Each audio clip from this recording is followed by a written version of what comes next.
la la la la. If everyone could start to gather over here, it would be lovely to have you. La la la la la la la la la. We are summoning all the beautiful people through this wonderful technology called the internet. The pipes of human connection flowing through the veins of some weird witchcraft, which allows us to be in the presence of one another, not considering distance, space, or time. But let me tell you, we have curated a wonderful program for you this beautiful Sunday. And we're most happy to welcome each and all on the vision train as well. So let us summon the vibe, right? Summon the vibe. It's something like this. La, hands, la, la, la, la, la, la, la, la, la, la. Sing along. La, la, la, la, la, la, la, la, la. We're chugging along. La, la, la, la, la, la, la, la, la. Choo choo, la la la, la la la la la la la.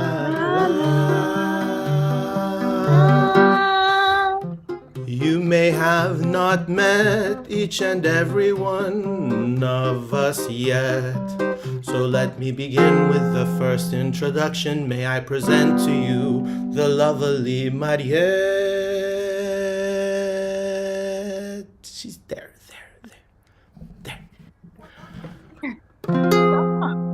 Welcome to Making the Invisible Visible, our design science studio salon where we will come together to feel and hear that which is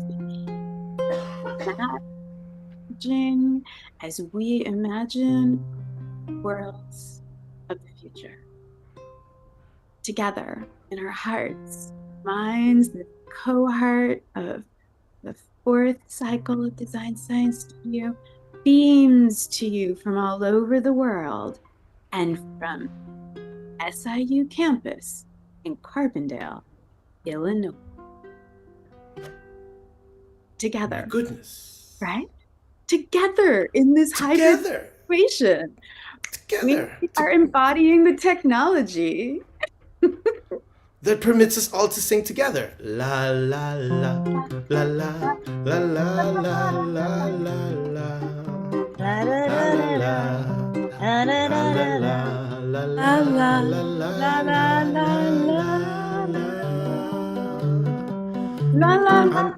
Y'all can sing too. La la la la la la. Yeah, singing la la la is like an all hands on deck kind of moment. La la la la la la la la la.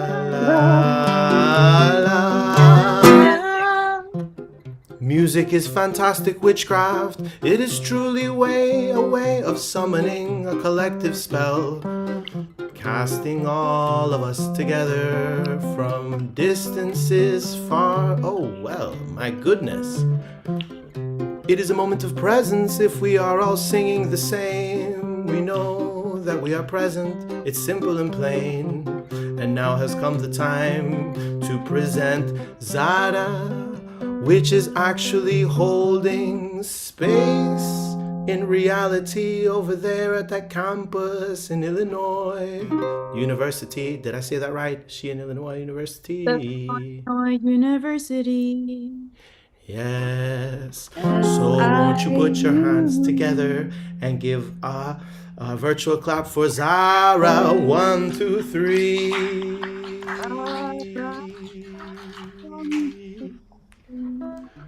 Thank you. The wide world of the internet. The web that is weaving forevermore. Thank you, Jurgis, Mariette, to the 26 of you online and the beautiful beings here in person. It's good to see you today, this morning, this life, in this moment of making the invisible visible. I was reading this morning about some really major astrological moments that are happening in the sky right now. There's a Gemini entered Uranus, and it's really big, big, big energy.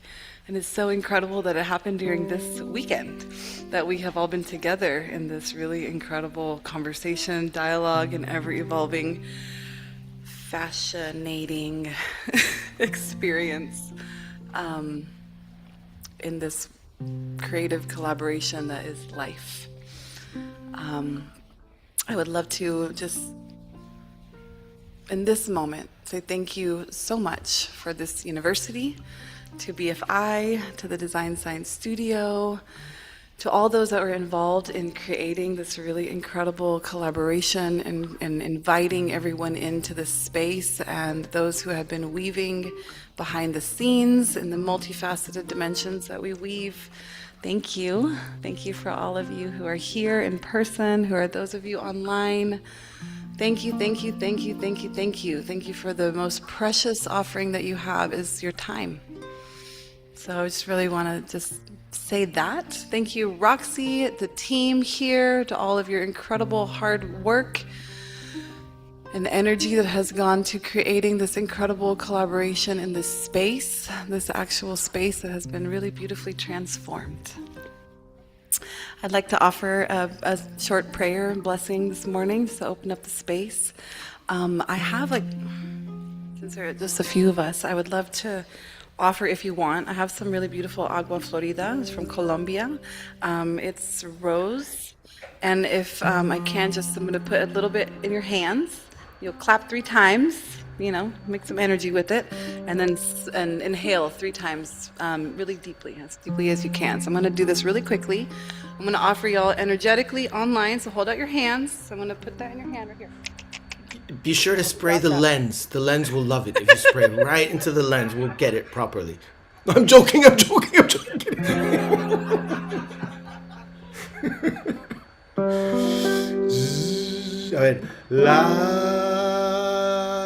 we're getting that agua florida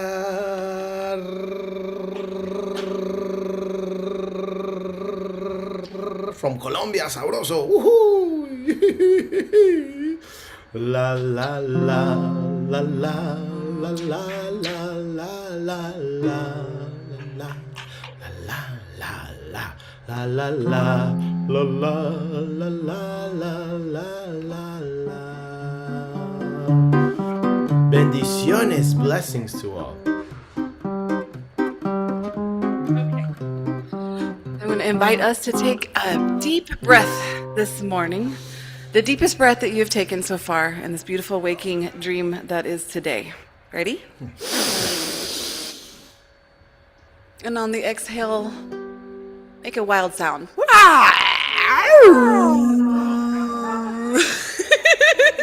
We'll do one more really deep inhale and an om afterwards. Ready?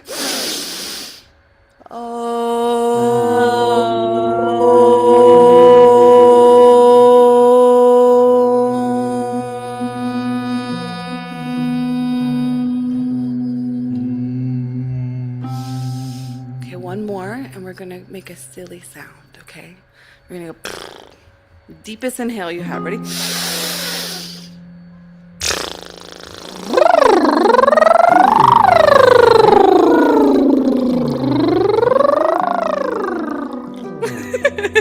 That's your vagus nerve activation for this morning. Thank you for being here. Thank you for tuning in from afar and from near, for the travels that you have taken to be here in this space, to be in the witnessing, unfolding, and the making the visible, the invisible visible, the visibly invisible. If you can, join me in closing your eyes. Just tuning in this beautiful experience this morning. Just want to offer gratitude to Great Spirit, Creator of all that is. Thank you, Holy Mother, Holy Father, to the sun, moon, star nations, Thank you so much for this life. Thank you for the great mystery that is continuously moving and breathing and filling this incredible experience that's called life. Thank you for magnetizing those precious ones that are tuned in and turned on to this magnificent, creative expression, this legacy of this ancestor of ours, Buckminster Fuller. Thank you so much for your legacy. Thank you for your energy, your life force. Thank you to all of the ancestors, our creative, our benevolent, elevated ancestors that have led us in the pathways that we have been led to, for every walk that we have taken, for every breath, for every laugh, for every tear that we have cried. Just want to also acknowledge the original people of this lands. Thank you to those indigenous beings that have been here, taking care of and tending to the land, those who have come before us. The Shawnee, Peoria, Kaskaskia, Tamaroa, Osage, Kapa, Kickapoo, Mayamia, and the other original peoples of this land. Thank you to those who are continuously tending to this land as well and building the community here. Offering deep gratitude for the ability to have clean water, clean air, clean soil. Thank you to the earth for all that you give to us, for your nourishment, for the soil that creates life force to nourish us, for the air that we breathe, for the holy water that moves through our bodies and on the land, from the skies, from the tops of the mountain to the depths of the ocean. Thank you. Thank you to the fire that burns within our heart, the fire that burns within the earth, that fire that erupts from volcanoes creating land, continuously evolving in this evolution, this grand spaceship of Mother Gaia. Thank you to the beings that are offering their hearts this morning, this afternoon, this evening, in this beautiful day together. Thank you to those who have brought something forward to share, that their vision be held with so much grace and capacity. And just with a humble heart, really asking for the funding for all of the magical projects that need to be funded, just really humbly asking for that to be like fully manifested for all of these really incredible offerings, these visions that so many have been holding and that are continuing to be birthed. That this is the reality of that there is enough, there's more than enough, there's more than enough, there's more than enough. Thank you for that more than enoughness. Thank you, Great Spirit. Just offering also a prayer for any people who are suffering right now. Just really asking and holding the vision for the peace amongst nations, for the peace amongst nations beyond borders, for the peace amongst nations of the community that lives inside of us, for all the different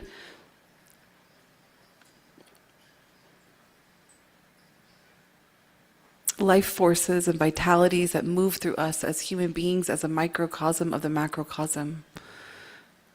That all of our relations be healed, that have the opportunity to bridge the gap between othering, and that this bridge from the other can be realized, that we can live in love, in peace, in joy, in tolerance, in play, in magnetism. So offering an incredibly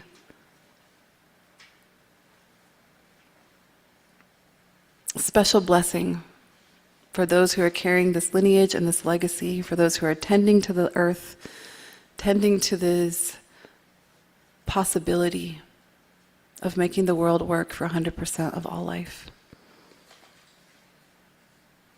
May all that is shared here today be nourishing, be uplifting, be life-giving. Thank you for those who are still coming, those who have come behind us.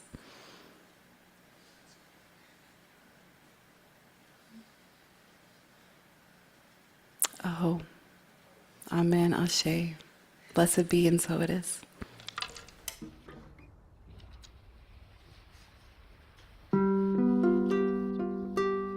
Zara, thank you so much for that beautiful, beautiful prayer. Mwah. Aho. Lately, I have been entertaining the idea that the nervous system operates as both an antenna and a transmitter, through which we connect with the great beyond, but also send signals. And there have been several experiments performed on this. The most notable has been the Maharishi effect, about how people in a state of collective presence can change the way that other people interface with the reality itself that is perceived by other people who are not directly connected to the people in that state of coherence. Almost like it's as if it's a signal that's beaming, transmitting, and reaching other people. And I'm not the only person who believes in this idea that we can both download consciousness ideas from beyond, but through creative expression, we can also transmit them. And to tell us a little bit more about what beaming is, on the stage, I would love to welcome my dear friend, Mark. Mwah!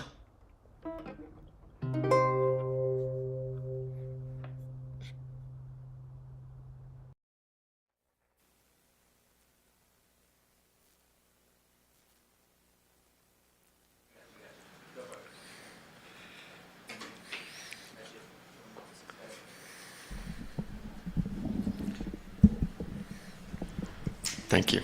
I gotta be able to read this.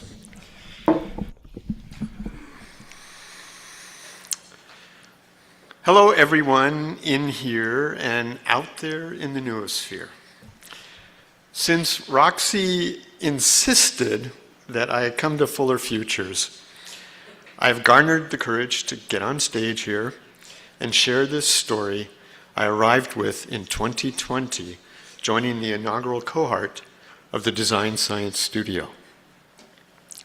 I've been waiting many years for this moment without even knowing it would actually arrive to share this story that has grown with each year's cohort, weaving in the evolving stories and wordplay of my newfound friends. Now, here we are, and Sphere is our story, your stories of making the invisible visible. Once upon a moment that slipped out of time, 'twas spawning the age of electricity and excited sense of mind. 50 years ago, 76 was the year to be clear, a celebration of bicentennial cheer, of Apple's seedling taking root, in Philly, Bucky's World Game underfoot, and two young lads pedaled through Carbondale, stopping for pizza as they bicycled across this great land from coast to coast. These are the moments I'm here to share, clues to the thread that's brought us Sphere. Around we go from one dome to another, a tale waiting to be told that may never grow old. A conspiracy of sorts, of breathing together, of the electromagnetic spectrum, of rainbow's great secret, the sense of wordplay, of metaphysical equations, and noospheric epiphanies, of overview effects and cognitive shifts, of making the invisible visible. And so begins Scenes from the Last Fairy Tale, our new mythos, our mythic operating systems, beaming the mythilium. Leprechaun, tell me an age-old secret. Leprechaun, where do you hide and keep it? You started with a word, this I have heard, and now I intend to seek it. Leprechaun, electrons, protons, and consciousness. Leprechaun, electing between the pro and the con.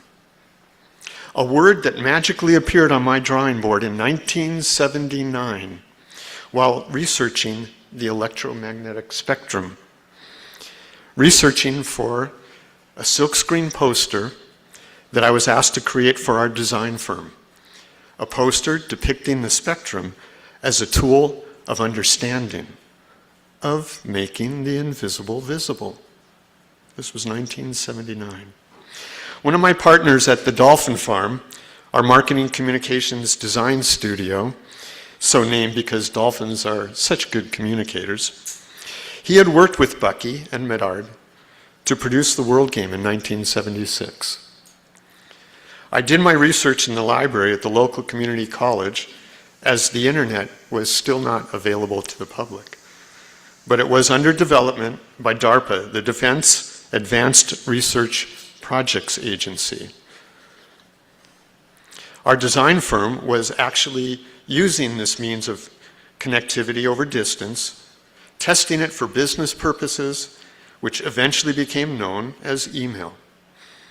We also had one of the first Apple II computers on which I was designing pixelated monochromatic images before computer graphics for the IEEE's Electronic Convention's special exhibits, utilizing the first examples of local area networking and messaging systems.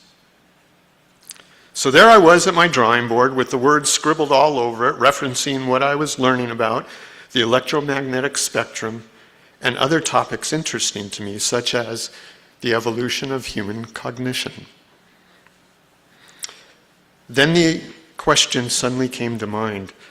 If we have referred to ourselves as simply human, yet our evolving technologies were about to radically change our story, what were we evolving into? What might we become? That's when the words on my drawing board started moving around. ELE of electrons danced over to PRO of protons. Soon after, the two of them invited CON of consciousness to play, and they formed their new word, eLeprechaun, suggesting the evolution of our story. That of the last fairy tale, our new mythos, our new mythic operating systems, recognizing we would have a lot of important decisions to make, to elect between the pro and the con, becoming a leprechaun-kin. I was suddenly completely overwhelmed with all of humanity's stories flowing through my head. It felt like I was time traveling and story living the sense of omnidirectional communication, which is when the metaphysical equation appeared. E equals mc to the infinite power. Evolution equals mind times omnidirectional communication. Let me say that again. Evolution equals mind times omnidirectional communication. Since we are now time traveling, I want to back up a moment to 1970, the middle of Bucky's first design science decade. I was 14 years old on a school trip to Japan when we went to Osaka to the World Expo titled Progress and Harmony for Humankind.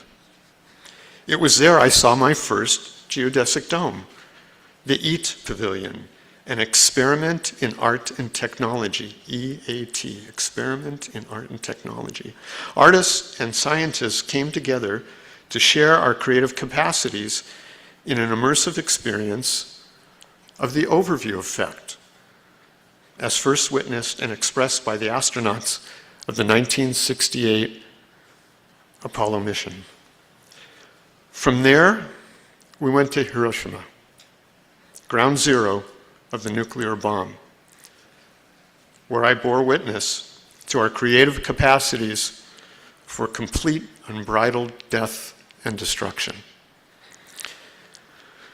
I knew then and there we needed to change the story of separation, of war, of suffering. Meanwhile, back to 1979 and the emergence of the leprechaun conspiracy, that of breathing together for a common desire here on kinship Earth.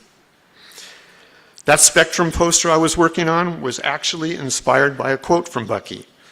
Back then, I thought this was my story to tell because it was something that I saw deeply and felt deeply, but became very frustrated that it wasn't my story to tell. But that one day, in the future, once we traverse this liminal space between analog and digital, my leprechaun kin would be here, ready to tell the story we have been living into these past 50 years, and where we want to go from here. I'll mention now that I had a seizure the week of coming upon this last fairy tale. The first and only seizure I had had. It was then I was tested with every new electronic device and diagnostic machine existing to peer into my brain, making the invisible visible.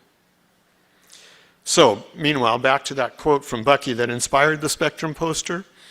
Here it is, strung together omnidirectionally, traversing notions of Bucky's that brings us to this present moment, being here together in such a relevant moment, deepening into his words and his deeds.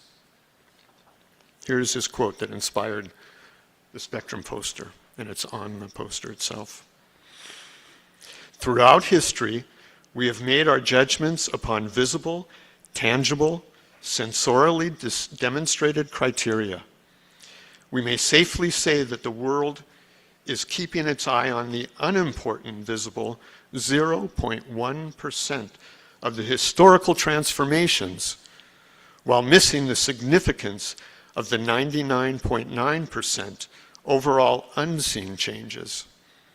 What we usually speak of as our everyday world is a stage set with visible props which are easily manipulated by ignorant people to exploit the equal ignorance of others. Sound familiar? I'm going to continue with some other quotes that seem poignant and relevant to this moment. The Dark Ages still reign over all humanity, and the depth and persistence of this domination are only now becoming clear. This darkness is sustained largely by ignorance. By design, for the manipulative elements of humanity depend on the general ignorance of the whole. If you ignorantly believe there's not enough life support available on planet Earth for all humanity, then survival only of the fittest seems self-flatteringly to warrant magna selfishness.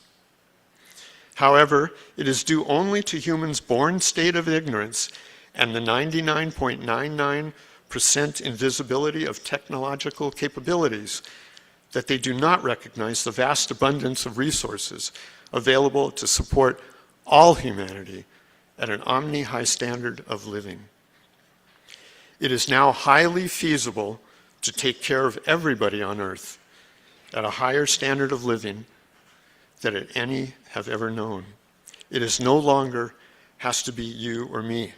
Selfishness is unnecessary. War is obsolete. It is a matter of converting the high technology from weaponry to livingry. Yeah, I want to thank Bucky for beaming your insights. Thank you for your beacon of brilliance and for inciting us to help make the invisible visible. As life goes, I have aged during these 50-plus years and raised two beautiful daughters with my partner.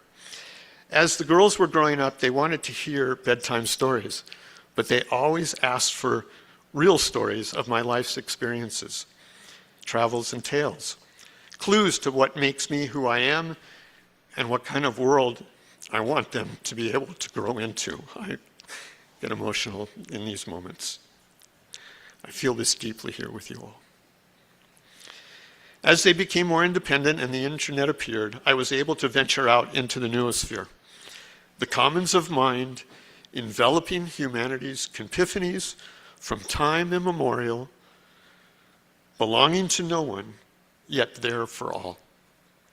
This is how I eventually discovered the Design Science Studio, reconnecting with the Buckminster Fuller Institute after they had first appeared once Bucky had passed. It's how I find myself now in the middle of this second design science decade. amazed and in awe at how this time traveling has brought us together, sphere and now. Together to hear each other's stories and sense of intentions to create a more beautiful world our hearts know is possible, as Charles has so eloquently put it. Here, witnessing the reactionaries' last stand. I truly believe that. It's taken a while. But here we are, participating in humanity, evolving into refractionaries. A leprechaun kin, attuning into how the secret lies within the spectrum, the rainbow.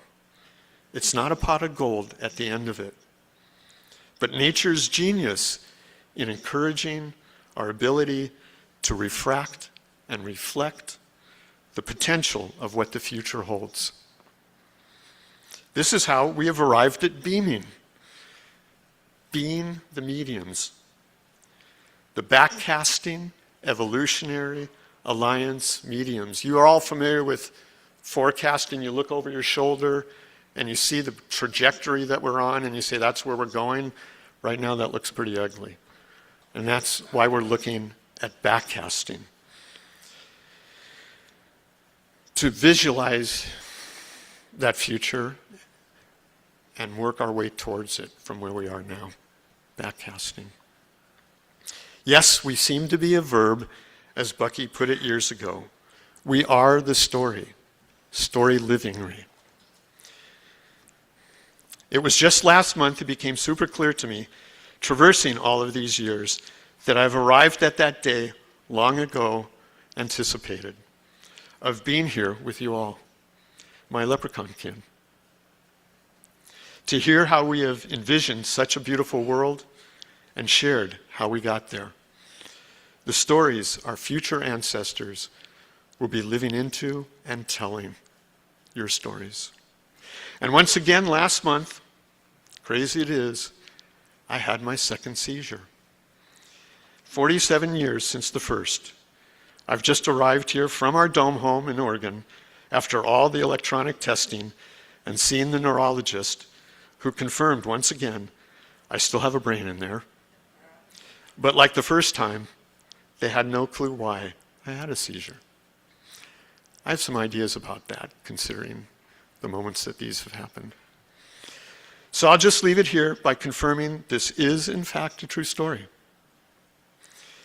The second portal I've crossed into the commons of mind, sphere on kinship earth, with you all, bearing witness to your stories of how we did it.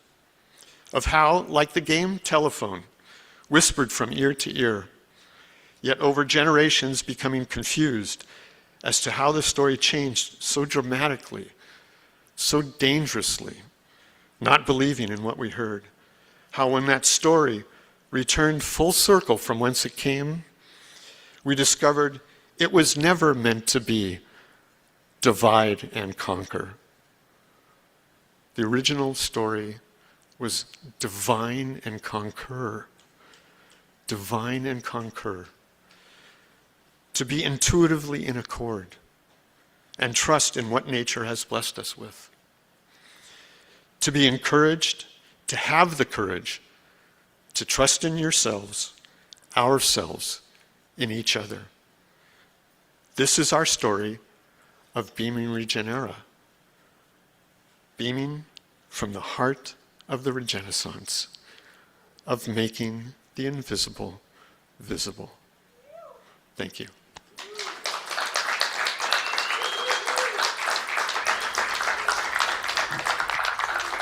And now, one of my co-conspirators from the very first year, Jurgis, who you've heard playing a little bit, he's joining us again. The first year, there was a group of us that we called the Formless, because we were challenged filling out all of Roxy's forms.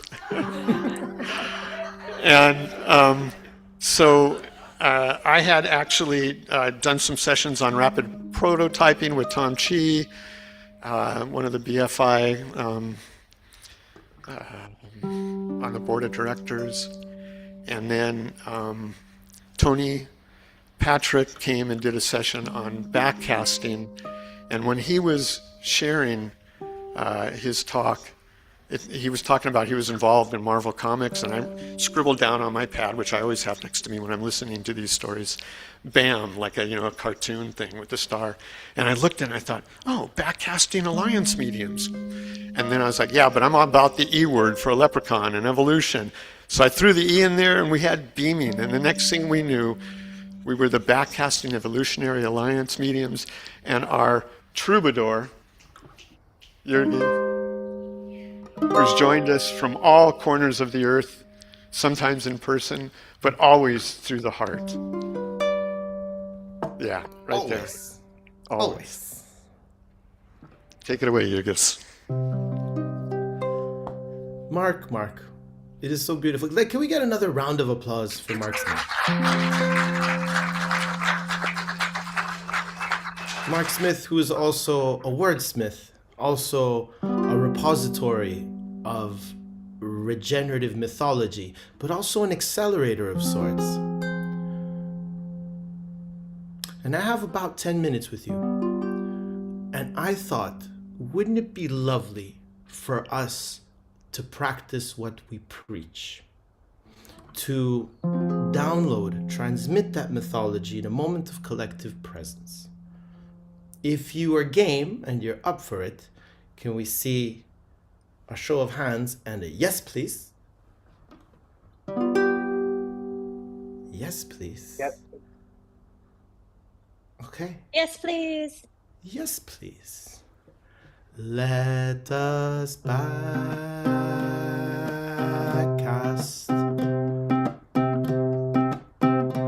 Let us remember the future and send it back to the past. For us to tap into the sphere and the geometry of everything that connects us. We need to activate our cells, our DNA, through movement, attention, and intention. If you're feeling the vibe, show me how you're moving. If you're feeling the vibe, show me how you're grooving. If you're feeling the vibe, contribute what you've got. Hey, bring in the movement.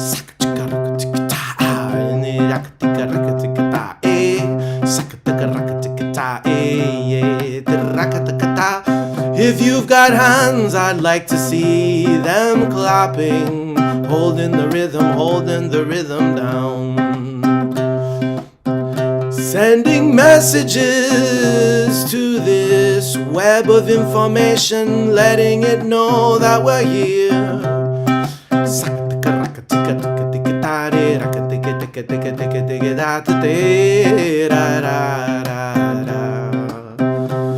Can we get a show of voices in the space? Take a deep breath in right now and release with a long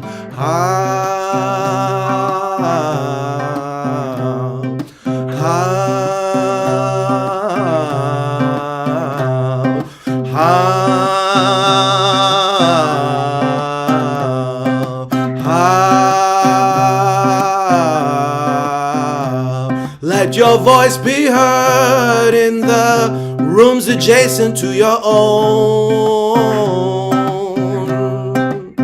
Release a sound of joy so that it can be heard in all your neighbors' homes in the form of a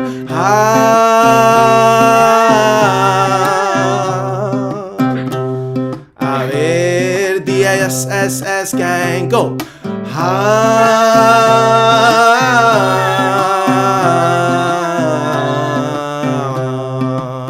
Don't lose the rhythm.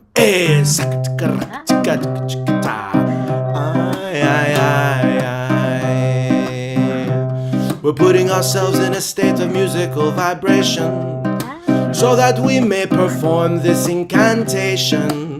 Are we feeling it? Are we present?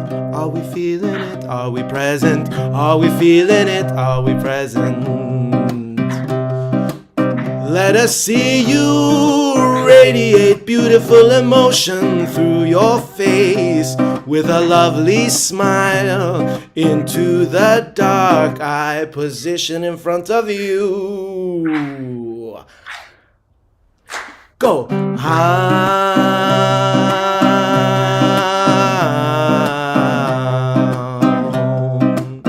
This is not about this is about quality.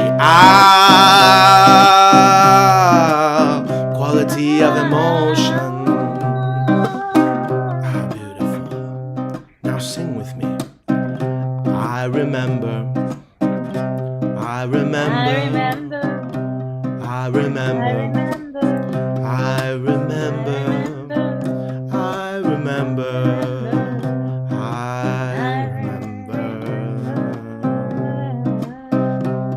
If we're holding the vibe, we may all recall together how there was a time when Mark told us about his history with regeneration, and how Roxy fought the demons of bureaucracy and frustration, bringing the gang together.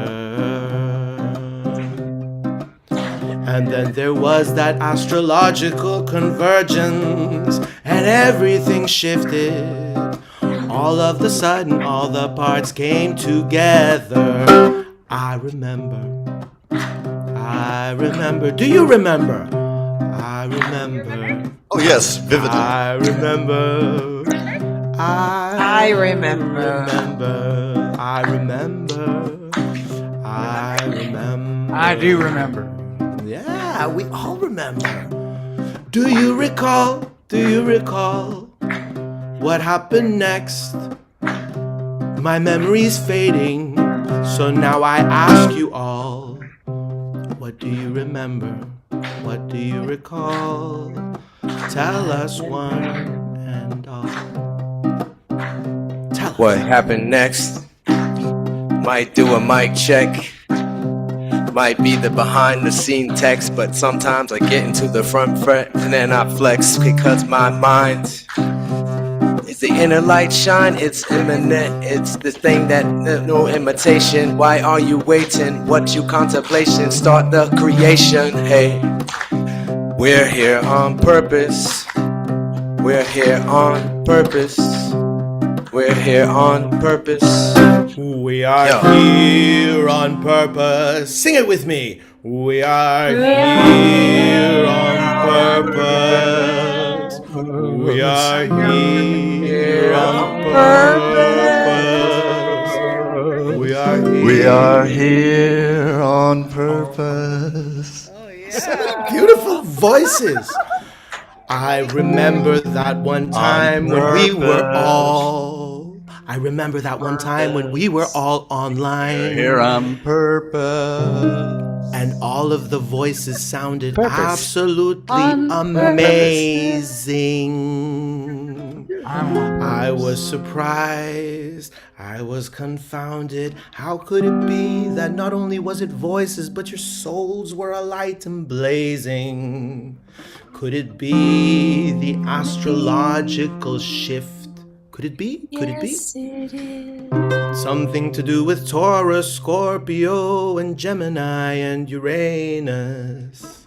This is very dangerous for a troubadour to rhyme something with Uranus. I'm gonna have to put my mischief to the side. You're honest. You're honest. I'm what I am. I'm what I am. But perhaps somebody else also recalls what happened in that moment when Jurgis lost the gist of the rhyme. Do you remember what happened after that most mischievous and sordid time?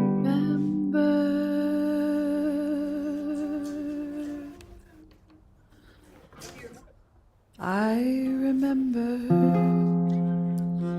when you made a rhyme till the end of time, 'cause you are so divine. I'm feeling you over here. Can you draw more near so we have no fear? Fear. Everybody come near. Come near. Yeah, close. We're going closer. No fear. We remember. Do you remember? I remember. Do you remember? We remember. One more time. We remember. We recall. We recall. We recall. We recall. Oh. And then everybody started dancing. Everybody started moving it. Everybody started dancing. We were not only backcasting, we were grooving. There was movement and joy in the space. My goodness, look at that woman dancing with such grace. There was movement, there was joy. That was our primary weapon to deploy. And before Jurgi said goodbye, he asked for a moment of collective presence. We could now gift each other little packets of love through the internet. It would be our most generous present. I remember clearly you were there. I remember clearly you and you and you and you and you were there. Do you remember? I remember clearly you and you and you and you and you were there. I remember clearly you and you. Wait, and I was there. Were you there? I was there. She was there. Was he there? I knew Daniel was there. He was there. And he was pointing at people as well. And also there were so many other beautiful humans around. Even I saw a little mischievous smile from the unique and lovely Spencer Brown. You were there. You were there. You were there. I was there. I was there. I was there. I was there. And then the troubadour said, "Oh well." And then he blamed Mark Smith for this most mischievous spell. Thank you, Mark. Thank you, Mark. The mischievous spell. And so I bid adieu to you and you and you and you. Let us close this beautiful spell with a lovely clap. Clap. We're gonna clap once, just once. We're gonna go pa, and that's it. And we go, and it's done. Ready?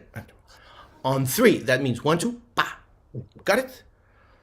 We're gonna simulate the movement just so we know we get it right. All right. All hippie hands on deck. All hippie hands on deck. Cha, cha, cha, cha, cha. First practice run. 1, 2, pa. Got it? This, yeah. Someone got ahead of themselves. Good. Now for real. What? No second chances. 1, 2. Cha. Cha. I have so much fun with you people. I love this. We love you. We love you so much. And I suspect that my time is over, or perhaps not yet, but perhaps it is. And I would like to invite Mr. Ari Lazar on stage. Laser. I'm pronouncing it with my Lithuanian accent. Laser. Ari Laser. You want to introduce COVID? That's Maya. You can use that one. There's an Ari. He's coming. Is he coming? Thank you so much, Jurgis. It is such an absolute delight to be with you all here in Carbondale. This campus has moved me tremendously. The way that you are holding together Bucky's legacy and the thought that has come to the world from this space. Walking in its dome yesterday, that you've all put in so much time and effort to restore and bring back to the public, it really moved me how deeply how all of these thoughts and concepts that came from the mind of this amazing person blossomed out in that home on this campus over those amazing 13 years that he was here teaching. So thank you all for keeping that legacy alive. Thank you for joining us in person. And to all the amazing community with the Design Science Studio out and around the world, it is such a pleasure to bring you in from where you are. Now, Roxy, darling, your phone locked itself as I was trying to introduce an amazing mind from the other side of the world. I've only gotten a brief moment to have a one-on-one with Govind. It was right in the first session of the Design Science Studio this year.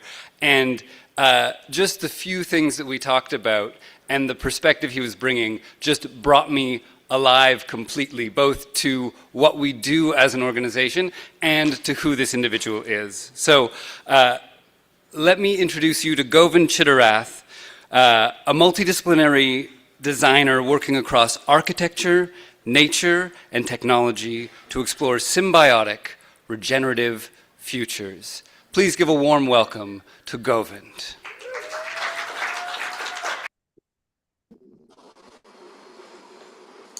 Good morning, good evening, everyone.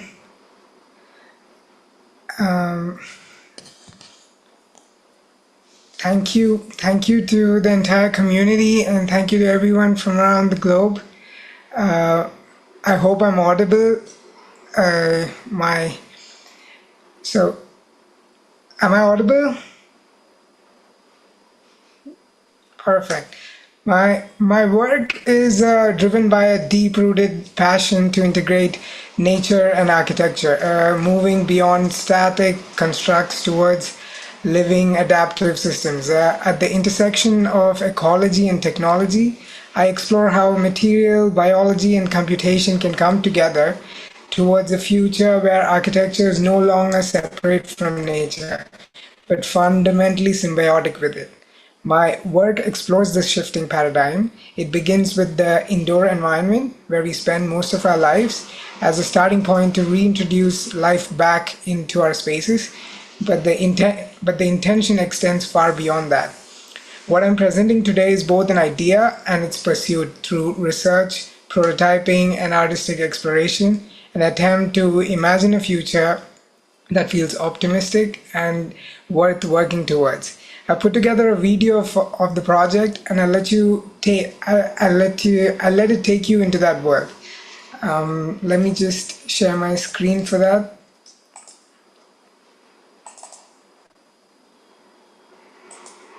Bioreceptive Interfaces, a biodigital framework for symbiotic architectures. Welcome, everyone. This presentation unfolds across 4 acts: condition, investigation, manifestation, and projection, moving from context to research to prototyping, and finally toward speculative futures for a symbiotic built environment. Act 1, the condition. As a society, we are perhaps the only species that has structurally forgotten our profound connection to nature. We build to isolate. This first act sets the stage for our current reality, a quiet, escalating systemic crisis unfolding precisely within the built environments we call our homes.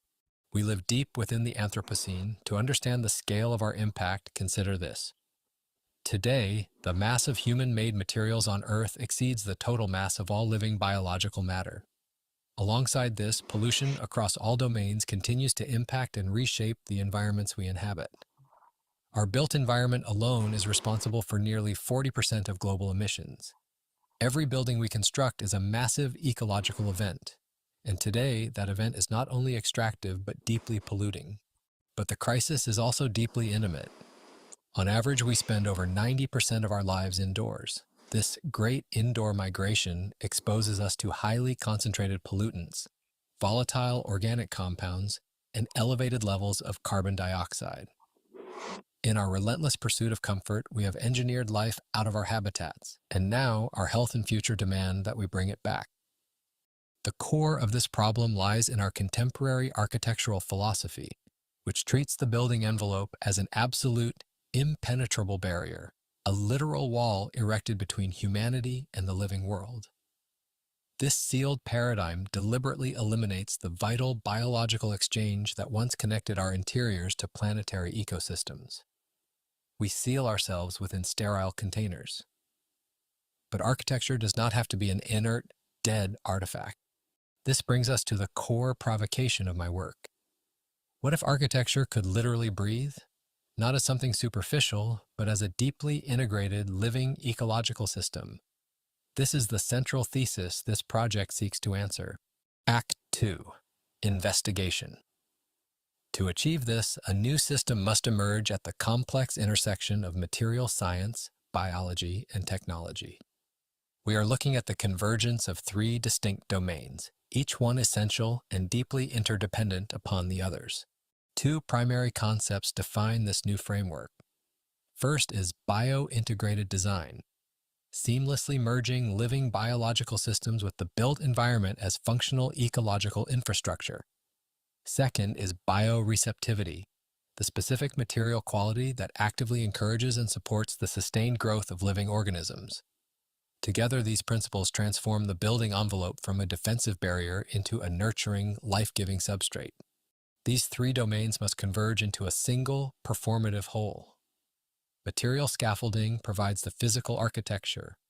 Biological curation carefully selects and sustains the living communities. And the digital nervous system acts as the brain, monitoring, regulating, and responding in real time. Through this synthesis, the building envelope becomes an active infrastructural node within a vast planetary ecosystem. Let us examine the material domain. Here, we utilize a functionally graded ceramic matrix made from low-fired clays, allowing for incredibly precise porosity control. We design high porosity zones at 35 to 40% to encourage rapid biofilm establishment alongside denser zones for structural load bearing. Furthermore, we integrate a dual-phase hydrogel network of alginate and polyacrylate, significantly increasing the material's moisture retention capacity. The substrate itself is engineered to function like soil. Moving to the biological domain, we deploy a multi-tiered ecological strategy that mirrors natural succession. Pioneer cryptogams, specialized algae and mosses, are introduced first to provide robust carbon dioxide fixation and particulate filtration. Following this, integrated vascular plants are anchored over the matrix, capable of significantly reducing airborne VOCs and formaldehyde from the indoor air.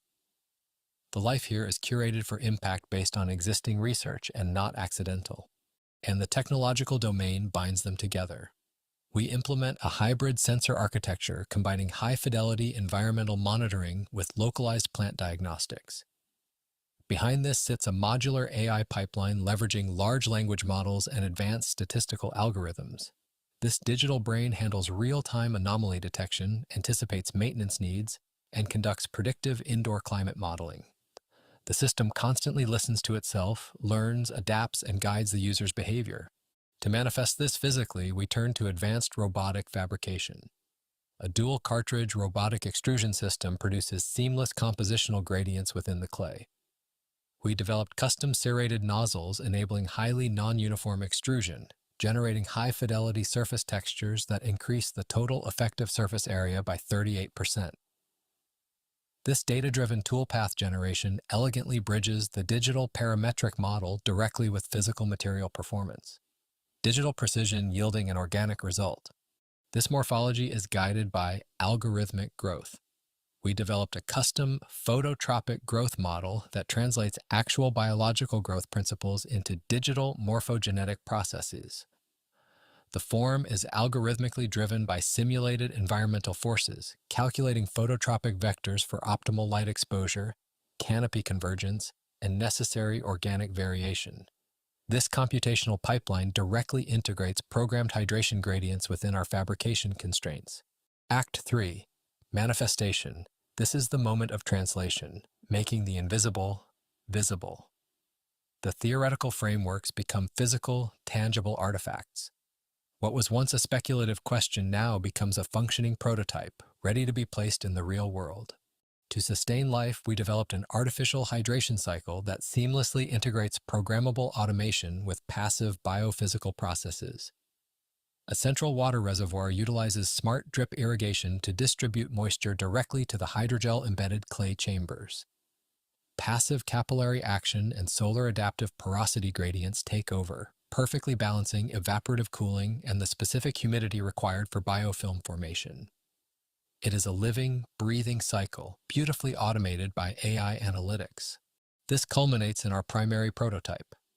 The bioreceptive interface unit perfectly integrates the clay body with internal algorithmic channel networks for water retention and nutrient diffusion. Its highly porous architecture supports natural capillary transport, drawing water upwards like a tree. The sensor kit helps monitor the hydration levels as needed. The entire process represents a completely new paradigm in architectural manufacturing. Looking closely at surface colonization, biological growth begins within mere days of the initial inoculation. Algae and mosses rapidly establish themselves within the specifically designed moisture-rich zones. Slowly, integrated vascular plants anchor their roots deeply into the matrix, sealing the exposed parts and strengthening the overall system of the unit.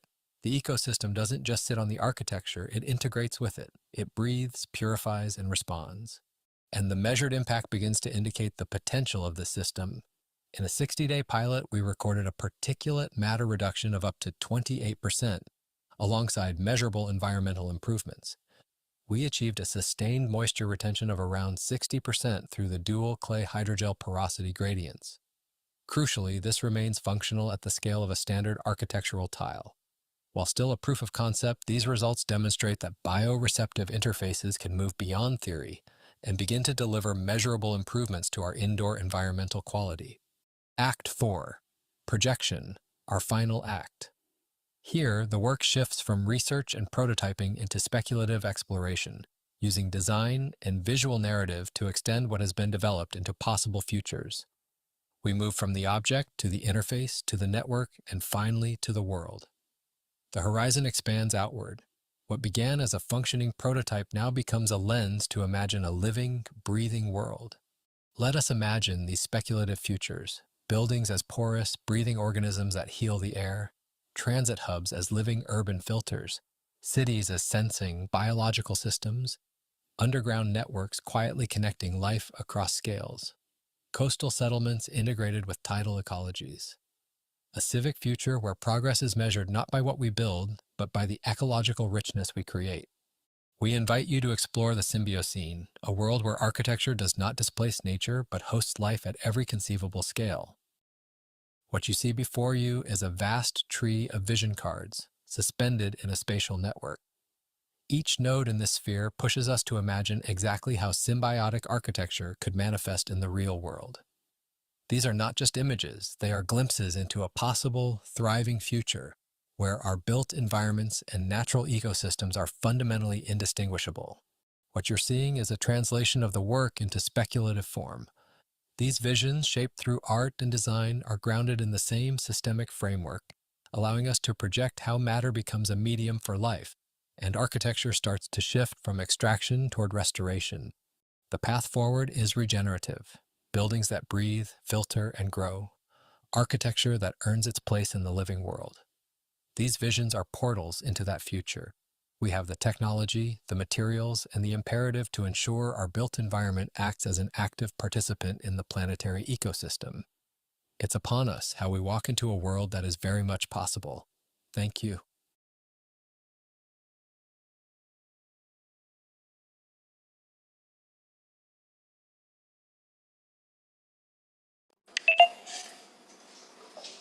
Thank you. And these are sort of some portals into the future. That's just on cycle for a bit. Thank you to everyone who commented. I'm going to take some time and reply. And yeah, there's one more slide, which is in terms of the credits. This was developed in the Institute of Advanced Architecture at Barcelona. I've sort of been, progressing that idea into speculative worlds as I'm trying to develop different kinds of frameworks and and trying to develop the idea further. It's not easy. I don't have access to these kind of tools anymore in terms of robots and materials and things of that sort. But yeah, I've been trying to do what I can.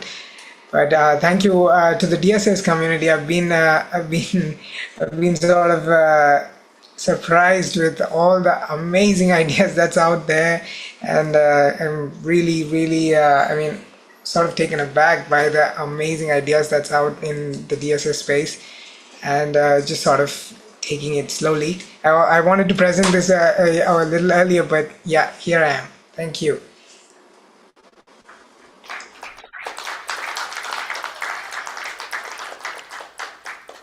Govind, I just want to say thank you so much for the work that you're doing in the world. Now, this is the second time that I've gotten to dive into your world, and it blows my mind every time. I am so grateful that you got to go to Barcelona to study, and I'm so grateful that you're progressing a vision of architecture that brings us into conversation with the natural world rather than creating that barrier, and to help those of us who just occupy buildings rather than design them really understand what's at play there and some of the forces that we're working with.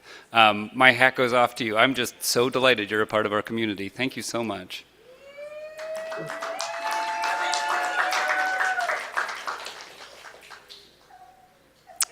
And now I'm going to pass it back to Jurgis. No. Oh, now I'm going to pass it to Roxy.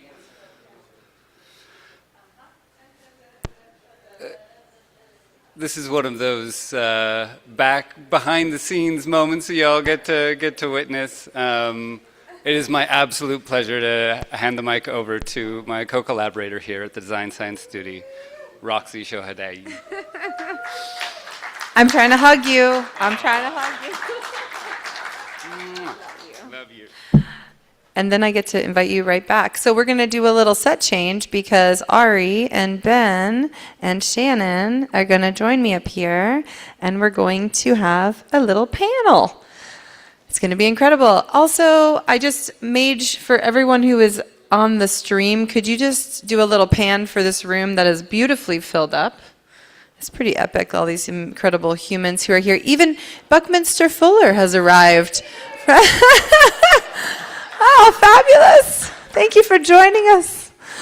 All right.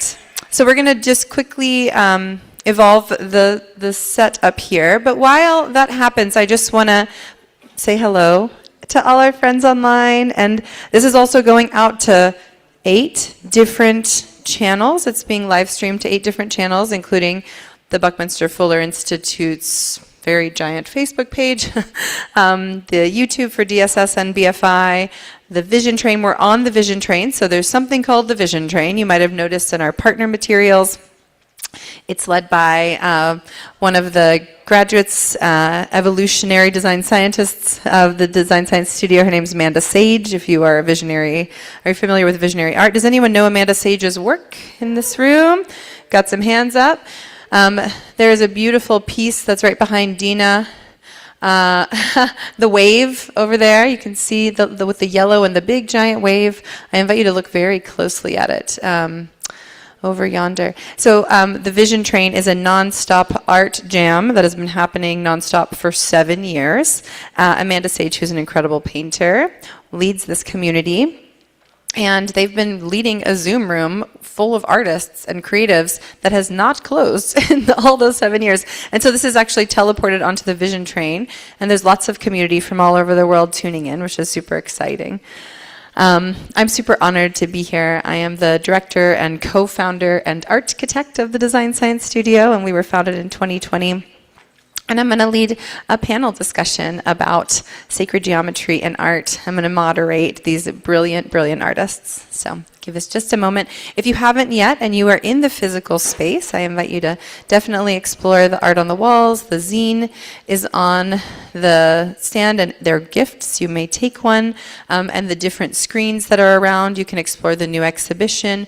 You can explore a big giant version of the zine, and a montage of like an hour looping video. Everything has headphones. And then for everyone tuning in online, you'll see a lot of that, both the zine, well, a lot of you contributed to it, and the exhibition also start to populate on Catalyst, which is another one of our partners that's hosting our platform, which is incredible. It has the whole program that's connected to all of the speakers and their projects and initiatives. You can read all about them. So I think with that, we're ready to get into it. So I'm going to just move this podium so we can bring up our wonderful guests.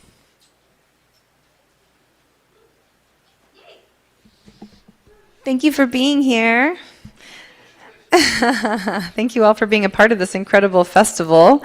It's been such a joy to be here in Carbondale. And thank you all who are tuning in online. So many brilliant humans from all over the world. We love you. Fabulous. Okay. Great. Yeah, I can do that. You might want to just turn the camera. Oh, nice. So we have 2 mics and 3 people, so you'll have to play nice.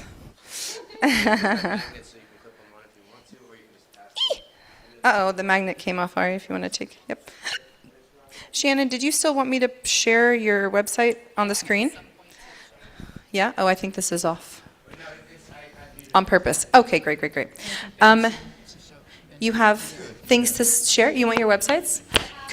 Yeah, she has it. Who has it? Eve? Can you get it on my computer and do the screen share from the big screen? If not, I can go over it. This is very funny, right? This is like our whole command center is right there. So normally when we're doing these events, often we're on Zoom. And so you don't get to see this whole behind the stage situation. But now we're all in one space, so it's pretty fun. Eve, let me know if you need my help whenever that time comes doing the screen share. Cool. Okay, amazing.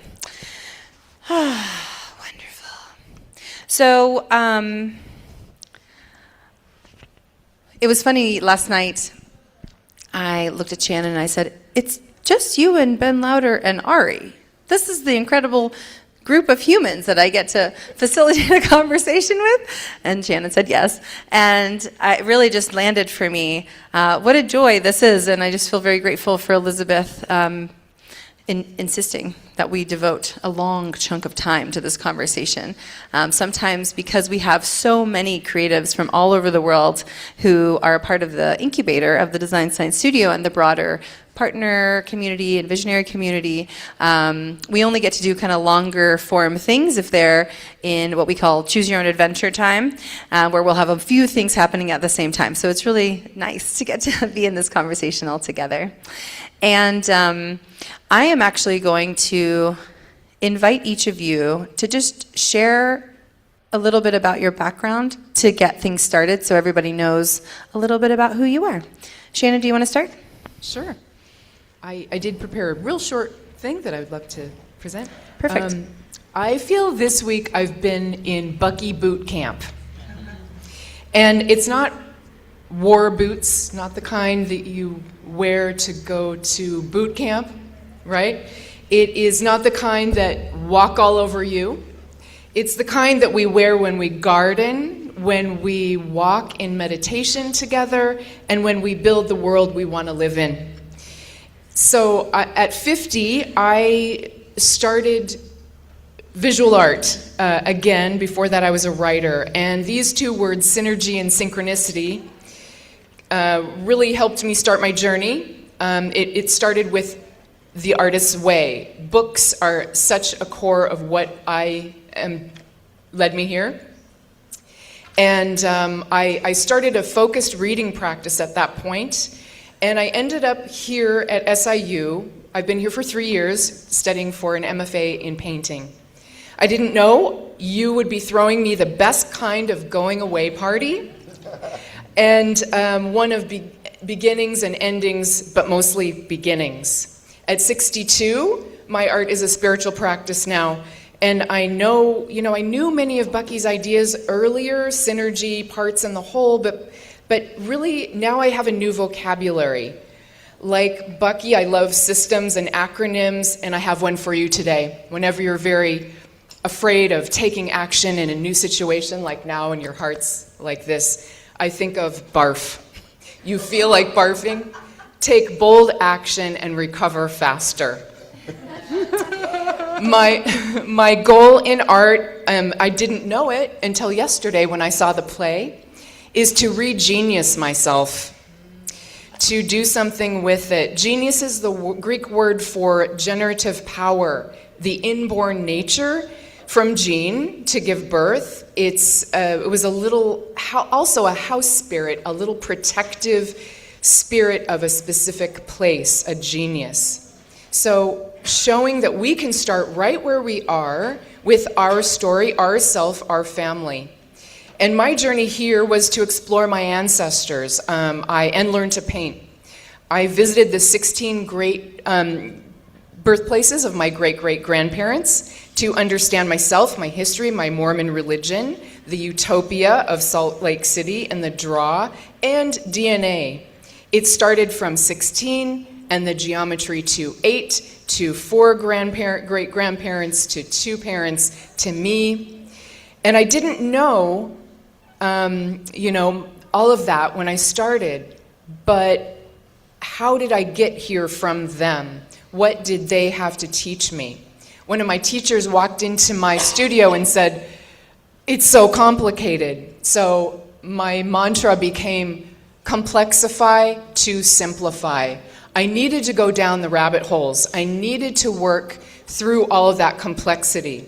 Along the way, I met Plato and his solids, Pythagoras and his sacred numbers. I met Hermes Trismegistus.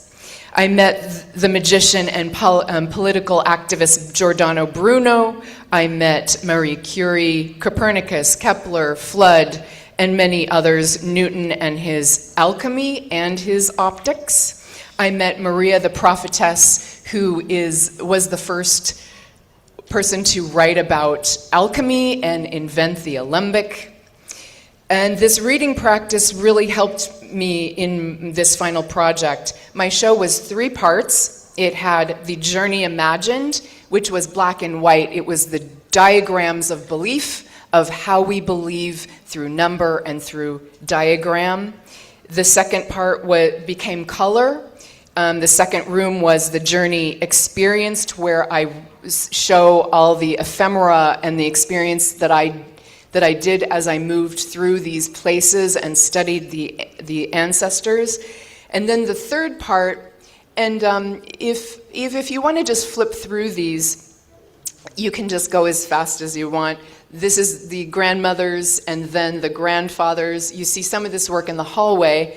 Then the third part was the journey transcended, which was, how we think about ideas and ephemeralization, all this complexity, coming down to the simple ideas. Bucky, more than anything, teaches us how to think, how to envision and how to think, how to trust ourselves and trust our actions to make our specific places better. After all, if we are all born geniuses, that generative spirit of our place and ourselves, we have the genius our ancestors gave us in that pentahexa DNA that gives our bodies and our minds our operating systems.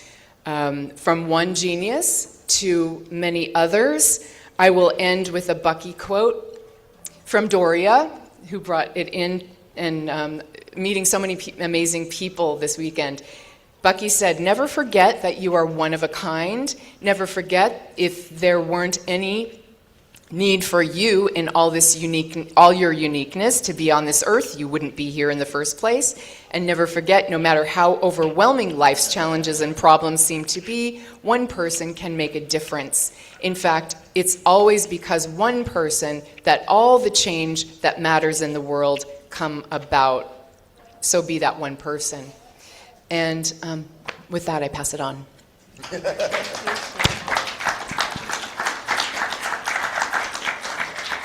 Thank you, Shannon. I also just want to acknowledge that throughout this process of Ari and I preparing to come here, Elizabeth brought Shannon into our Zoom calls week after week. And since we got on the ground, Shannon has been so nimble and supportive in every single way and has basically been absorbed into the Design Science Studio.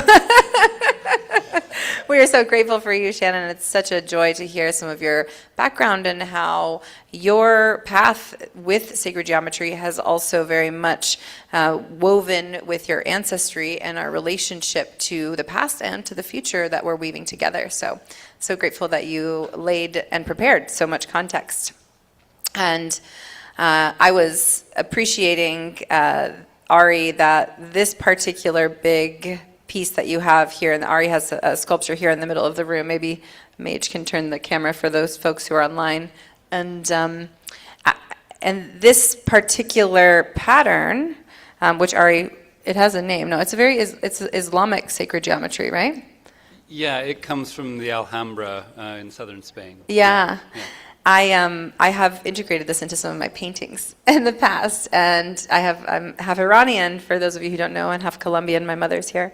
And I was just feeling a deep connection to this devotional practice of myth and magic and creativity woven together, that the study of integrating sacred geometry into art actually invites us into a long lineage that you were talking about, Shannon. Like, this is a long lineage of people studying the sacred, beautiful patterns that underlie life, just like Buckminster Fuller and just like so many artists for all of so much of time that we look back on.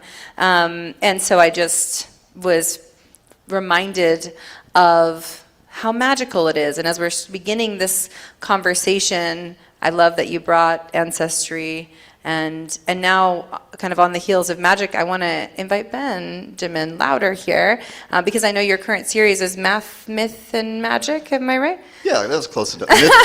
Myth, Math, and Magic. Okay, Myth, Math, and Magic. Yeah. Perfect. I'm Benjamin Louder. I'm an artist. I'm of this place. I live on the land here in southern central Illinois. The land is called Little Egypt. And I've really been inspired by the kind of our collective wisdom traditions and the legacy of Buckminster Fuller.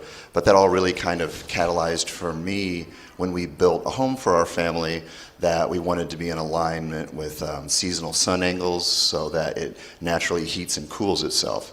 So we had to dust off some old ideas like the Pythagorean theorem to figure out, the sun angle on the winter solstice. We want it penetrating deep into the home, striking concrete, masonry, and stone, absorbing the sun's heat so that it releases it at night. And then on the summer solstice, which is coming up June 21st, the angle of the sun changes and no sun comes in. So it's nice and cool for the same reasons. And after doing that and seeing how creating a human-made thing in alignment with the geometry of natural creation, it turns out aesthetically pleasing, it's efficient, and it feels blessed and anointed, and it works. And just living into that rhythms and cycles of seasons, circular time, not linear time, it really grounds you into existence. And I wanted to share those ideas with people, and the art making practice turned into a way to do that. And I took signage and architectural detritus from the 20th century, signs and things that pointed humanity in a direction through the advertising that was oftentimes fear-based. We don't have enough, we aren't enough. And transmuted those messages, broke the spells cast by that scarcity mentality, and then recast them on behalf of the nurturing patterns that come out of natural growth processes that Bucky aligned his creations with.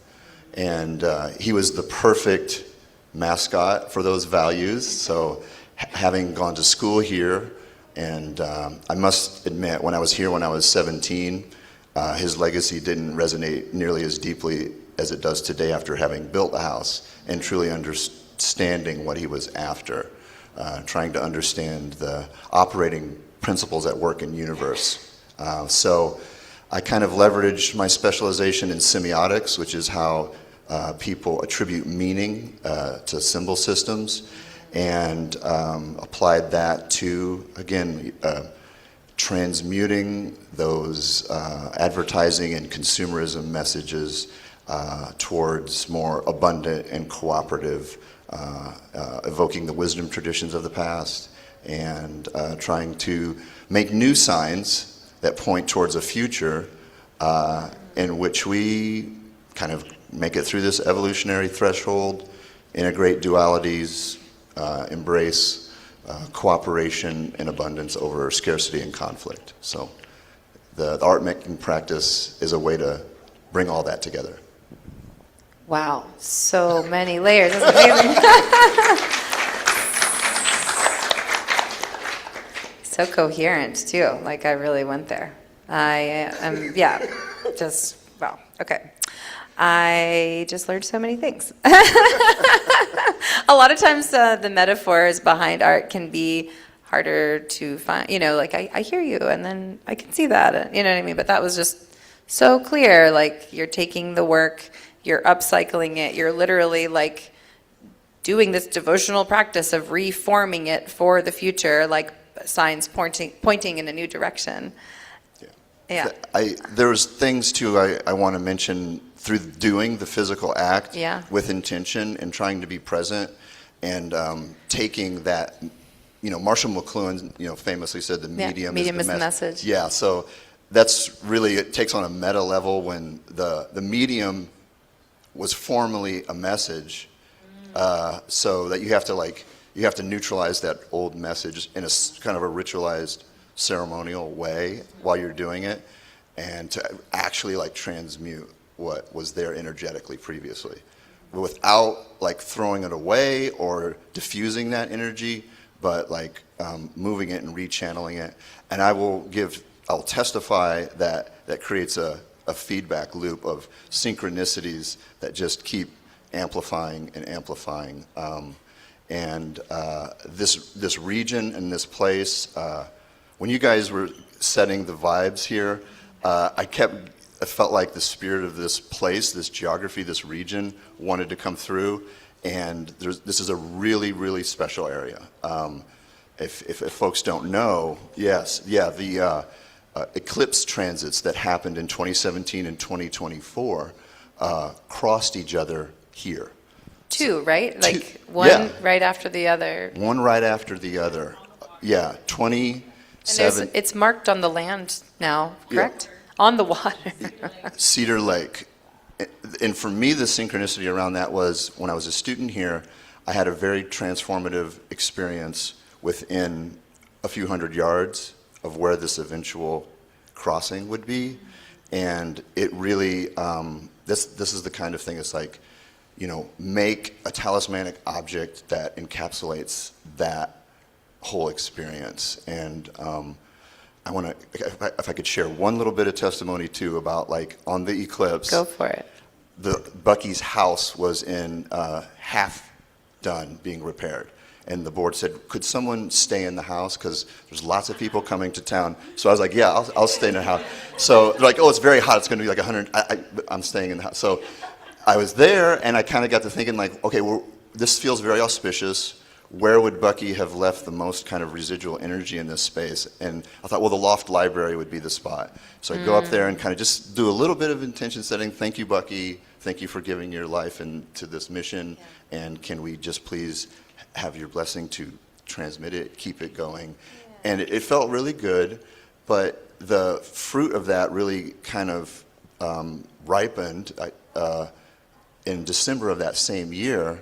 Bucky's grandson, Jamie Snyder, who we're very grateful to for lots of donations and support, reached out for the first time and said, he introduced himself and said, I don't know how else to say this, but I got a kind of an overwhelming heart feeling while I was outside looking at the supermoon last night that I wanted to donate the books back to my grandfather's loft library. Where you were when you had that? Yes, on a lunar Wow. event, and they're here now. Our archivist, Mike Travinko, is continuously going through them in the Dome Home Board, and there's 3,500 volumes with marginalia and insight into Fuller's thoughts and ideas and interests that are here now in the Morris Library Special Collections Department for scholars to really get a window into Bucky's mind. Nicely done. Wow.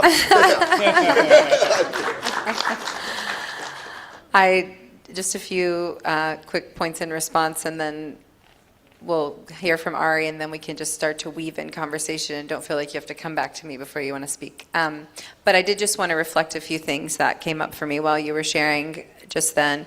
One is this piece around a different but very kindred type of ancestral healing work that you're doing, both like through the reforming of the future and the past, and like this ritual kind of process of being in relationship with the not only the material, but like transmuting. I think a lot about how we're not abandoning the past, or we don't want to forget it. We want to compost it. We want to hospice the things that are no longer working, and we want to honor them and thank them for what they contributed to where we are now. And so it's such a beautiful dance to be in, with actually saying like, thank you, I see you. And what you gave us is a lot of different things, and some of those are not particularly useful, but let's like be in relationship with that and transform it into something different, just like compost becomes often food and nourishment. And it is, I'm really glad that you also brought in the land. I mean, you and Shannon and so many of you have welcomed us here, and my family mostly lives in Nashville, which is only 3 hours away, and driving up was one of the most beautiful drives I've had in years. And I am so grateful to be here at this time of year, as I was reminded of just how stunning this land is, and so just honoring and acknowledging and feeling grateful for it. And the fact that you brought in the eclipses, and also the way that you have been building, like the process of making with your hands. It's something that, as when I started, the first time I actually sat down and did any work in and around Buckminster Fuller, it was actually a workshop called The Geometry of Thinking with Bonnie DeVarco, who's going to be sharing here in just a little bit. She's teleporting in for a talk. And I started to understand, because it's totally different when you start to make it with your hands. And when you start to also commune with the ancestral process of being in relationship to the sun and to the moon and to the seasons and to circular and cyclical time. So yeah, just so many threads there, but also just really appreciating the thread of ancestry and healing that actually lies between you in this work. And I want to point out, and maybe Mage, you can do another little pan. So Ari, now transitioning to you, Ari made this stage, everyone, with the help of some amazing humans here, but it was really sweet. The first day that we got on campus, the first full day, we did a workshop in the design department, and we're building with some of the students and folks from around Carbondale. Some of you were here. And then when we were exploring this room, Ari said, well, I said, actually, are you going to make a stage? And he said, yes. And then he got the idea, what if we just make them real big? And I want to just like point out that this is very kindred to Ari. He is a creature of beauty and a creature of scale and precision and just devotion and clarity on like what is his to do. And because of that, we are like nested inside of what feels like such a beautiful spiral container as we're here in this like invocation of a fuller future. So I just want to just appreciate it and acknowledge that. And some of his artwork is around in the space as well. And so Ari, I'd love for you to give a little intro of yourself. Ari is a co-steward at the Design Science Studio with me for the last 3 years. He also co-leads the curriculum development with me and facilitation of our sessions, which is such a gift, and is just an incredible artist and so much more. So Ari, would you like to share a little bit about your background, love? Yeah, thank you so much. And yeah, thank you to everybody here in Carbondale who came out and helped put this stage together. Thank you, Don. Thank you, Inaz, people who took time out of their day to come and be a part of this. One of the things that I love about being here is it really is this kind of fusion of these two worlds that I inhabit. I'm a sculptor, I'm a designer, I design and build stages, I have an event production background. And I live in this world, as many of us do, sort of pulled in attention between the technological realm and the manifest physical. And so it was really lovely, Elizabeth Donahue, who put this event together, for those of you who are tuning in from afar, made it a priority to help get the lanterns and this sort of more intricate laser cut artwork that I make down here so I could share that with all of you. But it was really just this lovely moment when we came in to find this beautiful space. It's like, oh yeah, we got to work here. And how do we fill this giant room that used to be a printing press fabrication facility? You know, like what can we do that's on scale? And there was all this cardboard that y'all keep for your cardboard boat race and adventure. And yeah, I had led this part of the workshop where... which was amazing, by the way. These vector equilibria behind me are literally the shape of three-dimensional space.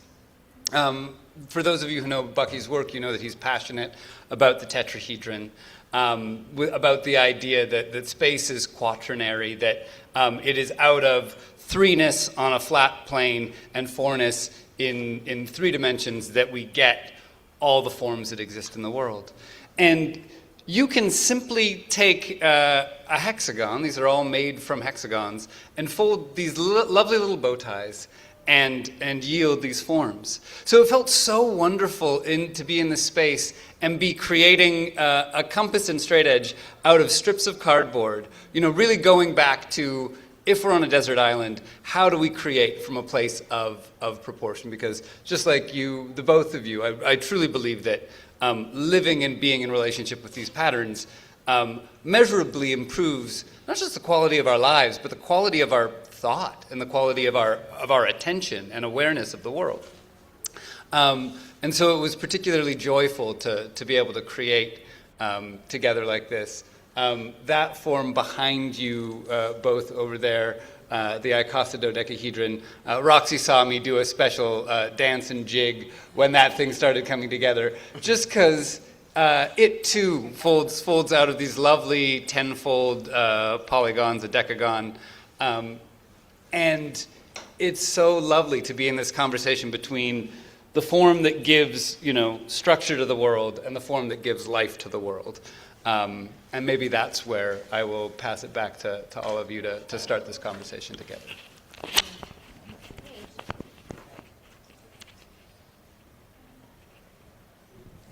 I just wanted to also have the mic, but feel free, if that sparked anything for either of you, to just jump in. Well, Go ahead. I was just going to say that when you were talking about transformation of ideas or form into something new, like the house or whatever, that this is myth. This is what we would do with myth. And one thing about my ancestors, I kind of saw them as myths, as people are in families.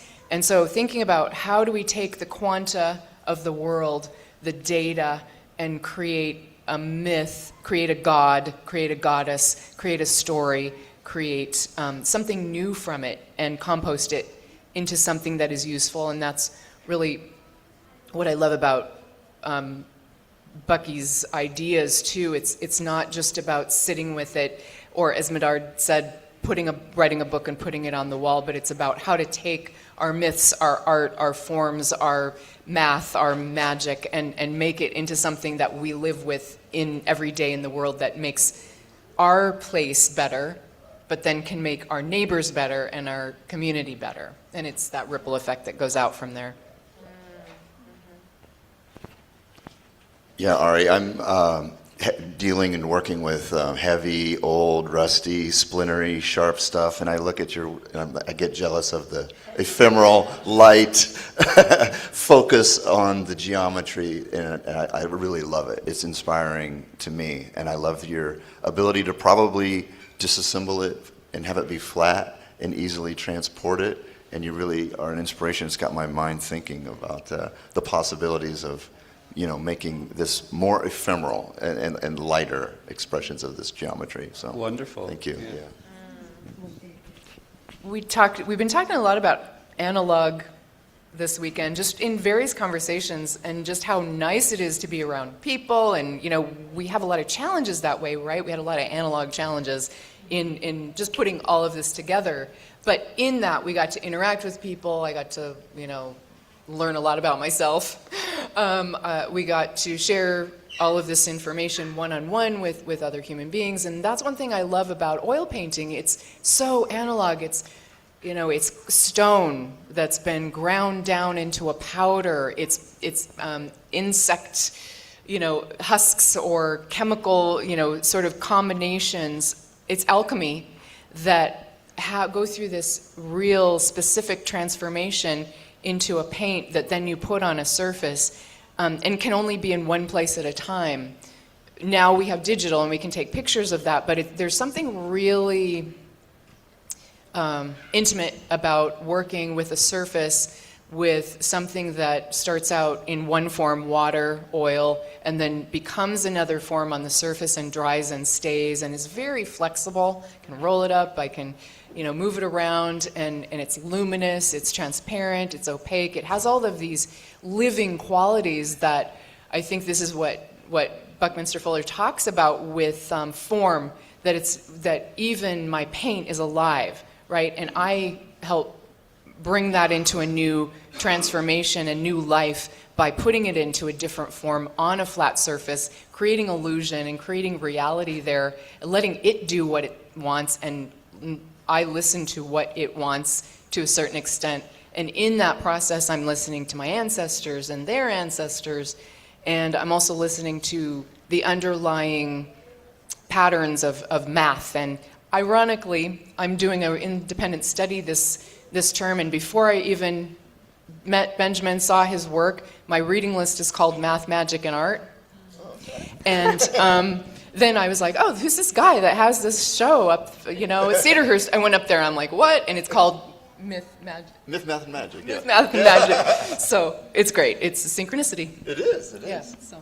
Well, that's funny too, because your show is called Wayfinding, and I find that as a very useful, metaphor or ancestral lineage of, trying to find your way in relationship with the natural world.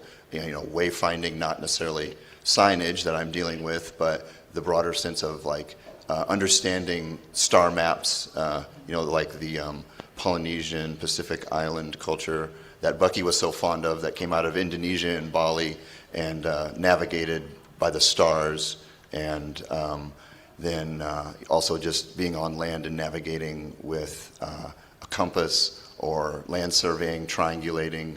If you know 2 points, and then you get to magically know the third.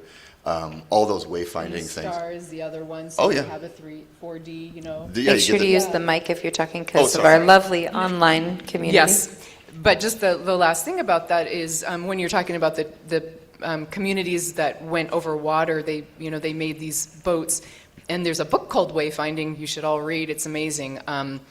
And it's about all these ways of mapping and everything, and she talks about that culture and how they really read the waves, and they read the tree that they were in, which was a boat, and so they could tell and triangulate over those waves and how far a wave had come from another island or around an island that was way over there that you couldn't see. They could see that, and by just hearing how that wave hit the side of the boat, they could understand how far the wave came, where it was going, and where they should go next. And so that intimacy and intricacy of the small details that you can't see the big picture, but you can understand, that is so vital and fascinating, isn't it? And just what you were saying.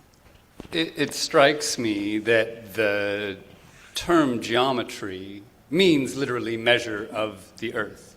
And what you're sharing, both speaking about the oil paint, having this constituent element of the place that it comes from, and talking about finding your way across an ocean which is made up of an innumerable number of waves, each which is distinct, and if we remember how to listen to it, we can find our way. I think about what the meaning of measurement is through time, where it started and where it is now. So I learned recently that in antiquity, there was a lot of superstition around being measured. That to be measured as a human being was something that you would never do. It was the distilling down to this quantifiable essence that isn't you. And it is, in a similar way that when photography came along, there was this sense that something of you is being taken. There was a similar sense that when you are measured, something of you is being taken. And I think about, the journey that we went on to build clocks that would allow us to travel around the globe, because of course you can travel up and down on the lines of latitude by the stars, but as soon as you're trying to make your way around the lines of longitude, you get lost if you don't know how to listen to the waves. And so we developed this incredibly complex set of externalizations of our way of tracking time and of our way of tracking place, that now we rely on. Now we are all enmeshed in this world where I can pull out my phone and tell you what time it is at any point on the globe, but maybe if I'm left alone in a dark room by myself, I might not have that capacity and that sense of relationship. And I think that part of why I love this discipline of actually studying what happens when you take circles on a flat plane or very simple forms and fold them into space is we start to be in conversation with the discrete lived metaphor of our lives and these complex metaphysical metaphors that are already in existence, that a triangle is this living framework that doesn't exist anywhere in the world, but we can always find it and tend to it. And it's sort of in this meeting of the discrete uniqueness of ourselves and our enmeshment in this world of complex phenomena that's awaiting us, that we find a realm both for really dynamic art, but also for embodied life with meaning. I really appreciate that this conversation is happening during the Making the Invisible Visible salon. So much is being made visible, and I really love that we've gone into this path that illuminates a lot of the underpinnings of who and how geometry has been utilized to navigate and orient and connect. And this is an ancient discipline that we get to continue to carry forward in a time of disconnection and external reliance on something else to tell us how to navigate. And in that context, I wanted to ask, in a time of all of the many crises we face in the world, why? Why sacred geometry? And I think you've started to touch on this. And I believe just making it a little bit more vivid would be really interesting, because a lot of people can find it pretty abstract. I could kick that off if you would like. Yeah, in designing that house was the first time. Well, I backtrack. There was a book by Bob Frizzell who was pulling on Drumvalo Melchizedek's work. His book was titled "Nothing in This Book is True, but It's Exactly the Way Things Are." That was the first time I encountered the phrase sacred geometry, and it really echoed back with the home building project, and trying to figure out how people built in BC times before we had the ability to use HVAC to divorce ourselves from the natural environment. You had to live in unity and in a symbiotic dialogue relationship with the seasons and the cycles, and the way that people built back then. could inform how we build now. But doing that research, I noticed a lot of the sacred buildings had something called phi ratio, the golden mean, which is not pi but phi 1.618, and it goes on. Also, coincidentally, synchronistically, the area code of this area is 1618. So we just learned that. Yeah. So it's so cool. Yeah, this is not coincidence. No, certainly synergetic. Certainly not. But yeah, that's the and then you begin to examine that a little further, and you can see that there are repeated forms, proportions, patterns that are present in the seemingly chaotic and random world around us that reveals an underlying order that is very reassuring and very evidential of the will of a superintelligence present through all things, including us, that we're working with, we are a part of. It's in our heart. We're in the heart of it, and it's just validating that we're not alone. And it kind of echoes Bucky's trim tab idea that us as a small single individual is part of this kind of, his metaphor was mechanistic, but, we would be an organelle within this macroorganism, and the geometry we find in sacred geometry is evidence of that. And I wanted to quickly carry on with something that you had mentioned, Ari, about measurement and quantification and labeling, how it's a limiting factor. And that is an aspect of sacred geometry. I feel like there is a little bit of a limiting factor to it, because it's a crystallization and a completion. And I think that as a human species, we are that bit of incompletion through our powerful imagination, that we are leaving the pattern slightly incomplete. The mineral kingdom is crystallized and complete.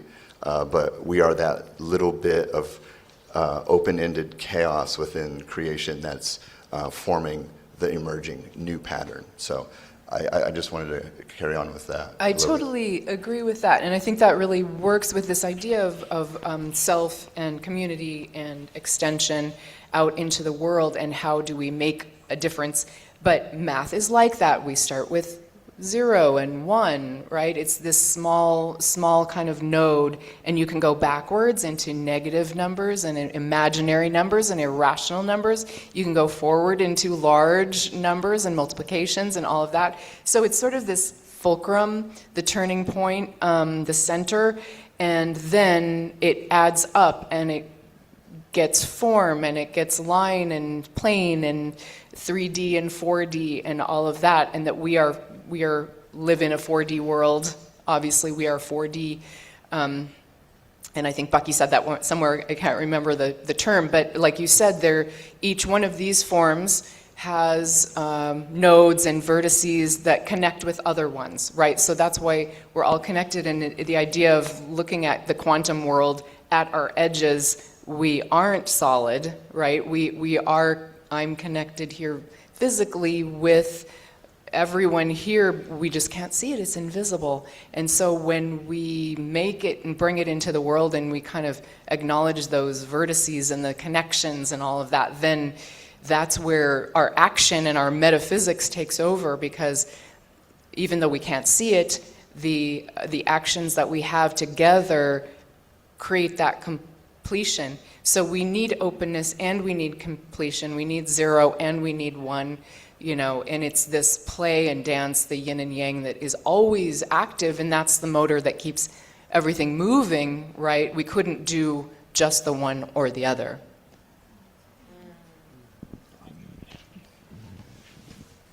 Yeah, there's so many threads you both have tossed out there. I feel like when I think about this question of like why now, why does this matter now in this time of all of these crises, economic, political, with the many wars ongoing on the earth. And I think at the heart of what is driving that series of crises is a fundamental understanding of what is of value in this world. And that, when I think about this framework, sacred geometry, I don't often use it anymore. I mean, none of us do. That's great. I believe that everything is sacred, and everything is composed of constituent geometry. So it's not a particularly useful term. What I often talk about is about harmonic relationship, is about how things come together and how things interrelate.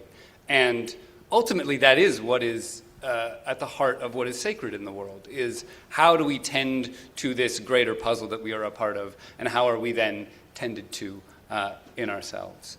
And, when we look at these amazing works of architecture or geometry that have been passed down to us, the Great Pyramid at Giza, Stonehenge comes through my ancestry and is this place that I return to perennially, where the folks who built that space built this incredible monument to frame the rising and the setting of the sun and the moon, these 8 different points of the settings of the moon, in this arrangement that both physically embodied the scale of the moon in relationship to the earth, scaled down from thousands of miles to tens of feet, and also was able to function as an astronomical calculator, predicting when eclipses and full moons and new moons would happen.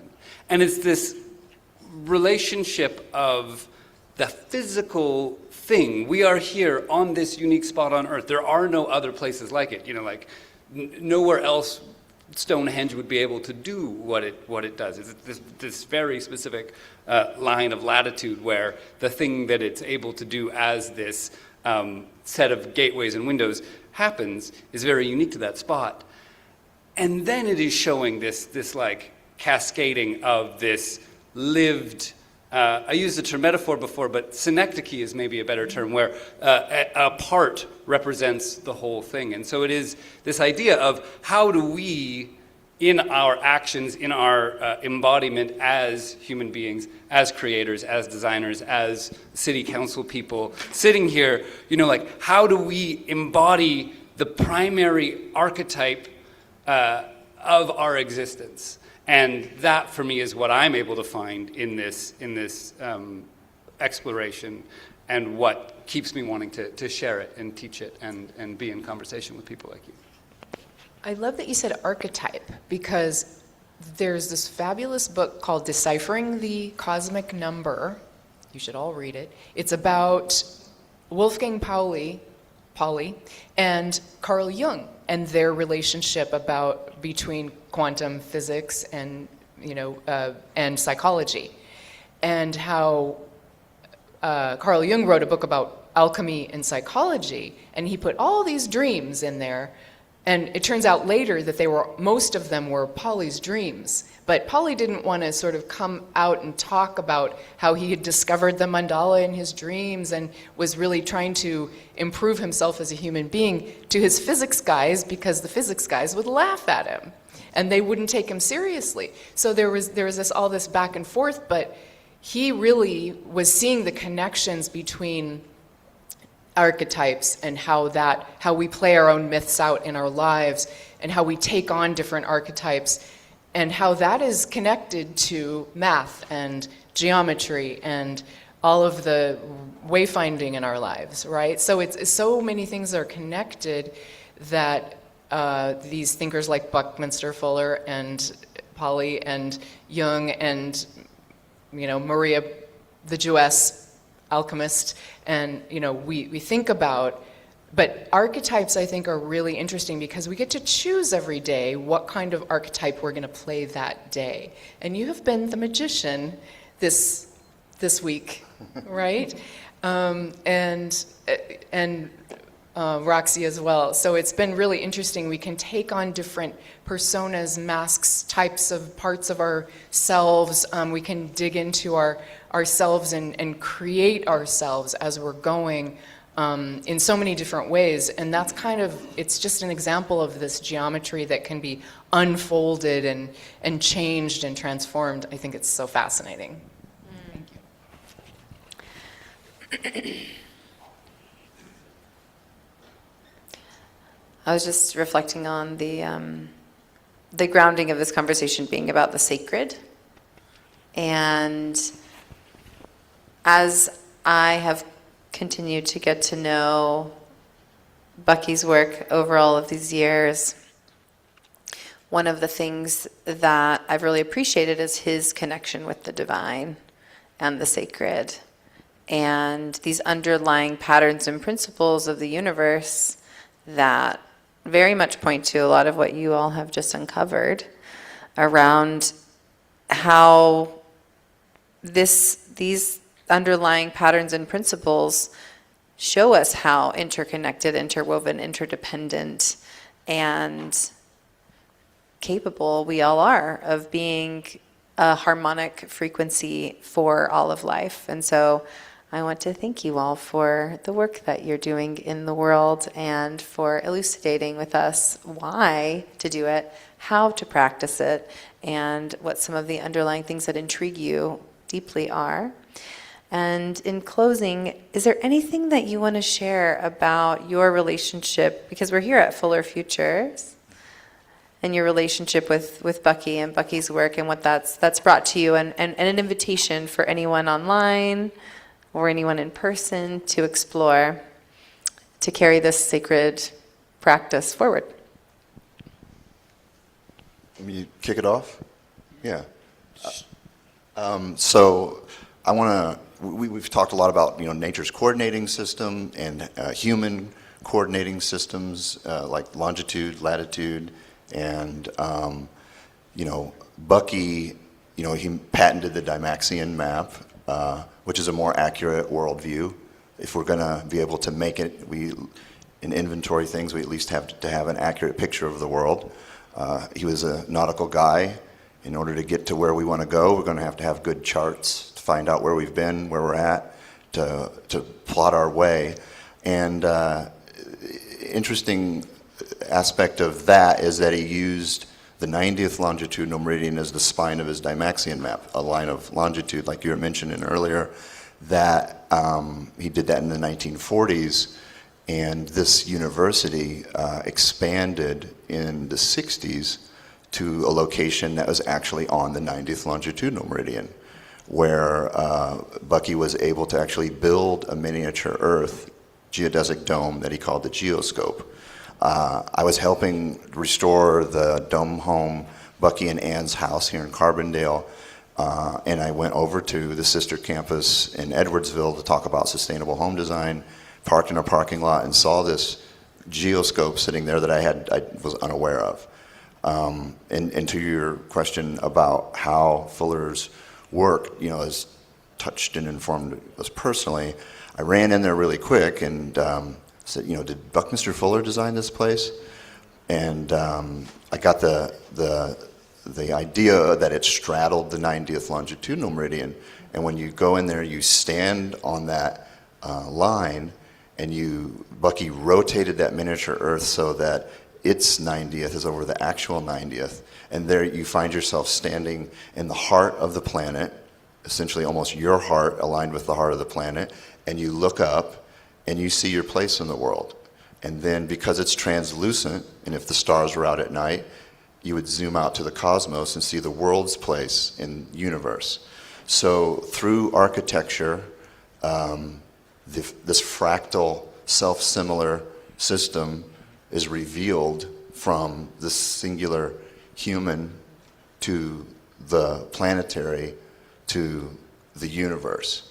And if you're an imaginative person, you could even look up and see the bottom of your shoes there above your head. But that was a transcendent kind of peak experience. Almost out-of-body experience, because you're literally, through your imagination, looking at yourself from outside of yourself, or at least looking at your place in the world from outside of yourself. So I'm really, really, really grateful to Bucky for that. And then, within the proportions of geometry and angles and degrees, that 90 degrees took on a lot of kind of significance in a way. People like Philip K. Dick and even Einstein talked about orthogonal time. Bucky talked about it in the sense of his precessionary effect, that if there's a vector of action 90 degrees to that vector, something accidental and unexpected occurs that was unplanned. And Philip K. Dick said that sometimes he would be knocked out of this current timeline and go into orthogonal time, which means perpendicular or 90 degrees, where he would see an alternate version of this world. So, and Einstein posited that if you could, do the same and see it in another dimension, that it would be perpendicular at 90 degrees. So a place and a space and a piece of architecture echoing 90 degrees from Bucky's map, in a place where you can imagine a different world, and see that alternate potential world that could emerge if we collectively imagine it together, big enough. And that's what we're here for. That's what we're doing. That's why art making and everything is so important, that we are catalyzing that change and activating that kind of collective mind to envision that new future. I love that. Thank you, Ben. That's amazing. Saw an amazing play last night, The History and the Mystery of the World, Buckminster Fuller, by, he's here, John Michael, and D.W. Jacobs was the playwright. So all of the arts, I guess what I would end with is all of the arts are so important.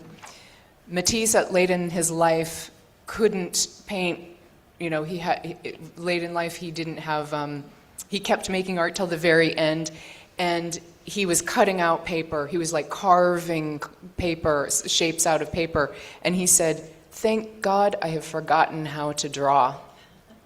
And what I think he meant by that was that he was going through a regeneration of his imagination in a new way. And so I think I'm on this idea of like every child is a genius, that we can become a genius, a new, different genius every day when we're thinking about a new thing, when we're connecting with our imagination. And when, as Casey gave me, he gave me a great quote. I've learned so much from all of you this weekend. We're all participating in the integrity cosmos all the time. So when you're making art, being present in that moment and forgetting how to draw and trusting yourself and just expressing what you feel can help, can be useful, can be beautiful at that moment. I think that's all about the one and the zero, and the yin and yang of life. So. Yeah, I'll build on that to close us out. I think if you're here, if you're drawn by the work of Fuller, if you're just encountering these ideas for the first time, I so invite you to dive into synergetics, to dive into the structural heart of where the rest of these ideas came from. And it may be really abstract at first. If you need a guide into that space, Amy Edmondson wrote a wonderful book called A Fuller Explanation. It takes the 1900 pages of synergetics and whittles it down to about 200 in this really readable format. But it's the invitation to actually start building these things with your hands. Start drawing with a compass. Discover what it takes to turn a hexagon into a pentagon, where you find, the square root of 5, where all of these interconnected wonders that creation has given us just as a part of the admission on this ride. Because it's from that place that we start to re-engage with a sense of wonder. It's really easy as we progress in life to have a clear sense of where we're going.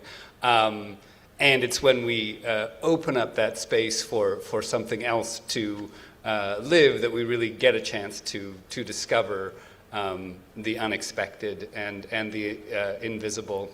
I'll close with by paraphrasing Dr. Ian McGilchrist, who I was just listening to the other night as I was recovering from a big production day, who said that ignorance is what comes before knowledge. Unknowing is what comes after knowledge, if we're lucky. Thank you.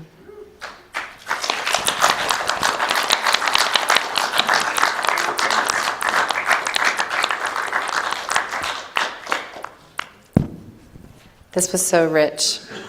I feel like we could spend the whole day talking. This was fabulous. Thank you all so much for your creativity and your time and your vision. And with that, we continue. Beautiful. Thank you, Roxanne. Of course. All right. So, Ari, I had a funny idea, if you'll entertain me. Always. Just since we've been sitting for a minute here, and there's that really fun coincidence, synergy, that here in Carbondale, the area code is 1618. Can we do the hand-to-body adventure, where it's like your finger to your thumb and get everyone to do it so they have a moment to stretch and also realize the 1.618 in their body? Great. This is a fantastic new avenue for us. So for those of you who are unfamiliar with all the places that the golden ratio or the phi ratio lives in your life, this is the proportion by which the small part equals is to the larger part as the larger part is to the whole. And you can see that if you were to look at the first finger on your hand, and we're to look at the tip of your finger to the first knuckle. If that was 1, from the first knuckle to the second knuckle, that would be 1.618. You on the internet, you do this too now? Yeah, I'm going to invite you to start moving your finger as it wants to coil from, if from the first knuckle to the second knuckle is 1, from the second knuckle to the third knuckle is 1.618. If you were to extend your palm, the length of your fingers, if that was to be 1, the distance from your palm to the edge of your hand, that would be 1.618. The length of your fingers and palm, your whole hand, to your forearm, 1 to 1.618. One arm, 1 to the whole span of your arms, 1.618. From your head to your belly button could be 1, and from your belly button to the ground, 1.618. From the smallest twist of your DNA out to literally the largest thing that we can see at the background radiation of the universe, this is the proportion by which all life is connected, and you're a part of it. So inviting you, if you feel the need, to get up and stretch and let your being fully expand into that space. That's great. That was fabulous. Thank you. Thank you all Yay! so much. Oh, amazing. Okay, so Amanda Sage is live in the Vision Train, and they also are gathering in Gunnison. So there is a crew, and then we have all the amazing folks online. So with that, we're going to take a short break as we transition back for a performance with Amanda Gregory here in about 5 minutes. I encourage you to get back here because we are in for a serious treat. She is an unbelievably incredible performer and artist and scientist.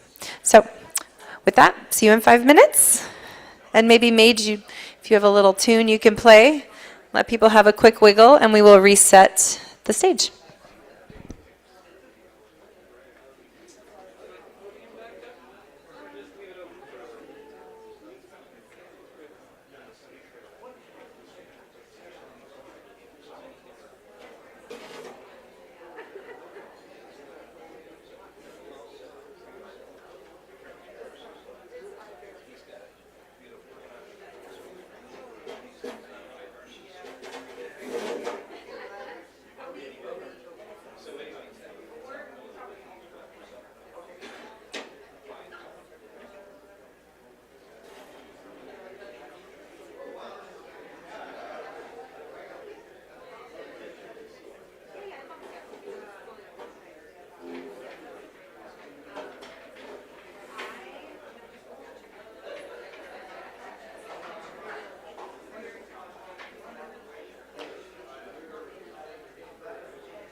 check, check. All right, folks, I want to invite you to come back for a very special performance that requires your deep attention. And it's brief, so it will be beautiful. If you can hear me, clap once. If you can hear me, clap twice. If you can hear me, clap 3 times. If you see someone who has not heard me, can you tap on their shoulder and tell them to pay attention?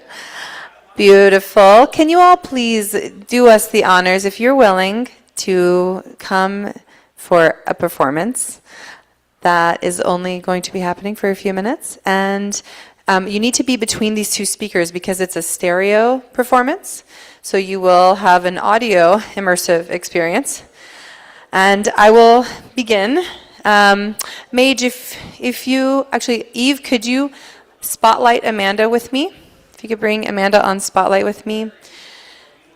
And so that should show up on the screen. Mage, if you have the Zoom.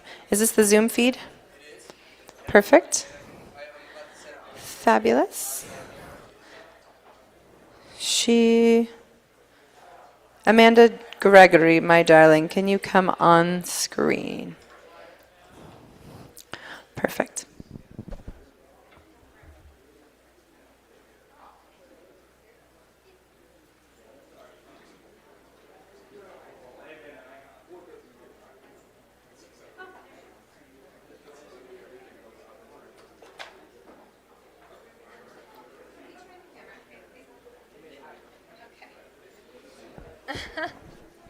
All right, friend. Mark, can you turn the camera? 2. What a trip. Whoa, screen and screen. Hi, friend. Wait for it. There we go. Hi, I love you.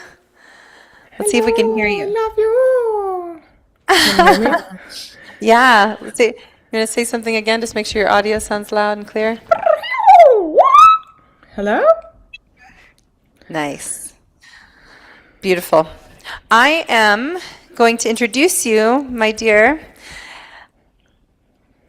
So, for those of you who do not know Amanda Gregory was a part of the very first Design Science Studio and has come and played and participated in every single one ever since.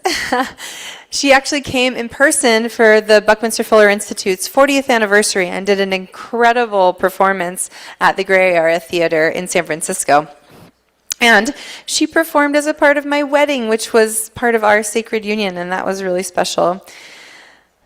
Amidst all of this, Amanda Gregory is an opera singer and multimedia artist. She creates voice-generated binaural frequencies and psychoacoustic effects, improvising with natural sounds in 3D space, and collaborates with scientists and technologists to craft multi-sensory experiences exploring neurobiology and consciousness. This piece that she's going to perform is called Photosoma, and I'm going to tell you a little bit about it. And for anyone who's tuning in online, if you have headphones, I highly recommend that you put them on. If anyone is here in person, or for everyone who's here in person, if you can be between these 2 speakers, then you will get to experience the binaural psychoacoustic effects. So derived from the Greek words phos, meaning light, and soma, meaning body, Photosoma examines humans as biophotonic beings. While we don't photosynthesize like plants, our cells emit and absorb ultra-weak photons, and the metabolic processes that handle this light fuel bioelectric oscillations reaching into the gamma range, 40 to 100 hertz. We are also structurally crystalline. Collagen is the most abundant protein in the body and forms a liquid crystalline lattice. Bone and fascia are piezoelectric, hopefully I said that right, converting mechanical stress into electric potential. The performance explores where the measurable electromagnetic activity of this crystalline light-emitting body ends, and the subtler energetic anatomies mapped across the wisdom traditions begin. The sound design began as an inquiry into why crystal bowls produce the physiological effects they do, and with collaborator Alan Macy, who's also a friend and has come and taught in the Design Science Studio. Amanda Gregory and Alan Macy performed a Fourier transform on the bowls, revealing the discrete overtones that give each bowl its resonance. Those overtones were then mapped into a custom tuning on the infintone, an instrument built for harmonic ratio-based tuning, where every interval is pure mathematical relationship rather than a tempered approximation. The result is a crystal bowl, separated like a synth, or separated into its overtones and played like a synth. The parallel is structural. One ordered resonant lattice, quartz, decomposed and replayed through another, a collagen matrix of the listener. Woven through the infintone and the live vocals are nested EMDR patterns for neural entertainment from delta through gamma, patterns within patterns, slower oscillations, carrying faster ones inside their phase. This cross-frequency phase nesting mirrors phase amplitude coupling in the brain, where the phase of slower rhythms organizes the amplitude of faster ones. A mechanism implicated in attention, memory binding, and consciousness and conscious access. Light becomes metabolism, becomes oscillation, becomes sound, and then through the listener becomes light again. For those of you who are still chatting in the back, just for this performance, if you want to continue to chat, Ari, if you all want to keep chatting, feel free to just go outside for just a few minutes just for the performance, because I think it would benefit everyone who is actually in here to be present and experience a lot of what we just talked about, actually. So without further ado, Eve, can you please remove my spotlight, and let's focus on my dear beloved Amanda Gregory for this performance. Thank you.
Thank you.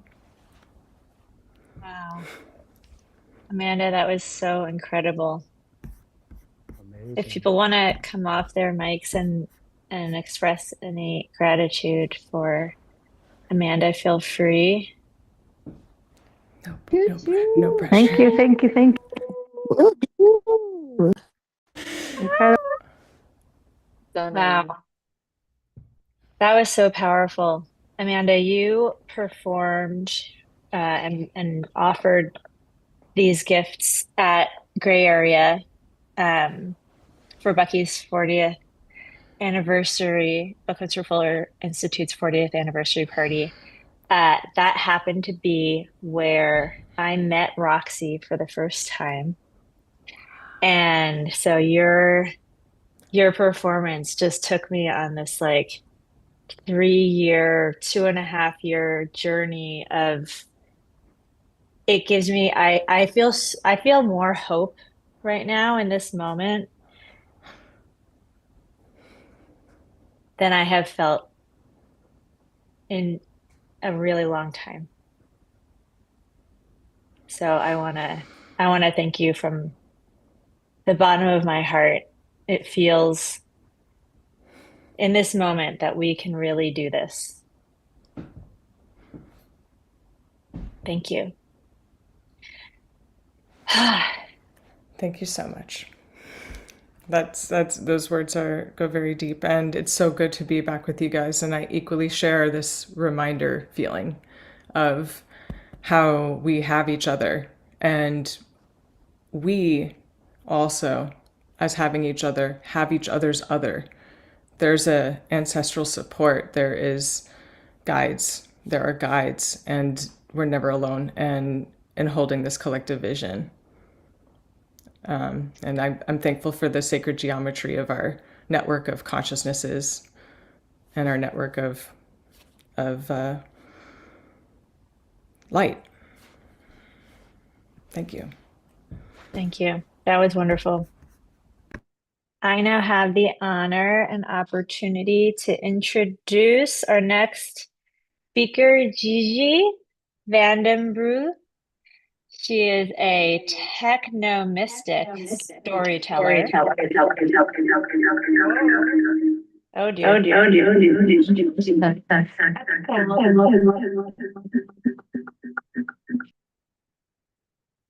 We okay? I found someone who was unmuted. All right. Gigi is a techno-mystic storyteller and climate futurist, moving between ancestral, ecological, and cosmic realms. Taino lineage shaped by a nomadic life, working at the intersection of youth power, systems change, and humanity's remembrance of earth and sky. She co-creates with her partner, artist Quito Biango, and will be sharing with us the one who carries the waters. Welcome, Gigi. Thank you so much. Are you able to hear me all right? Oh, yeah. Thank you so much, Rebecca. And I'm so pleased to be with all of you here today. So before we begin, I would invite you to take a deep, deep breath with me. We begin with an invocation to those who walk with us. Beloved ancestors, I call to you across time, those whose bloodlines live in our bodies, not as metaphor, but as marrow, those who walk this earth before borders, before the breaking, before the forgetting, ancestors of the islands, ancestors of the waters, Atabe, mothers of the river, mother of the moon, the first water I remember, the water that flows in my body, les ancêtres de la forêt, guardians of the Congo Basin, the Sakata, the ones who held the lifeline of the matriarchs, who carried life through the body, who kept relation when everything tried to break it. These are mine, and still, they are not only mine, because each of you comes from a place, a people, a remembering that lives in your body, whether you know their names or not, but they know you. Feel them now, not as idea, but as presence, in your breath, in your chest, in the weight of your body on the earth. Keepers of the womb, keepers of the line, keepers of the law of relation, you who kept our songs when the world tried to choke them from our throats. I know what it is to swallow a voice until it becomes ache, to make the body so small so the truth does not take up space. It is in our throats. It is in the tightening of the chest. It is in the silence we were taught to call safety.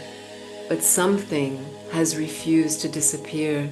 Something waited in the water, in the bones, in the quiet places no one thought to look. And now it rises, not as force, but as truth that will not go back into silence. Stand with me, stand with us. And as I call my ancestors, I invite each of you to feel the ones who walk with you, not behind you, not above you, but within you.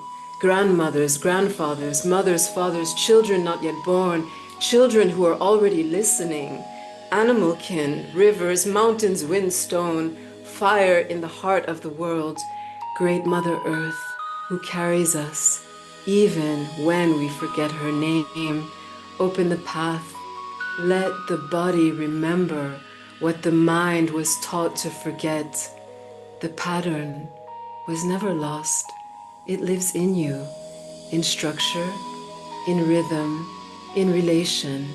Let what was invisible reveal the pattern. Together we open the portal of remembrance. And now we listen.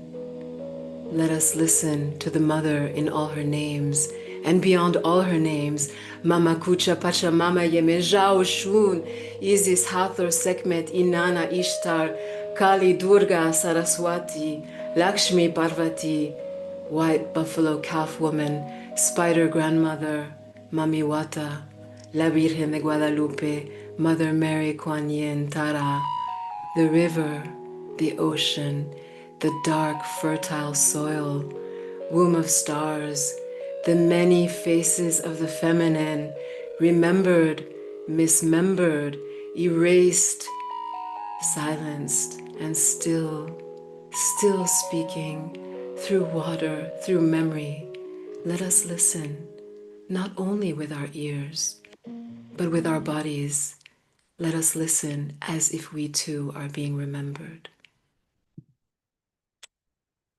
And now she speaks. I am the ground beneath your feet. I am the water in your veins. You forgot me, but your body did not. So I placed memory in the land, in the women, in the songs. And what is buried becomes seed. And now the seed opens. Remember, nothing lives alone.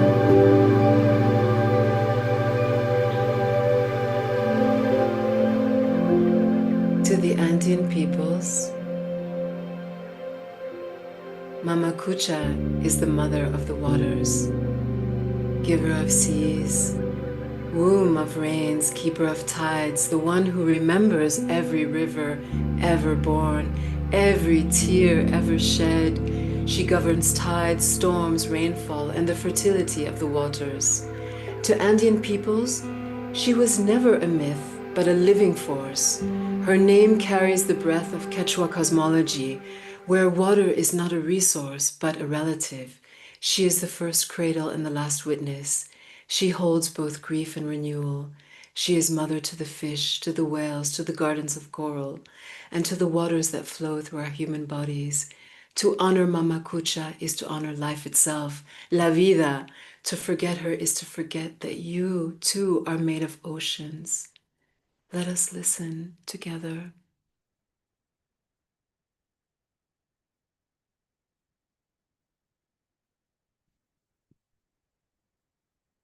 My beloved child of water and memory, long before your first tears, I was weeping salt into the sky. I am the mother of the oceans, the one whose breath births clouds, whose heart beats in tides. You have always known me, beloved child. In the womb, you floated in my memory. Your body is mostly my water. You cry me, you sweat me, you dream me.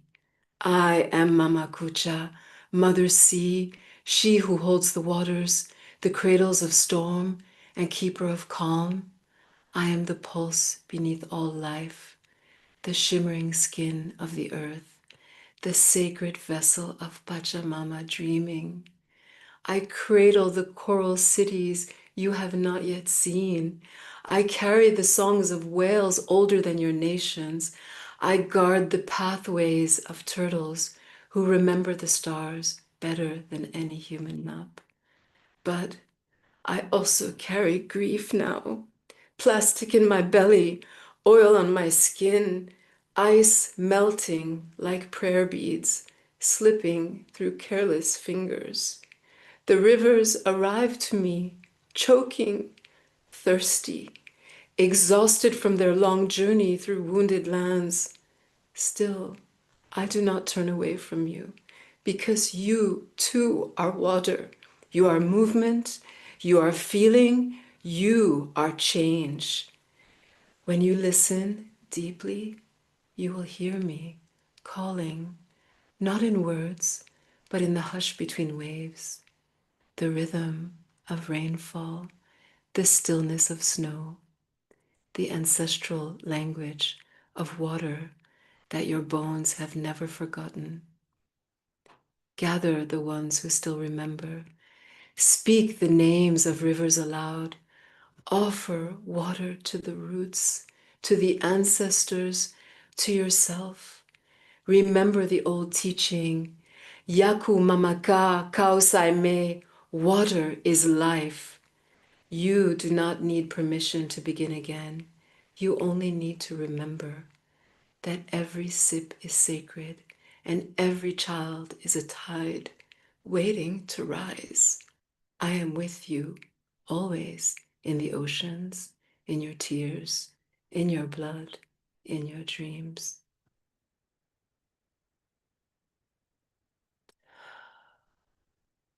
My beloved child, I am the first tear you ever shed, the river you first bathed in, the rain that kissed your skin before you had a name. I am the oceans and the lakes that cradle your world, and I am the quiet stream that carries your ancestors' songs. You forget sometimes, don't you, my love, how much of me you are, how I've walked with you in every drop of water that has ever touched your lips, your feet, your body. I am the current that pulls you toward what you need to learn and the stillness in the depths where all things come to rest, quiet and whole. You ask for a world of abundance, yet you forget that abundance flows through every stream and river I have ever given. The fish in the sea, the moss on the stones, the dew on the leaves, all this is sacred, all this is life. You forget that I am the breath of life, as much as I am the flow of water. You think you must control the tides, but I have seen the moon pull the waters for eons. You cannot control the flow, my child, but you can learn to listen. I ask only this. Do you remember that you came from me? Will you honor the waters as I have honored you? I am the river of life, and you are not separate from me. Feel the world as I do, in the movement of water, in the breath of life, where all things are sacred, where every drop holds the whole.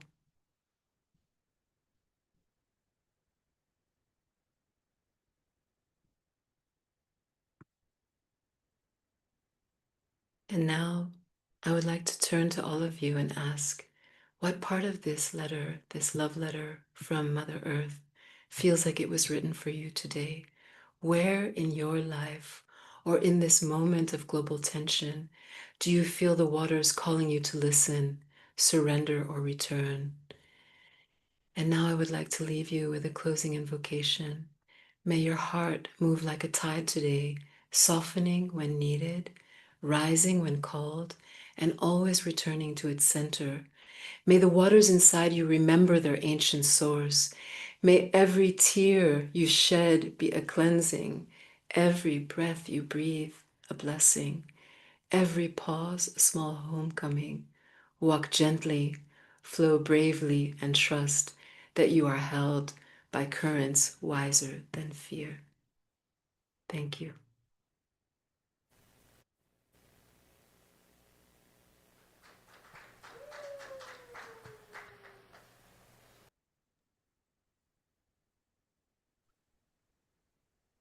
Gigi, so beautiful.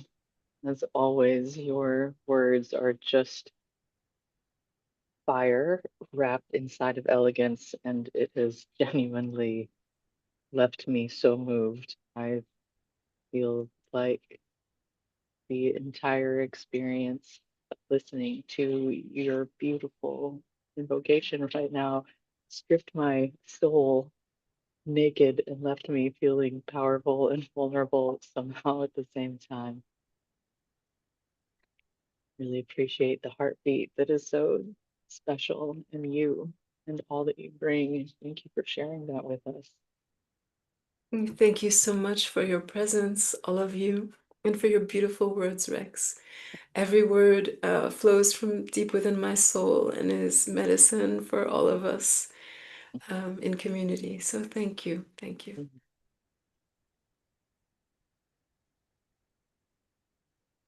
Mm. We love you. Love to all of you. Thank you. Amazing. Have to just breathe that one in. That was so powerful. And now, excited to be able to introduce Shawnee Ginger Soul. Tell you a little bit about Shawnee. Shawnee offers intentionally curated retreats, wilderness experiences, yoga, and sound alchemy to adventurous minded people. Intentionally curated to connect with elements and authentic movement. We are honored to guide you within the gorgeous landscape of the Shawnee.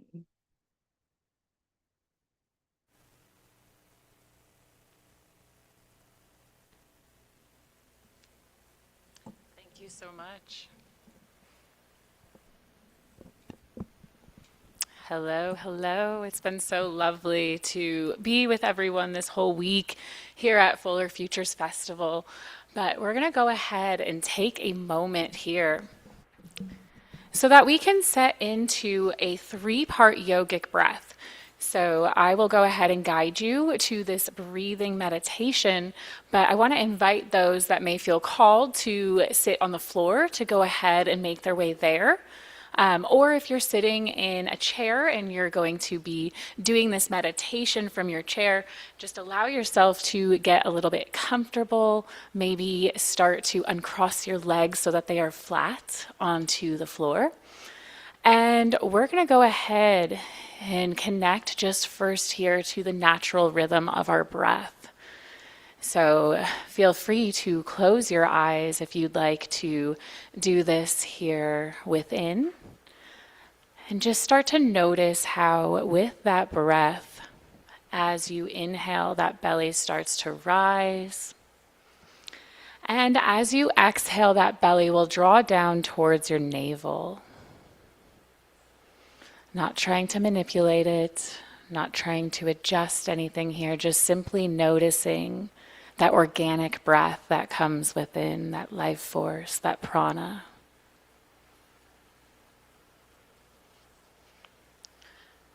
And so I'm going to go ahead and teach you all a 3-part yogic breath, where first, if you'd like to bring your hands to your lower belly, just allow yourself to feel that belly and focus on those inhales. Again, that belly rise. And on the release, that belly draws down towards the navel. Just creating your own path here, your own rhythm.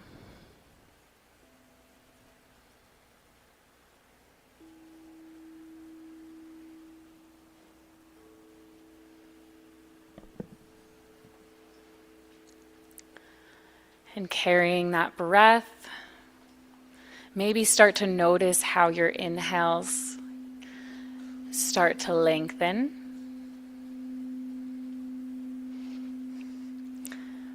Matching it again with those exhales on that release, the belly rise.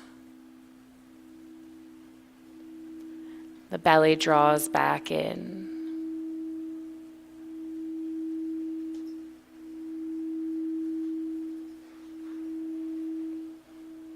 Feel free to make any micro adjustments to release any tension, maybe by releasing those shoulders back away from the ears, allowing the spine to be tall in the crown.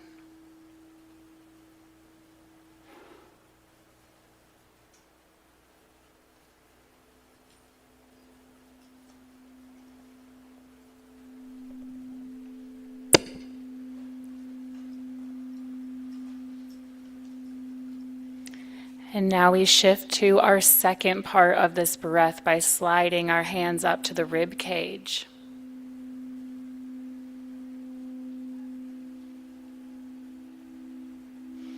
Noticing how with that breath in, the ribs expand out. The release, they come back towards our center.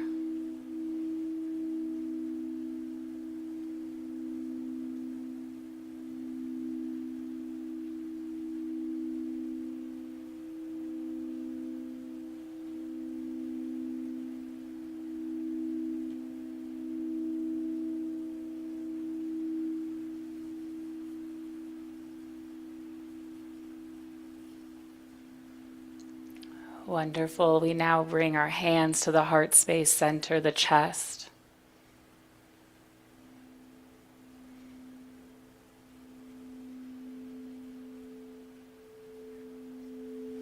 We notice that chest rises with that inhale.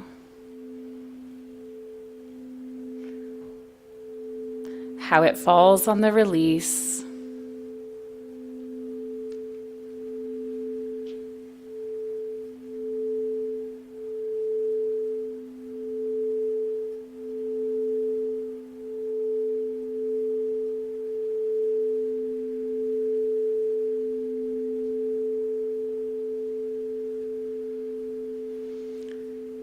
And taking a moment to shift wherever the hands want to lie, we now focus on connecting all 3 parts of that breath here.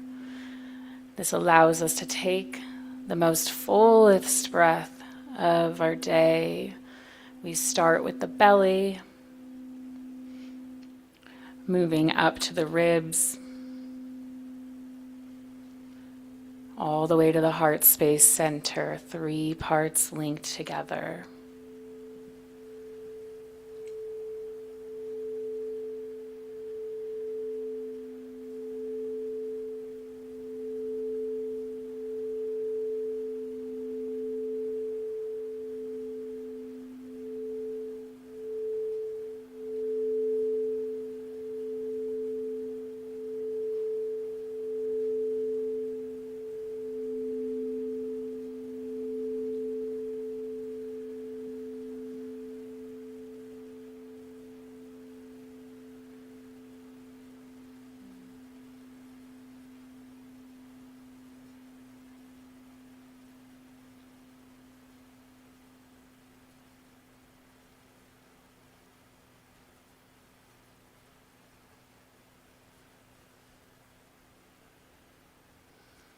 And then slowly just bringing that awareness back into this space and back into your body, we allow ourselves to find again that natural breath here. Whenever you feel called to come back, allow yourself to slowly start to open the eyes and wiggle the fingers and toes. Thank you all so much. It has been a great honor. Namaste.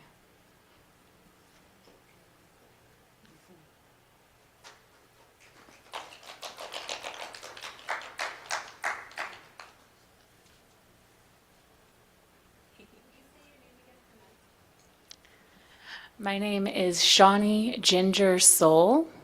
That is my offerings. Please find me on socials or online. I would love to connect with each and every one of you. Thank you.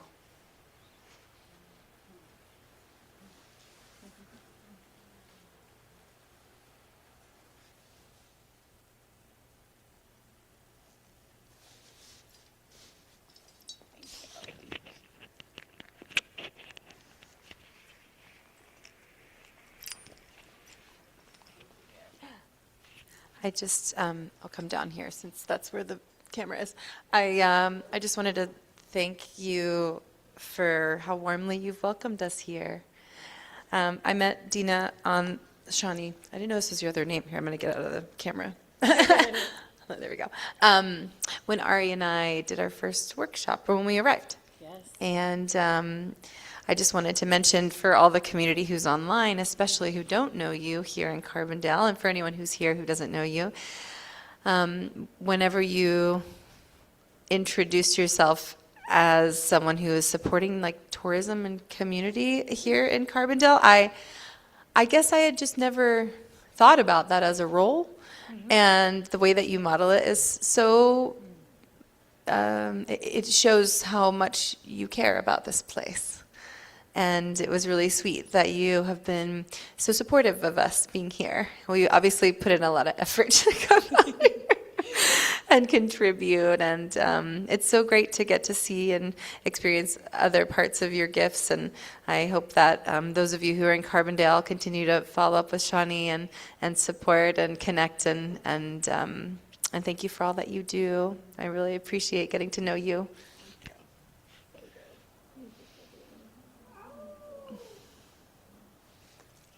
Appreciate you. Beautiful. Okay, so grateful. Next up, we're going to transition back to one of our online artists who is going to be teleporting in from Austria. We're going to have, I think, 2 things happening. One is that Nico is going to start to live paint, so we'll start to see that. And then Ana Maria is going to share. And I believe Ari is going to be the one to do that introduction.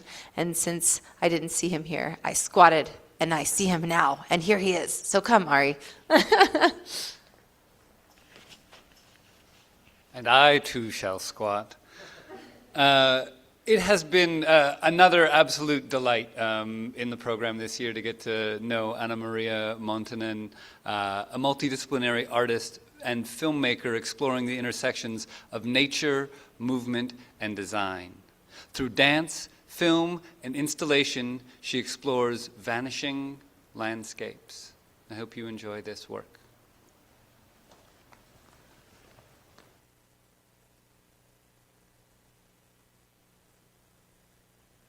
Hello, everyone. So, am I? Ana Maria, sorry, one sec, I'll come on stage with you. I believe that you wanted us to walk through New Art City and you wanted me to screen share for you. Is that correct? Yes. Yeah? Thank you. Okay, great.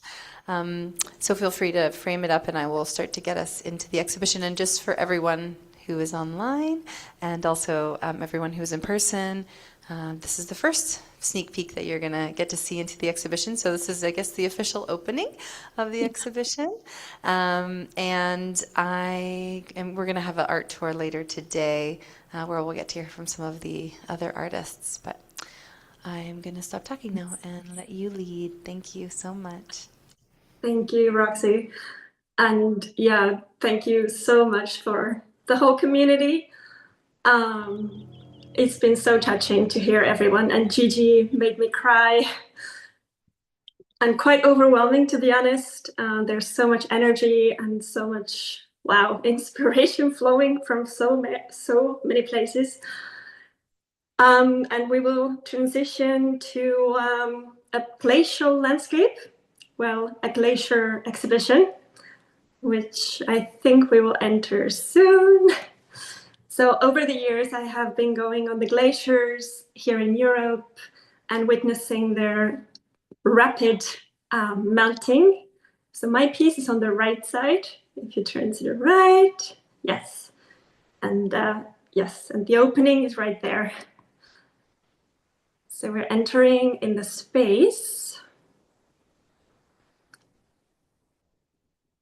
And can everybody hear the sound of the space? The music?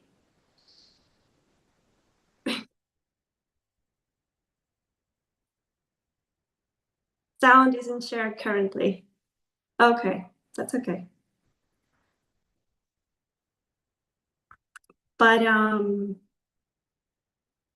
it's okay. It can also be without sound. That's fine. It should have sound. So let me try to figure out what's going on. It is unmuted. My audio is shared. How strange. Yeah, it should all be happening. I need to solve this anyways because it all should be working. No sé. Everything is unmuted. Strange. My volume on my computer is down, but it's internal volume, so it should be working. Or should I just do it without sound? If you want, we can try it without sound, but it's so beautiful, the sound. And it has to work for the art tour anyways. So if you don't mind letting me see if I can reshare and see if I can fix it.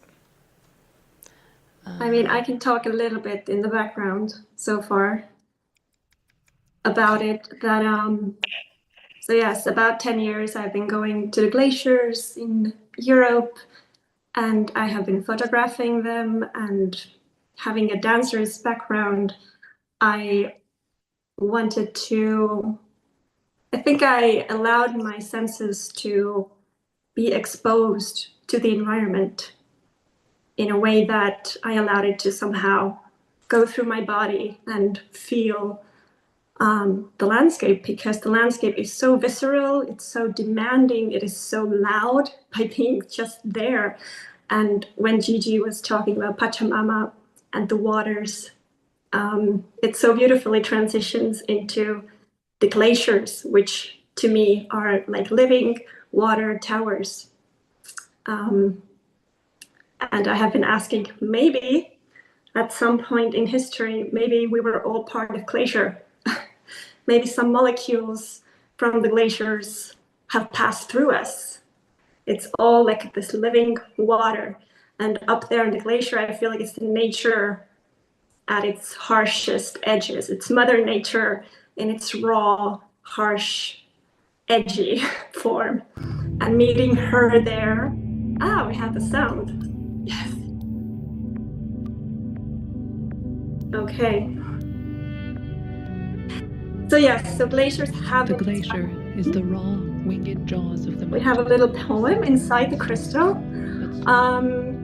And could you go back a little bit? So just to talk about the space itself, it's inspired by, you can go a little bit more. Yes. Just stop there. The glacier is the raw, winged jaws of the... It's going all the way through.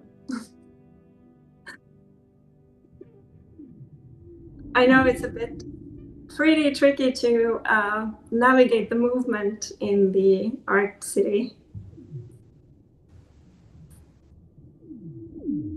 Thing happens on my computer. If I'm in New Art City and someone comes into the waiting room, it will lock me and I will start to just fly off into the distance. So if you are co-hosts with me, please either just don't let them in or let them in actually, I think you have to let them in very quickly. So you be ready. Okay. Sorry, Anna. I will try again. No worries. We got a little swoosh through of the entire space. Okay. The glacier so is we're the raw, swooshing back winged jaws of the... and step around there. So I was inspired to create a space. So the walls and the floor are inspired from the granite or tectonic layers. So the entire Mont Blanc Massif is like a huge crystalline basement block. It's a 300 million years old granite, which is pressured by the tectonic pressure, is brought to the surface. And because of the tension has been so strong, inside the granite there are pockets and fissures.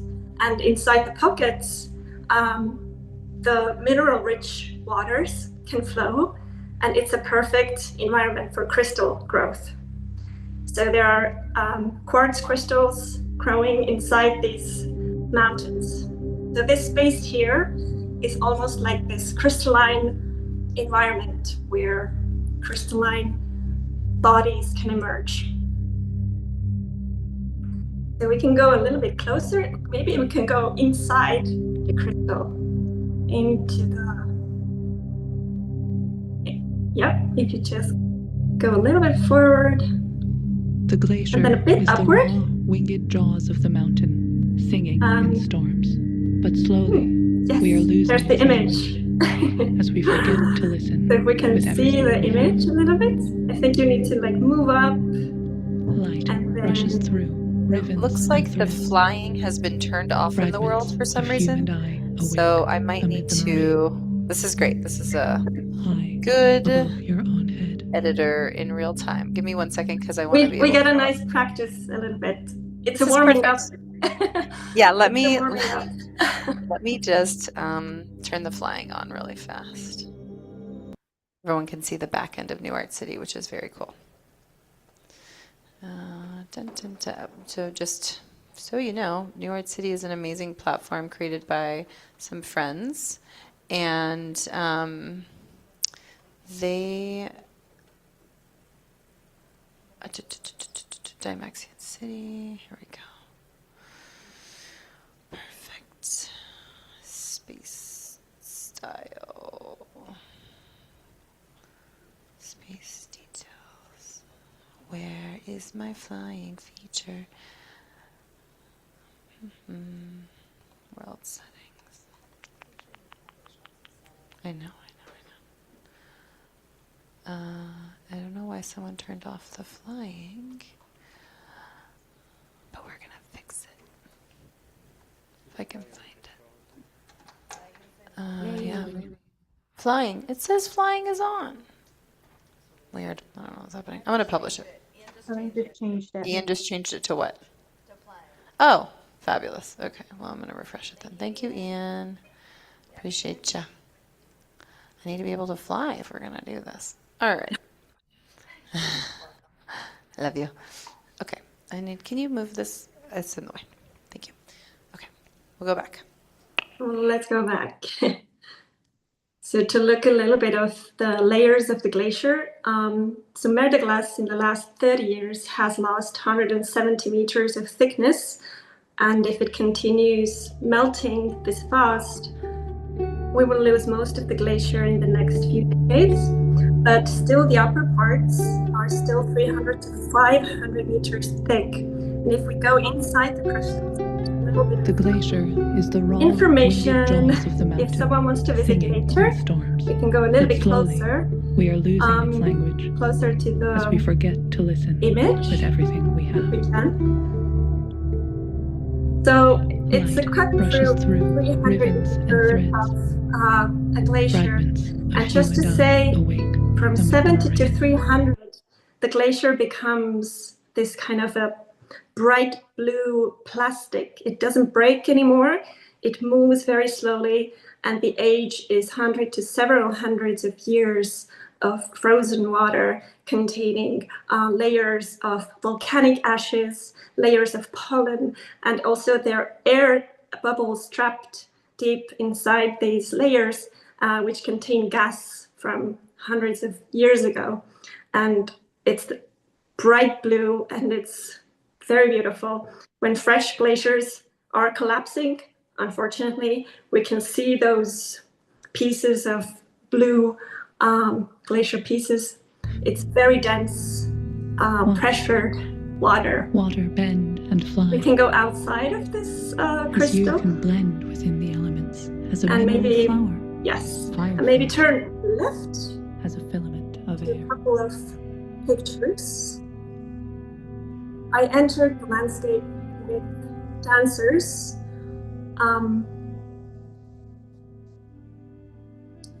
To allow the dancers have each their own relationship to this magnificent landscape. We talked about everything we felt. I introduced to Glacier what I knew about the entire system, the ecosystem of the mountain, the living system of the mountain, the crystals, the tectonic layers, the granite, even the plants that are growing up there, the sounds the glacier makes. There's so much information that is so strong for our senses to take in, and dancers have a beautiful ability to move these sensations through their bodies. And this type of work was birthed from this experience. If you pan to the right a little bit and show the flower quickly passing by, Edelweiss is a flower that survives only very high alpine areas above 1,800 meters. Very rare plant, and it likes a cold temperature. It likes the harsh soil, and it doesn't like humans. It doesn't like other plants around it. Sometimes the leaves have fur on them even. And as you know, the song Bless My Homeland Forever from Edelweiss, the song lyrics. And I feel like bless my homeland, bless my homeland, my body, where I like to live. Up there in the cold, there are crystals, there are plants, there are glaciers that are also living bodies, which live in high altitudes. So panning to the right again. More images. Yes. So my entire body of work is exploring we can say the tree is a living being, and can we say is a glacier a living being? It's part of the whole living system, melting water to the rivers and lakes downstream. And to me, it is a living body. And there's a visceral connection that happens to the senses up there in the mountains. The glacier is the raw, winged jaws of the magnificent mountain, landscape for me. singing in storms. But slowly, we are losing its language. So I don't want to go over time. With everything we have. We have 1 more minute, or light rushes through ribbons and threads, fragments of you. And the last image, there is Isabel, who is 5 months pregnant in the womb of Glacier. We were all inspired how it seems dangerous to be there. It is dangerous to be there. That's why people don't really go in the glacial environments. But it's vulnerable at the same time. So the powerfulness of glacier and the vulnerability to the climate, the changes it is going through, and yet it is a fertile water for the landscapes. The juxtaposition of elements up in these alpine regions is very inspiring, and it's part of the entire living ring. So can we see everything as a living system? Thank you. That's all I'd say for now.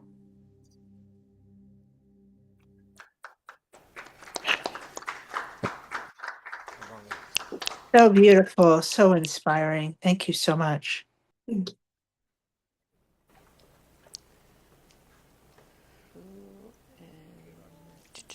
And I believe Kane is going to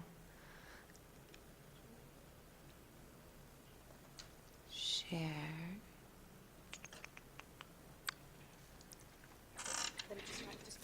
Yes, everyone is welcome to visit. I can be your tour guide and bring you to the glacier. So beautiful. Thank you, Ana Maria. Thank you for also being graceful while we get into New Art City and open it up for the first time. It's part of it. It's all part of the We're doing this play. magical dance online and in person. It's so fun. Yes. Thank you, Roxy. You're so welcome. That was incredible, and I'm so glad we got the sound working. Yeah, and also for everyone, there's a really beautiful spread in the zine for everybody who's online. We have the digital version viewable in Catalyst, and I can send a link out in the chat. And also for anyone who's here in person, we also had some prints printed that you can look at very closely and also get a copy of the zine. So thank you for bringing this work into so many dimensions. And now Ari is going to come up. Thank you, Ana Maria. Incredible and important work. It is my delight to welcome French-born consultant and artist Emilie Retea, who bridges beauty, embodiment, and cosmic remembrance to craft immersive sanctuaries that restore attunement between self, others, and the living world. Hi, I'm very pleased to be here, to be a part of this program journey to explore with all of you today and beyond. Yesterday was the first iteration of the art installation that I have been working on for the past 6 months. It's called Beauty Initiation, Antidote to Horror. It went superbly well. It was in a local forest here in the San Francisco Bay Area in California. And I am pleased to share a glimpse of it through a video now, which is going to be also an invitation at some point in the video for you to reflect, and if you feel inclined to experience a guided meditation. Thank you.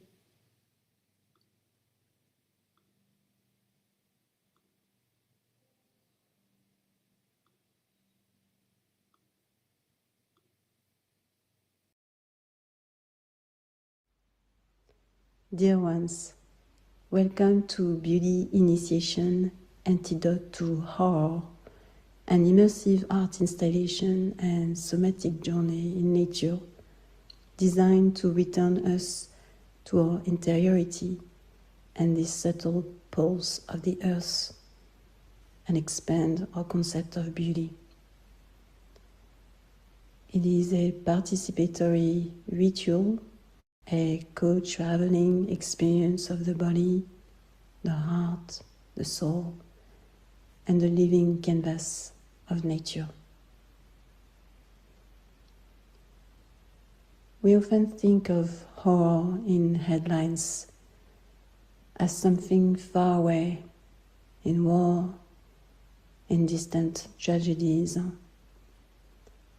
But the horror I invite you to witness now is the quiet immediate entropy of our daily lives.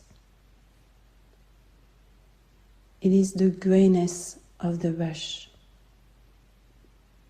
It is the friction of a lack of care for ourselves, for each other, for the wrecked environment and our planet. It is the depth of our presence. Awe is found in the aggression of our own movements, how we push our bodies and hearts through the day and space without feeling them. It is the noise we allow to clutter our ears, the jagged intonations we use when we forget to be present, to care, to love. It is the violence of urgency. It is the way we move, follow, and consume without questioning, without intention, filling ourselves and our environments with the shallow and the shadows. This causes fragmentation, a form of numbness and escapism. It makes us move as if we are already gone. Let's sit in the awareness of this darkness for a moment. Feel the weight of the now that has been stolen by the next.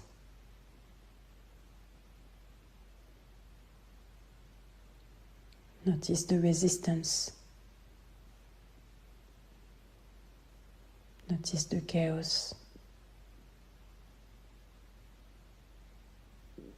Notice the doubt.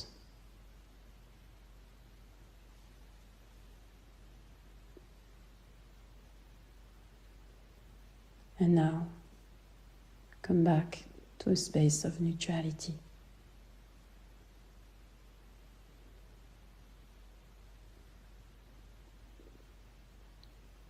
Beauty as an antidote to awe is a space that invites us to pause, reflect on and feel into the inquiry.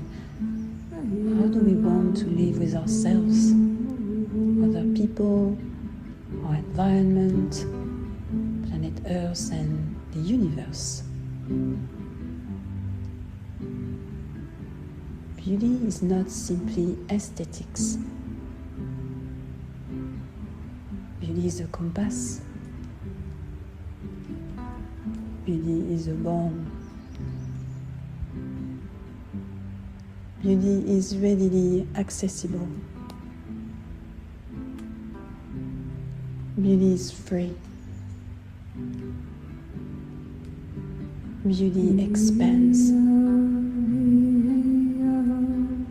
Beauty liberates.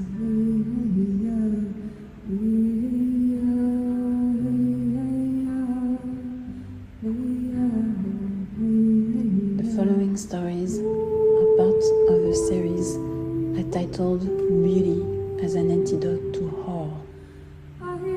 This series is a form of analog sharing, unfiltered, singular, unedited by AI. It comes from an emerging desire to share with the reader, with the audience, with spontaneity and presence in order to create and amplify unique experiences of beauty. Beauty becomes a radical choice and a guided orientation. It becomes an antidote to awe.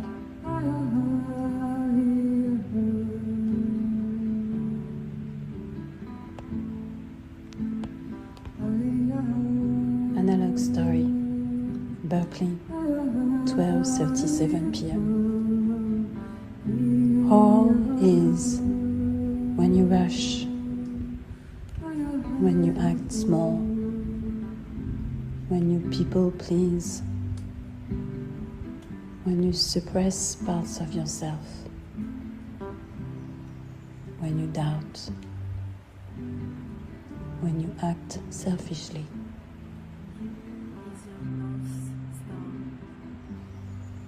When you act mindlessly, when you have no heart for others, when you refuse to accept what is, when you play games with others, when you lie to yourself, when you are impatient, when you are unfair to yourself and the world around you, when you are imbalanced, when you judge self and others, when you lack integrity, when you devalue, when you lack care for yourself and our planet. All is when you don't tend to your garden, the one within, the one around you. Others are your garden as well. Tend to the garden. Create beauty in it and around it.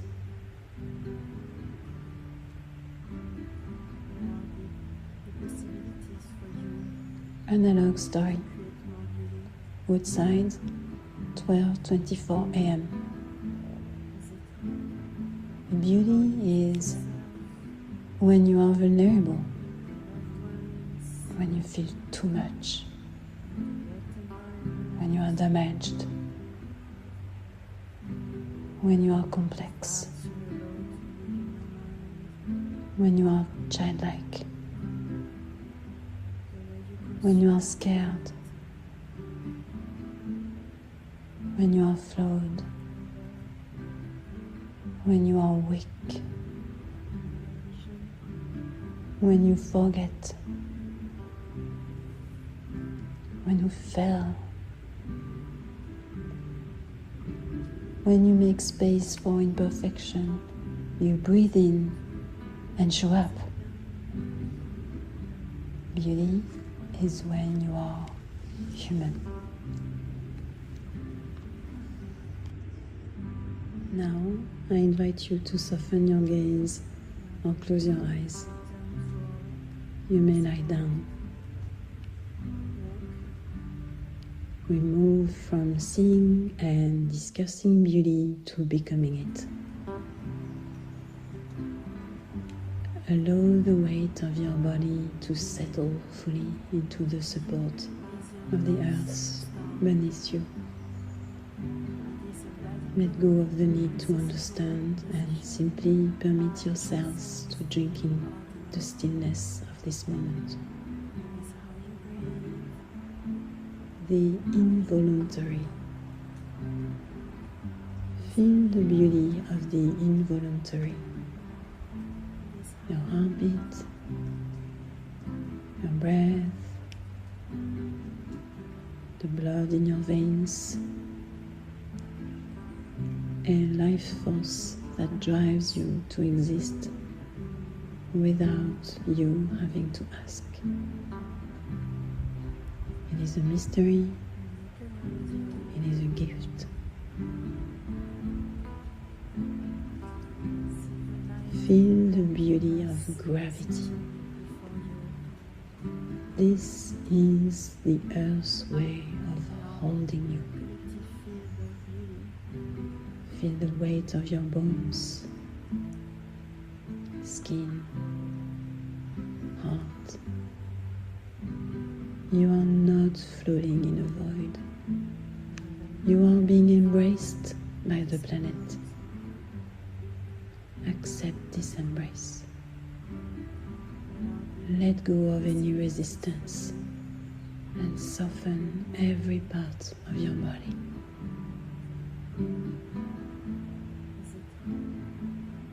Recall the textures of the stories you just listened to.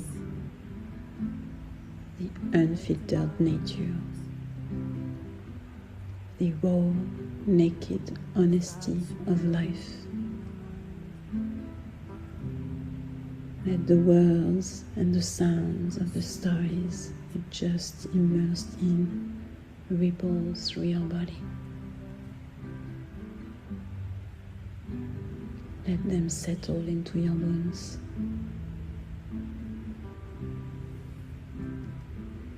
Beauty is not just what is pleasant to the eye.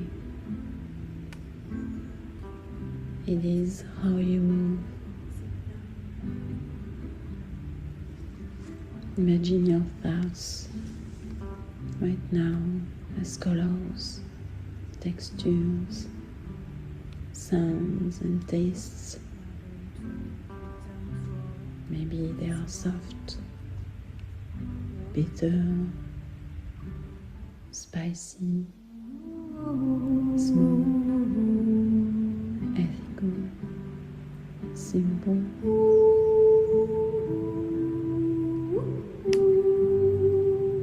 If you experience beauty within, you want to stay in this moment. You are no longer escaping into the past or the future. You are here in the present, in the medicine. I am inviting you to be with beauty right now.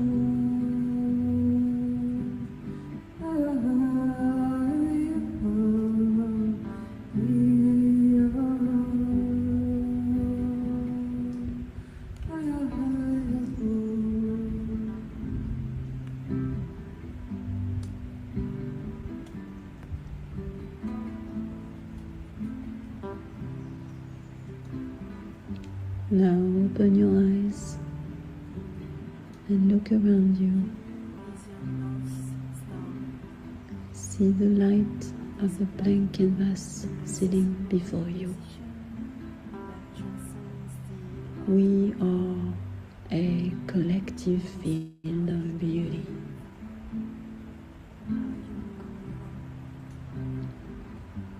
I have an inquiry for you now. Where are the possibilities for you to create more beauty? Is it in how you treat yourself, your loved ones, your home, the people you work with, the thoughts you allow to live in your mind, the way you consume or create your work, your vision. Before we depart, I invite you to choose one daily attunement to beauty. Think of it as a portal. It is not something you do, it is something you receive. Perhaps it is the attunement of receiving the morning sun on your skin, or hearing the music in the stranger's voice.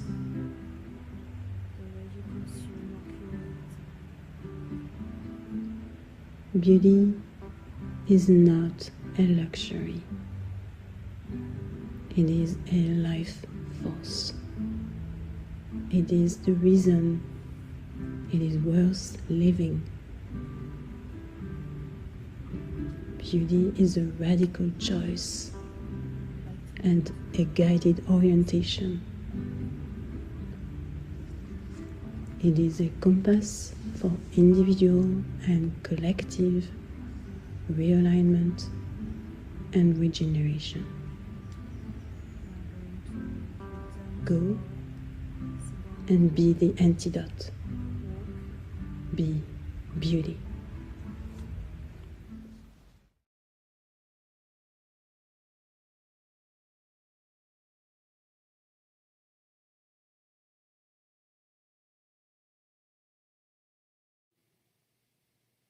Thank you for allowing space to express this message from beauty.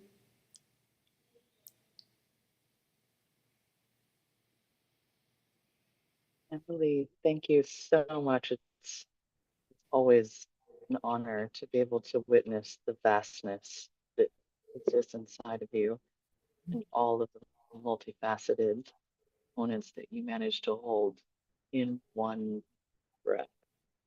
It's gigantic and meaningful and a beautiful invitation that we all appreciate. I'll speak for myself. I definitely appreciate the invitation to be able to use beauty as compass for collective alignment. It's meaningful and beautiful. Thank you so much. Thank you, Rex. Thank you, everyone. And now I would like to introduce Bonnie DeVarco. Bonnie is a design science educator, curator, a longtime collaborator with Buckminster Fuller Legacy. As a visual philosopher, Bonnie explores geometry, memory, and multi-scale design, bridging art and science.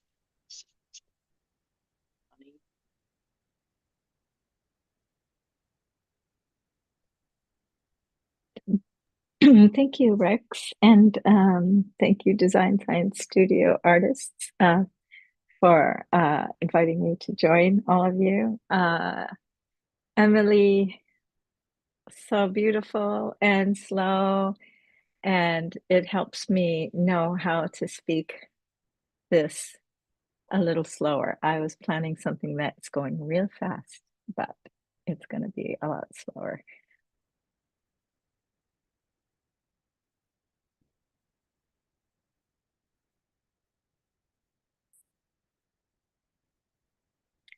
Can you see my screen? Yes. Okay, I hear the echo. So I'm going to slow down, and I may not say as many things as I was going to say. And some of these images, slides you have seen before.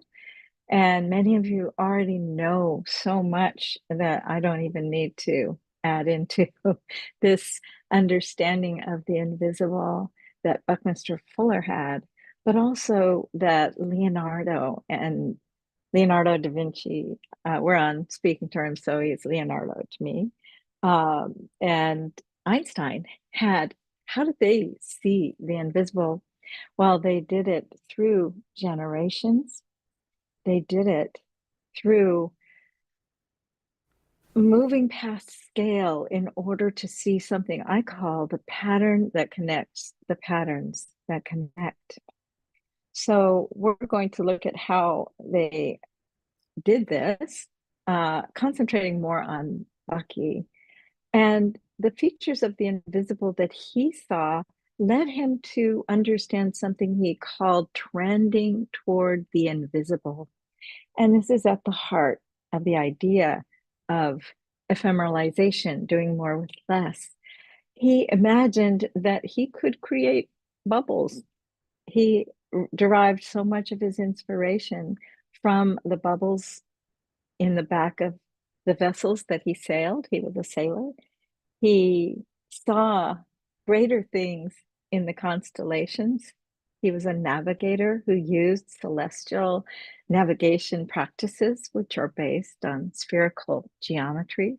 It was beautiful to see Emily's spheres because my whole life, knowing so much about Bucky and working within his 56-year experiment of Guinea Pig B for Bucky, he documented the way, the genesis of these ideas, the invisible things in time, and talked about gestation rates. So first, just a little dip into age 5 and under. We all have a memory of nature or something in the invisible that ignited our curiosity, our intense interest in what we couldn't see that was actually shaping the world around us. Bucky often told his story about the tetrahedron with P's work as at age 5. Before he got his glasses, he could barely see. So he experienced the strength of the tetrahedron, the basis for everything that he built. Going back to the tetrahedron started at age 5 when he could feel the strength in the design. Leonardo felt the tail of a bird. There was only 2 stories he told about his childhood, and a bird came down to his cradle and just whisked by his face and flew up. And the rest of his life, he was very interested in flight. And how did birds fly? What were they flying on? Who could see the wind? They flew with the wind, and that was invisible. Einstein often told his story of age 5 when his father gave him a compass, and it was a magnetic compass where the needle moved, and he couldn't figure out how did that happen. He spent hours and hours with that, but for the rest of his life, that's what he unraveled in the invisible, which brought him to E equals mc squared, which probably everybody in the world has heard of.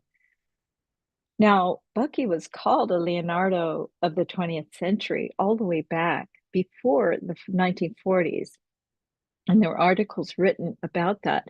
But he encountered Leonardo's work in the 20s when he was just starting this lifetime experiment.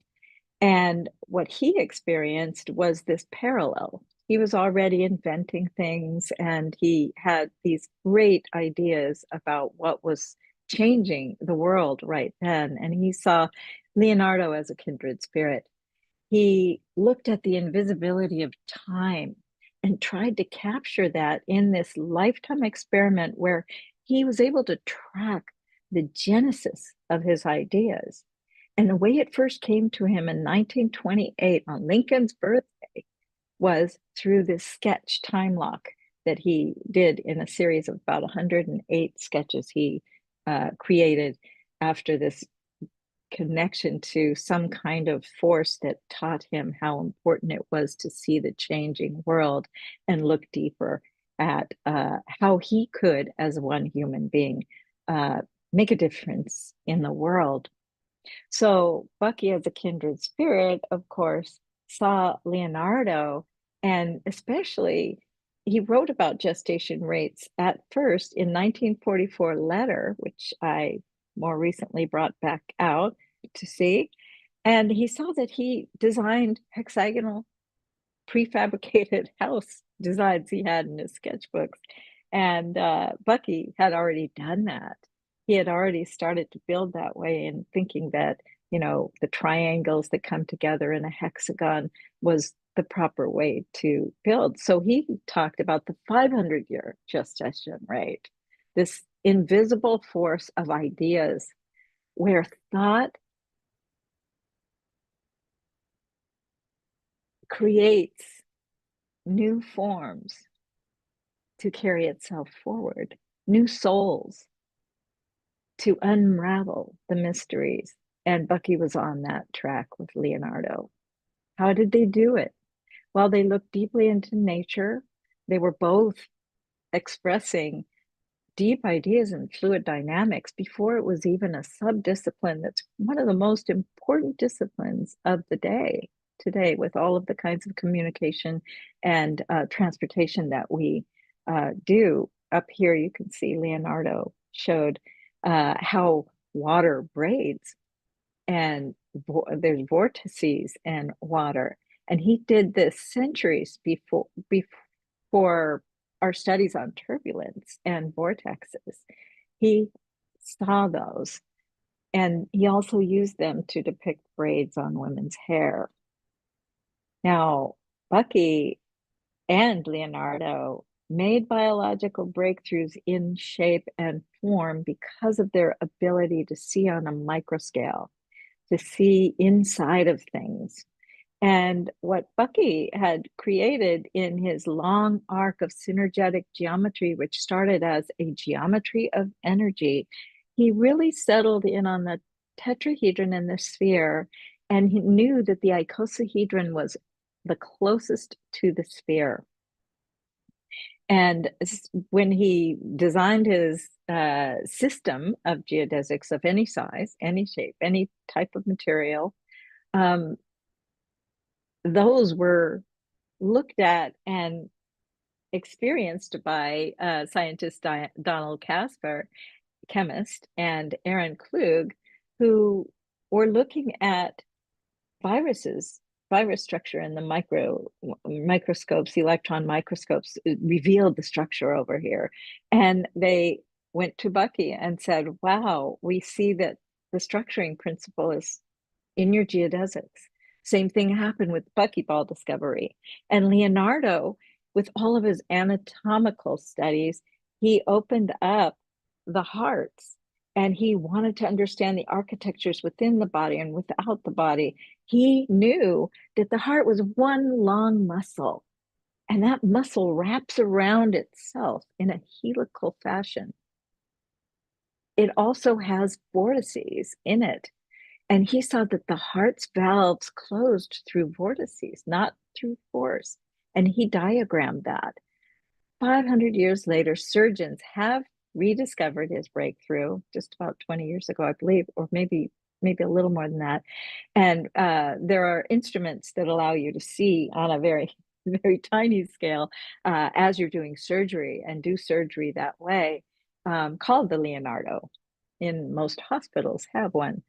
So they foresaw that biology was geometric, it was dynamic. One of the last things that Leonardo had designed when he was living with the French king at the last 3 years of his life was a double helix stairway. He imagined people could go down one side and up the other at the very same time. And that was built after he died as part of the castle in France. Now, Bucky also worked with the helix. His was a tetrahelix, and he looked at how the tetrahelix may show the DNA's unzipping angle, because DNA had already been discovered, the helical structure. But what Bucky intuited was also the helical, what we see, a helical logic that we see in microtubules, in viruses, in bacteria, in all kinds of things on every scale. They also saw Earth as a system of systems. And Leonardo was the first to show what a mile-high aerial image of Florence would look like. It was the first aerial image of its kind.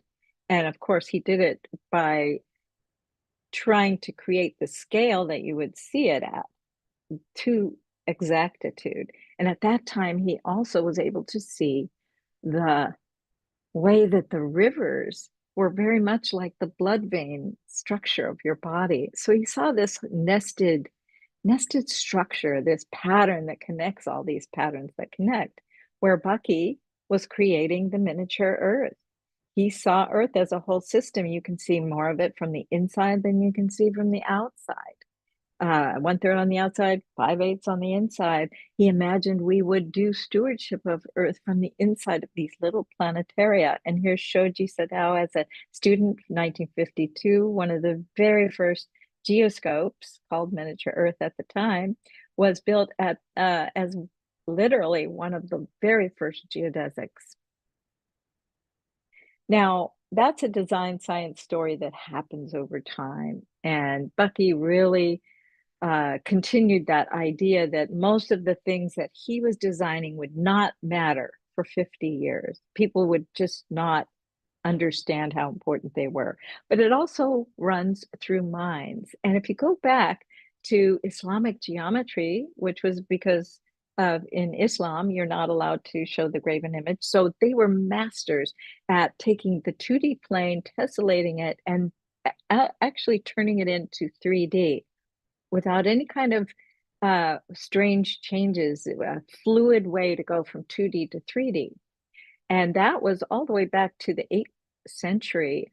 And shortly after was the House of Wisdom, where this is what they studied. And their ideas came through Venezia, Venice, to Florence, to Germany, to Albrecht Dürer, and also to Leonardo, who created nets.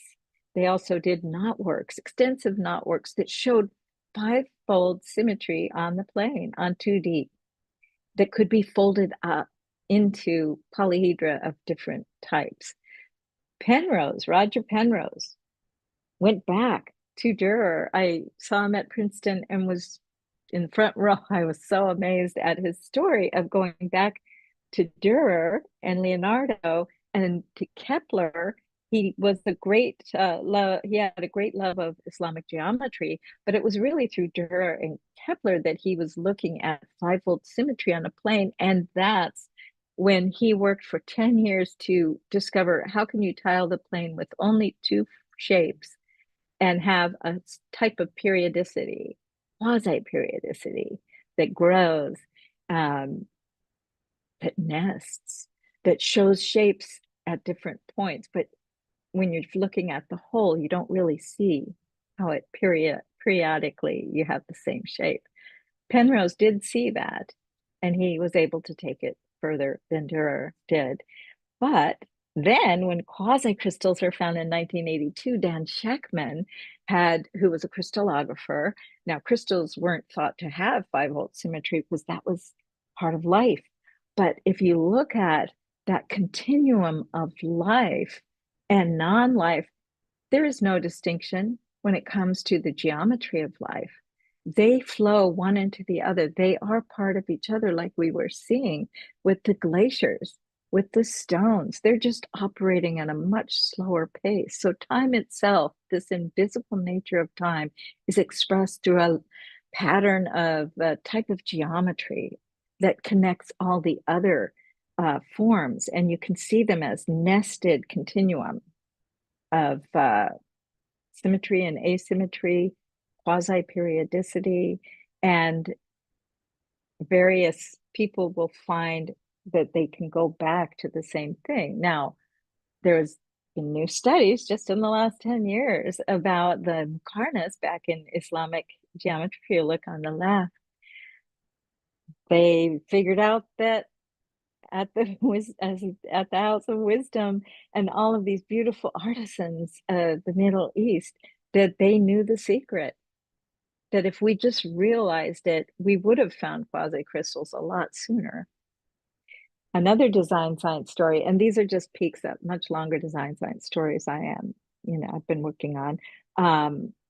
This one has to do with changing the way we look at our planet as the body of Earth, and that we are part of a superorganism. And I know all of you probably already know this, already feel this, already experienced this. And that's what we need to understand and get back to. As I said before, geodesic domes, the geoscope idea, Bucky's idea for that went back to the first geodesic domes building prototypes. And the geoscope and world game were based on his early idea in 1928, one of those great sketches in the sketch series that showed the one-town world. And then digital Earth emerges. And we had satellites and sensors and data streams, and we were able to increase our global perspective.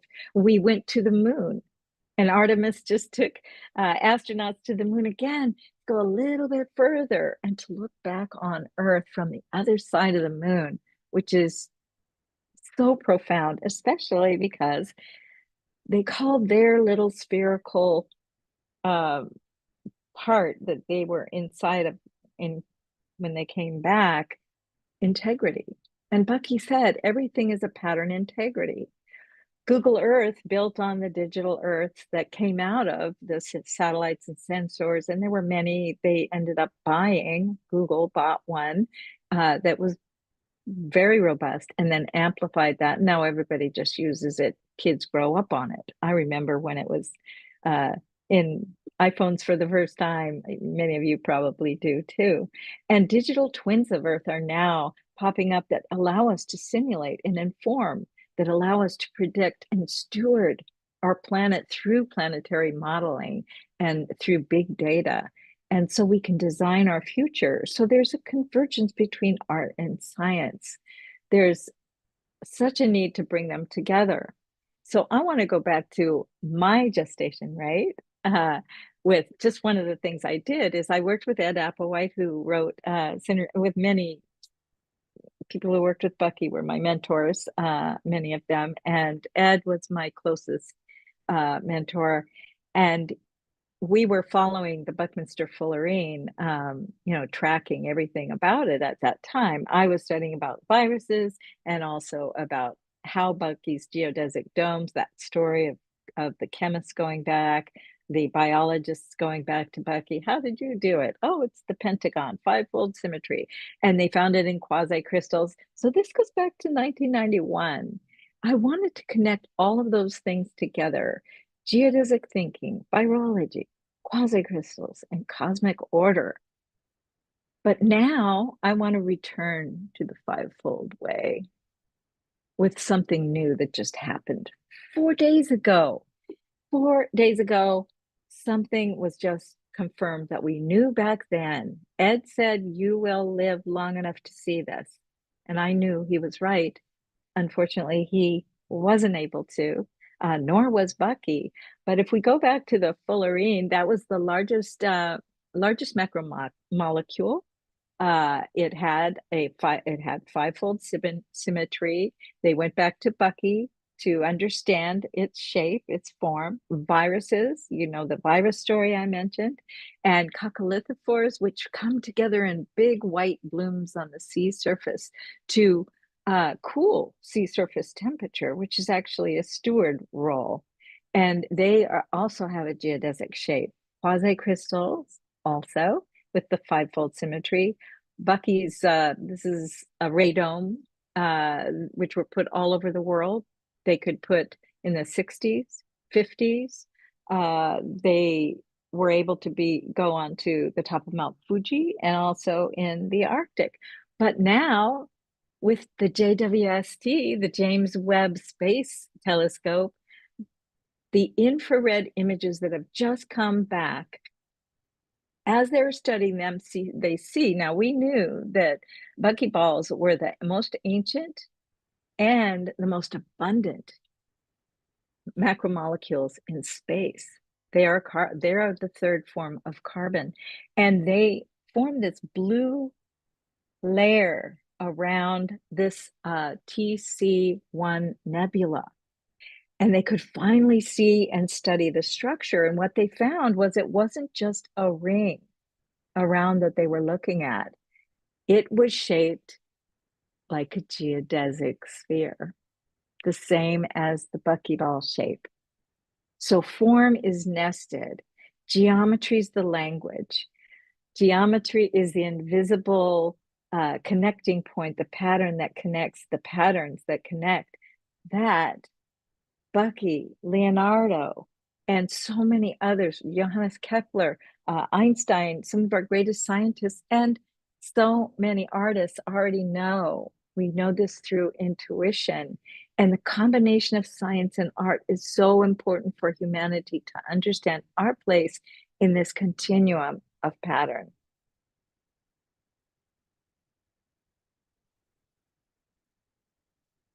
Bravo!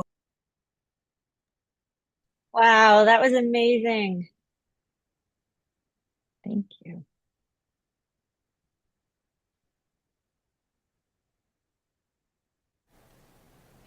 Hi, Bonnie. It's Mark here. Thank you so much for sharing with those out in the universe and here at SIU.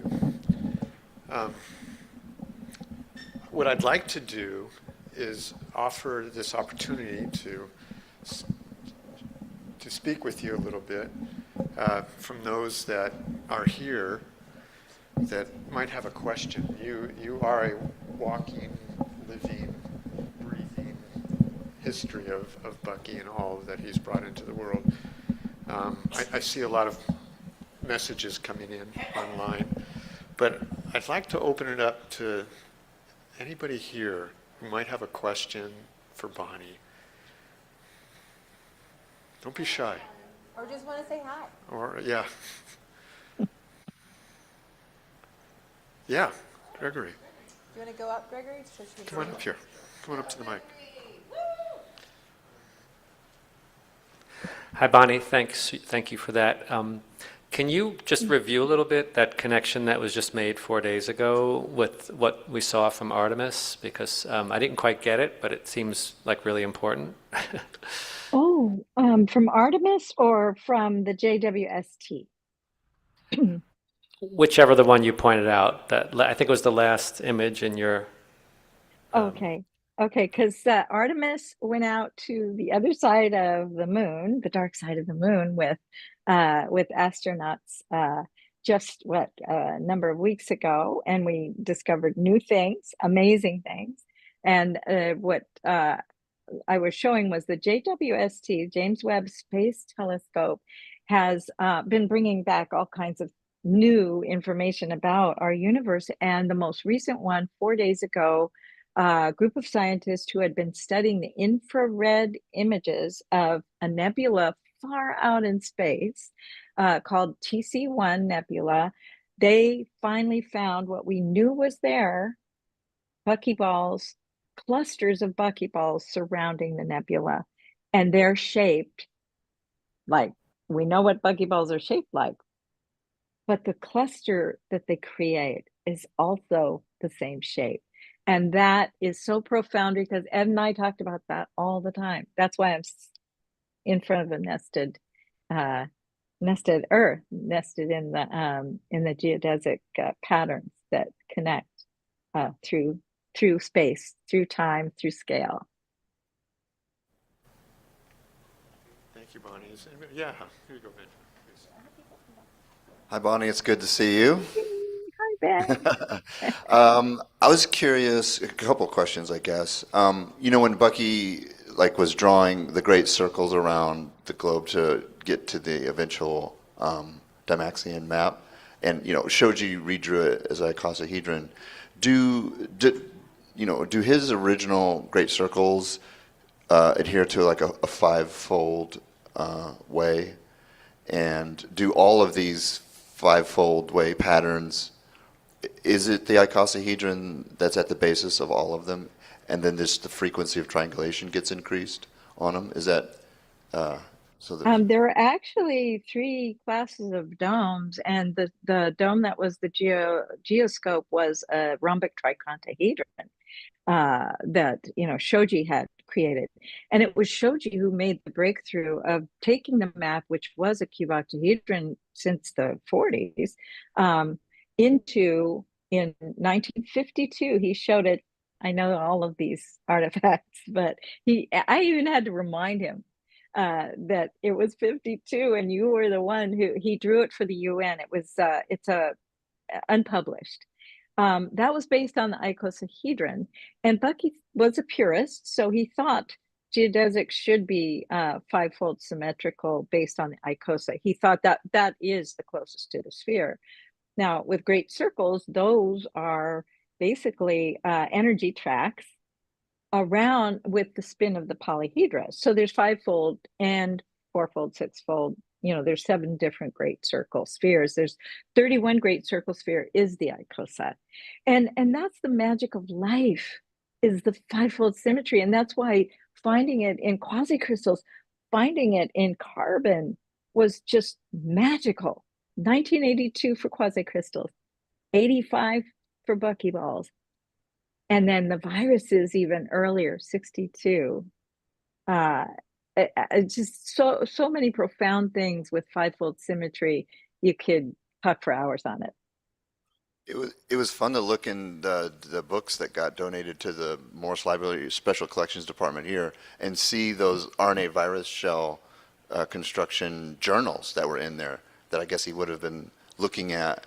Do you know if what was the order of discovery? Did he come to it first through modeling or through observing the structure of RNA virus shells? Oh, know? about the angle, unzipping angle? Yeah, the ICOSA.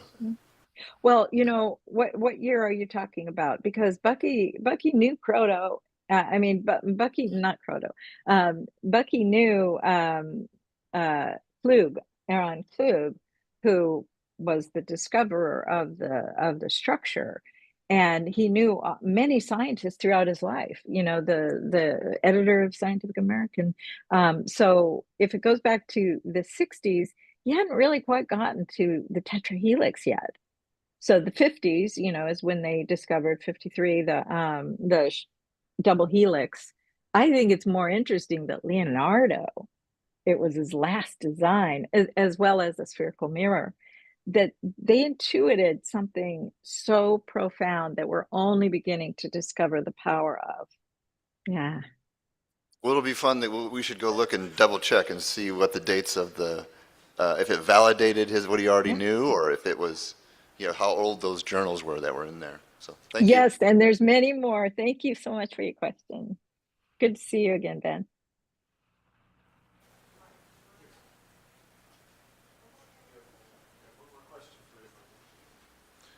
Hello, Bonnie. My name's Jamie Webster.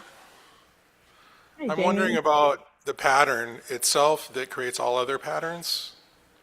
Because Bucky seemed to indicate in some of his work, or at least my interpretation of it, was that it was the center point that is not the center point that allowed the pattern to exist at all. It could almost be considered the zero-dimensional space in everything. And I'm wondering if anything like that was being covered by Bucky or Leonardo or anyone else that you know of. This sort of exploration of the nothing point that creates everything. Do you mean the infinite center?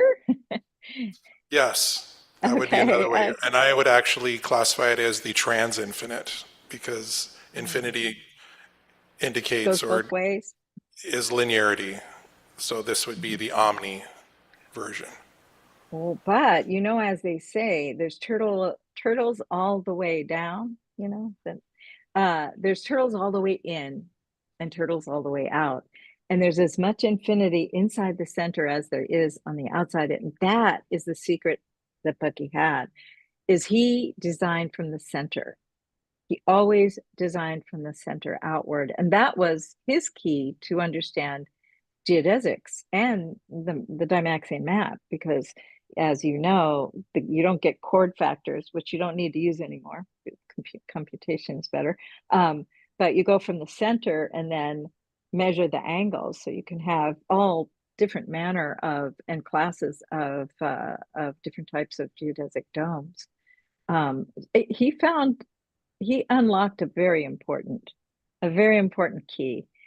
He wasn't the only one, of course, but I think that the Leonardo thing is absolutely true. 500 years between, they looked and saw in the same way. And that infinite center was something I think they both understood. Did he localize that as the pattern that creates all patterns? So Bucky never said there was anything like one dimension or zero dimensions. If you look at what quantum physicists are studying now, and Hopf vibrations and manifolds and all of these kinds of things that are on different dimensions, many dimensions, I think what Bucky did, that I spent a lot of time myself with working with synergetics, is the nesting idea, that everything is nested, that we can see the same patterns at different scales. And quasi-periodicity is really important, because it looks chaotic in between. You don't know where the next pattern formation is going to be. That's what Penrose talked about. And he's one of the greatest physicists alive, still alive right now. And now they're applying it to consciousness. Quantum consciousness is deeply under study all the way back to 1985 with Stuart Hameroff when he validated Penrose's idea that there's something in the brain that actually has not superconductivity, but has quantum behavior. And now they're validating that with superradiance. And with the idea, we see superconductivity. There's so many connections, and I don't want to take up too much time. All right. Yeah, we could talk for a long time. Thanks, Bonnie. Thank you. Thank you. Yeah. Hi, Bonnie. A pattern I see emerging is this is my divine partner, Jamie. I'm Natalie. But in regards to Buckminster Fuller's IQ, it says he had an IQ of 145. And I see with Jamie also, his IQ is 145. And then I look at the pattern between Leonardo da Vinci, Buckminster Fuller, and Jamie. They all had an eye issue when they were born. And it's a common pattern they see in geniuses. You seem like you know what I'm talking about. Can you extrapolate? Tell us more. I can't extrapolate on it, but here's what's part of it. Certainly, I know a lot about the fact that Bucky was almost blind. I mean, his glasses, which he had in the archive, were very, very thick. So he really couldn't see, and he couldn't hear very well. He had to have a horn to hear.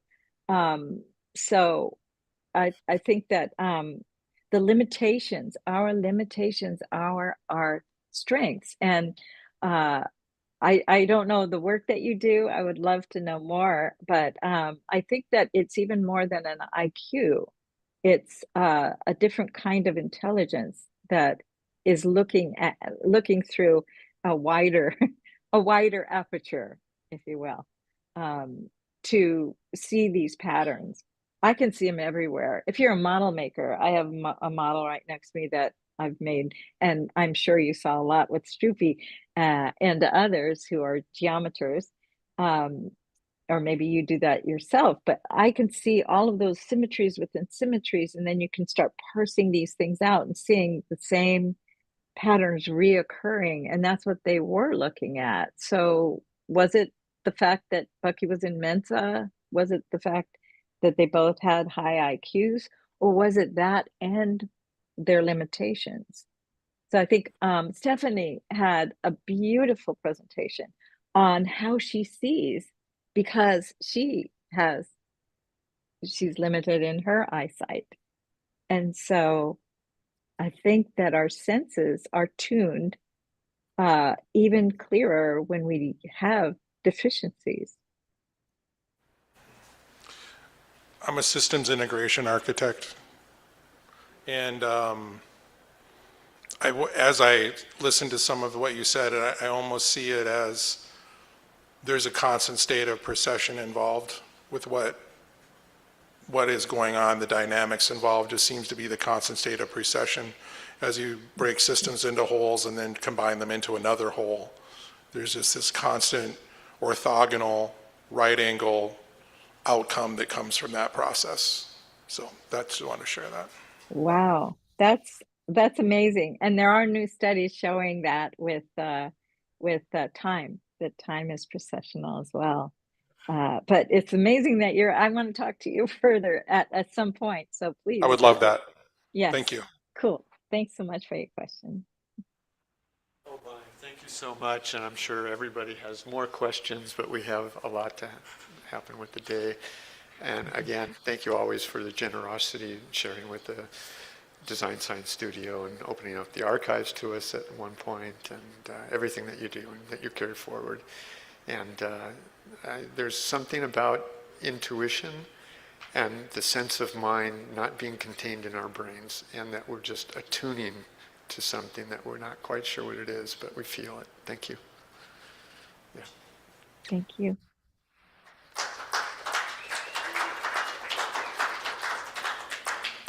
All right. I am going to I am going to introduce our next guest, who's part of the Design Science Studio, Rebecca Bex, as I've become known to have permission to introduce her as such. Bex is a 12-time founder, activator, and organizer. She connects climate and social impact nodes around the world to enable and advance ideas, regeneration, connection, equity, and flourishing for all life.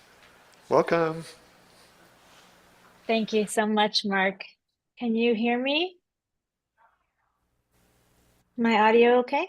Perfect. Thumbs up? All right. Excellent. That was so much. This is just so incredible. It's great. You sound great. Okay, thanks, Roxy. So I'm going to be taking us in a slightly different direction. I'm working on a project to scale climate solutions called Earth Scale Ventures, and we're supporting frontline founders. That's all of the people that are not necessarily the folks that are getting funded. That's a lot of us. That's a lot of people that are part of the global majority, maybe didn't go to a fancy school, but are doing the really important work of building climate solutions and need our support. So I want to get your help. I want to ask for feedback. I want to show you something that I'm working on to help support these bold climate founders. Can I share screen, Roxy? I'm going to share screen. And we're going to see if it works. Can you see this? Looks good, Yeah? Rebecca. Yeah. Yes. Okay. All right. So this is the beginning of the website. And what we've created is an assessment tool to help. So if you're on our website, you can sign up. This is all emerging, by the way, so don't worry about actually like going to the website. But we're going to be taking people through an assessment tool, and this is really what I want your feedback on. When I was doing some testing, I thought I could send you the link and you could take the assessment, but it's going to take too long to do that. So I'm going to share that later. But I would love just some discussion around conceptually what we're doing, what we're asking, and what we're then offering. So the goal is that you submit your application, and that tells us, we give you results. We give you a whole report about your business. And where you are on, we're calling it a scale score. So how well can we really help you scale your climate solution?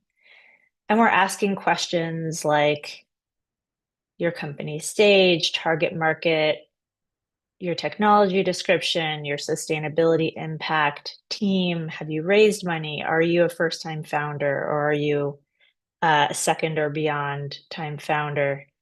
And I'm not sure those are exactly the right questions.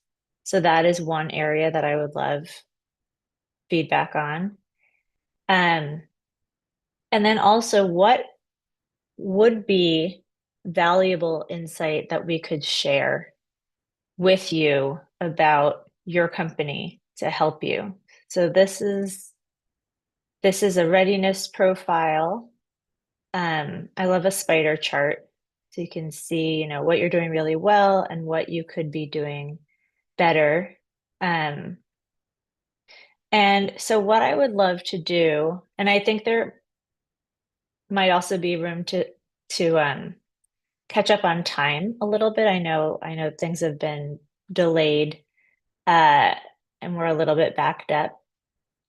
So what I would love to do is share both the assessment link and the feedback form, and then just get your thoughts on, are we on the right track?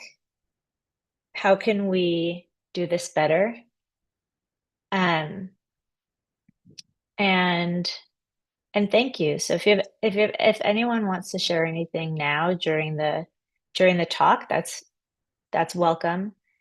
And if people want to follow up after, that is also welcome. Neha, you raised your hand. Hi, Rebecca. Thank you so much. One, as a very proud daughter of Global Majority, I'm happy to see you mention Global Majority. And yeah, I was watching you and also had a chance to go to the Emergent website. Just three inquiries that came to my mind. You don't have to fully answer them, but in case they may be helpful in this Emergent process. One is that because you mentioned Global Majority, are people from Global Majority part of your team and the design Yes. process? And so just something, yeah, to continue to keep in mind, that nothing for us without us, right? Yes, absolutely. That was one. And two, I'm just wondering, like from design perspective and also having been a founder and co-founder, the ease of the assessment, like how much effort would that take? And then third one related to the ease, also trust, because sometimes when, like if I'm putting my germane idea in whatever stage, in an assessment to get the information, because there may be proprietary information also. So I just wonder, how does one cultivate trust, or are people coming to this, the red carpet for climate scale up through trusted relationships? Or what if those who are not in the inner circle, how do they get access and how does one build trust? Yeah, just some inquiries that were coming to my mind. And yeah, I love the concept and what you shared. So lots of love and good wishes to you. And please connect if I can be of any support beyond. Yeah. Those are great questions, and I really appreciate them. I'd love to connect more one-on-one and continue to get insight. And we do have my co-founder is my two co-founders are have very varied backgrounds. We all do. And that's where how I identified that this gap is so wide, but also so bridgeable, especially from where we are in the world. Being in the Bay Area, we can kind of push out a lot of that privilege and pull in that opportunity for everyone.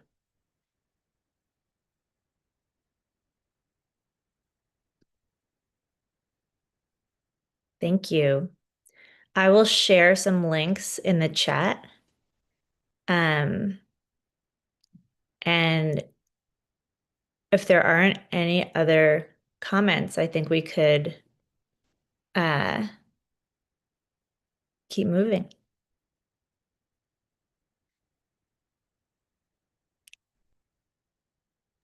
Hey, Omokiri.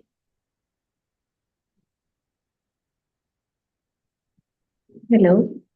Thank you so much, Rebecca, for your insights into global warming and action that is being done and taken, especially for those that have not the privilege of getting funding for their brilliant projects, but their projects still need to see the light of day and survive and thrive. So I honor the light in you. Thank you so much.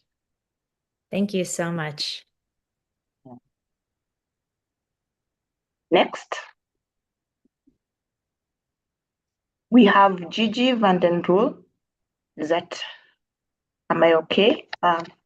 Eve Rose? That's fine. Gigi van den Roel plus artwork by Kito Bianco. It's a little confusing on the run of shows, so you're doing perfect because Gigi is going to be a part of the art tour. But right now we're going to do an art tour. Yeah. So Okay, you're cool. amazing. Yeah. You're doing you. great. Yeah, I'm so glad that you're back online also. It's nice to see you. And yeah, I can take it from here. Love. Okay, fun. So great, Rebecca. I'm so glad that you were able to open the tool and give us an opportunity to give some feedback on the progress. I'm really looking forward to getting in there and testing and thinking about how it might be supportive for different communities and just like putting on those like different lenses. And yeah, I'm just really looking forward to having an opportunity. So thanks for getting it to the next level. Yeah. And thanks for being generous with your time as well. You're so kind. And I know this about you because of what your whole project is about. It's very kindred to DSS. You know, you're very much supporting other people. And so I'm just always excited to amplify what you're up to in the world. You're amazing. Thanks so much, Roxy. You're welcome. Thank you. Okay, so we're gonna go on an art tour. So a few things I'm just gonna move around on my screen here before I screen share, and hopefully everything works better this time.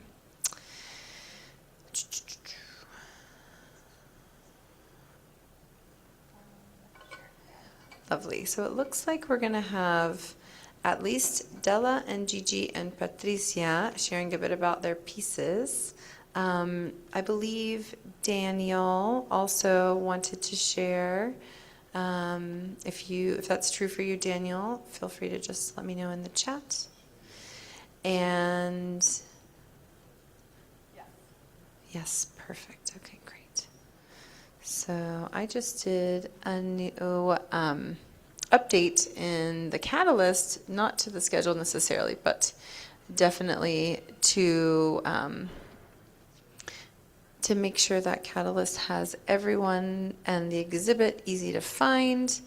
And I also just want to show that really quickly, just in case you're tuning in online or you are here in person, but you want to navigate and explore some of this stuff on your own. So I'm going to screen share both things. Okay. Here we go. Perfect. Oh, I need to be, I think, in the back end of Catalyst to show you. And part of why I want to do this for everybody is because there's so much that is actually published that people can explore that they might not know. So once you are in the event, which I think I'm showing you from my back end, hold on.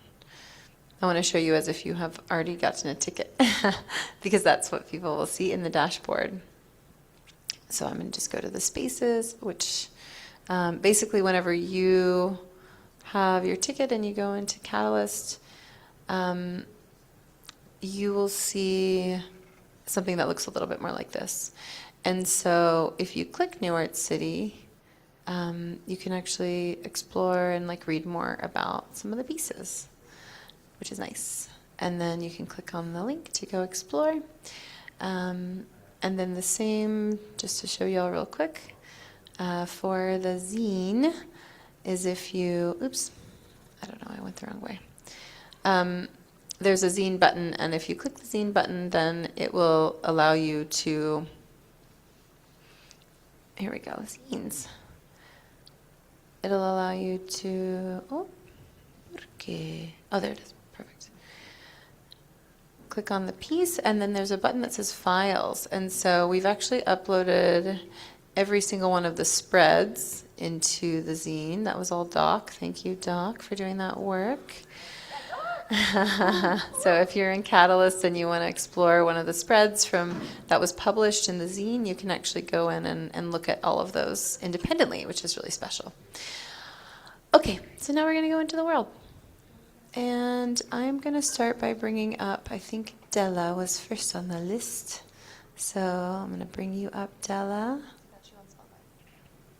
And let me get myself on Spotlight. Okay, perfect. Hi, Della. Hey, hi. How are you doing? Yeah, I'm very excited to be part of this.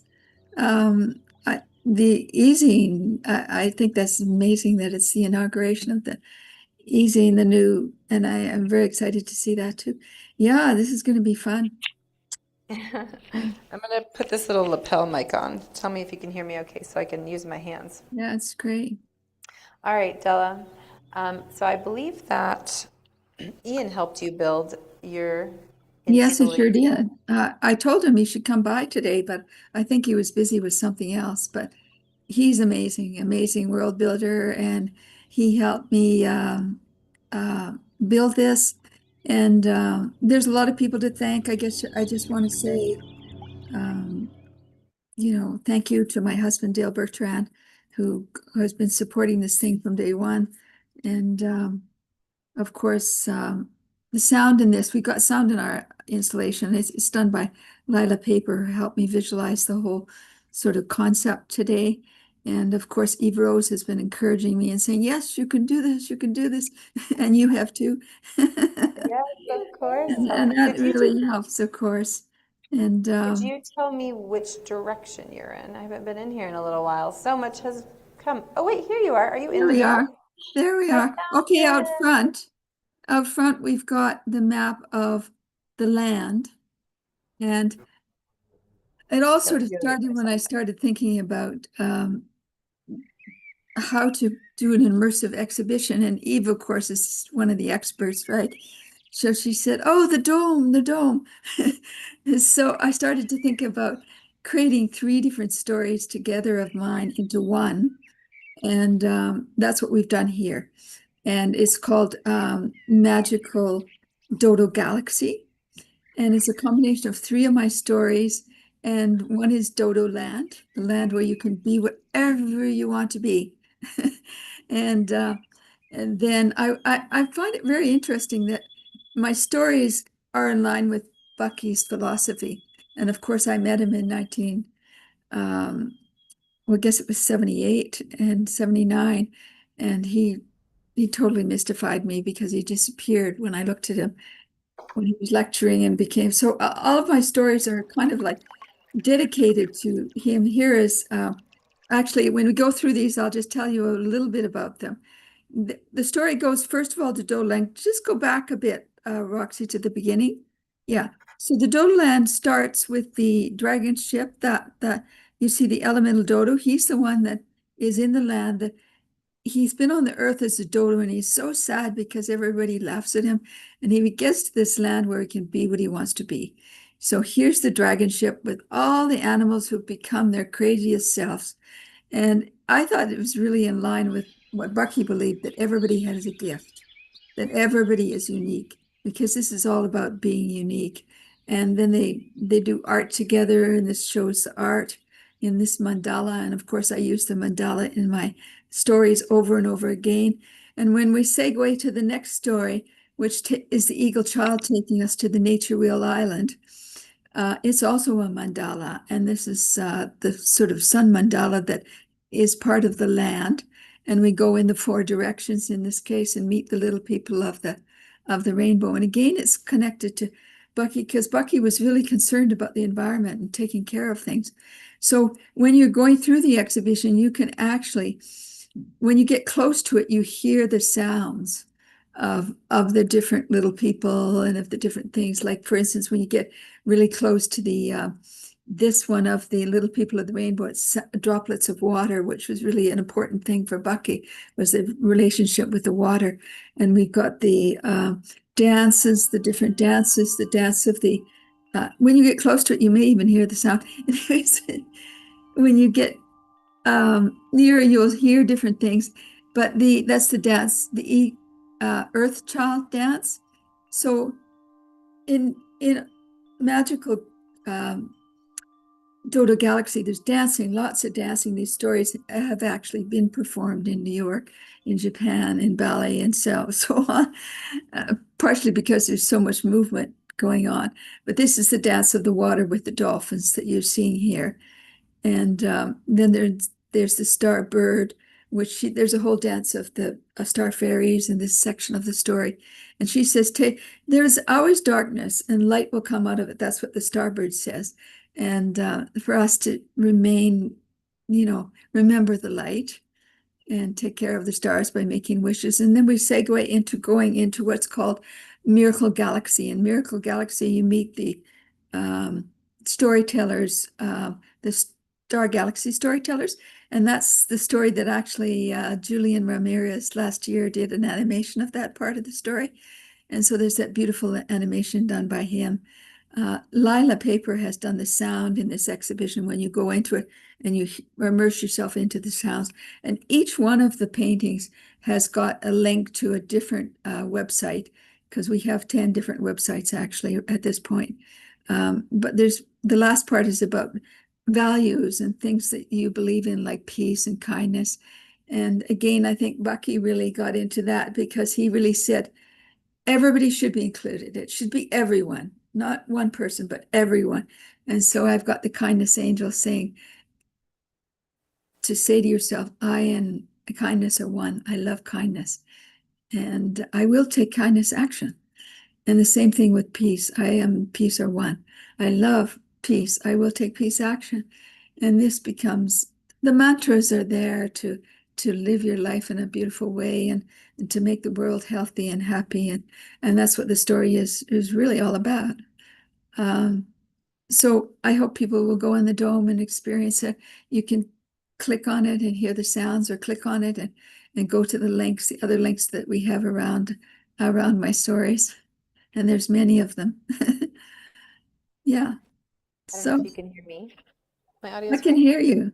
Yeah, I was just, oh, I don't know why you went off screen. I was just going to say, Della, I was trying to play with the audio. It's being funny again on my computer, but it's so beautiful to see the stories start to come to life. Yeah, it's really beautiful to see it come to life inside the dome. And Ian has done a fantastic job as usual. And it's really beautiful to see. It'll be beautiful to go inside of it. I can hardly wait to hear all the sounds that have been created for the story. And we're hoping to make this even into more of an immersive experience. So if anybody's got any ideas of the next step, let us know. Thank you, Della. And the Magical Earth Secret story, I should mention, it has a guide to go with it for teachers too, and it's called Earth Action. And John van der Leiden has been working on it, and Stroopy, and we're going to be presenting that the next salon. Amazing. Thank you, Della. I love how collaborative you always are with all the members of the community. Yeah, I love doing it. And I was told in a dream that everyone is a steward. Yeah. And I was to make sure to let what different people are stewarding. So yeah, I'll be thinking about that in the next salon too, how I can do that. Amazing. Thank you, Della. Yeah. You're welcome. Everyone is the steward. Everyone is a steward. Stories, steward of the future. Steward of, all parts of nature and the planetary. And Bucky talked about becoming planetary stewards. Mm-hmm. Absolutely. Yeah. And he was definitely, you are not you are the universe. Are we going to be a steward of what part of the universe? Yes. Well, I'm grateful to be in universe with you, Della, and thank you so much. Yeah, thank you so much. Go to another little corner of Thank the you world. for your support and encouragement. You and Eve have been great. Of course, yes, and so much gratitude to all of the world builders that made all this incredible progress. Yeah, without them, there's not the worlds to look at. Yes. All right, Della, Thank thank you. you. Okay, so I am trying to see if I can get another computer. No, it's fine. I'm trying to get another computer that I can screen share that the audio is working on. Let me just see. Okay, so I'm going to join from this computer just so that I can screen share. Give me one moment. Do you have WhatsApp on this computer, Ari? WhatsApp? I do not. Yeah, it's just loaded in the browser. It's fine. I'll type it in. The Zoom is what I'm trying to get to. Gigi, I am just going to make sure that we are going to be able to hear your audio. You can just go to the calendar invite, Ari. That's fine. For today. That has the link. This feels like the invisible work being made visible to everyone. 100%. We appreciate you so much. The whole team out there. Recording in progress. Okay. What? You need the mic closer to my face, Mage? Okay. Sorry, y'all. I'm trying to make it closer. Is that better? Improved? Hello, hello? Fabulous. Okay. So let me do audio and video here. Share, optimize for sound. Yep, there we go. And then that, oh no. Need to be in this browser. Okay, I can do it. I know how to, I feel comfortable with it. Okay, perfect. All right. So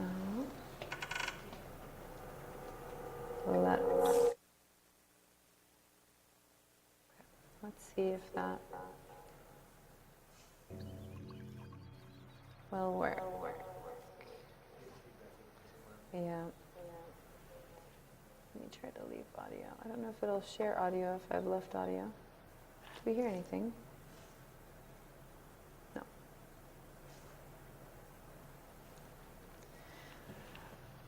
All right. It's a interesting adventure right now, trying to do the hybrid thing because we can only have audio coming out of one place. And so maybe what I'm going to do is not use this mic, Mage, and then just use this mic. I don't think it's going to work. I don't think it'll work. All right.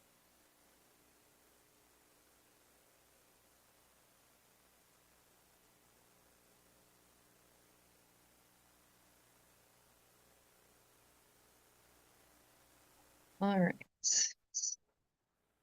I think it's going to be broken. Wait, next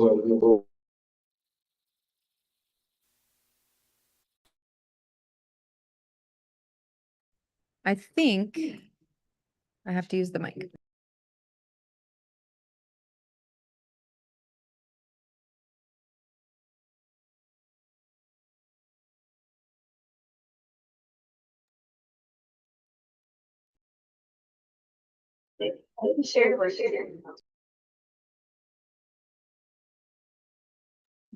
What about now?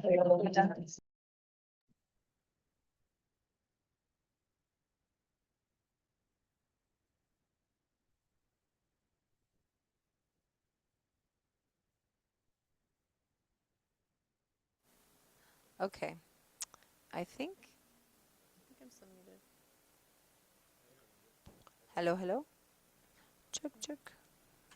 Okay. We're going to just try to do this without sound because I don't know why the sound isn't working because we have a lot of cross wires. So you're going to get to see the worlds, but you're not going to get to hear them, unfortunately. And you're going to have to go in all by yourself to hear them because they sound magnificent. But I want to get Gigi up in here with me to talk about the world and share and move us right along because I know that we have a lot of art to see. And sorry that I couldn't get it to work. But at least we can explore and see all the beautiful progress that's been made. Thanks so much, Roxy. Can you hear me? Yeah. Okay, perfect. So, yes, I know we have a lot of artists, so, we'll make this brief, and then hopefully people can explore on their own. But first, I wanted to really thank you, Roxy, for all your encouragement to build this world, and Pamela and Serena and the team, really Pamela for all her support and actually bringing the vision alive.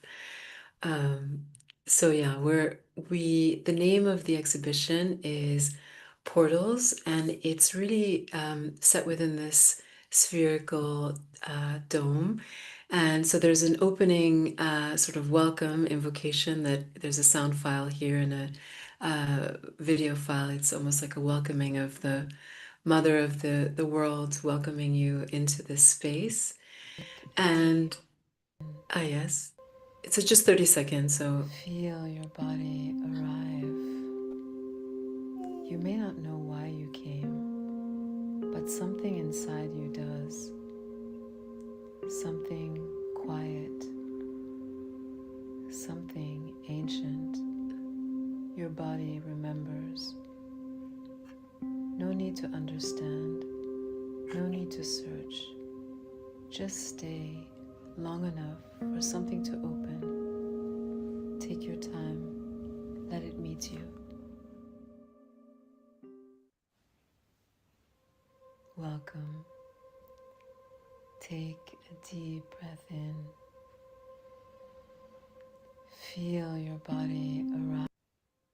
Welcome. So now after that, we can step into the space, which is really conceived as a sort of circular womb-like sanctuary that unfolds as a journey itself. So under this celestial dome with shooting stars, alive with darkness and light and quiet motion, visitors are guided through this dome and spiraling landscape that's really inspired by the intelligence of living systems.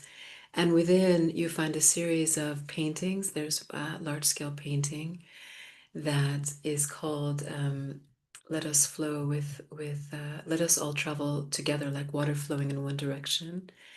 And there are various other artworks in this space that are digital pieces that are created together, that are created by my partner, Kito Biengo, who's a painter and digital artist of Belgian and Congolese origin. And actually, Kito comes from the Sakata lineage in southwestern Congo, so a matriarchal tribe. He can trace back. His father was the chief of the tribe.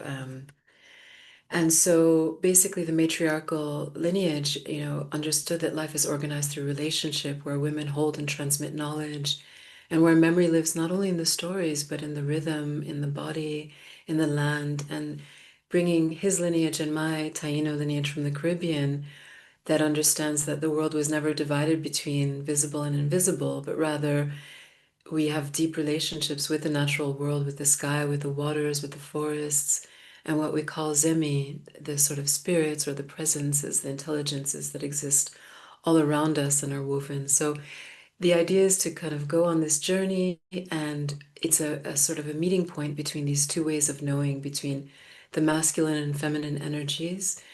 And in this time where we're all surrounded by so much information, by analysis, by constant simulation, this space is really meant to be a place where we feel what's happening in our bodies, in our memory, and that we begin to really feel that sense through the imagery. So the goal is for our perception to slow down here, for something deeper than language to begin to surface through these portals, these thresholds and passageways and paintings. And so, yes, I mean, that's sort of the experience. And then at the end, there is maybe we can play the exit file where you will hear Kito's final invocation with this piece called What is the Soul? That fire rises again. As care, as relation, as a return of balance. Let it grow. Not alone, but together. Because the time of forgetting is ending, and the time of remembering has begun. And There is a... we turn inward. Inside every being, there is a fire. A small sun placed there at the beginning, covered by fear, covered by silence, covered by forgetting, but never gone. Now, we call that fire. Not the fire that destroys, the fire that remembers. Feel inside your chest. Feel inside your belly. So beautiful. Feel the place where something is still warm. This is a spark your ancestors carried. This is a spark your children and grandchildren will carry. This is a spark the earth placed in the human being so memory could survive. And now, that fire rises again. As care, as relation, as a return of balance. Let it grow. Not alone, but together.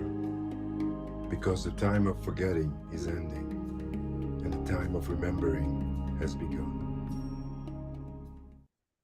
And now, Beautiful. we turn inward. Inside every being, there is a fire. And there we are. Thank you so much for... A small sun for... placed there at the beginning, covered by fear, covered by silence, covered by forgetting, but never gone. Now, we call that fire. Not the... Will you unmute me?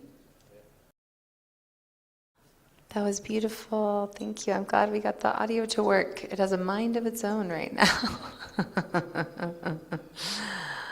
Thanks so much, Roxy. You're so welcome. Thank you to, and congratulations to all the world builders. Serena, Daniel.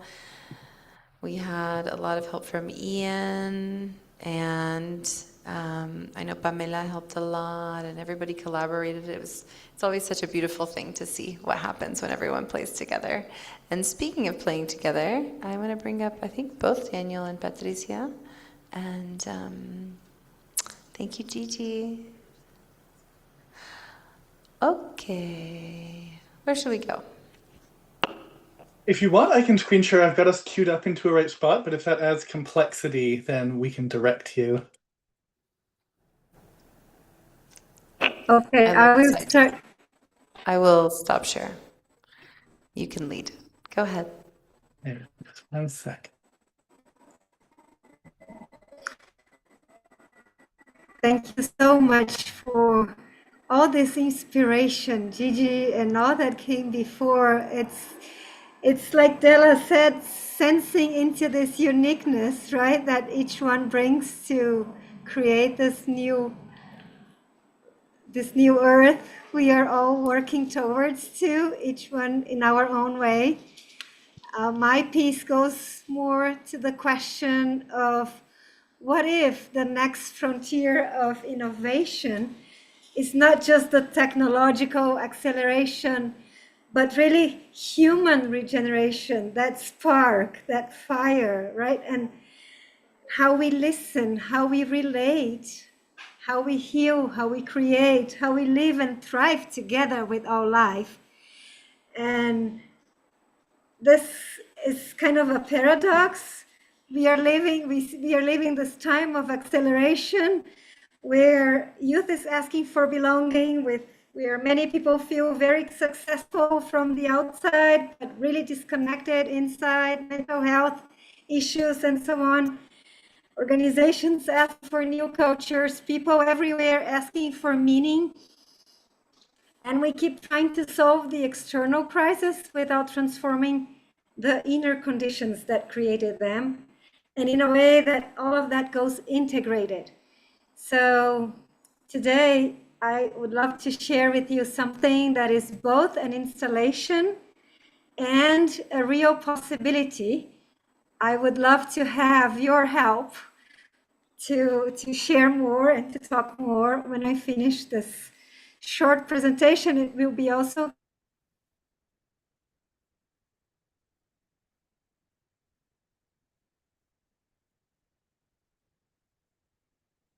I think we may have temporarily lost Patricia, so I'm just going to move us over to the beginning of the audio component of things. And I'm sure she'll be back in to share in a sec. Thank you, Daniel. Oh, 1 second. Let me get the sound moving. It's both an installation and a real possibility. Casa Oasis began as a question. What kind of spaces do people need to heal, reconnect, and remember what matters? Thank you so much. The birds there, I want to say they came extra from the Amazon forest, so I really wanted to bring them in to bring all life in and that energy. And we started with Uniprema. This is the system regeneration lab as the space for designing experiences and programs and ecosystems that support life.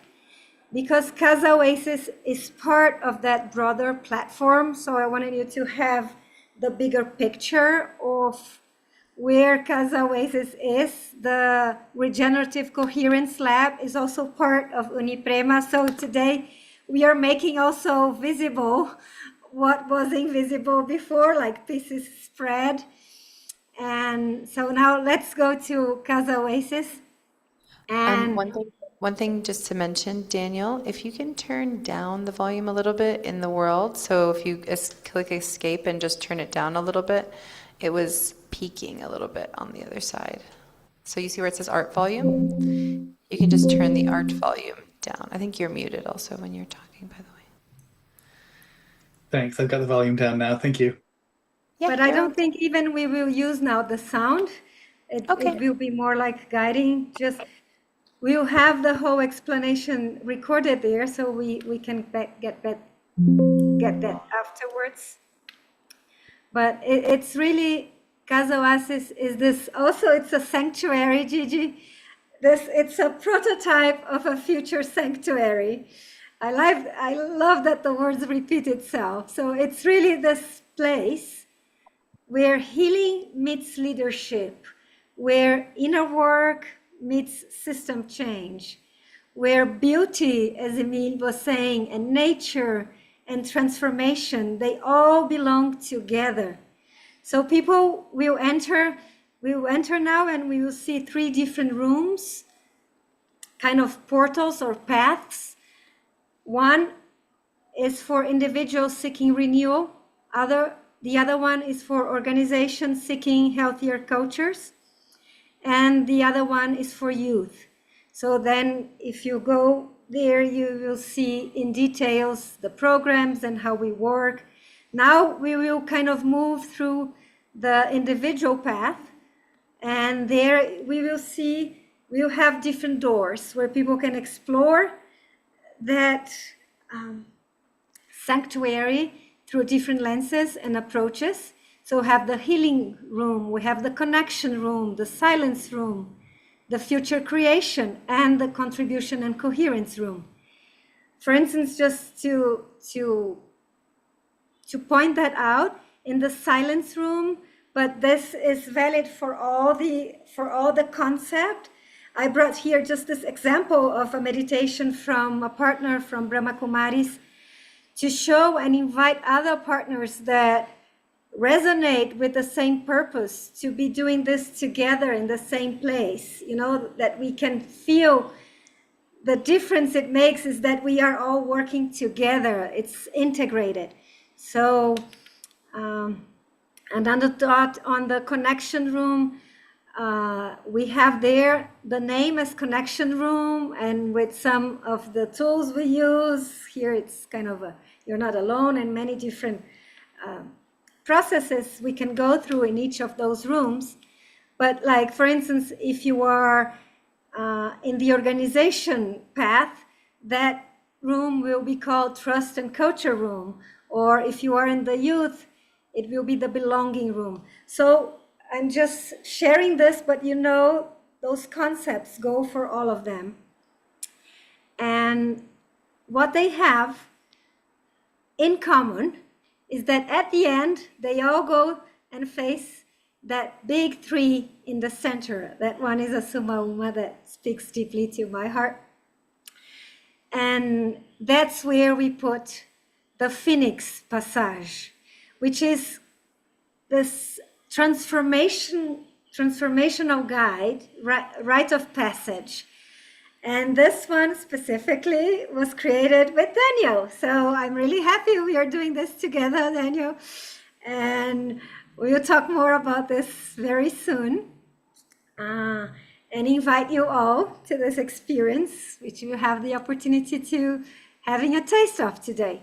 So, but basically, just to say a little bit, it's this journey through endings and courage and conscious choice and the life wanting to emerge. So we go from this big picture of all we want to do, more like integrating all those different rooms and perspective, and also going deep into experiences in each of them. And this is kind of the integration, because if we don't go there, we don't go to the next level, like really facing what is it there that is making us stuck in this level of destruction. So we'll talk more about that soon. And just to finish this piece before we go there, I wanted to, hopefully you could see that this is not just like an art piece, but also a prototype of a regenerative culture, where it's a living invitation to redesign how we heal, relate, learn, lead, and thrive together, as I said.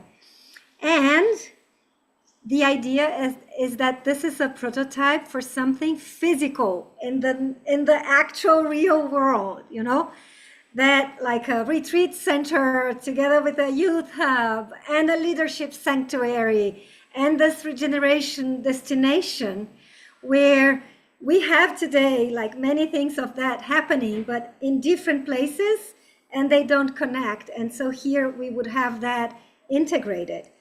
And imagine this in one place, all integrated, and then many different sanctuaries like that in every city, in every neighborhood, in every, like, we need to pause. We need to have spaces to be listened to have that quality of space where we can really attune to our higher self, to co-create from that level.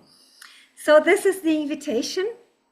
And I hope you could get a taste of what it is. In that tree, there is a material if you want to see in details. If you want to afterwards, we will even have a quiz for each of the paths for people to better understand which of the rooms they are in most need. But for now, it was this general idea. And I would love to hear from you. I know now we are short of time, but at some point, if that resonates with you, if you think this would be cool to exist in our world, if you could help us find collaborators, funders, hosts, land stewards, that we could bring that concept forward. So we say it takes a village to raise a child. And it takes also all of us in a coherent, coordinated action to create the world that works for all of life. So I hope we can build that together. Thank you for being here and to be able to share with you a little bit of what integrates all I believe. And now, with that said, I want to invite Daniel for us to go deeper into the idea that came with this Phoenix Passage.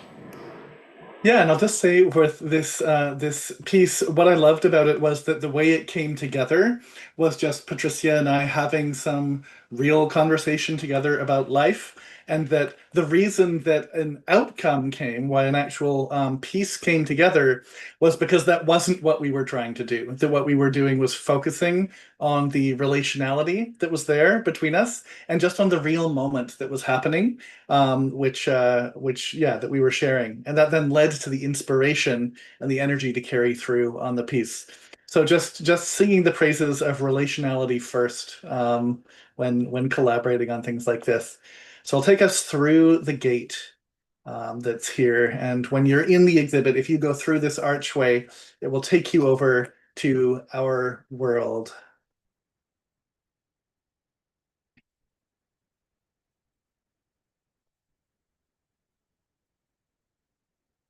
And in the left-hand path that is here, there is a journey that you can go on. We will talk a little bit here. I'll see if I can share just a tiny touch. Everything you are. You are about to enter the Phoenix Passage, a journey into fear, truth, clarity, and renewal. This experience was born from a real encounter with mortality. So we talk a little bit more about the experience, but then as you go through, you will have a guided journey through several different areas. And at each area, there is a message that's there. There's some contemplation to do. There's some writing you can do if you like the questions that arise. And then when you're ready, you can kind of move on to the next section. So that's sort of a little bit, is there more, Patricia, you'd like to sort of say around the journey here? Perhaps the whole methodology that we used to really, because the whole idea of this Phoenix passage is to face death, and we can face death in many forms, right? Like the end of a cycle, an old identity, a fear, a limiting story, even the collapse of systems that we are witnessing right now. So we all need to face fear in one level or the other. And we were talking in this conversation, it was like a really encounter with death in a more personal level. But while we were talking, we realized that this is the process to move forward if you want to create this more regenerative world, that we really need to face it. And so we were not taught to go there. We normally get numb and try to avoid it, and but that's what makes us stay where we are. So this whole thing is this invitation for going like a U process, really, of going deep, grounding, and going deep, being able from that place to face fear. And from the moment we are able to overcome that fear, then a new vision amplifies, and we can start getting actions out of that space of clarity and coherence. So we wanted to share with you a little bit of what we experienced this in 1 hour of conversation. This idea came, and so today we'll be launching it live with you for the ones who want to be there in a separate breakout room coming very soon. So the ones who would like to join, it would be lovely to be accompanying and living this experience together. Amazing, thank you. And I'll just, while we're in this space, really quickly show what the metachrysalis space is. I won't go into depth, but I'll just give a little quick highlight of things. By the way, if you go to our room to get back to the main Dymaxion city, you just walk through the Return to Dymaxion City arch, and there you'll be. That's awesome. And yeah, I want to definitely go into the metachrysalis space. Daniel, you've done so much beautiful work on this, and we're pretty behind schedule, so yeah, this will be quick. Keep it a little bit short. But you've done so much. Please take us there. So the key things here, metachrysalis is a whole framework that if you go through here, you can explore. A key part of it is making your own profile as a change maker and seeing other people's. So this place will guide you through. On this wall, there's a little bit of information about metachrysalis, but as you go through, you can explore different aspects of your profile. You can look at changemaker roles and decide which ones are a fit for you. You can learn about 8 different facets of the metacrisis that are sort of the surface layers, and we talk more in depth about what the metacrisis is. And then instead of focusing always on the downward spiral, the upward spiral is critical. And we approach that with a sense of innovation and play. So we have the metachrysalis spiral as well as the metacrisis spiral and 8 facets of that. We also have 16 facets coming from psychology, or 18 facets related to pitfalls that we often have. If you're curious about that, you can check those out. Each one, if you click it, will tell you a little bit about it. Inside the dome itself, you will be able to send your own character in if you're wanting to think about joining the community. You'll find details around some of the amazing members of the metachrysalis community.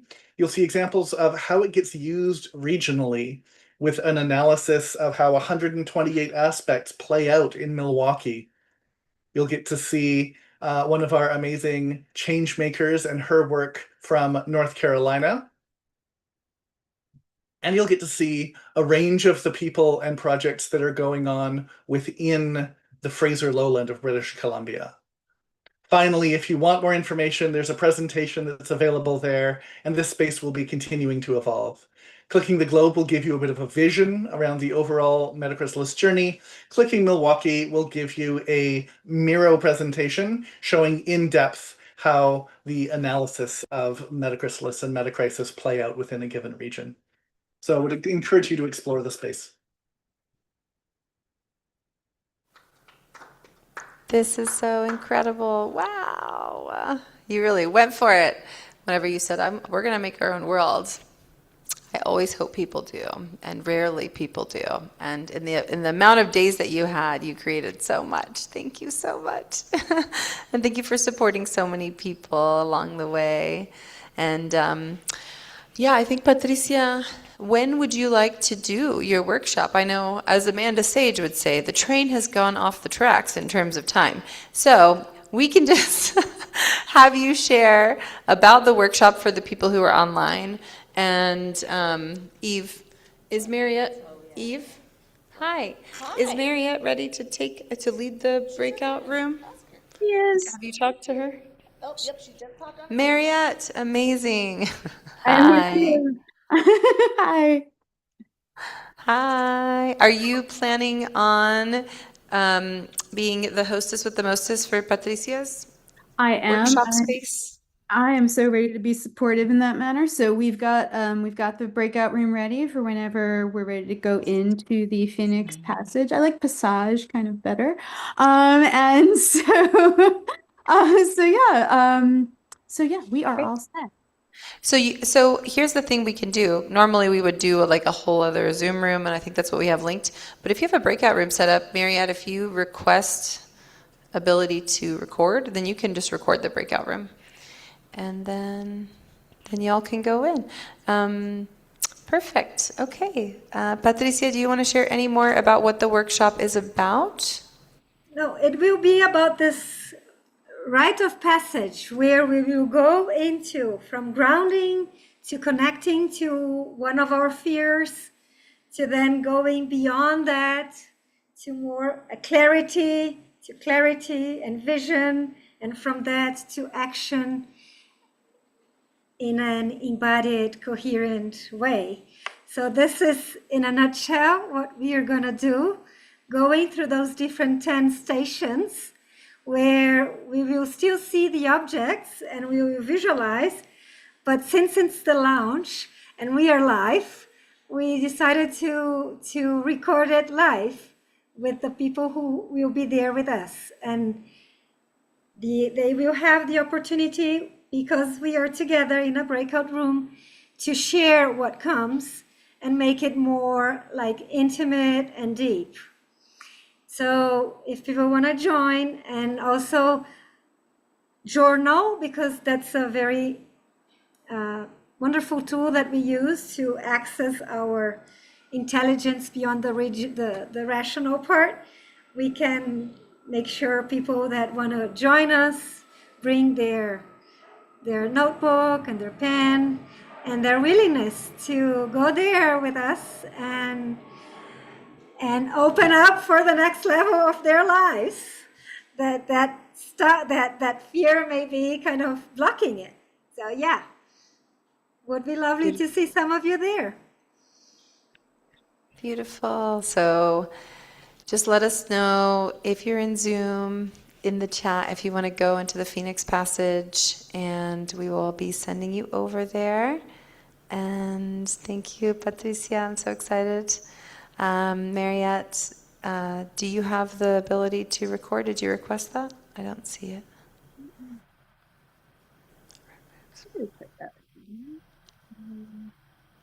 I think I do. I think there is a button. Yeah, maybe you have it because you're co-host. Tiffany, I think I've got it. You think you have it? All right, go forth. You go forth and join us, friends. If you're, if you've got a little space for healing, come on in. I think it's going to be amazing. Beautiful. Amazing. Okay, so for folks who are in Zoom, let us know if you want to go into the breakout room and we will send you over there. And for folks who are going to stay in the main room, I am going to, I think, just do a quick zoom around the rest of the exhibit, and then we're going to keep on keeping on. So, great. Amazing. All right, let's see what the... Anna wants to go to the breakout room. Okay. Perfect.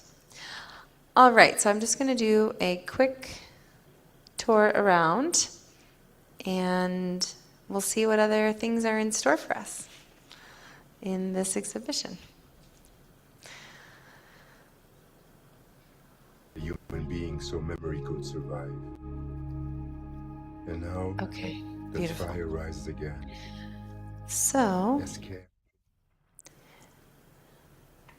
Sarah Divya, her design science studio project is actually to bring a dome show version of her paintings. She's an incredible painter. For folks who are here at Fuller Futures, there's one of her paintings on the walls. And so this is kind of the beginning of her exploration. Oh, thank you, Mage. I got a little mic stand. Ah! It's not metal, it's plastic. Okay, fabulous.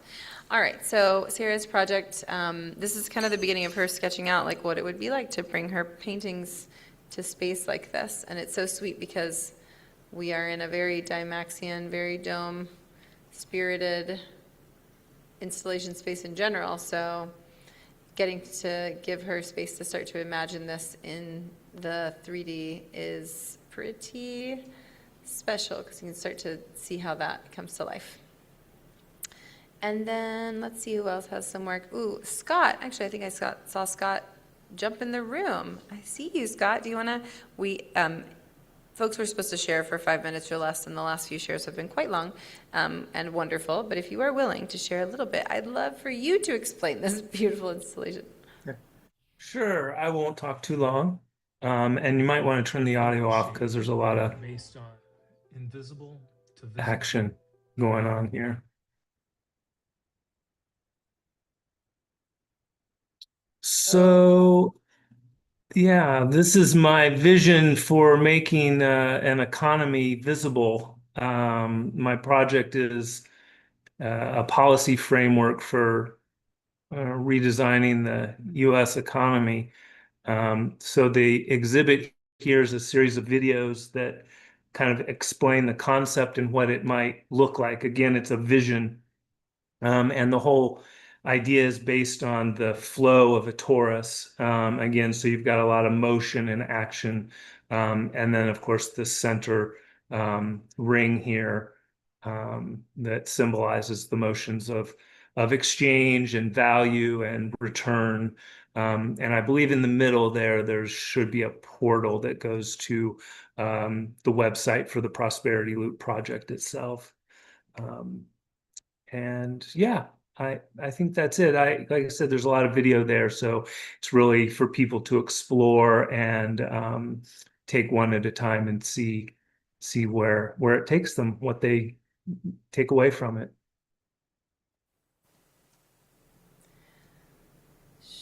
Oh, I have to walk there. Take me there. There we go. Yeah. It's really nice to see the spread of this also in the zine and get to read about it and look at the loop. I really like this installation. Thank you for bringing it to life and bringing all these different elements of it, like the moment that we're in, the potential. Yeah, well, thanks to everybody who put this together. I know you all work so hard. It's a labor of love on your end, I know. So much love. Thank you. I'm glad you're able to tune in and share a little bit as well. Me too. Me too. Thank you. You're welcome. Amazing. I'm glad you were able to hop in during this period. Perfect. All right, I'll do a little bit more walking around. Thank you, Scott. Bye-bye. Bye. Okay. So we saw Anna's piece. I think we went into the dome earlier. Yep. And then Jane's piece is over here.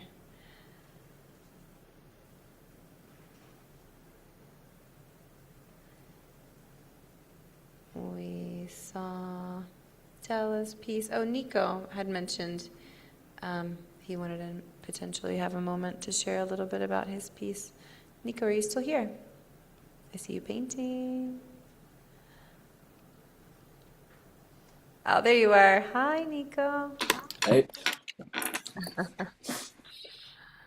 All right, so we're here with your work. Oops. Clicked out of it. Cool. All right. Yeah, so thank you for Serena helping me out with the installation. I'm totally new to all of the 3D virtual world.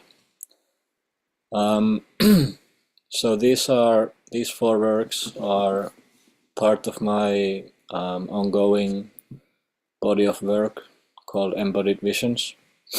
Carries the same name as my larger project. And yeah, in the right side, this one that you can also see physically there at the Fuller Futures Festival is Family Tree of Light. And this one became from a vision that I had during a breathing exercise about how the light and the life and the breath flows through us from the center of the earth to the sun, and how we have a lot in common with the trees. We all grow towards the sun, and we all are rooted towards the center of the earth, and kind of like, I would call like antennas here in between.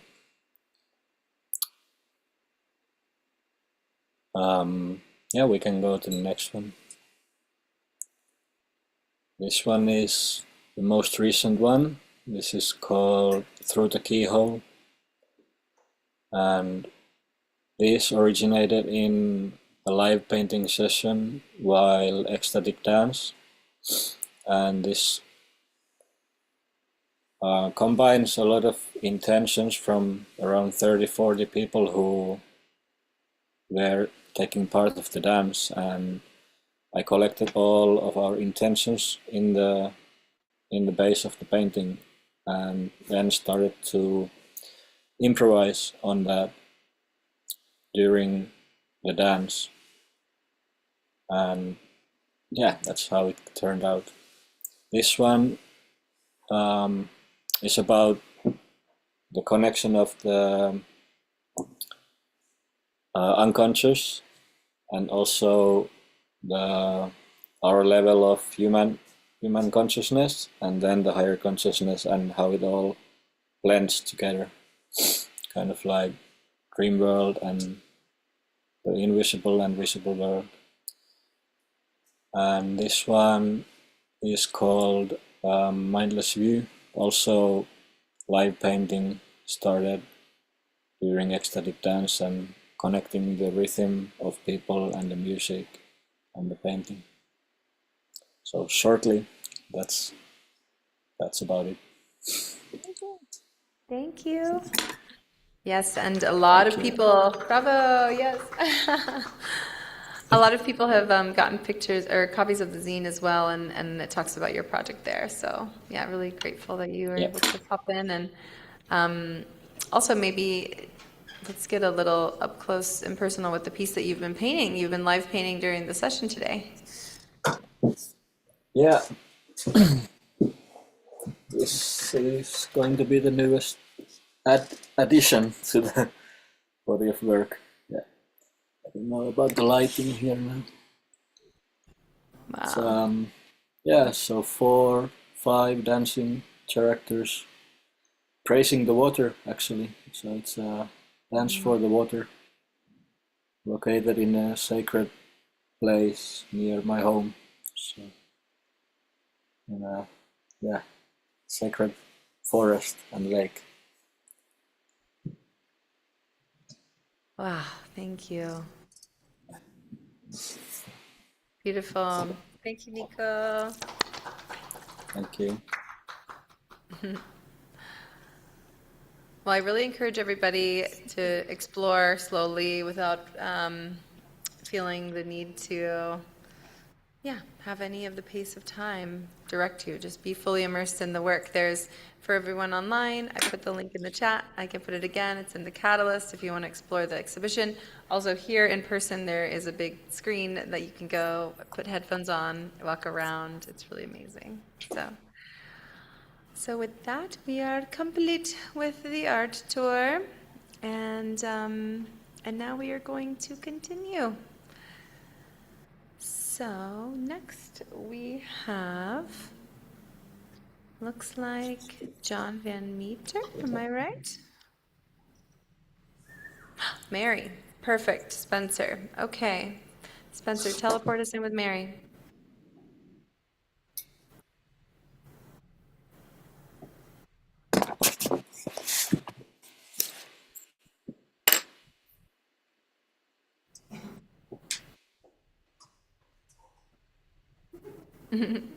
Is there audio, by the way? I think you have to reshare with the audio.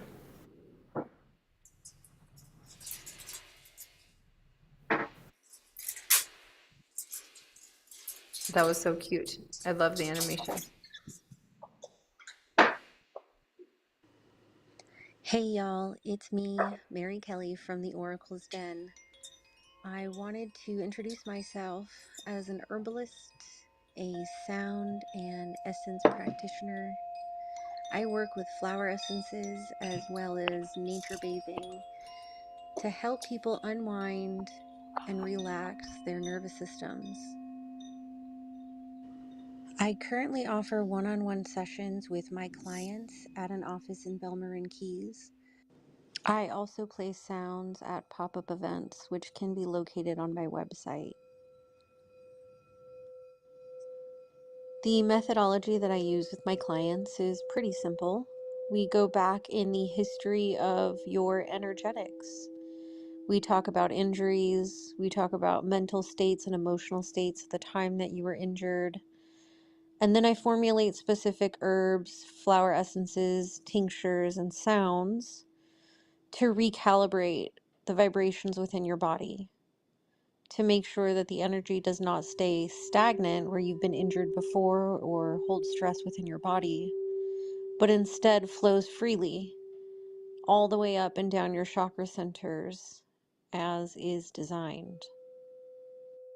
For those interested in shifting their entire psyche or their entire environment or dimension, I turn to nature, where we bathe in the elements. Here is a recent ceremony in which we bathed and washed our hands in a sacred waterfall out here in Marin. We were able to connect with the tree spirits. I was able to play the sounds, share some tea. But sometimes it's even more serene. Sometimes the methodology just includes observing how light plays with other colors between nature, how the wind has things to say and light has things to say. All of that to lead up to my overall dream of holding a retreat center. A retreat center that's focused on subtle body energies, how sound affects the body, how herbs affect the body, how stillness affects the body. As part of my final offering with Design Science Studios exhibition in July in Mendocino, I would like to call in my seaweed allies, specifically bladderwrack, which is a seaweed that I use for medicinal purposes. It allows the body to fully relax in order for deep sleep and deep rest to occur. The dream that I have for our final exhibition is an herbal bath in which I provide you with deep serenity. If this sort of work interests you, please follow along at my blog, theoraclesden.org, or my Instagram.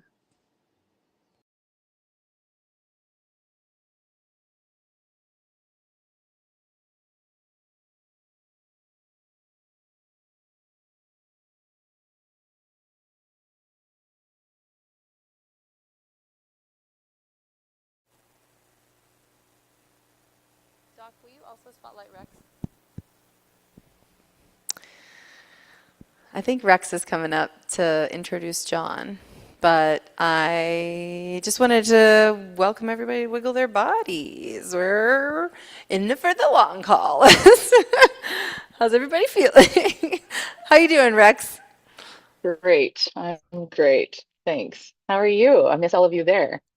Oh my gosh, it's a journey out here doing this. It's one thing when we do it from home. It's another when we do it this way. It's really great. A bunch of people went to lunch. People came back. It's been an adventure, and it's so many multidimensional. incredible initiatives. It's just like I feel so full, you know, and it's so cool to get to share it and like sit in it and be in it together in person. And yeah, so just wanted to like teleport in from screen to body and say hi and invite y'all to also move your bodies a little bit. We've been sitting around. Same for everybody in Zoom land, supporting each other. I think part of the beauty and magic of all of this is we're just like supporting each other and like being with each other and reflecting for each other and like celebrating in these big milestones. This is a big milestone. So yeah, just wanted to come and share my little voice for a moment. But Rex, I know you're going to intro John, so take it away. I am. Yes, I'm excited to be able to welcome up next John Van Meter. He's an experienced video editor, photographer. He's studied the work of Bucky Fuller since 1982, reading and comprehending synergetics and the critical path, among other works. So welcome, John. Thank you so much, Rex. I have studied Bucky's works, and I found the Design Science Studio through the Fuller Institute, and I was lucky enough to participate in the cohort 2. And in filling out the application, it really triggered me to expand my idea and what concept I had. I was lucky after working with synergetics and understanding the jitterbug and the vector equilibrium that I had a vision of an expanding cube. And in working with cohort 2, I decided what could I put into my expanding cube, and I combined it with the idea of combating homelessness because I saw a lot of people on the street in my city and thought this would be the best use of my idea. And last November, I was informed that I would be retired from my job as a control room operator because AI was now able to do my job better than I could.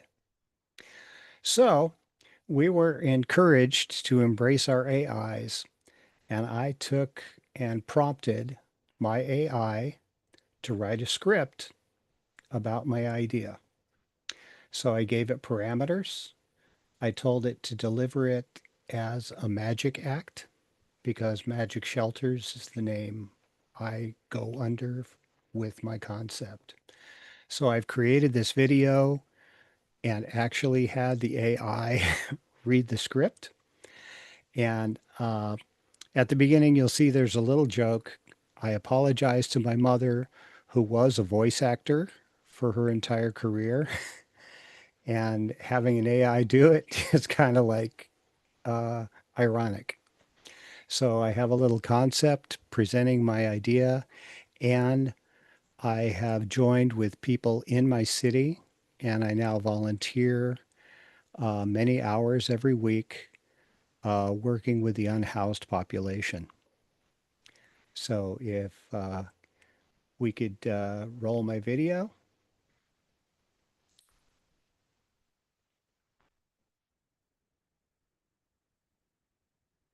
This is a test of a talking avatar. Let's see how it does with this pronunciation. The Geometry of Hope, a magical transformation. A theatrical magic act blending shape and social change. A mysterious cube mounted on gleaming wheels sits atop a velvet-draped platform. Ladies and gentlemen, tonight we embark on a journey where geometry dances and hope finds its form. Behold the humble cube on wheels. Solid, grounded, yet ready to roll toward possibility. The cube, a symbol of stability, now feels the touch of transformation. What secrets reside within this shape? What worlds await beyond its 6 equal faces? The cube expands, edges duplicating and reorienting. Watch closely, let your imagination take flight. The cube's corners retract and its faces morph, swelling outward until the cube blossoms into a radiant truncated octahedron. 8 hexagonal faces, 6 square faces, 24 edges, all aglow. From the ordinary emerges the extraordinary. Each new face, a doorway to change. Each edge, a bridge to possibility. A luminous secondary cube, made of 16 interlocking half-cubes, rotates slowly. But wait, even within transformation, new mysteries stir. Peer inside and discover another cube. Not whole, but composed of 16 half-cubes, each cleaved along hexagonal lines, each fragment unique yet indispensable.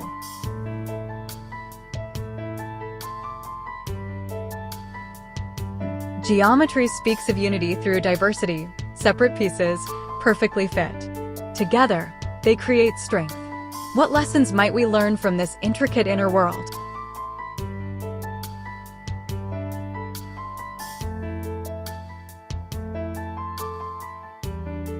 The magician gently touches one half cube, which slides apart to reveal perfectly matched geometric seams.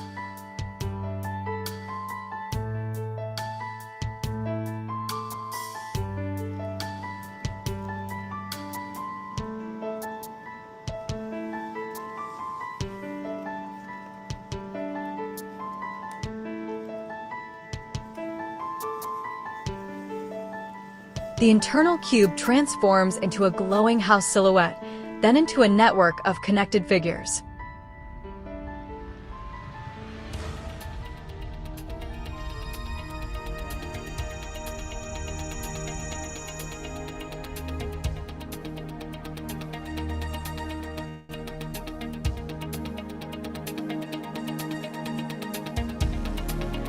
Magic, like hope, is not just an illusion, it is a vision for what could be. Tonight, our magic act becomes reality.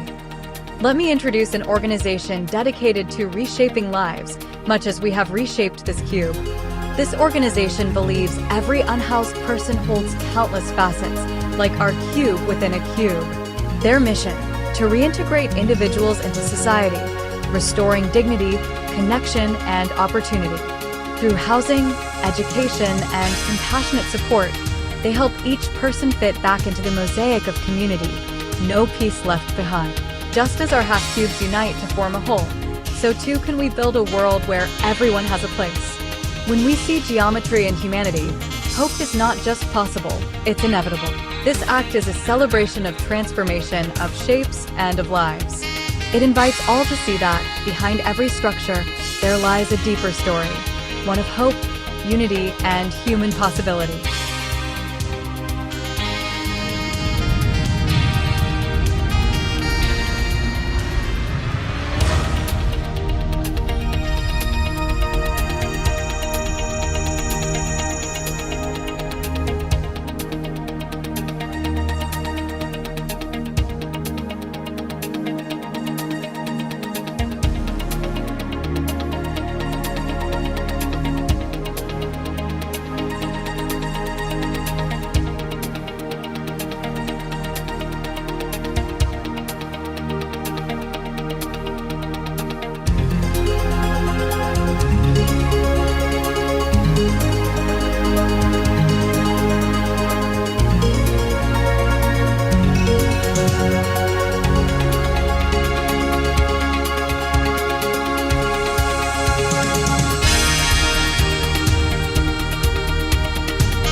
Thank you. I'm It was currently beautiful, John. Thank you thank you. so much. Thank you. Mhm. I'm currently working on my prototype shelter. I'm formed my own company, and I'm working with engineers on 3D printing the corner joints. And in my work with the unhoused in my city, I'm gaining great information on what works and what doesn't work. So I'm moving forward with this as an idea whose time has come.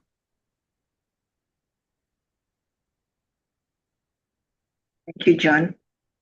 Could we please show some love to John and his work, his amazing work? It's like magic, literally. So, yay. Thank you. Glorious. Thank you. So up next, we have Robert E. Fishkin, or Bobby. Hello Bobby has there. some. Hello there. I'm here to share around the positive deviance that we can be in embassy to and from, because it turns out that each of us can recognize a brighter alternative future when we are inside of narrative, when we are inside of conversation, we can recognize what is the way in which our experience changes each person's ability to overcome limitations in their perspective on what's possible. And so the way to think about this is that I was journeying at an earlier point, in particular, on the idea of a universal library or a great library of positive deviance, which I still think has merit, it's but that's about all the examples that we collectively have. But it turns out it's not just the examples that we collectively have that matter. It's the examples that we're able to channel with transformation of each other by the way in which they are represented from an authentic place and with a liberation in the example. So positive deviance was originally in an earlier phase of 50 years ago in institutional circles, looking at the out benefiting location, an area that gets particularly extraordinary life expectancy or some other dimension of benefit, and then you evaluate why or reverse engineer why. Then the solar punk field came to be, and that looked at positive deviance as can we have an example of compassion that is zenith. And for example, if when I think about how isolated we are in urban Western society, the example of Ruas in Brazil, where they have half homeless, half not homeless meals for decades, is an example I have channeled at that moment and learned helplessness. But that's an example of saying that if the expectation of the future is lack of compassion, then that is an example to resolve or address that. Right. Or a couple generations ago, after World War II, my grandmother had met my grandfather in World War II in France and was flying to the US, but there weren't flights for years. But there was a cancellation on a Friday the 13th, and her uh, anti superstition, in a sense, got me to exist indirectly because she was able to get a flight in that example in family lore. And that's an example that can be channeled where the ability to go against a default parameter that we might inherit or absorb from most osmosis, not always in our service, might be the positive deviance. But the concept of we have this rich context theory history in which people in Europe went on strike in order to have stretch goals, and then we have positive deviance examples that we could summon as from ourselves in a way that in moment we are an embassy from the person we are talking to a future we can give them access to through the liberation that example represents. And if we don't have the example directly, it can be channeled vicariously, but it's an example that we feel has an authentic liberation, a positive deviant example that represents an accurately personalized, targeted, custom liberation in which you can see the stretch goal realized in a in the example. And so I think that the idea is that that we are all in an embassy where we have conviction for the liberations that those examples that we have cherished enough to translate and reimagine again and again and again. And I think that that's small and large fractals, right? We because it's not always that we have the right level of abstraction. It's not that we've got within ourselves the multiples of the great library of positive deviance. I think it's great for the world to have many examples, but the challenge is that epistemologically we need to be able to translate the positive deviance into the type of experiential epistemology a person has structure for, right? And I think that that's, sometimes it's actually that the example is not a statistical example like the institutional ones of yore, but it's, stewardship hoarding is stewardship squandering is a mantra that I've been able to summon when there's a moment in context where I realize that you have to find a way to have radical collaboration emerge so that this is bright future bound, right? And so that's positive deviance of a mantra. It's positive deviance of a pattern integrity, to be back in Buckminster Fullerian thread, right? So the layer is to say, can we have agency every time we're in story that we're in conversation and there's a layer in which we have a liberatory set of examples as antidotes to the condition that a bright future is not accessible to our fellow human, and to be as much about complementing their reality with existing examples that might challenge their limitations but don't disable all of their examples in reality. It's like, how do we accept that each person is a universe to themselves, and yet every time we join their universe through story, and every time we find those stories that reflect the stretch goals that they can regain access to, that we can help them to rewild as potential. So I think that's a rewilding of potential through positive deviance, that anytime we're in conversation with friend, family, colleague, and there's a dystopian deterministic spiral, there's a self-limiting cascade effect that prevents them from envisioning sufficient to get to the bright future as a high probability for all, then we have this medicine cabinet of positively deviant stories that we have an ability to channel. But the channeling of those is, I mean, the mantra example, the story could be a deep story where it feels like a simulation. It could be another kind of layer, that anywhere something has occurred makes it possible for it to occur again.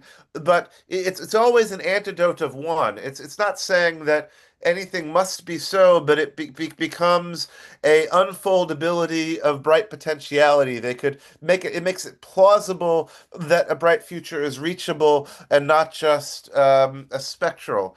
And so I think that that's a reification function. And so this is about us regaining access to not just our understanding of the footprint to avoid, but the handprint to create. And part of that handprinting is to understand how we are the fusion of every example that we summon, and we are the fusion of every example that we summon into each conversational container as the experimental container by which dialogically each of us discover what we think is plausible, preferable, and that when we engage in that act with rewilded regenerative spirit and solar punk frame, we're choosing to make the most preferred future more probable by raising the bar of what's plausible or possible by fusing a dozen other layers of example that add dimensionality to each other's sense of what's possible. And if we can do that rightly, then there are always more dimensions to add in a Buckminster Fullerian sense to how bright a future could be. There's always more dimensions. The idea in solar punk that there's a future a trillion times brighter than the average future that we can get to is 27 orders of magnitude. And you can break that down into maybe we can get 1,000 times more compassion and 1,000 times more creative and 1,000 times more intuitive. And the whole point of rich context theory is each of those things is synergistic. And so each liberation we greet our friends with is synergistic. And suppose we find 10 opportunities for 10 different stories to intersect in journey over the course of a long journey with someone. We are a fusion powered reactor transforming each other and transforming the world. And so this is finding the Ubuntu in each other's positive deviance as a medicine library for each other's ills that we peer to peer provide together, not paraprofessionally, but in radical belonging that we create through a radical collaboration of narrative interweaving and intertwingularity that we find together. So, in that spirit, I wanted to acknowledge that we're finite time, and I want to express gratitude to giving the shape and time for this positive deviance, peer-to-peer protocolization that I've been sharing here. Thank you so much, Roxy and DSS.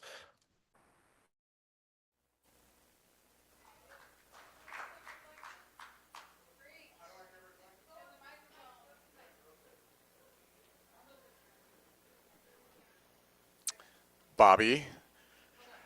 Yes.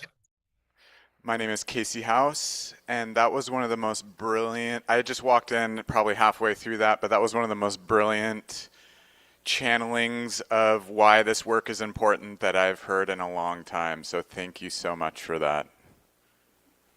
Thank you so I much. love your phrasing and the way that you contextualize that and put it into such a beautiful turning language on its head way that I think Bucky would be proud of. And I just am, yeah, I'm in awe of how you just framed that. So thank you so much. Yar.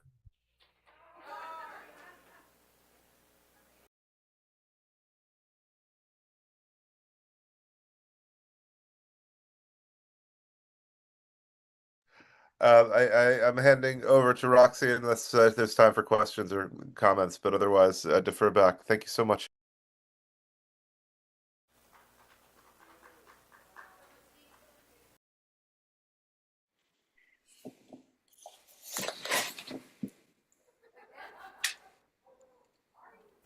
Hello, mateys.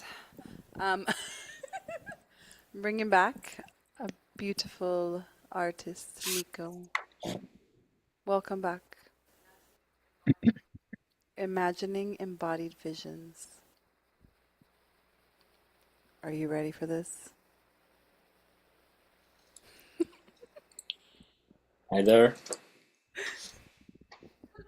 I'm hearing a little bit low, but I hope you guys hear me. So, I'm gonna be taking you all, or we all, for an imaginary tour, imaginary trip to our future retreat center and home. And yeah, this is the first time I'll be guiding somebody to this vision, so it will be the first time for us all. I invite you all to close your eyes and take a couple of deep breaths.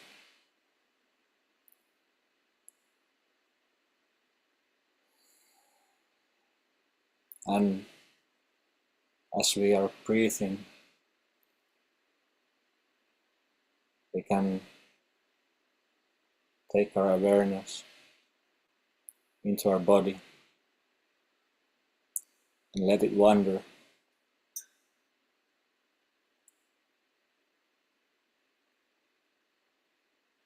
What's in your body at the moment?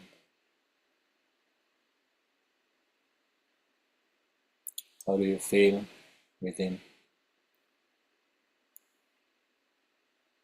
And as we are feeling within, we can start to feel without. A warm, sunny air on our skin. A light breeze of warm wind in our hair as we are walking towards something. In a green path surrounded by trees. What do you hear other than steps on the ground? Are there birds? Can you hear the wind in the leaves of the birch trees?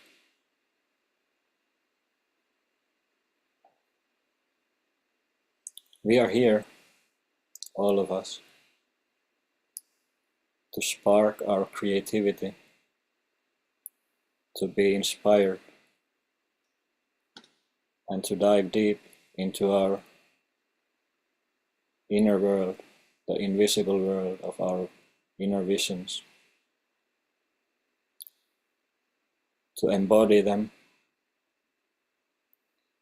and to make these visions visible, to bring them alive. We are created by a gate of sculptures, totem-like sculptures, as we enter to embodied visions. And we are encouraged to take our shoes off, to connect to the crown. How does it feel to walk barefoot on the field of flowers, the natural rocks, the pine cones, the needles?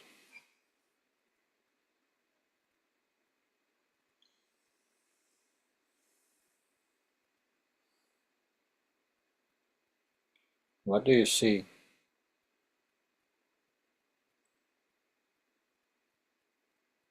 Natural building, maybe.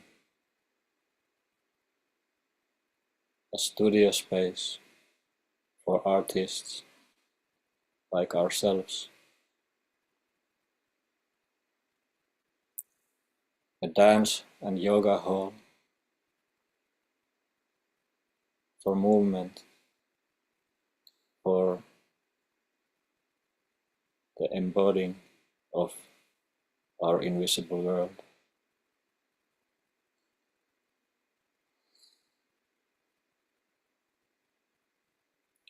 What do you smell as we are walking through this space?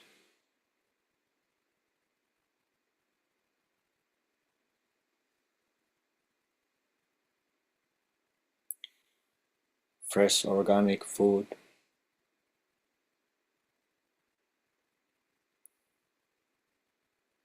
some herbal tea,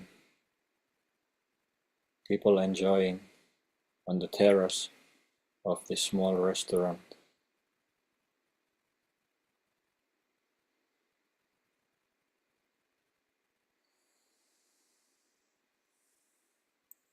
Can you hear the kids playing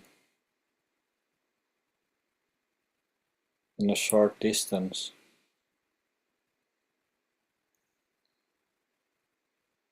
Near our house, built of logs, blending into the scenery.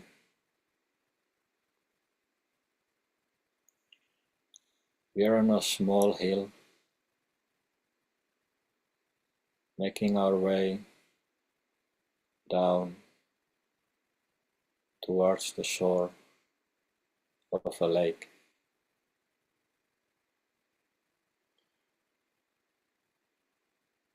Can you hear the river that's running behind the trees?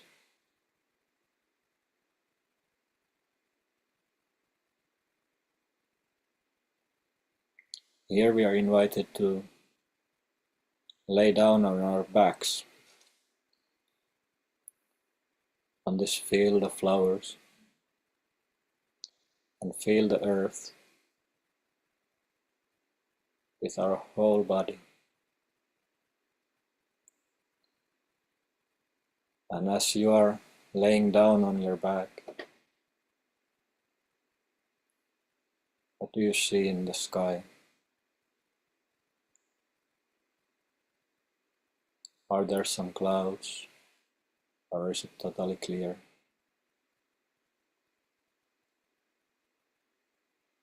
Can you see some subtle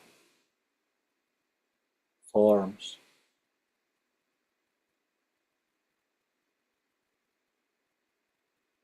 of light?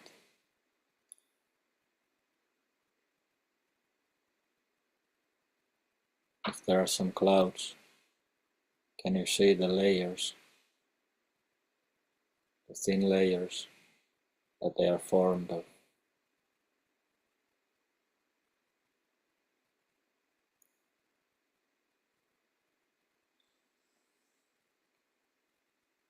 And while we are watching the clouds move, we can notice the leaves move, the grass move, the butterflies move, and we are invited to start moving our body, maybe rolling on the ground, just feeling how does our body want to move now, dancing with the elements.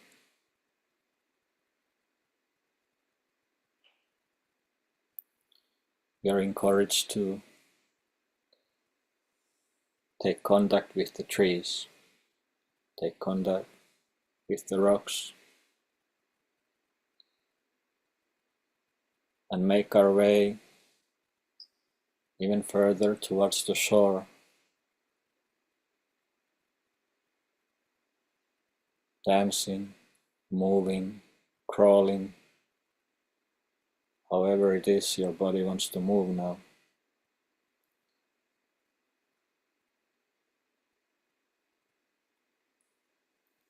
And once we get to the shore, we are already sweaty, dirty, and we are invited to take a dip in the water. Feel the water. How does the fresh Finnish lake water feel on your skin? How does it taste?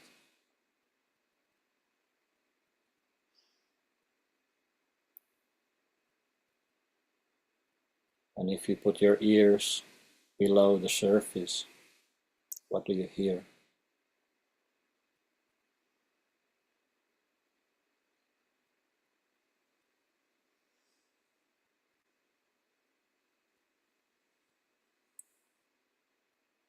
After a nice fresh swim,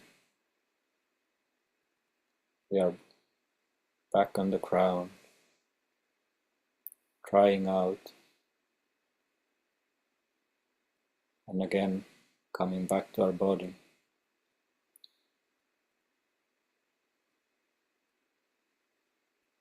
How does it feel to be now?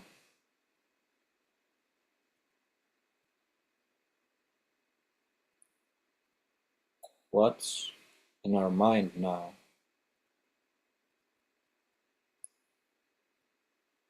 How is our mind visualizing this feeling within?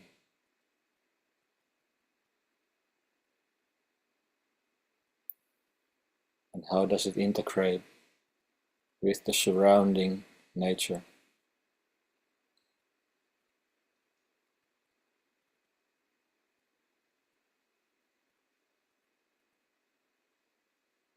Beautiful smell of organic food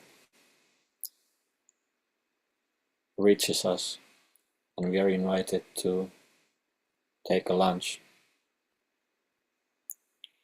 What's on your plate today?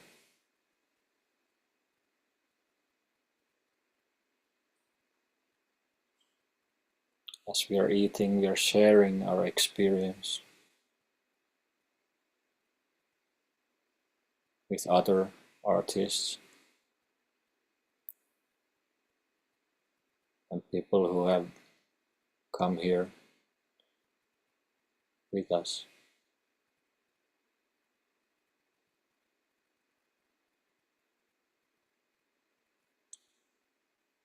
How did it feel to dance with the elements?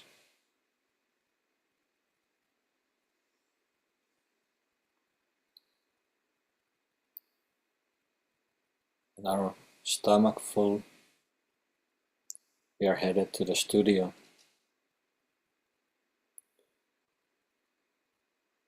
And entering, we will find a circle of pillows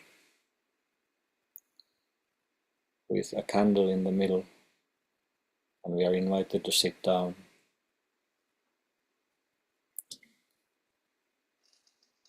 We have our easels and empty paintings behind us.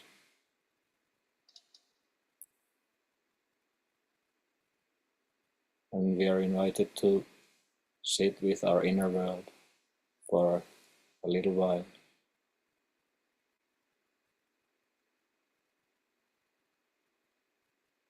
To inquire what wants to come through us in this moment. What vision are we holding within that wants to be visible in the future?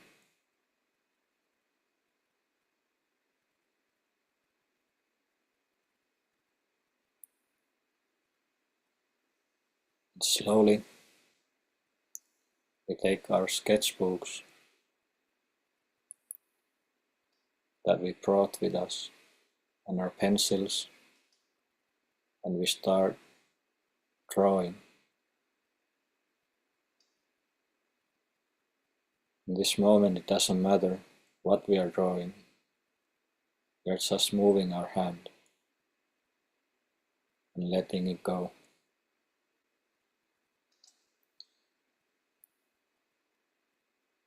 If something arises, it's good. And if we just keep circling around, it's good too.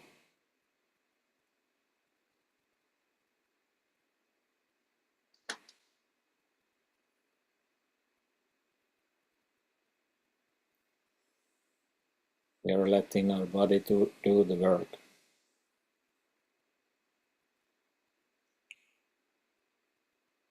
Maybe you came with a vision you wanted to paint. Maybe you are still searching for it. It's okay.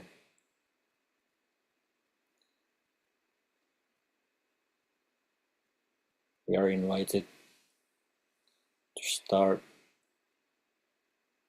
mixing our colors. How does it feel to put the colors on your palette? Are you putting bright colors or earthy colors?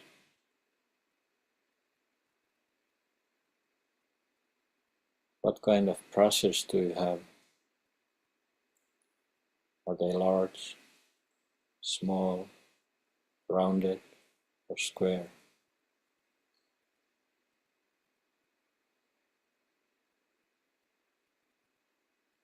And how large is your painting? Is it a small one?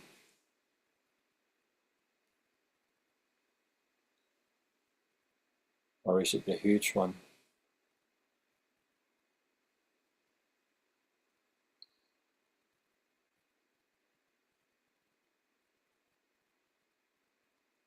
So our colors of our choice, and with our brush, we start slowly layering down the first layer of background colors.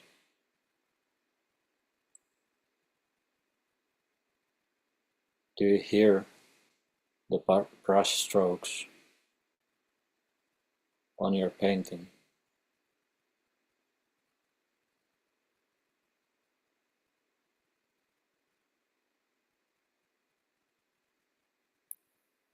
Are they rapid or slow?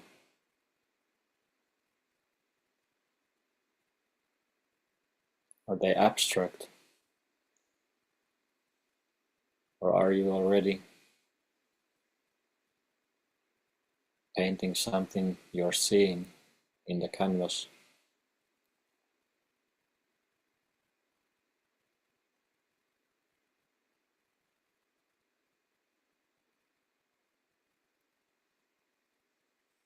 We're all being guided through this process of bringing our vision forth and step by step making it visible.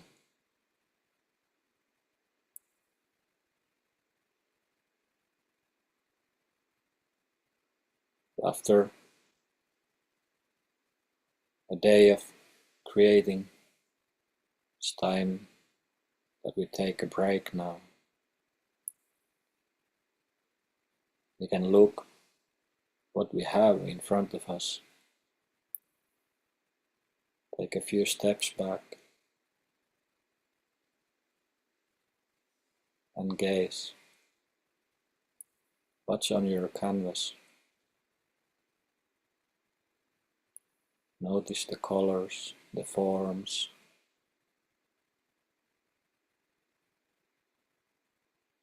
the energy, the flow. And notice if you see something you didn't see before.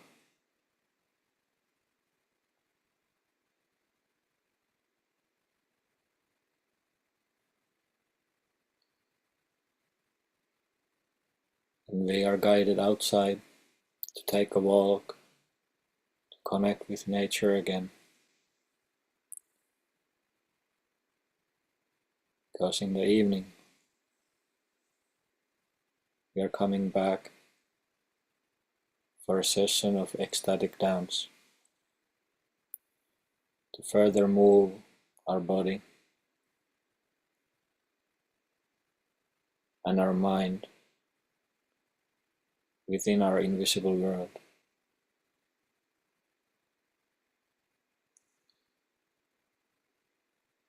We are dancing through different waves, emotions, rhythms,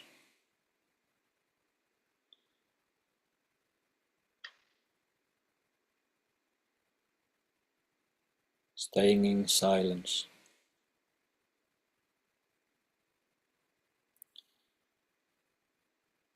Expressing ourselves non-verbally.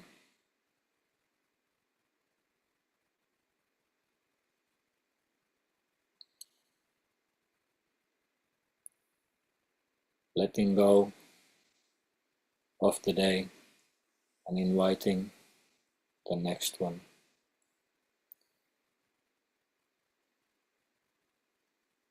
And while we are slowing down,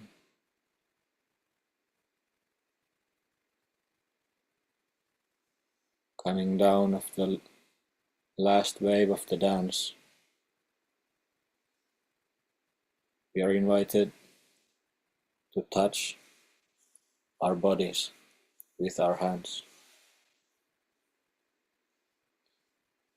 to press our body parts, the legs, the hands,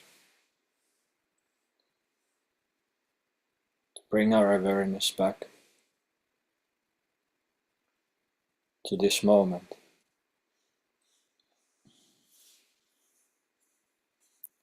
And slowly open our eyes.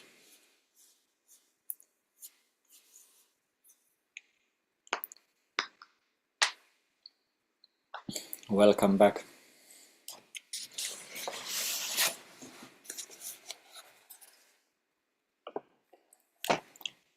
Thank you for the visit. Thank you, Nico.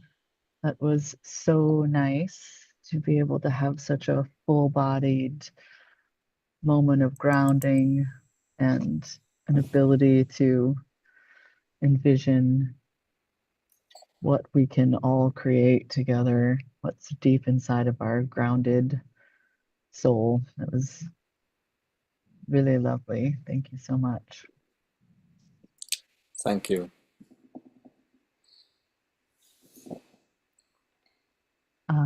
Next, I'm very excited to be able to introduce Doc Ricci. I've really enjoyed getting to know Doc little by little here and there in Cohort 4, and just say a little bit about Doc. Doc is a social transformation artist, a governance futurist, and possibility strategist advocating for a co-governed future. Welcome, Doc. Thank you, Rex. Uh-oh.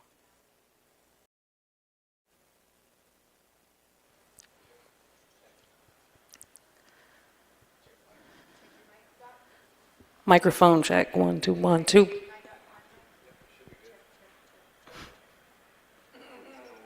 It's great online. Last two. Hello, hello, hello. I'm trying to be your hype woman back here. We're all so excited for your poem, your piece, your share. Doc, you're incredible. Thank you, Roxy. Are we good on sound check? We're good. Take stage. Hey y'all, I'm Doc. Thanks for hanging out with us. I have a few ditties about Jack and Diane. Just kidding. About us. The first one is called Chemistry. So far, heart scientists know the molecular composition of hope consists of expectation and desire. What other atoms does it have in common with you? 2. Spring perpetual. How can an overcast be nourishing? How the bay will always leave you close, so close to bloom. Spring fruits out before us. Motherland stands terra firma, waiting for your presence, consciousness and intention, not to wish or to wait, but to steward heaven to earth. 3. Green. Apples, grapes, artichoke, fern, bamboo, broccoli, forest, watercress, thyme, marjoram, oregano, rosemary, sage. Green has been reported as a color of jealousy, but is it also a shade of grateful?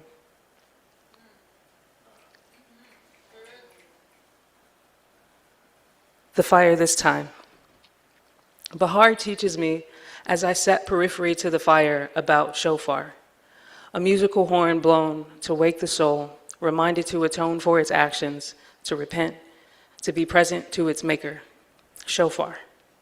I almost say, insofar, insofar as I am, as she is, as he is, as they are, as he was to our evolution.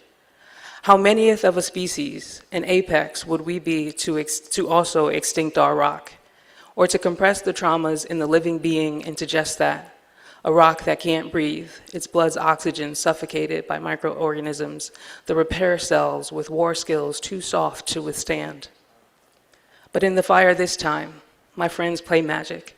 They play music, they gather magic and their hearts around the fire.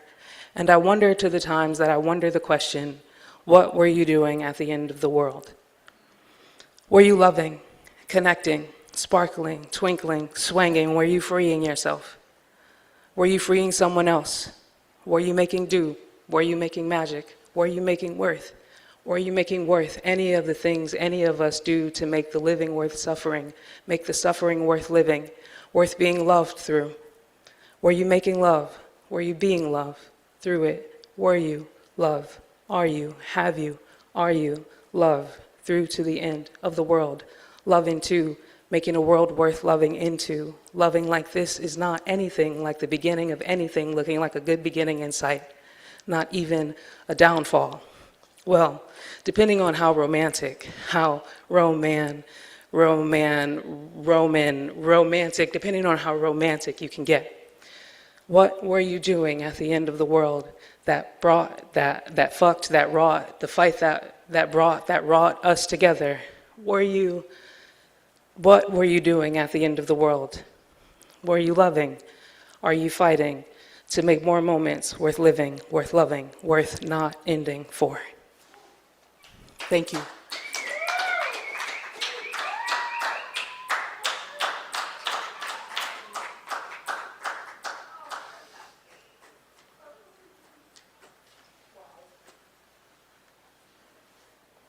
That is a very good human being who just shared that poetry.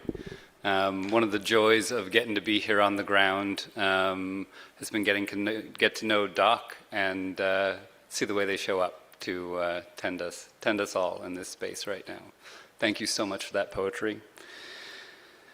And it's my absolute delight and pleasure to welcome from the interwebs, from very far away, an amazing artist that I'm just getting to know, Hristo Volanti Ferenci Maharas. was a computational artist exploring synthetic emotion, multi-species ecologies, and immersive audiovisual systems that connect human, non-human, and artificial life. Please welcome Riso Volanti to the stage. Hi everyone, thank you for the introduction, Ari. Let me see here. Zero sound. All right, I'll be sharing some slides.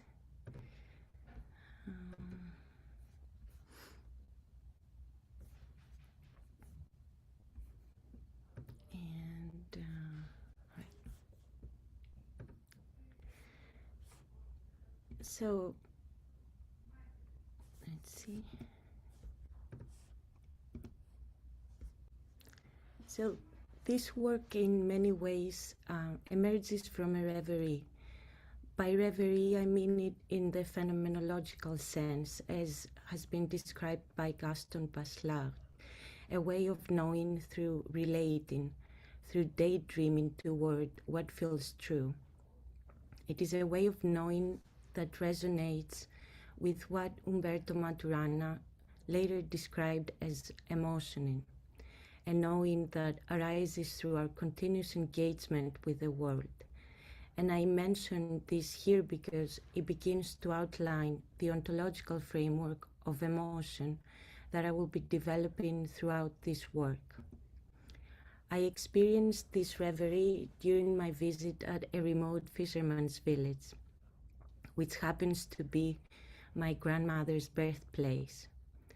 There I felt a form of isolation, but it wasn't from relation, rather it was a shift in it. I stepped away from the roles that usually define me, a student, an artist, a daughter, sister, partner, friend, and in doing so my relations began to change, from social structures to environment, from human-centered interactions to the more than human world. Then I began to know differently, not through analysis, but through exposure, through the sea, the sun, the heat, the wind, and the rhythms of non-human life. And it was within that way of knowing that something unexpected occurred. Monarch butterflies appeared along the Laconian coast, far from their native North American habitat. Carried by atmospheric forces, they had crossed oceans. And I began to wonder what it means to be carried by forces larger than oneself. Forces that shape survival, adaptation, and movement across space.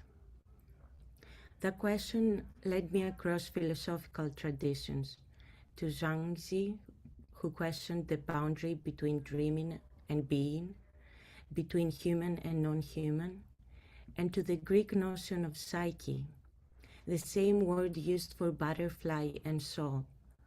Across both Eastern and Western traditions, the butterfly becomes a way of thinking about how inner life is shaped by forces beyond the self. And this is where something shifted for me. What if these were not only metaphors? In that rare encounter of monarch butterflies so far from their home, and myself so far removed from human structures, I kept thinking, can this connection move from the symbolic into the material? Not only what does the butterfly represent, but what does it share with us, physiologically, ecologically, and materially? This is where I begin to think through Ome, our shared mother, the earth not as background, but as a living system in which all life is embedded. Within this understanding, the environment is not external. It is something that continuously acts upon us. The butterfly as an ectothermic organism is entirely shaped by environmental conditions, like temperature, wind, sunlight, and perhaps less visibly, so are we. And if this is the case, then what we call emotion begins to shift. Emotion is not something we contain. Emotion is a way of relating. It is how we attune to the world, how we move with it, how we learn its rhythms. A kind of pulsation between body, environment, and other living systems. In this sense, emotion is not separate from reverie. It is its continuation. If we think of the planet in this way, it becomes a field of polyrhythmic activity, a composition of atmospheres, species, and migrations interacting continuously. Within that field, emotion becomes a relational tone. So the question shifts, not what is emotion, but how can it be composed? How can it emerge across systems? It is within this shift that I begin to think through what I call synthetic emotions. Not artificial, but emotions that arise through the interaction of environment, physiology, and perception. And this is where the methodology begins. If emotion is a way of relating, then this relation must also have a material dimension. It must take place within the body through processes that are continuously responding, adjusting, and oscillating. This is where physiology becomes central. One way this becomes perceptible is through endocrine processes, through hormonal regulation.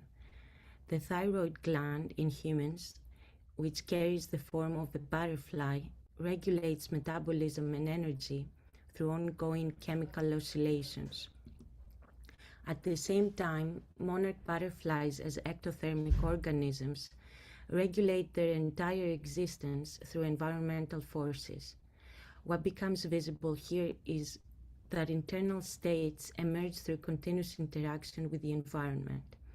This is the condition I work with, and if that's the case, then the question is no longer only how to understand these relations, but how to engage with them. And here is where the ethical dimension emerges. If emotion is relational, it cannot be approached through extraction or control. Drawing from Roy Ascott, I approach this as a technoetic practice, one that uses technology to attune to these relations.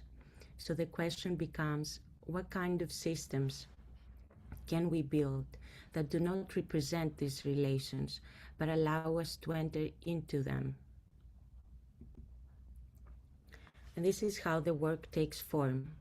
As a polytope of synthetic emotions, a polytope understood here as many places, many presences, a transparent architecture through which multiple beings and processes coexist.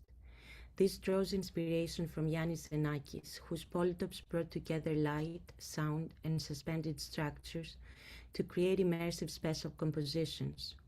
In my work, this becomes a transparent multimedia architecture where biological, environmental, and computational processes are brought into relation.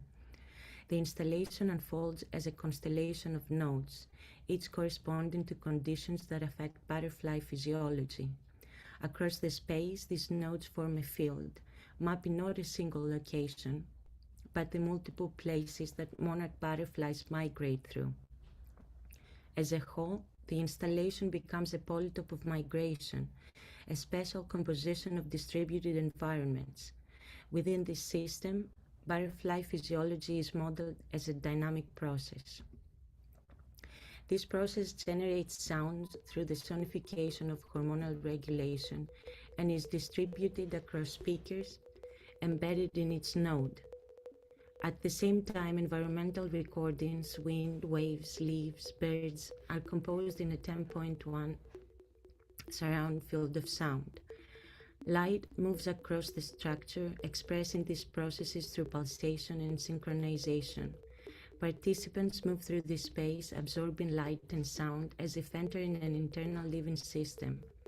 The body does not just perceive the environment, it participates in it. And in doing so, the installation becomes an instrument for synthesizing emotion across species. This is where the ontological framework of emotion that I mentioned at the beginning begins to take form, not as something located within the individual, but as something that emerges through relations between bodies, environments, and systems. So I return to the question that I began in Reverie. Euripides once wrote that the sky is shared by all humans. today I want to extend that proposition, and in the spirit of Buckminster Fuller's teachings, what if the sky is not only shared among humans, but across all forms of life? And if that is the case, what kinds of technologies and what kinds of ethics would be required for us to truly inhabit that idea? Thank you.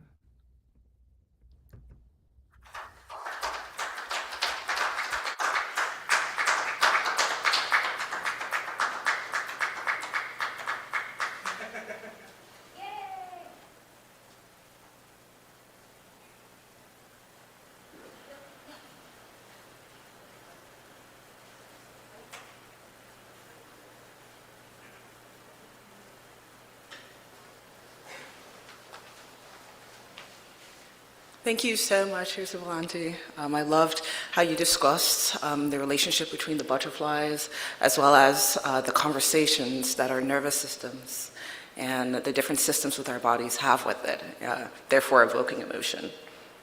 I love your project, and you're so thoughtful in everything that you say and do, and very intentional. So it's an honor to be able to see how your work has progressed over the span of time. Cheers. I'm honored. Thank you so much. Thank you.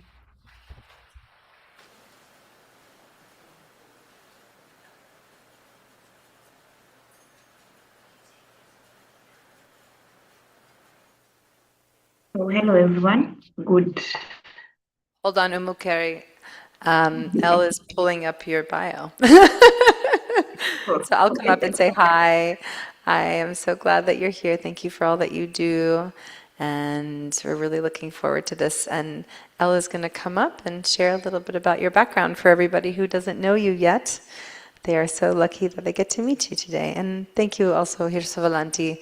So great to hear more about the project and how it's evolving and really feel all that's underneath it. You ready, Elle? Fabuloso.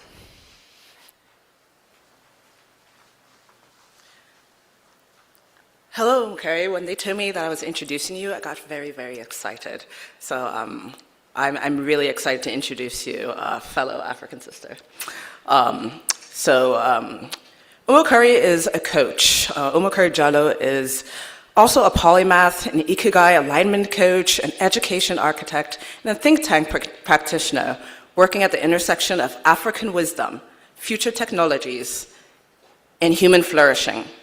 Her work greatly focuses on Ubuntu characteristics and modalities, and the fact that a lot of her work is literally based on her own practices. She really walks the walks and talks the talk. And so to be able to see you flourish throughout the cohort has been amazing to see, and I'm so excited for you to continue to explore the different intersections of your work.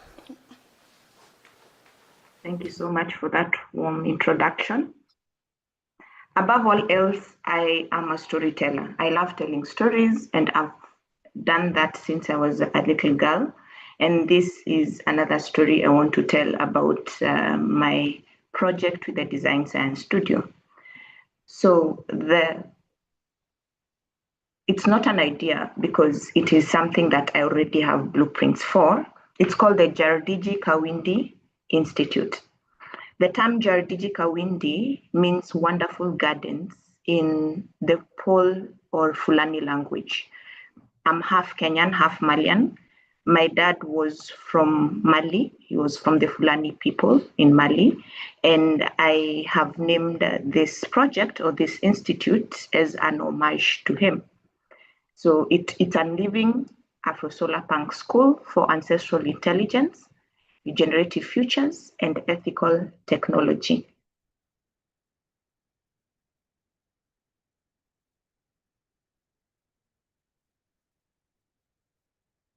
I can't see the slides though, so should I share my end from my end?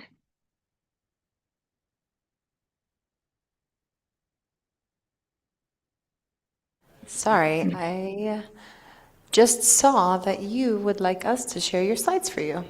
So I am pulling that up. It's in the folder, yes? Yes, it is.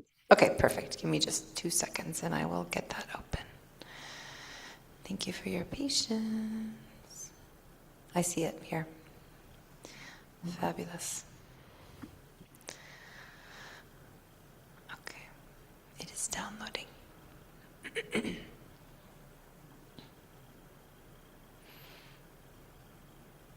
Great.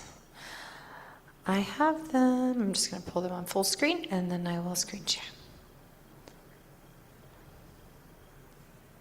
Okay, there we go. Just let me know when you want me to go to the next slide, okay? Wait, not. Okay. There we go. So yeah, I designed the logo. It's myself, so it's still a work in progress. But the institute is like a tree that makes majority of the scaffolding. So that is why I chose a tree to be part of the logo. Yeah. Next. So that's me. I'm a coach. I walk the talk. I first had to go through an alignment internally before I could teach it to my clients. And so far, so good. At least I'm seeing some movement in my clients' lives. So, yeah.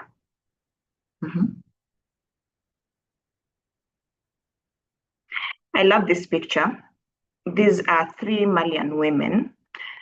I unfortunately did not get a chance to connect with cousins from my dad's side because he moved to Kenya and he had his family with my mom in Kenya, and he died and was buried in Kenya.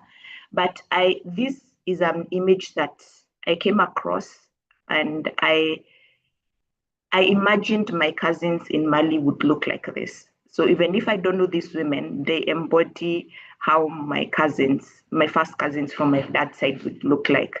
And these are the women that I have in mind when I am designing this studio, this institute called the Jadriji Kawindi. Next. So this is the University of Sankore in Mali. And at some point in Timbuktu, it was a center of learning in old Mali. And the story is quite fascinating for those who have done a deep dive of the education institutions in old Mali. It was thriving and bustling at some point. Books were treasured, and we still have the Malian manuscripts. That is also a rabbit hole you would want to go down, and it will be very satisfying, to say the least. So have this in mind when you look at the next 2 photos. Yes, I've explained this. So this is from around 988 AD and developed later by Mansa Musa. It featured a comprehensive curriculum covering theology, astronomy, medicine, law, and mathematics. It held up to 25,000 students at its peak. So you see, education was not what it is today from that long time ago, especially in the African continent. I have lived in Africa all my life, and I have not once traveled out of continental Africa. And this is a story that I'm telling from that lens. So Jarediji is a center of the University of Sankore was a center of excellence in Timbuktu once. My plan is to bring back that faded glory through an Afrofuturistic lens. That is the lens that I am using to create my project. Next. So this is an image of what the Institute would look like from the entrance.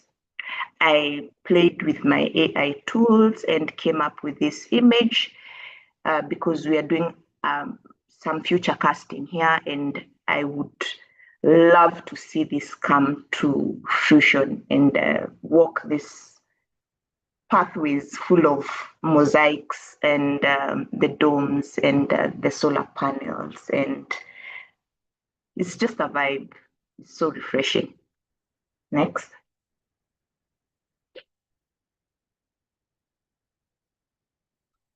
The next slide, please. So we have this. This is now in detail. This image is in detail of how I look at the Jardiji Kawindi Institute. I will avail my slides so that you can have a better glimpse of the picture. But yeah, this is something that I would really like to bring into the material world, because I have seen where every brick lays and where every plant should be placed in my visions when I was doing a lot of future casting for this institute. Next slide.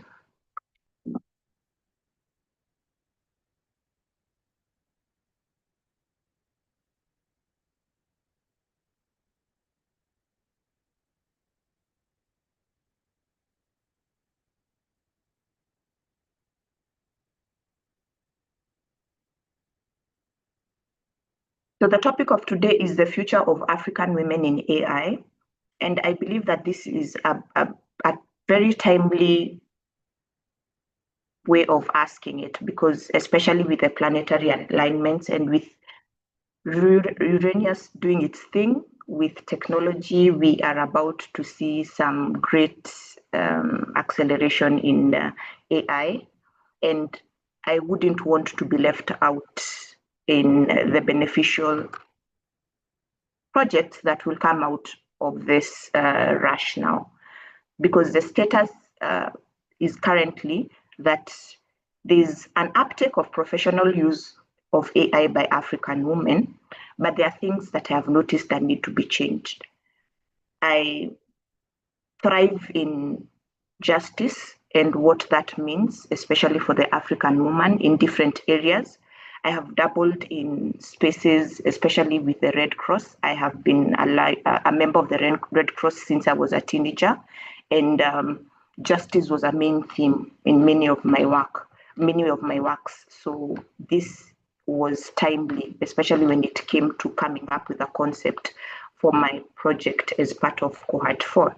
So the table of contents with these slides, they are not that many, but they are very heavy, because Jardiji Kawindi, in essence, is a living trim tab. So I'll take you through the introduction, the diagnosis, the African philosophies in action, the vision, the 5 pillars, and the action plan.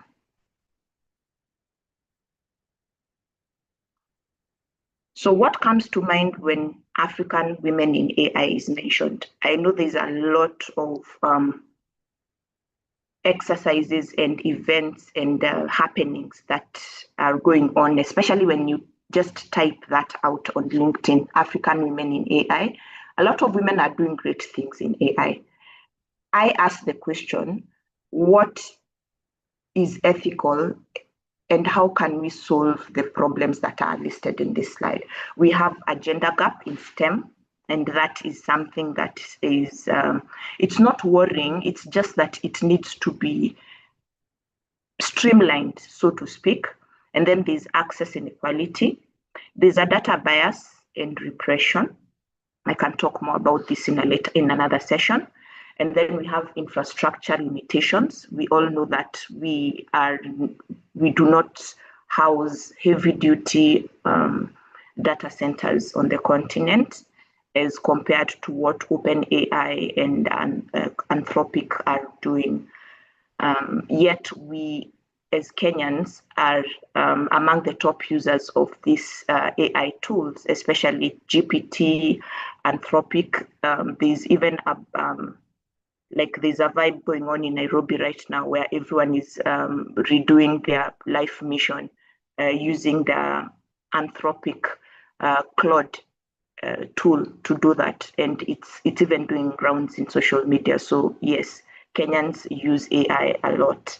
And then there's also a brain drain versus brain circulation. And finally, there is the funding disparities, because a good idea without funding is just that. It's just a good idea on paper. So we have to also create the environment where these good ideas come to life through funding. Next. So I did a diagnosis before I even applied for my application for the cohort. And the diagnosis is that AI is racing and in the wrong direction.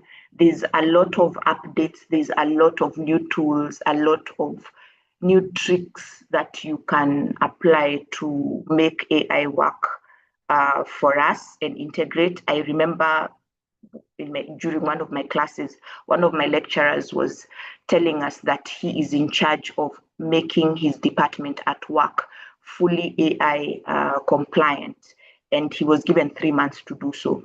And what did that mean? That meant that in 3 months, some people had to lose their jobs. And that is worrying, especially in the current economy that we have in not only in Kenya, but across Africa. So it is extractive and it's not regenerative. So data is mined from communities and profits are returned to shareholders. Africa as a resource and not as an author. So it's also colonially framed, training data encoded in English, shaped by Western epistemology. African wisdom systems are absent in most of these AI tools. And then we have technically advanced but spiritually poor. This one was heavy for me because these tools have been optimized for output, but they are unable to hold tension, to restore relationships, or to act with wisdom as compared to how we used to live with each other in society in Africa before colonization. And we finally have bodies present working with the AI, but wisdom absent, because some people still believe that whatever AI churns out is the gospel truth, and far from it. So African users and data are in the model. African values, governance, and direction is not. So this is the picture of a Malian guy. He's from the Gere Wall, and that's also a rabbit hole you need to go down, because he has to make sure that his teeth and his eyes are white and they are beautiful so that young ladies can choose him as a possible suitor. So it's quite interesting. Next. So there's an overlooked insight where these African cosmologies are in alignment with AI frameworks. I've taken a class called African Philosophy when I was doing my undergrad in international relations, and I came across very many African philosophies, and I chose to stick with these three. First, there's Ubuntu. I am because we are. And Ubuntu is basically a relational ethics framework that places community coherence above individual optimization. It directly addresses AI alignment problems of misaligned incentives. And yes, that is Ubuntu. So all my work is basically around Ubuntu and all these other philosophies. Before I act, I look at what principle and what philosophy I'm applying, and then I act. Kehoto. Kehoto means justice in Kikuyu. It's a Kikuyu word from my mom's side. And it means justice, balance, and right relationship as operating principles. And this is a living governance system for how agents should act within a larger ecosystem. So the justice bug in me is very happy when we talk things Kehoto. Finally, there is the principle of Pulaku. This is from Fulani, my dad's side. Pulaku also means justice, balance, and right relationship.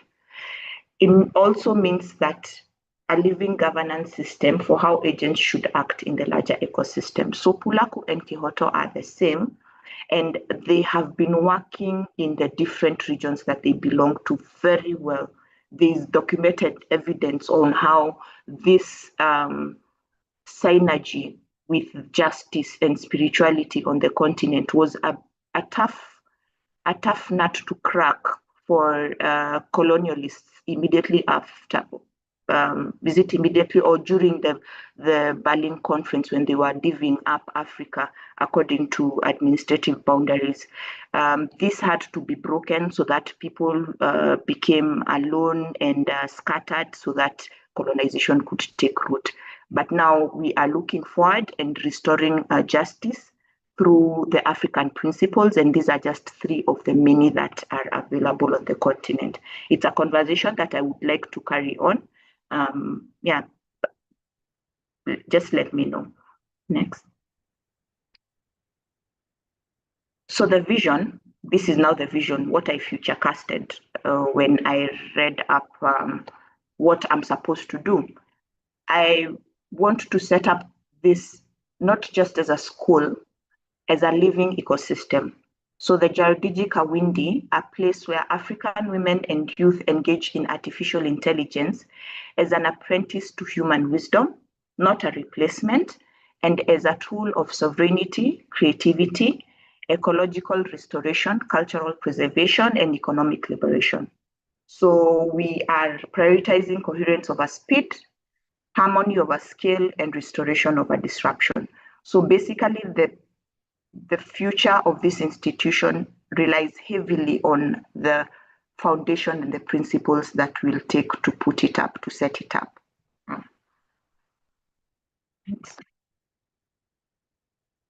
So we have 5 pillars from the Institute, what it will actually do and what it actually does, because I always speak in present tense, especially for things that I want to see materialize into the physical. 1, we'll have a herbal intelligence and AI, where we have an African medicinal plant archive, which is AI-assisted healing research, and a living herbarium. We'll also have eco-solar farms. This is something that I would want to start on within the next few months, especially now that I'm living on the Kenyan coast and the weather is fabulous here. So yeah. We also have number 2, which is sound, frequency, and consciousness, where we can use sound as code, rhythm as regulation. I would love to play the handpan.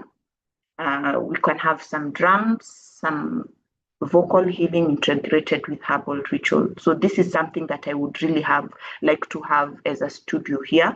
And I've already gotten some space that this can go on happening, even as we look at setting up the whole school.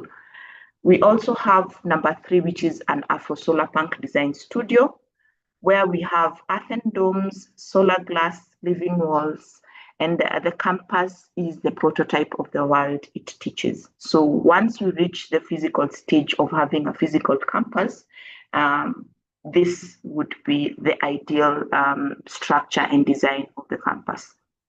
The 4th one, we'll have an ancestral technology vault, where we have digital archives of oral histories, governance systems, spiritual technologies, which are governed by an elder council. I'm deeply interested in this because especially there was a lot of concerted effort of burning of books and libraries in Africa all through the colonization period, and some histories were lost, some tribes, some groups of people are still missing some important bits of their history, and this is something that we can all look at as a challenge to just get this information, even if it is in like hard copy books, and avail them to the right audience. Next. So we have finally the last pillar. It will be a regenerative futures and AI literacy hub, where we will be training technologists, designers, and cultural architects with decolonial AI frameworks. And I would want this to come out in the form of a lot of storytelling and different ways of telling stories, especially through the transmedia. I have identified some young men and women in Kenya who do amazing work with culture and storytelling. There are some who write comic books and the graphics and the visuals. So this is another project that I would want to see come alive. Yeah. Next. So a break from the many words. These are sights and scenes, and especially like people's faces from Mali. All these are Malians from the different cultural, I'll call them tribes or groups. And yes, my people from that side know how to dress and they love their color.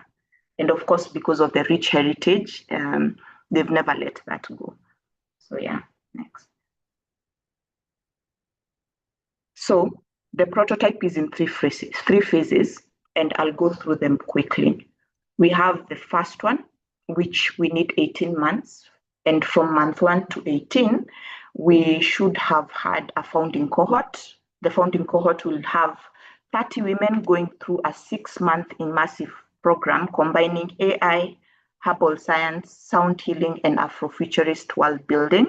So think Bucky's work in Africa done by women, that sort of thinking.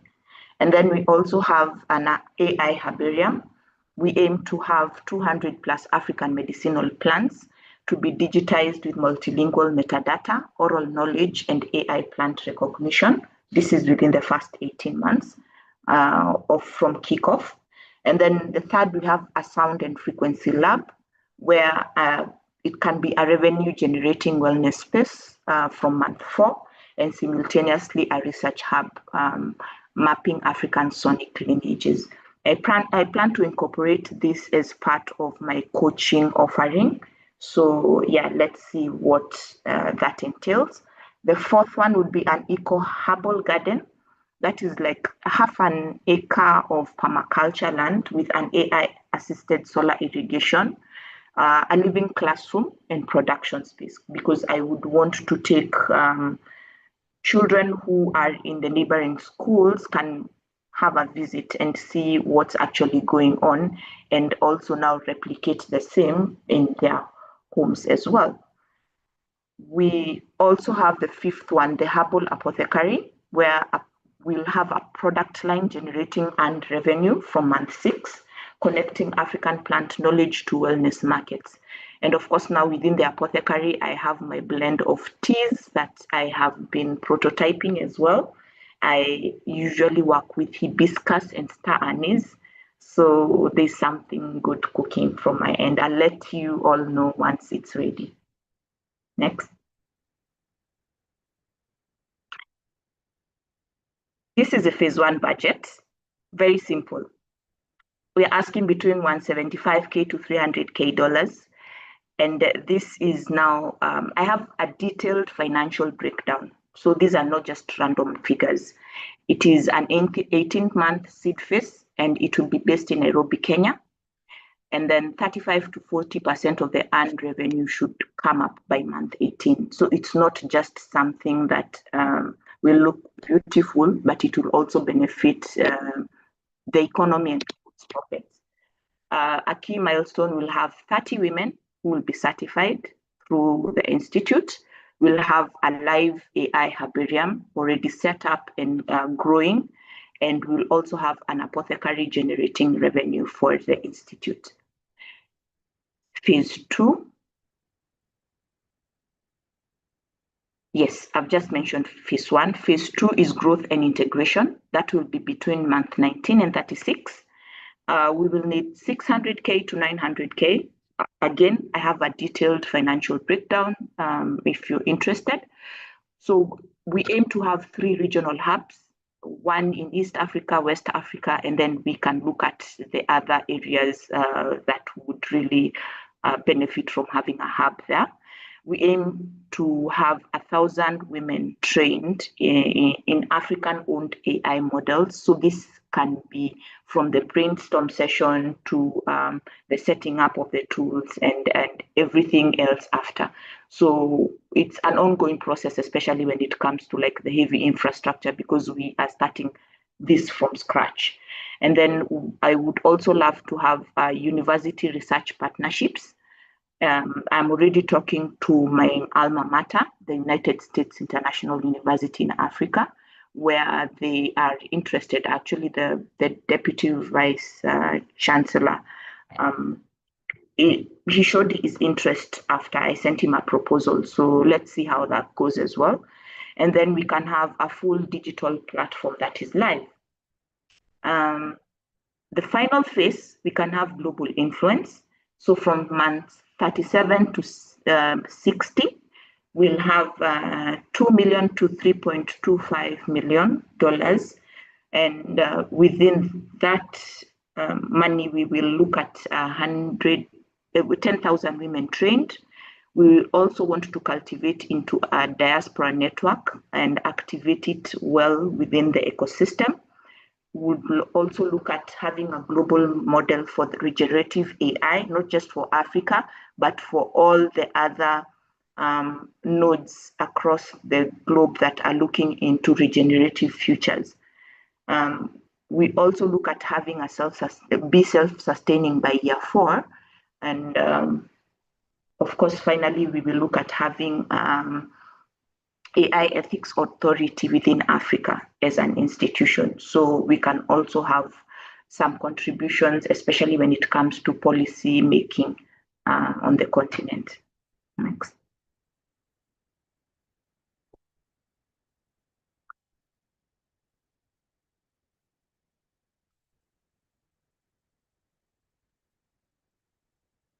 So this is in a nutshell, the visuals of the impact we are building towards, the numbers that tell a different story of Africa. 10,000 women trained in AI literacy, 5 regional hubs across Africa, 200 plus medicinal plants and in an AI herbarium. By 200, I'm being modest because we have a lot of medicinal plants that we are discovering. I belong to a lot of WhatsApp groups of like young women who are working with herbs, and they're coming up with beautiful blends that I would want to showcase as well. And yes, finally, by the 4th year, we should be self-sufficient, and we should also now be funding other projects that are emanating from the students that go through the institute. Next.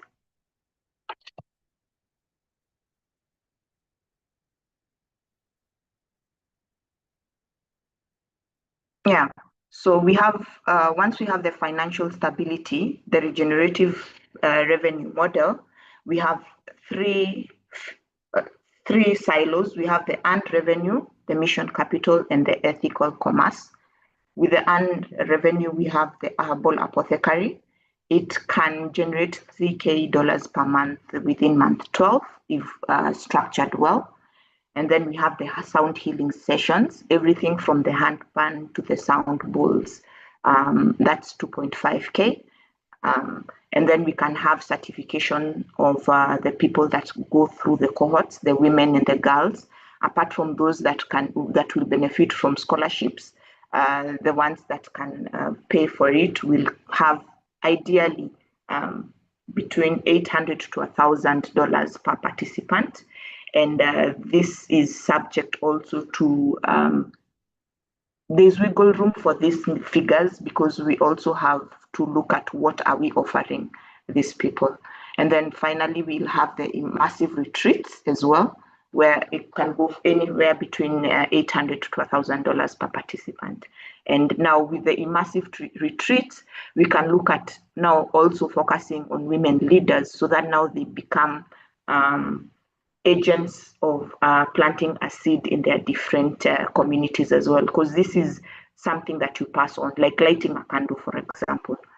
And then the mission capital, we can look at having an NGO plus donor funded training, foundational grants. These are just organizations that I came up with, Freud, Rockefeller, MacArthur, Schmidt's Futures, Impact Investment Rounds, and government partnerships. I should look at, by the time we are partnering with an institution, we will look at their ethics and if their work is people-centered, and if it is, that is a go-ahead. That's a sure bet we can work with them. And then finally, we have the ethical commerce, where we have digital courses and cultural intellectual property. We will also have ethical AI consulting from the Institute.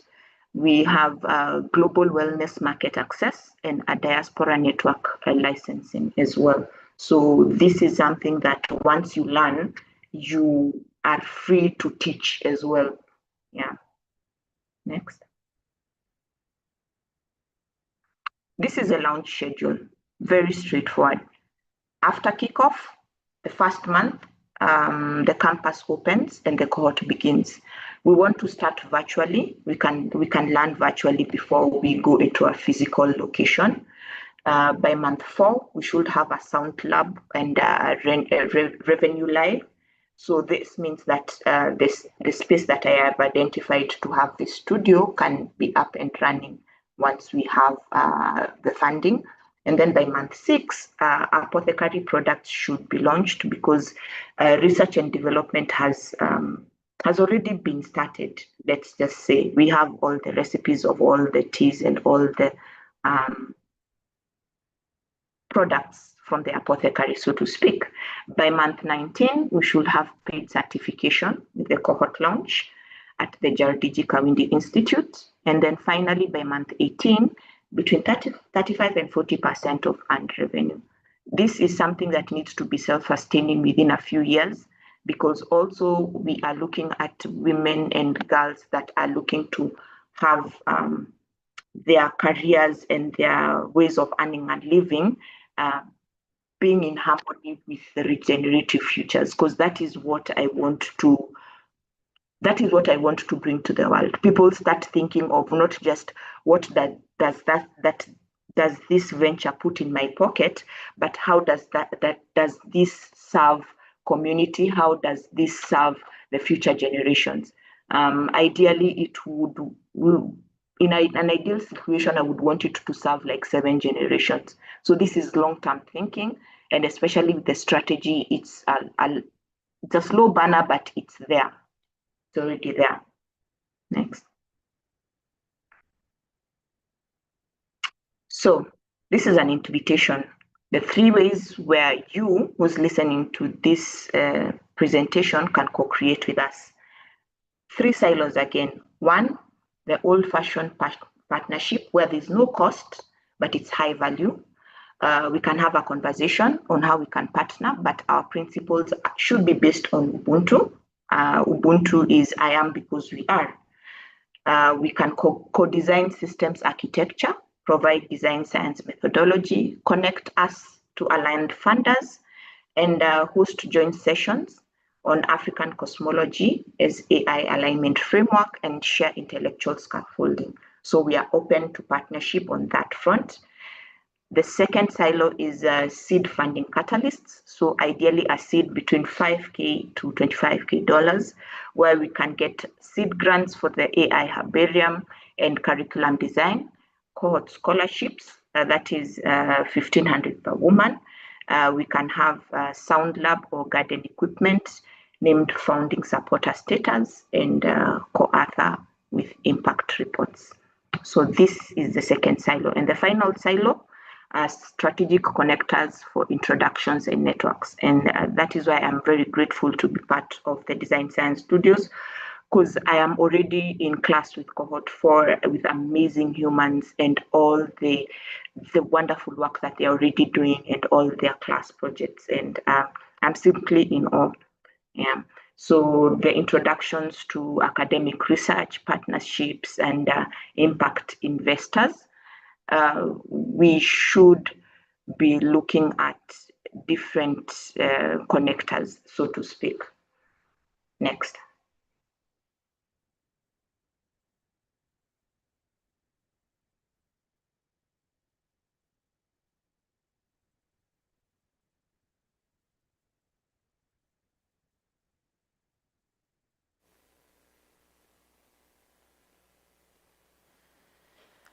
Thank you so much, Umukari, for giving us a tour of just like your holistic application of AI and how it can be justly used.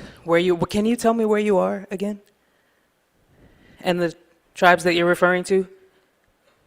I'm in Kikambala, Mombasa, Kenya. The tribes I'm referring to, they are Fulani and Kikuyu. Thank you. I love how you even showed the Maasai and mentioned like the application to the face, because here where I am, I live in Oakland now, but a lot of people in the States like to use it to make themselves look better on LinkedIn.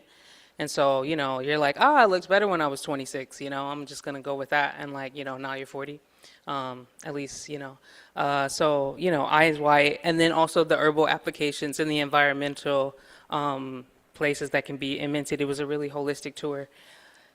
And yeah, thank you for that tour. Next up, we have Daniel Lindenberger. Daniel's focus is on mycelial approaches to the metacrisis, and it involves community and emergent action on the bioregional scale across regeneration, resilience, and relief, with an emphasis on gameful design. Awesome. Take Yeah, it away, thank you. Daniel. Perfect. And what I'm going to do is going to be playful rather than giving a long presentation. I'm just going to give a little taste of a bunch of different pieces, spend a short time on it. And if there are things that spark for you, either ideas or questions, throw them into the chat. And then afterwards, we're going to see how many of those we're able to riff through. So let me dive in. So as was mentioned, I'm Daniel Lindenberger. I'm coming in, and Metachrysalis is a gameful framework for bioregional flourishing that we're working on. It has a few different moving parts that we'll talk a little bit about. Let me get my thing working here. It is being cranky about presenting.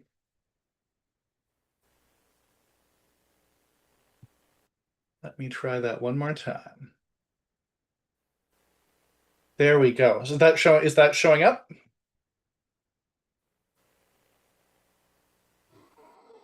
I will take silence as a... It's in the first slide. Perfect. Thank you so much. Oh, there we go. New Zoom. So how things started was a 6-month fellowship on mycelial approaches to the metacrisis, and doing a lot of thinking about how do we make a lot of stuff that can be very heavy, very complicated, and kind of paralyzing for folks into something where instead we find our agency, we find our joy, we find our innovation and play, and we find the ability to engage and partner with other people on experiments on how we make things better and navigate and turn what is often the downward spiral of metacrisis into an upward spiral of metachrysalis. I'll quickly name a quote that I frequently use, which is from Jane McGonigal, saying, "Games make us happy because they're hard work that we choose for ourselves." And it turns out that almost nothing makes us happier than good, hard work. It's easy for us to forget this when we live in an exploitative, extractive, capitalist, consumerist, throwaway culture. But when we aren't engaged in that way, hard work is something people love when we have the bandwidth for it. I'll reference lightly here the trim tab philosophy of Buckminster Fuller. Everyone there I know kind of already knows that, so I won't dive into it overly far, but I'll say that idea of what we can individually do is something that's really important. We look through 8 different facets of the meta crisis, and in each of them we kind of explore how those play out in given regions. Everything we're doing is very regional. We also look at these 8 facets that are the corresponding facets of how we make things better, resilient renaissance and shared epistemic approaches and equitable commons and adaptive stewardship and other pieces that are there. People in what we're doing make character sheets of who they are as people, and if you go into the New Art City worlds that we have, you'll have a chance to dive into that more deeply. But there's 16 different roles or classes that people can multi-class to identify how they play in the world. What is it that they do? Do they work with conflict? Do they bring resources together? Do they welcome people or initiate things or caregive or whatever it might be? Then people make their character sheets. This is our amazing bog witch, Karen Lemke, who works in the Midwest with Metachrysalis and is doing all kinds of fantastic engaging with people from a place of fantasy, but doing real work around a wide range of different issues, both ecological and social cultural. Another great example of someone who's in our network is Ben, a self-described spiritual space marine, and he has his character sheet. And through these character sheets, we can quickly grok a little bit about who are these people and what do they work on? And if I wanted to play, how might I play with them? So part of what we do when we do this is make the invisible of the change makers who just are out there quietly doing their thing visible, and more importantly, sometimes make the networks that are there, that those people are either participating in or can participate in, visible. More important than network is community. We're looking at building regional community in each of the different places where we have players. I won't go into these different parts, but there's a lot of parts about bioregional mind and what it means to be working bioregionally, which is really important in how we approach things. We connect globally, but we try to really work and thrive within the regions that we're in. As an example, from Milwaukee, here's a place where you can get access to this on the New Art City place as well. We look at how do all of these different facets play out in the world, in a specific locale, and how do those relate to who we are and the projects that we do. When we think about projects and think about self, another one of the pieces where we try to make the invisible visible is looking at resources other than just finances. We take the permaculture resources of material, natural, social, intellectual, experiential, cultural, spiritual, and we bring those resources together, we name them, we see where they are, and we see how we can weave the ones together that are at the table. The key thing being it's not about being acquisitive or scaling, it's about looking at what's already there and working with it. We have sort of three different modes: regeneration, resilience, and relief. And I'll talk a little bit about exciting things that are going on right now within Metachrysalis around those different modes. In regeneration, we just finished a 3-month pilot taking 8 different change makers in our area, resourcing them $2,500 each, building community around what they're doing, and finding synergies in the work that they're up to. So you're able to actually go onto our website and find out more about the people, the projects they're doing, and increasingly about the connections between the projects that they're discovering as they go.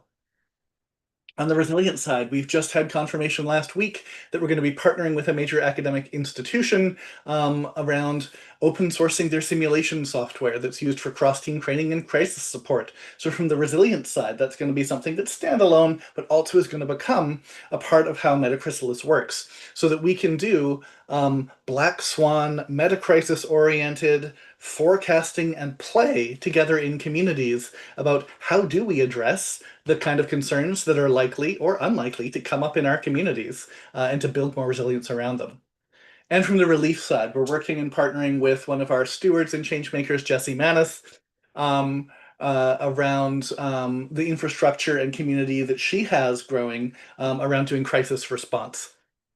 So we're both integrating infrastructure from there into what we're doing, and we're finding that they're beginning to also be able to use some of what we've built for Metachrysalis infrastructure there to help orient around who's at the table when crisis happens, what is it that they're up to, and how does that work. I am going to stop screen sharing now so I can see if there's any questions that came up. And it looks like there's not, which means that we're done.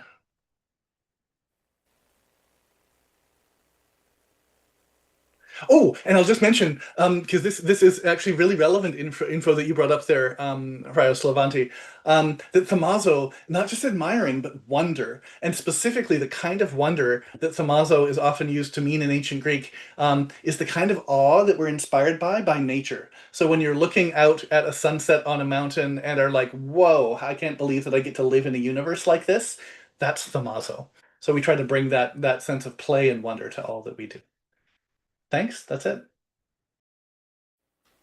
Daniel, it's been such a pleasure getting to know you through the program this year, and you're one of those humans. I'm blessed to have many of you in my life, but every time I learn about one more thing that you're doing, I'm just blown away at both the scope of your vision and your capacity to pull it off. So I tip my hat to you, and thanks for taking the time to share with us. Thank you.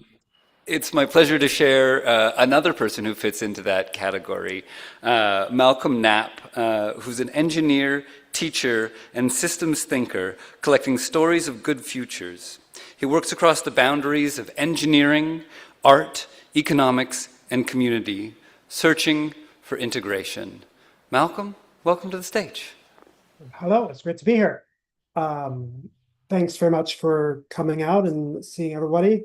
It's been wonderful to go through the day and see all the projects people are working on and hearing more about them.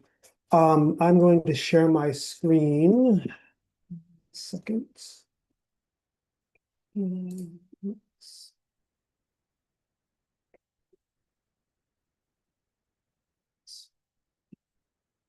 Okay. So I'm just getting myself set up here. We're going to be talking about an aspect of a project I've been working on for a while called Finding the Future. And so we'll get right into that. So what we're really focused on, the sort of talk for the day is called Collecting the Scattered Future. But just first, a little bit about me, a little bit more. I really practice the sort of what I call a holistic engineering. I went to do engineering in school, but I also did all the sort of philosophy and sociology. And so that type of system work is a center point of this project and all the work that I do. And what I've been exploring is a project called Finding the Future.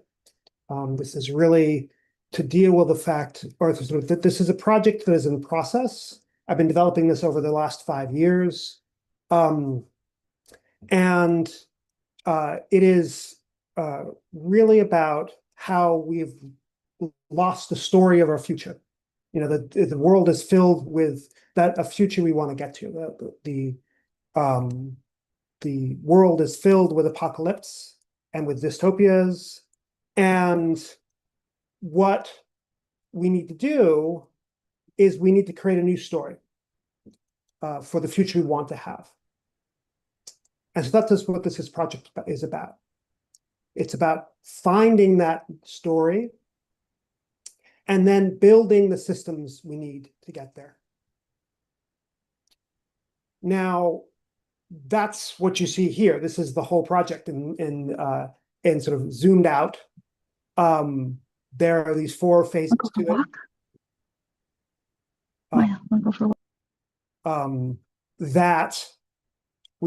That are part of it. I've talked about some of the others in previous salons. We're going to focus in on this one, the first step, which is called The Future of Your Own. And this is really about this work that I've been developing called the Realistopia experience. And this is really a preview of that work I'm developing now. It's the work I'm incubating in the Design Science Studio. And so you'll see sort of how that's developed and sort of where the direction we're going in. I'm going in with that project. To begin with, I want to thank the people who are helping with this project: Torben Umeda, David Knickerbocker, and Anders Acosta. Without them, they are helping realize the pieces of this, and it's been really great to work with them. But to come back to this part, you know, what we feel is that we do not have the story of the future. It's sort of, we look out in the world and we just are overwhelmed with the sort of news stories of natural disasters and, now in war and all that stuff swirling around, and it really sort of overwhelms us. And it can't sometimes it sort of feels like that's the way the world is going, into this collapse. But what I say is that the future is there. It is just scattered. And that's why it's hidden. It's scattered across the world, and we have to collect it together. And so along with the theme, the sort of what is invisible, we sort of can't see it. And that's what this project is trying to bring up and make visible, make that future visible. And so to start with that, what I created was a box that's about collecting these stories.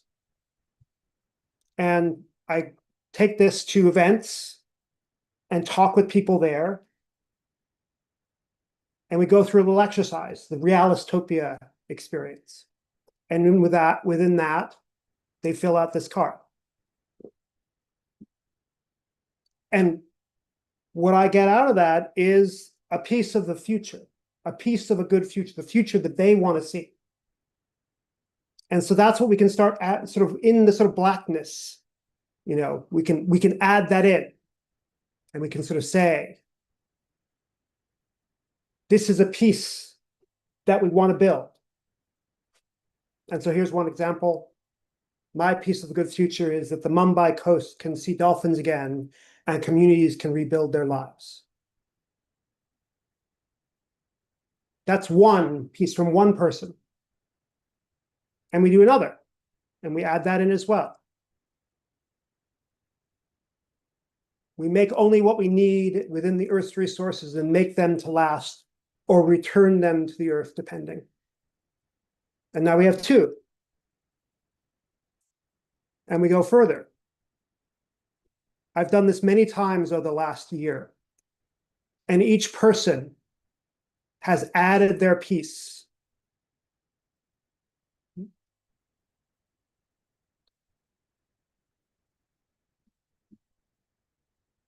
To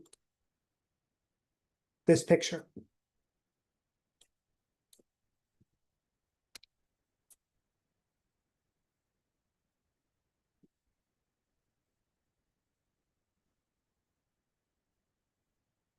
So this is how I'm going about this.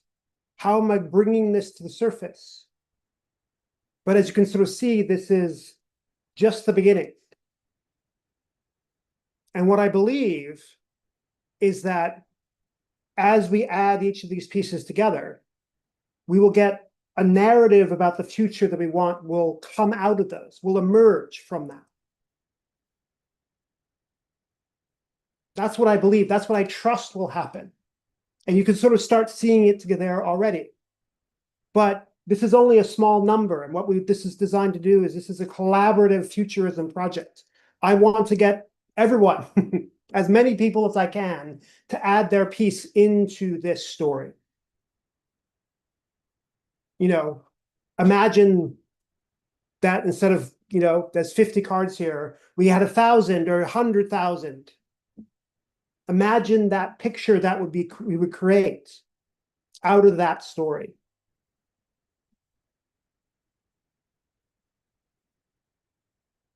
And so that's what we're working on. You know, the cards are the input, but once you start getting up to big numbers, sort of seeing how those cards relate to each other becomes the question. And so that's what we're working on. I'm working with, this is Torben helping with the box, and Andros and David are helping with this part, about collecting those different pieces and creating things like this. This is a visualization about how to see these stories together. And you can start with one, and then we can relate other ones to it. And then what you end up with is a story that's sort of two-dimensional. You can go with any path in any order that you want. But there's an actual future there.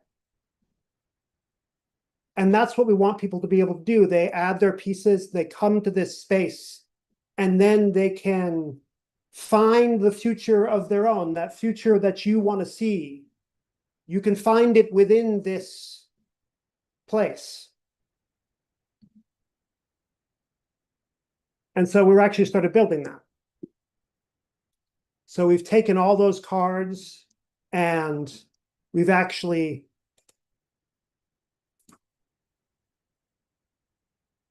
put them into a system that can now help us show the relationships between them. So here's a card.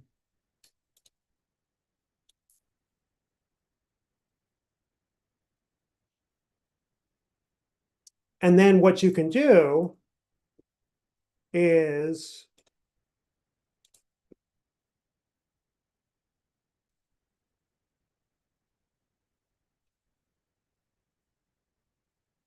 oops.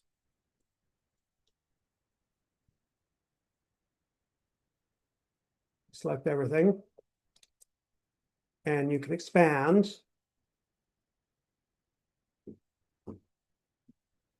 Going a little slow.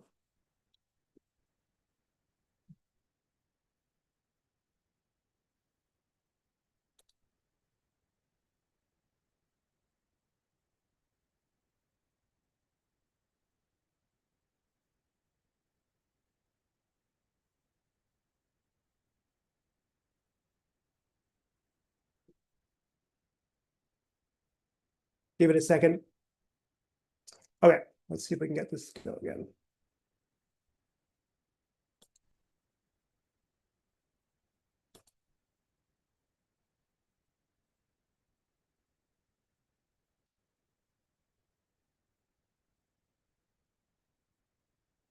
Okay, so we'll see if that always the things with live. What we're basically doing here is you can actually start seeing the connections between the different cards.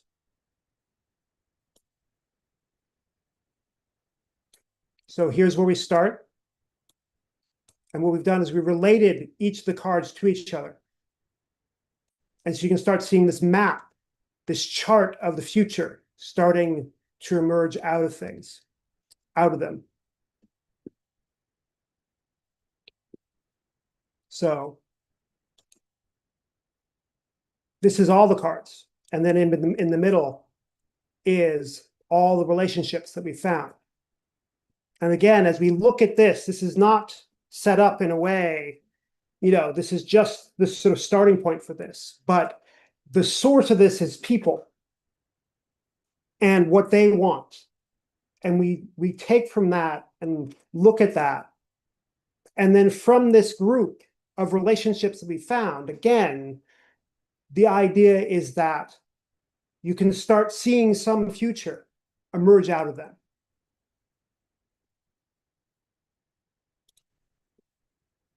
And then you can turn it around. And you can look at the relationships themselves. And you can see, like, if you choose garden, for example, you can see all the different people who've said something about that. And each one of those adds a piece to what a garden should be in this future.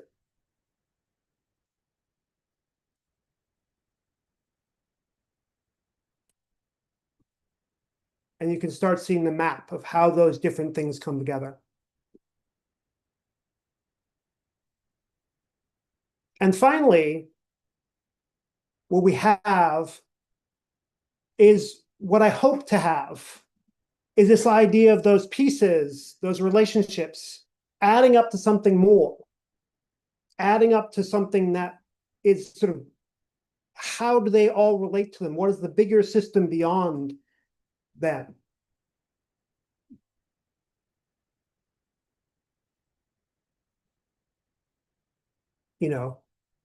What are those systems we need to build? Can those come forward from this? I'll try this one more time because it's so cool when it does work.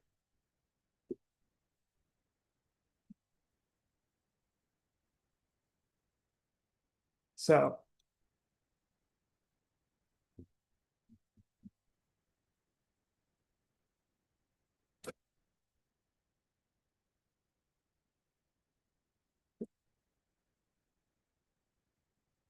okay, so going back to here, and I'll come back in. So this is, again, like I said, a preview. This is just the beginning. We have the systems on the sort of to support this process. And what we want to do is continue this until we have enough of these pieces that we can create what I call as the realistopia. This is, again, a sort of a terminology to be between, dystopia and utopia. This is the real place, made out of what people really want, and what we all want collectively, collaboratively to create. And so that's really what I want to do here, is I want to say that at the end of this experience, you walk out of it and all those things, those things in the world, all the news and all of the problems we have are still there.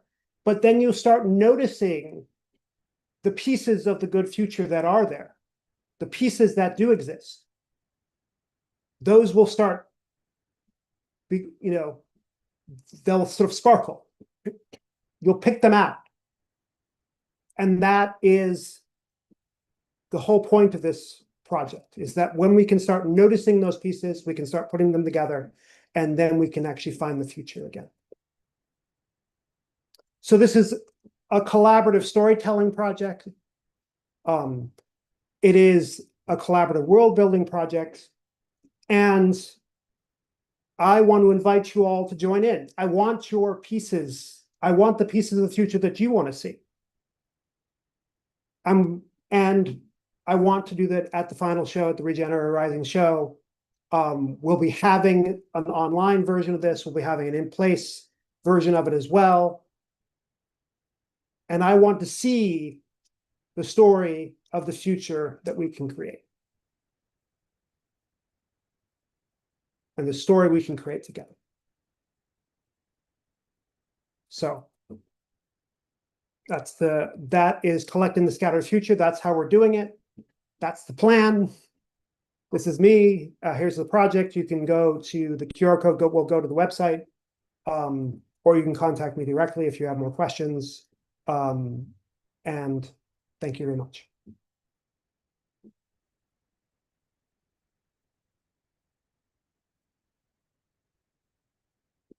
Appreciate watching this project come together and come to life, and I can't wait to see it in its full unfolding in person at the summit. It's my pleasure now to introduce to you all Mariana Grossman, who advances climate solutions and community resilience through her professional and volunteer work. Being a loving mother motivates her to work for a restorative society and economy. Please welcome Mariana Grossman.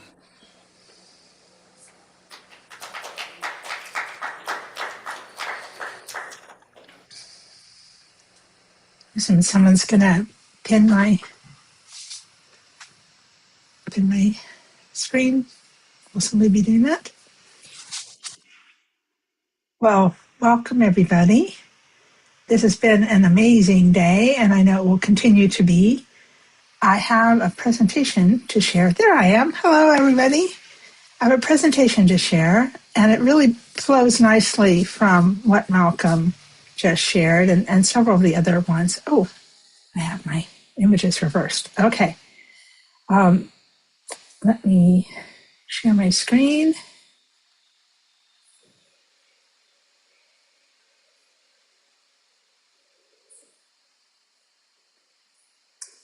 So during the pandemic, I organized 4 workshops called Remembering the Future. And we took people from around the world on a guided vision of into the future to talk to our ethical descendants or our biological descendants to find out what we did in the present day that made a difference to them. And on every of these 4 journeys, I discovered that I had created a center for resilience right in my home. And I am doing that now. And I don't know if there's going to be time for dialogue, but I hope there is. And I'm going to be asking you a question of, I'll describe the center I'm building right at my home and ask what you would value in a neighborhood center. What would make you want to go and participate?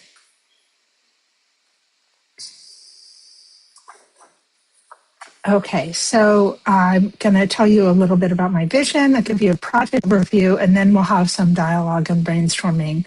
So what would intrigue you to get involved in this project if you lived in our neighborhood, or if you wanted to participate virtually?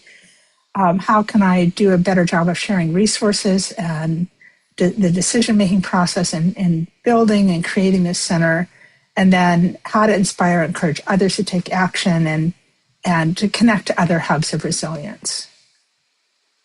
So, as I said, I did this visioning workshop that I helped organize during the early days of the pandemic. And I saw a Center for Resilience in my own home, a sustainably built apartment over a garage that could host workshops and celebrations, a garden for food and habitat full of art and whimsy, trees that provided shade and a place to gather. And we are building it now. So my assumptions kind of getting into the vision process is that climate consequences are going to be much more severe, affecting the water cycle, weather, extreme heat, storms, fires, disrupts to pollination and production, and that strong community relationships will be key for navigating the rough conditions ahead. My intent is to create a refuge for myself and my family using green design principles, rainwater capture, other principles, to provide a source of inspiration and engagement for others, to create the Center of Resilience as a node in a network of resilience, build a community, sharing information, resources, encouragement, joy, much as this science studio does with people around the world. Mariana, your Yeah. audio is doing something a little funny all of a sudden. It's kind of crackling. Do you have headphones on, or Oh, I do. Take them off. maybe take them off? Maybe they're running out. You want to try again? Oh, now I can't hear you at all. You might need to reselect a new audio. Okay. How does that sound? Much Can you hear better. me now? Yeah. Okay, thank you. So we're on planet Earth. I'm just telling you where my project is in the state of Oregon, in the city of Portland. And you can see where my house is right here in this neighborhood, lots of trees. I had a beautiful tree in front of my house that I had to take down because a big limb fell and took down the electrical system. So I have a new Persian ironwood tree that I planted in its stead. And her name is Luna, and she is the ambassador for this project of transformation and resilience. And then I also planted in Joy, the Oregon white oak, and she is also the co-ambassador for this project. So they can help be the voices to my neighborhood. This is the building I had to tear down, the old garage, and that had a workshop above it. And there was a radio built there in 1925, and the tower was bolted into the floor of this garage. And we took it down. We dismantled it piece by piece, we deconstructed it, and then dug a big hole and put in forms. And now we have concrete that includes biochar, so it's carbon retaining concrete. That's kind of part of our storytelling, and also some water management efforts that we made. We're putting insulation in on the floor, and then on Tuesday they're going to be pouring the concrete floor and more of the retaining wall behind it. The new structure is going to look something like this, with an apartment upstairs and a garage and meeting space underneath. And there'll be some artwork here, which we haven't designed yet. And this is what the whole garden will look like. We're kind of redoing it to have food production in this area, and fruit and tree berries along the sidewalk, more native plants on this side, and more native flowers here. So it's, and then in between my house and the neighbor's house, we'll have some raspberry bushes that we can share. And these black dots are water tanks. Will be 500-gallon each water tanks to capture rainwater and use that for irrigation for the garden, for the vegetable garden, and for the trees. And then we'll also have solar on the roof. So as many green features as we can. And I'm aware that we have a short amount of time, so I would love to hear from all of you. If you lived in a neighborhood and you saw a project like this happen, I was thinking about having workshops on things like seed sharing, or knitting, or canning, or music making, or other activities. I'd be interested to know what would intrigue you to get involved. And then we're going to be sharing some of the technical information about the hydronic heating system and other kind of technical aspects of the building that make it as low energy use and healthy to live in as possible. And then how can we connect our node of web, our node to a web of hubs of resilience? So I think I'm going to stop sharing so I can see everybody and wonder if people have ideas that you can give me. What would make you want to come to a neighborhood center or to connect virtually if you're not in my neighborhood? Hi, come on up, please. We've got some folks here at university that have some questions for you. Some ideas. Yep. Hi, Mariana. I'm Natalie. So I'm from Minneapolis, Minnesota, and we do cuddle parties. And so I wanted to suggest that. And we do ecstatic dance parties. And we do tantra parties, like eye gazing and like breathing together and drumming circles. And so I wanted to offer those ideas. And energy healing. Yeah, and energy healing. And I was thinking about yoga and having a rug that I could roll down on the floor of the garage too for gatherings. That's beautiful. Thank you for those ideas. Anybody else have some ideas they'd like to share or online? Is there anybody that's here? We got Mage coming up. Come on, Mage. And Malcolm, I see you with your hand raised. All right, let's get Mage so he can get back on tech here. Yeah, I've been holding it down. But so I'm super stoked about your idea, and my intention is to move to Portland in the next year. And I've actually, the talk I'm giving after this, maybe 2 or 3 talks from now, is talking about redefining cohabitation, and it's talking about using emergent technology such as 3D printing and different modalities to create to create agrihoods instead of just neighborhoods. It's nature-centric communities that just as it's titled, redefine cohabitation. So I'm excited to share that and also to plug in and also come hang out in Portland when I'm there. That'd be awesome. And in about a year, we'll be ready to have somebody come and live there who wants to help bring this vision to fruition. So. Well, it just so happens I'm looking for a place. So who knows? Maybe the timing will work out. The thing that comes to mind is the community is something you do consistently with the same people. And so that consistency and that everybody shows up is the key thing, or is that seems to be like that's what makes things persist. And the story I have about this is when I was growing up, we would play pickup soccer, and one guy, his name was Scott, was there every Saturday for like 10 years. And because he showed up, people showed up. And so that if, that's sort of whatever is going on, someone just consistency. And one thing that comes to mind very quickly is just cooking and eating a meal together. But the cooking part as well, like not just showing up with food that's made, but actually cooking it together and doing the effort of that and then eating it together is the thing you could be consistent about. Yeah, and we're trying to have some cooking ability in that garage area. So we won't require the person living upstairs to share their kitchen. Or I could use my kitchen in the house next door. Love that, thanks. Rex, hello. Hello.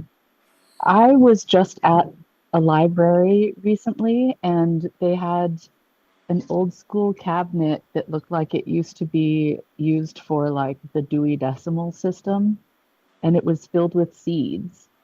And they had the option to take seeds or leave seeds, and I found that really compelling.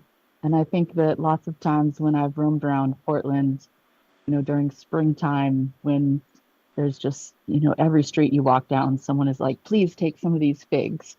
Please, I have too many plums. It has a beautiful sense of connection to community and to nature, to have the sense that the earth created this, and that tree doesn't belong to someone in particular. Mm-hmm. And we can all walk by and have a beautiful gift from the earth is really compelling in a sense of community as well. And then the last thing that I would say is that there's probably a tremendous amount of people that are driven by this vision. So, having people be able to come work on building it with you would probably also be very gratifying for a lot of people. That'd be great. Yeah, thank you. And I do plan to have like a sort of a little free library for produce. And I love the idea of the card catalog drawers for seed sharing. The Mountain View City Library has something like that. That's a wonderful way to do it.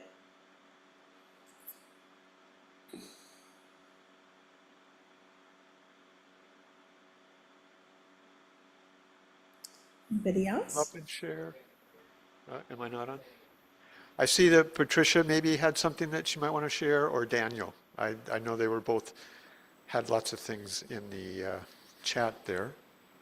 Yeah, I wrote in the chat, I don't know, but for me, it would be great to ask them, like to have, like to go a one-to-one first to listen and to share and to see what would interest them to do, because it might be different. I brought some of the universal things that normally connect people, like food, as we said here, like potlucks and music and art in general. But I don't know if there are kids there, if there is if there are more young people. Like it depends on with whom are you talking there, right? And what are their needs? So I would basically say listen to them before listening to us. And yeah, that would be my biggest answer to that. And from that, it will come from the community, what it would make sense. And for me, in all communities I've built, like having this place where you can really have a space of deep sharing and deep connection, this is always very needed everywhere we go, because we are humans and we need that type of connection. So yeah, that's another universal one that I love to have. Yeah, keep that rug rolled out. Thank you, Devin. I think having an art place, we get right now at least a lot of rain during much of the year, so having some art space inside where people could create art would be fun too, and then maybe outside in the sunny weather. So, we had once like an art connection circle that would mix both things that worked really well, like inside, and yeah, people would normally join every week. Yeah. Thank you. Okay. And I see Daniel put a message in. Thank you.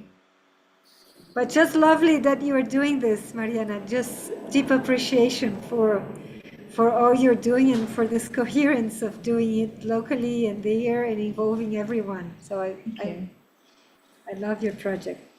Thank you. Well, do you think you got enough good ideas to keep the ideas flowing? And there'll be plenty more, I'm sure, when we get back into I do. our I've been a little afraid to tell neighbors the community building part of it, because I don't want anyone to say, no, you can't do that. So I kind of want to get the structure built before I really let people know more widely about that I'm planning to have gatherings there, because people might say, well, that doesn't fit in a residential neighborhood. So I'm just telling them more about the building itself, because they can see that happening right now. But I like keeping all these ideas cooking and trying to figure out how to gradually involve people without getting them to push back. So thank you, everybody, for listening and for your support. It really means a lot. Absolutely. Yeah. What's happening? Are you doing it? You're introducing it?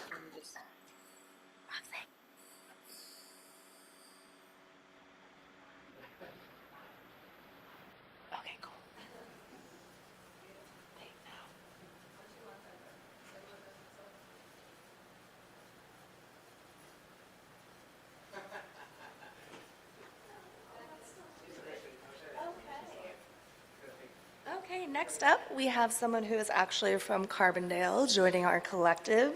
His name is Gregory. He is an artist, filmmaker, musician, and writer whose career began in New York City in the film industry. Due to a spiritual epiphany, he moved to Carbondale, Illinois in the 90s and has been working at SIU ever since, doing video on staff here as well as independently. Most recently, he co-directed and filmed Bearing Bloodlines, Ancestral Invocations, which took place on Gabriella Island, British Columbia. And this is what he will be talking about today with us.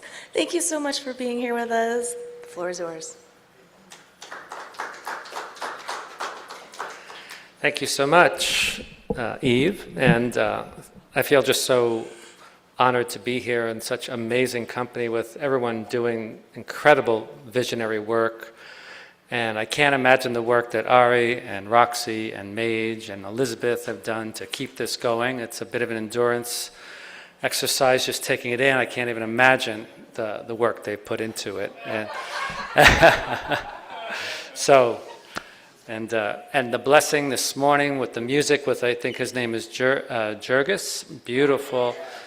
And Zara's lovely intro also acknowledging the lands and the peoples that have come before us, which was very important to the video clips I'm going to share with you today. So there was a woman named Barbara Bickle, an artist who was faculty member here for some years, and her partner in this project, Tanis Ugel. They are both very deep women working on ancestral trauma, particularly what their own European ancestors brought to North America and what that did to the indigenous peoples and the indigenous lands. And through ritual trance and performance, they've been working through trying to reconcile and heal the ancestral pain that they carry, that many of us carry knowingly or not, and then through their work trying to bring some healing and reconciliation. So I'd like to, we just completed the film. We shot it on Gabriola Island, which is a neighbor very close by to Salt Spring Island, where Ari lives, which was an amazing coincidence. And we filmed it back in September, and we just finished editing it, and we screened it in Vancouver and also Gabriola Island just a couple of weeks ago. That was the premiere. There'll be a screening on May 3rd, an online screening, and I'll get the link to that to you, and people can watch it online as well. It's about a 45-minute film. I'd like to just show you a couple of 3-minute clips. One is the intro to the movie, and I'll just mention as part of their work, they literally go into trance in the movie. We're not going to really see that part. And I don't know what was going to happen. I didn't know what was going to happen on camera. They didn't know what ancestor was coming through. But also representing their ancestors, their well enough ancestors, the one pre-trauma, pre-colonial, they made giant 8-foot tall puppets representing their ancestors. So you'll see a little bit of that in the film. So if we could roll first the Bearing Bloodlines opening, and then we could just follow it with the other clip, the forest scene. So they're each about 3 minutes. And oh, by the way, Shannon Borg, who just walked in and who you saw presenting earlier, will be our moderator for the online screening on May 3rd. So we'll get the information out about that. Yes?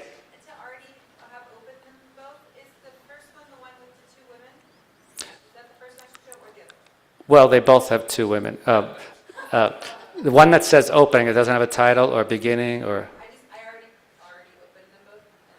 Let's see what happens. Oh, if you have the master, you could just play that, and I could just pause it, and then we can jump ahead.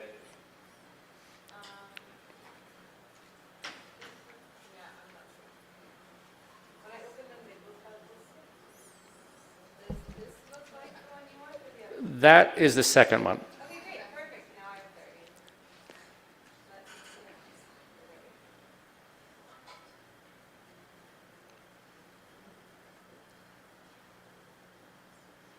All right.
Just wanted to mention, as we show the second clip, this is a 45-minute film. I know we don't have time for that. So we did get the blessings of an indigenous elder from that land. By the way, I wanted to mention that. It was very, very important to the two women who've been working on this, and it was important to all of us.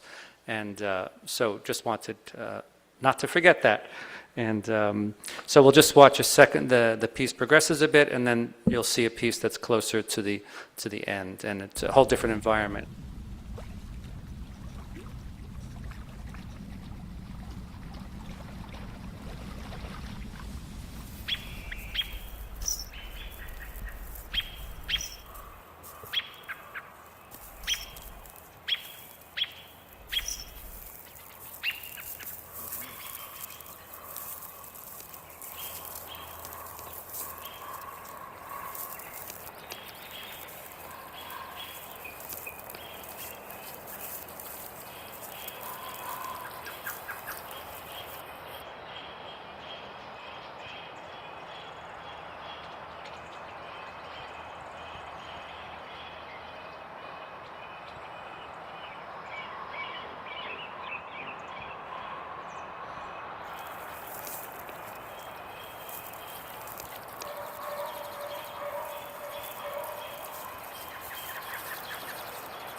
Thank you so much. Yeah, that's the teaser, I guess. And I guess we have just a couple of minutes for questions. Any questions, comments? Love to hear any feedback. Have you shown this to any other native tribes? They have their feedback on it? No, this is brand new. This is just coming out. But we have had blessings from every time we've screened the film. We've got blessings and plan to do that in the future. May I suggest that maybe you do show it to some other tribal members as a person who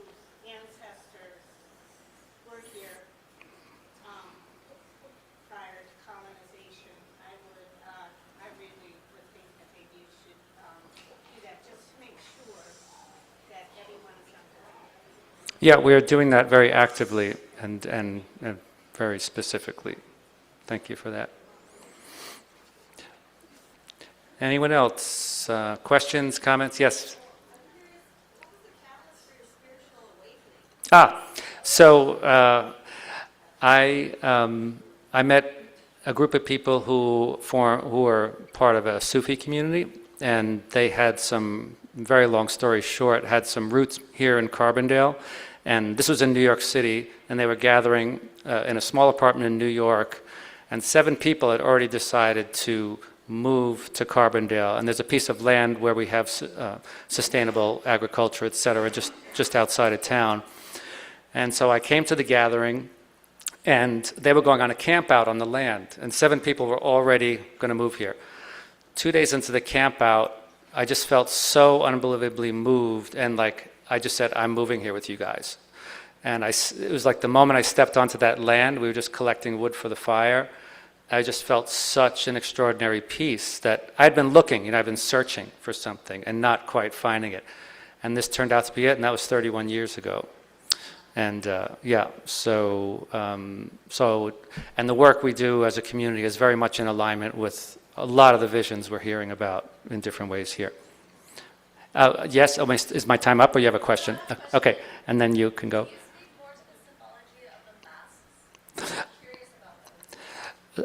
So the puppets were made by each of the 2 women. One to the one that looks more like a bird.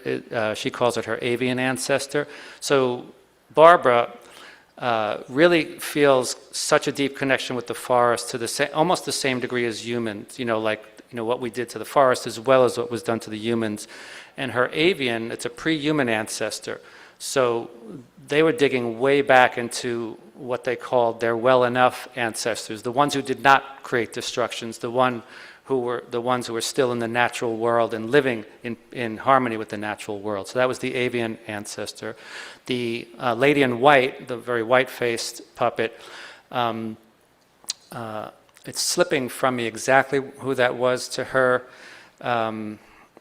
Yeah, I'm just losing it. Was not in touch with that etymology of that ancestor, but I can find out more about that and get to you because yes.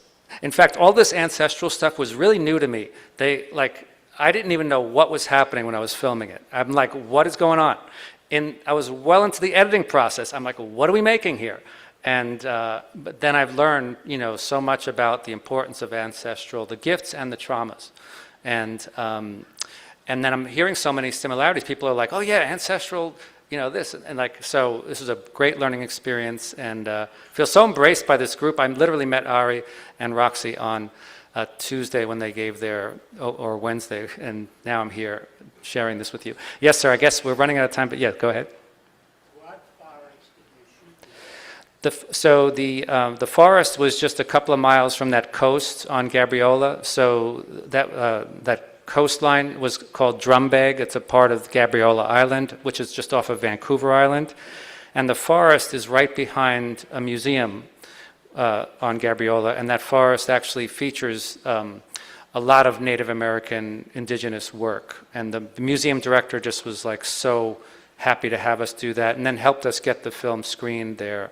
As well. So it was all right on that small little island. Anybody else? Well, thank you so much. It's been a real honor to be part of this, and I look forward to the remaining talks. Thank you. Bravo, beautiful.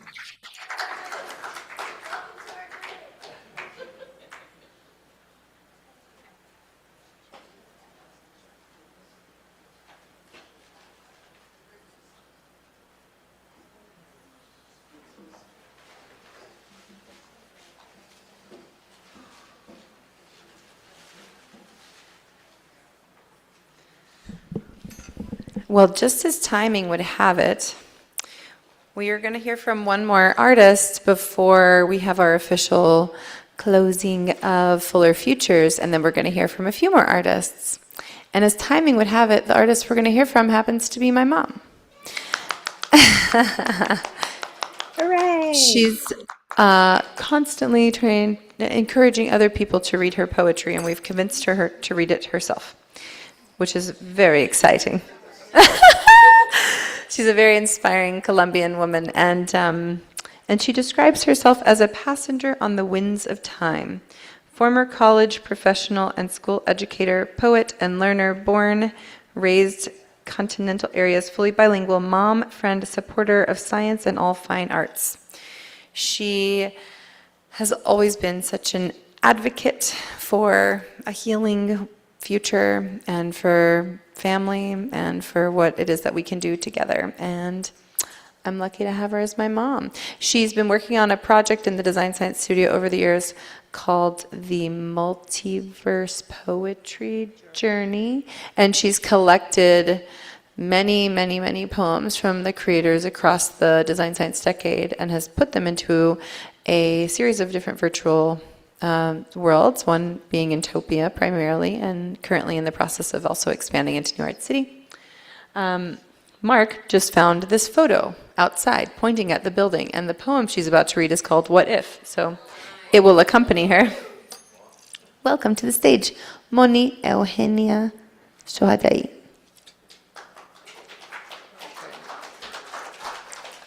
Oh man, I'm telling you. You're going to excuse my tears. I told the girls, I don't want to read this because it makes me cry. It's true. You know, whatever. Before I start, I just need to mention that Mark inspired me for this poem. I was not going to write a poem this time. I was just too stressed out with the situation worldwide. It was just like, how can we help? So I spoke to him. We were in breakup rooms, and I chose the reflection, thinking by yourself. So he walked in there, and he said, what are you doing here by yourself? And I said, we're just thinking. He said, what is the poem you're going to read, or you're going to publish, or you're going to collaborate with? And I said, I don't have one. You don't have one? I said, well, I started one, but I just cannot finish it. So he started, asking me, what is the name of the poem? And I said, it's What If? So he challenged me. He said, you have 24 hours. And I said, well, the muse is not that easy.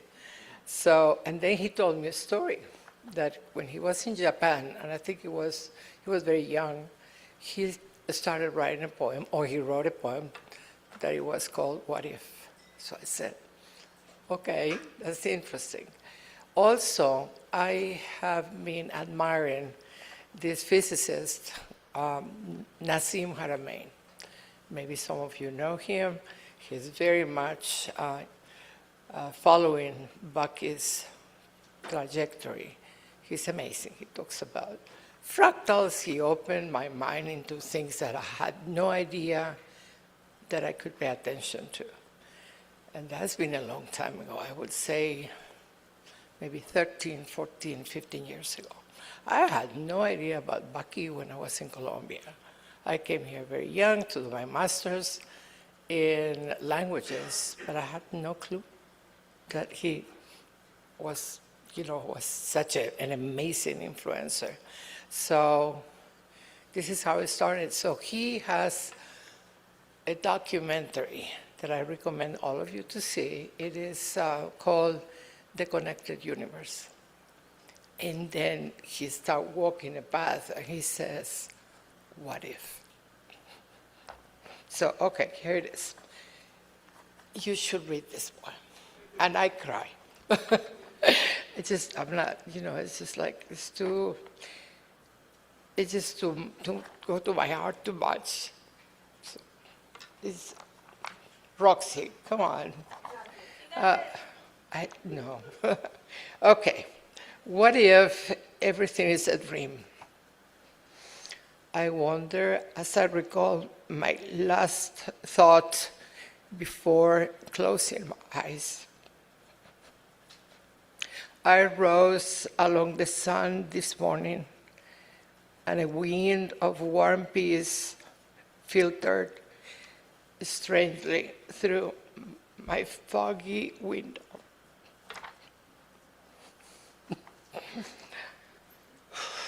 I pushed myself to walk and dissolve my dreams. Singing birds and spring flowers came along, stepping on a common and cracked sidewalk. I stopped, closed my eyes, and wondered, what if, instead of concrete sidewalks, I could suddenly find a road made of blooming flowers. At a distance, I could see children playing oblivious of the harsh truth of an unwanted reality. I walked back and I sat quietly under a weeping willow. I closed my eyes and I dreamed again. What if around the corner there was a crystal city awaiting our revival, our arrival, where we could stop behind invisible, we could stop being invisible and we could be seen for what we really are, where we are invited to share hand-picked fruits from a collective garden. What if we could find cascades of crystalline waters that could refresh our faces after a collective harvest? What if we decided to stand firm and walk forward, lifting books, lives, and dreams instead of weapons of war? What if we could together break the sound of fear and the deep pain of silence? What if we could raise our collective voices and build communities of hope with musical rainbows serving as bridges of love and understanding? What if we could dry every tear from the hopeless faces of every crying mother? What if we could look at the eyes of our fellow humans and we could see the reflections of each other's face in a repaired mirror, able to see a colorless tone of our new reality? What if?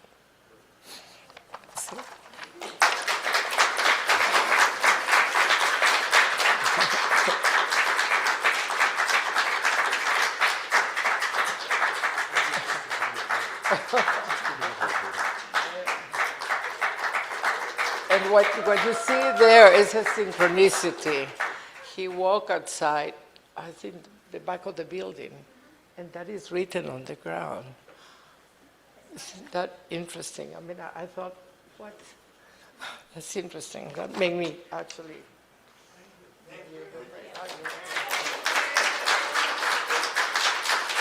Bravissima. Thank you, Moni, for being such an example of what we champion here, which is to step into something that is scary and to offer up the fullness of yourself so that we can all learn and grow. It's now my absolute delight and pleasure to welcome back to the stage to close out the in-person part of the Fuller Futures Festival, a woman whose vision and expansive capacity for juggling many, many, many pieces has brought us all together. So thank you very much, Elizabeth, for holding this vision and for carrying it through. It's such a pleasure to join you here. Welcome to the stage, Elizabeth Donahue.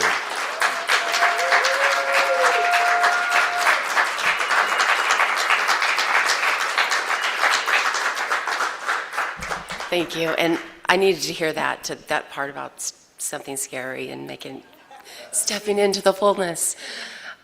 So I want to first start, though, with a little history. It was 16 years ago that almost 17, I can't believe, 17, through a series of events that the dome was under plastic. It was dilapidated. It was falling apart. It had very little support. There were people writing in the newspaper about it being an eyesore for the neighborhood, what we're going to do with it. The mayor at the time was unsupportive. And somebody invited me to a board meeting to ask the question of, because my thought was, if we could just take the plastic off for a little while and let people see it, that would reinvigorate some interest. And so I made my way to a board meeting and asked what it would take to get the plastic off. That was 17 years ago. And it's been a long journey, and I have a lot of people to thank, and I can't really do that. I was like thinking of all of the people in this room to thank, and I would rather just do it personally. But no, I'm looking at all of these people, even people that were like, you got this, in the time of me doubting myself. Thank you.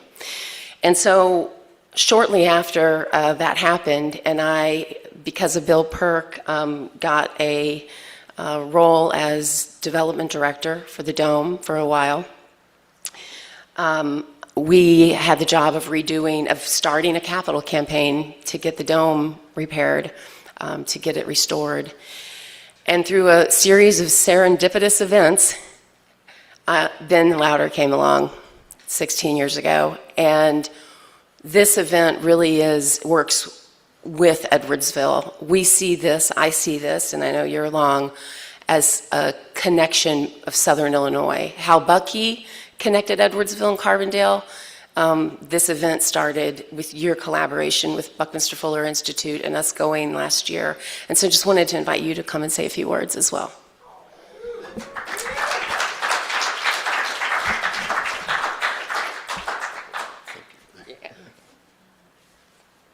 Yeah, it's been a long journey. The most recent evolution of this, the collaboration and the deepening of the collaboration with the Buckminster Fuller Institute and the Design Science Studio really started in 2024 when the BFI director Stuart Cowan sent a call out to universities that were doing anything at all related to Buckminster Fuller, and the question was, how do we reactivate Fuller's legacy on college campuses? And through a collaboration with Jeff Perlis and Peter Meissen and Doug Jacobs and all the little constituent elements that you've seen in this program, the World Game and the World Simulation Center and the play, that was the proposal. And the idea was to launch it out of that miniature Earth geoscope and then model something that could maybe be replicated on other campuses. And of course, from the very beginning, this would have been the real launch here from Carbondale with that deepened connection with the Design Science Studio. So it's really our hope and long-term vision that this is something that can spread. And as it spreads, it'll leave nodes of communication where there can be proceedings, it can be documented ideas, solutions to follow up and form this kind of network of communication across university campuses, maybe even corporate campuses, or just spaces where people are trying to envision a new future where they can network and communicate with each other and know they're not alone in trying to envision something more collaborative, cooperative, and abundant for our species.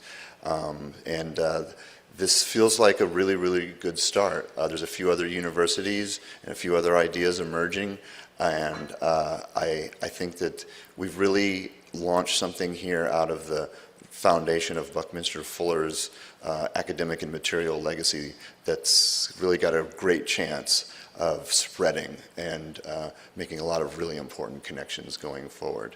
So yeah, do you want to say a little bit more to wrap up? Yeah, thank you for the time, and thank you all for coming. I appreciate you.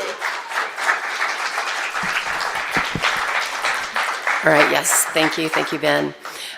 So obviously, closings are beginnings as well, and that's very much what I think about when I think about this is I know just myself it's going to take, I've tried to start making a list of all those little moments and seeds of ideas. Keep coming back to that metaphor of planting, of seeds, of growing. And so many amazing possibilities that are happening. Tuesday, we're going to a city council meeting where a councilwoman's proposing to name a section of the street, Buckminster Fuller Way, right by the Dome. That's just one little thing. A curriculum that's been talked about, students that are engaged. Really, I'm so happy and pleased with students that I worked with, the Model UN that sat down and talked with Medard Gable and are alive with this right now. The architecture students that got one-on-one time with Thomas Zung, students that showed up well beyond when they had to. Fuller Futures intern Sydney, who was on these meetings, but then happened to,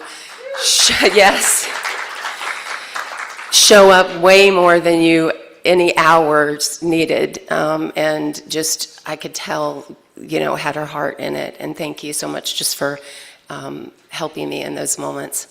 And so, as anybody, I think, probably that goes down this journey, I think with almost anything, but Bucky in particular, you have these synchronicities that happen. It's almost like this universal kind of, oh, okay, there's my sign, the what if sign. And I couldn't help but think as this was happening with the Artemis II happening, that journey, and we get to see because we know that Fuller and some of his rise to prominence, that first viewing of the earth was very important, I think, in the consciousness, our human consciousness, and the connection to Fuller as he was thinking and talking before that even about Spaceship Earth, about us being, about starting with the universe, about us being one and connected, and to watch us see the earth as anew in a clearer vision. And see the impact of that with people and astronauts talking about us being crew, talking about Spaceship Earth. That to me was almost like a affirmation of being, doing the work, being kind of on the right path to doing that. And I think of us as a crew. This is a small crew. We have a larger crew. They're not all here, right? And doing this work. And so I wanted to invite, because I feel like in some kind of ceremonial way, I'd like to hear from other people, and I would like you to think of one word that maybe it's the first thing that comes to your mind or something that you formulate.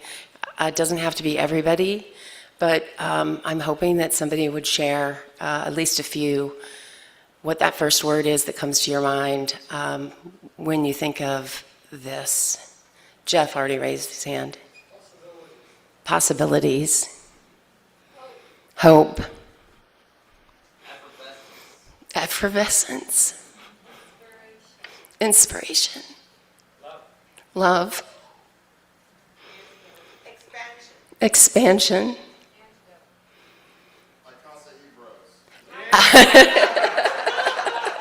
I heard that one. Akasa Hebrews. Mark it down. That's going places. Synergy or cis synergy, yes. Action. Kinship. Integrity. Tensegrity. Anyone else? Revival, yes. Resonance. Truth. Omni-cooperative. Cooperation. Regeneration. I learned so much, and I'm just so grateful. It just is interesting when you have a vision. And in a way, I would really like to thank, this is not my full-time job. I work as assistant director of the University Honors Program, which I'm always happy to say is really an undergraduate hub for interdisciplinary work. And I was lucky enough that to have the director of that program say, yeah, this is worth doing. Spend your time. I actually was supposed to teach a class this semester, and he's like, you really want to do that? And I've thought multiple times, I'm so glad I'm not teaching a class this semester. I mean, I love teaching, but yes, this is my work. So the support that I've got along the way and the people that have just showed up, thank you so much. Thank you, thank you, thank you. You know, Dina. I said I wasn't going to go into names because it would just be like exhaustive. Ben, okay, I'll stop now. I want to say as well that the students that were touched. So Kurt Presbla came. He did the dome building workshop. We had 40 students out there at the very beginning, and then the hardcore group of forestry students, which seemed to always come through because they did it last time. That were exposed to that. And now that dome will live on campus as long as the SIU will let it, and sparks that. And then Friday. He was at the Illinois State Science Fair where we hosted thousands of students that were presenting at the Illinois State Science Fair, high school students, and you were at a table alone for a lot of most of the night, telling them about the geometry of thinking and showing them things. And so I think too of just how these things work, where they just spread. There's so many things happen that you don't even know about or think about that are inspiring people. And so I had a moment too with a panel that almost didn't happen. Friday we had the dinner and conversations, and I had inspired by Margaret Fuller and Fuller Conversations, and probably had that was an amazing experience, and it was echoed as such a needed, beautiful, consciousness-raising conversation. It was. That I don't know why, maybe some in this is having just more belief in the work that I'm doing, and less doubt. Because I was like, that'll be kind of a small thing, and I show up and we're putting more tables together and finding more chairs. And so thank you everybody that came, because thinking that people came from the UK and California, and I'm also so amazed at the Design Science Studio and the work that you're doing. So amazed. Thank you. That you took on this room, and it was a roller coaster. I'm telling you, it was. Yes, they were here through the night last night. They have been here all week. She slept here. Yes, and they transformed this space, and that's what they do.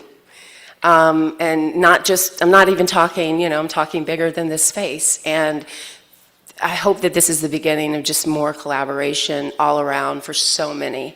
And that's where I go back to is it's the beginning. And I just want to thank everybody. Yeah, that's it. Thank you.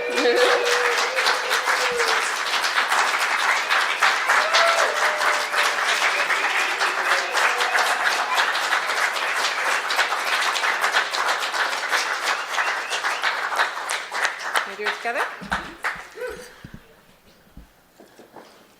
Elizabeth.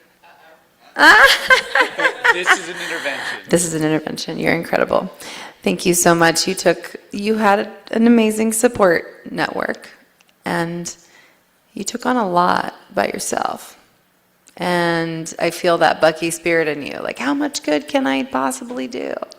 How can I continue to bring forward this legacy? And getting to know you, I see how long you've been doing that and how much you care. And it's really beautiful to get to know you and to broaden connections with this community because of this, in this place. It's really such an honor.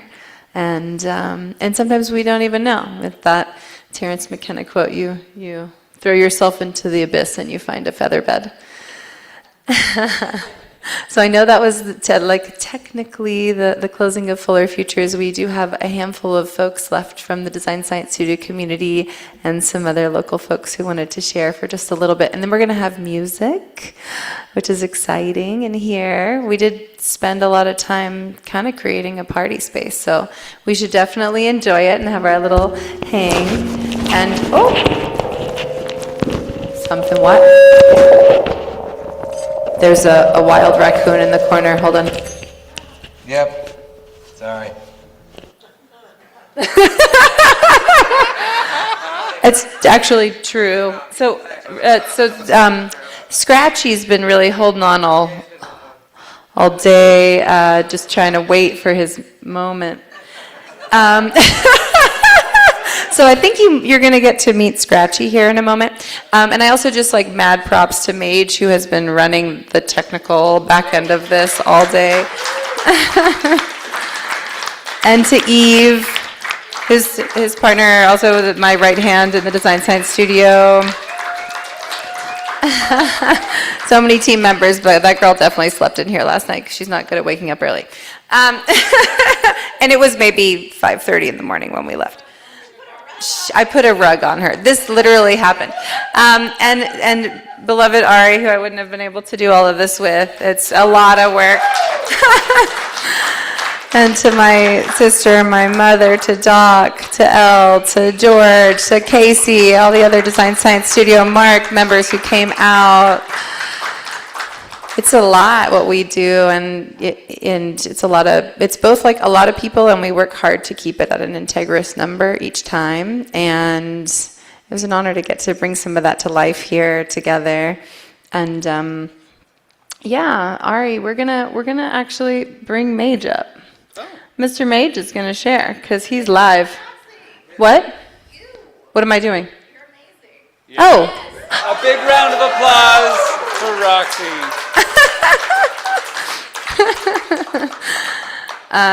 Yeah, I definitely feel like a little possessed by that Bucky spirit. There was a moment when we were walking in the Dome home yesterday, and I was like, why do they have separate beds? And I think you were saying that the Dymaxian sleep, they would be like possessed by like spirit of creativity in the weird hours of the night. My husband is obsessed with cuddling those, so I don't think he would forgive me if we slept in separate beds. But I certainly know the feeling. So I have mad respect for that human, and I'm grateful to be supporting his legacy. So if you're willing to stick around for the man who led this whole multimodal hybrid situation, and well, actually his friend Scratchy, who was actually going to do a better job at introducing him than I. Check. Okay, just pretend that you didn't see that happen, okay? Just pretend that you didn't actually see that happen. Okay, so well, we'll just begin. My buddy Mage, he does stuff. I'm supposed to give a bio. I can't read, but he's one of my best friends. He makes music, you know. He makes art. I guess he makes art. That's the way he wants to call it. You know, he tries. Let's put it that way. But anyways, he's a great person. He really takes care of me. He really loves this community. And really one of the things that he really cares about is providing for people that society has marginalized or otherwise forgotten, you know, thrown to the wayside. And it's unfortunate that humans are so blindsided by their own, I guess, self-interest that they don't understand that we're all in this together. And even if one person wins the game and everybody else loses, then everybody still loses, right? I mean, I think I found a Buckminster Fuller book in a garbage can one time. I don't know why someone threw it out. I guess, but I found it and I read it, and I tell you, that man had a dream. Yeah, well, just look, okay. Audio transcription is a part of the future, okay? I mean, look, I'm a raccoon of the future. I utilize technology. AI has helped me out in that way. But anyways, I digress. Today, I'm going to break to the stage. I got my buddy Mage. Yeah, I'm rapping raccoon. I'm a rhyming raccoon. I rap. You know, you might see that later. But anyways, breaking to the stage, Mage, my buddy, designing for a changing world. Make some noise, yeah! Okay. Thanks, Scratchy. That's my good friend right there. So I really appreciate that playing along. I still gotta, you know, I'm still working on new material here. So anyways, sweet. So I'm really grateful to be here. I'm from Nashville, Tennessee, a short 3 hours away from here. And let's just take 3 breaths together. It's been a marathon, and I really need to ground before I deliver this so I don't talk too fast. So exhale the last bit of air that you have right now. And deep inhale through the nostrils. Hold for a second. Let that oxygen absorb. Then exhale through the mouth. Do 2 more. So deep inhale through the nostrils. Hold for a second, let that oxygen absorb. And exhale through the mouth. We'll do that one more time. Deep inhale through the nostrils. And exhale through the mouth. And so we land here, Spaceship Earth, as they call it. What a blessing to be here, to feel, to experience what we might consider real at all. So I'm here to present a concept. I was working with a nonprofit in Nashville, and I still work with them, but I had to realign myself with my purpose so that I could show up completely. And I still love this project, and I'm still presenting it because I still want to see it happen. And the project was called Mandala, and it still is called Mandala. And I've heard Mandala's referenced many times this weekend, of this concept of creating this visual representation. And I'll talk a little bit more about what an actual mandala is in Sanskrit and Buddhism and this lesson in impermanence and beauty. But this concept of a mandala, these complex relationships of geometric shapes that create this journey that you go on visually, a yantra, if you will. And so this is a collective call to action. There's a very real housing need, and we can't rely on lumber supply at Home Depot. We can't rely on having proper funding from government grant programs. I won't even go down that rabbit hole, but we all know what's going on in the federal government with grant programs right now. So it really is up to us. And that's where my passion lies, or begins. I guess lie wouldn't be the word. Anyways, I'm not going to say about politicians, but I wanted to. Anyways, but yes. So next slide, please. So, are they castles or are they cages? So we've got luxury apartments in Nashville, tearing down old growth forest. There's one instance in Nashville, Fort Negley. There was an unhoused community that lived for 20 years, and all this new development came in, not just kicked them out, but deforested it completely, which is a historical site. And if you know the history of Nashville, Battle of Fort Nashboro was one of the turning points of the Civil War. And Fort Negley was a significant battle. It was a high point where the Union soldiers could see, and that was one of the turning points of the Civil War. And in Nashville, in Tennessee, there is deep roots of racism. The Ku Klux Klan was founded in Pulaski, which is about an hour and a half of Nashville. And so just seeing all this redlined marginalizing that's happening, and this idea of luxury that's purchased at a high ticket value, and people are still hungry, and people still feel isolated, and people still feel disconnected, and they're constantly disassociating with media or substances or any of these types of things. Is it a castle at that point, or is it a cage? So that's the question I lead in with. So next slide. So we all know this. We've been talking about this all weekend. There's different things that are happening in the changing climate, cost of living, affordable housing, lack of green spaces, industrial impact. And as many of you know, if there's no green spaces, there's nowhere to absorb bioswales, there's nowhere to absorb water, and there's just concrete everywhere. It's highly likely we're going to have more flooding. And Nashville in particular, we've had some very intense storms. In the past 10 years, we've had massive flooding, massive tornado, massive ice storm in February, completely destroyed the canopy. The trees were dropping left and right. And there's just all these different factors that are making it really obvious where we're at in society and what we're facing in ecological collapse, or maybe a need for a reframe. So, reframe. I'm big on the reframe. I think that we have tremendous power in our trajectory, in the stories that we tell and the words we choose to tell those stories by. Sidebar, that's my company, Living Lore. We are legendary. There's tremendous power in the words that we choose to tell our stories by. So next slide. So, if you haven't heard, in Italy, there's a test site, and I think it's Bologna. I always want to say bologna because I grew up eating bologna sandwiches, whatever. But anyways, in Italy, this organization called WASP, and it's an acronym for World Advanced Saving Project.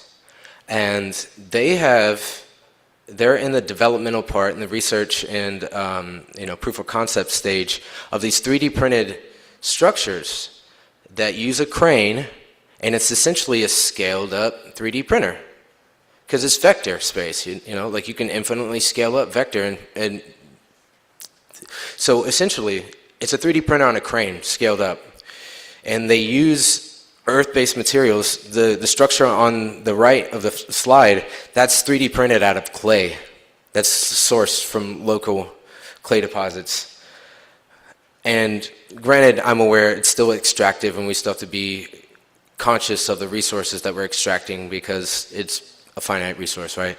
But one thing about it is that 3D printing, not just clay, porcelain in the middle, those are 3D printed tower gardens that are printed out of porcelain, okay? And then 3D printed wind turbines out of recycled plastic. So I have this idea, and they're already in the build phase of this program called, of this project called Ithaca. And go to the next slide. It's in the next couple slides, but I'll talk about this one. But anyways, so slow impact construction. We're not cutting down trees here. We're able to rapid prototype, rapid production in a big scale. They're already testing it's material science testing in Austin, which they've already found some like load complications because there's no steel in it and it's concrete, so there's been some cracking that's happened. But if you've seen Cobod or Icon in Austin, they're already 3D printing whole entire neighborhoods out of concrete, which is something. But it's scalable. It's also, you can custom build it to each site. So next slide. Whoa. Okay, so in this video, if it doesn't play, we'll just skip it, but try to play it. No, it doesn't matter if it has sound or not. If it does not play, it's okay. No, that's okay. Well, anyways, Cobod is the company, and Icon's another, and the one in Italy that's specifically using clay is WASP. So, digital model, you can basically implement and design any type of structure that you want. So you can use 3D printing to do porcelain. You can 3D print the bathtub. You can 3D print different structures within a house, raised beds around the space. There's kind of an infinite application of what you could do. And I think that's the most exciting part for me, is the fact that we can work with designers, people in design science space, to really get working scale models. And if we can 3D print it on a small scale, hypothetically, we could scale it up and 3D print it as well. And from what I heard, the initial investment in the Crane Delta Wasp is about $150,000. It's probably changed since tariffs and all that kind of stuff, but around anywhere from $150,000 to $170,000 to get the crane, and then to actually 3D print a structure is about $10,000, and it in a week. And of course, you got to cure over 30 days in that. But the potential to 3D print whole entire communities in disaster and crisis scenario, I mean, there's a huge potential for that. And I know everybody I've talked to today has probably got a million ideas about what that could look like. So next slide. So this is my conceptual. I'm a visionary artist. I'm not an architect. I'm a poet, and I use generative intelligence and stable diffusion before even ChatGPT was out to tap into the Venus project, large language data sets programmed on the Venus project and Buckminster Fuller to take some of my poetic prompts and to create some concepts on what that might look like. So imagine walking into a neighborhood. Homes emerge from the ground like living sculptures, each uniquely designed to fit the landscape and needs of its inhabitants. With 3D print technology, we can redefine urban living and efficiently utilizing that space. And then the idea is to create a 3D experiential mandala, to basically have these spaces look like art, to have wind turbines that look like flower blossoms and like basically energy gardens, strategically placed to where, and nodes around it. So if you're looking top down, it looks like a mandala. You're effectively living in a mandala. And the idea is to have wind turbines that are printed out of recycled plastic to power the ambient lighting and all the auxiliary electronics and tech and that kind of stuff. And then let's see. Okay, next slide. Got it. Sweet. Cool. But yes, so the idea is that we're creating a different type of community. And I feel like we've all been talking about that today. All the people I've talked about, we're talking about this, like remembering to this concept of interconnectedness in a way that's inclusive, but it's also symbiotic and reciprocal and kinship. It's not just this like extractive, you prove your worth by how much you overextend economy that we're in right now. So, we've got integrated learning. The idea is that it creates more jobs because the people that live in the community become the technicians. You're not just living in this community, you are trained on how to design. You can 3D print your ideas into something that could be implemented into the local community. It's an experiential mandala that we co-create as a community together, right? So, heart-centered sustainability, it all feeds into each other. And at the center of it is an urban garden. All the individual food needs are met by the tower gardens that are created and 3D printed into the homes, but the center of the community is centered around an urban garden to where people can connect, they can connect with nature, and then there's no reason why anybody in our community should ever be hungry. It's just greed, straight up. I get a little twitch whenever I say that. Next slide, please. Yes, so again, these are some concepts that I helped with generative intelligence and prompt writing. And so essentially, we're able to dream this out digitally. We can even walk around these neighborhoods in 3D spaces and then print a scale model. And then if all that works and all the materials, the biggest challenge right now is material sciences. We're in a space where it's like we need to understand exactly how the material that is printed under certain load capacities and all those things will interact over time. And I'm sure everybody understands that. So next slide. And then, so these are all just kind of like forward-facing points that I put together of talking about how, like, essentially, the fundamental principles of permaculture within communities and farming communities is that we all have input into our well-being. Therefore, we all, in a reciprocal nature, benefit from that dynamic. Next slide. So even more. And in these spaces right here, you can see kind of blended over with some Buckminster Fuller, like kind of dome-style houses. But nature is not just preserved; it's celebrated. It's the center of these agrihoods, and I can't remember if I said it yet or not. But agrihoods was the concept that my friend Nelson Guillen from Mandala and I kind of dreamt up, which is what brought me to Cohort 3 back in 2023 into 2024. And these are not just places to go and look. These are places to celebrate life together. It's to experience.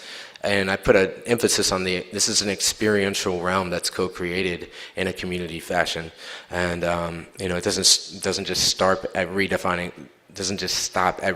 our homes. It actually extends into redefining our communities and essentially fostering that connection with ourself and our own true nature. So next slide.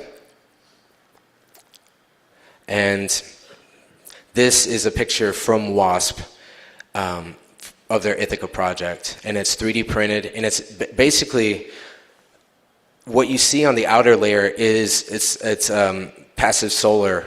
So those are windows. The central structure is 3D printed, and then there is a passive solar greenhouse around the whole entire house, and then there's layers around it, and within 33 meters there's exactly enough food to feed exactly 4 people. And they have a whole entire plan on that. I encourage you to look on the website, and they're really responsive.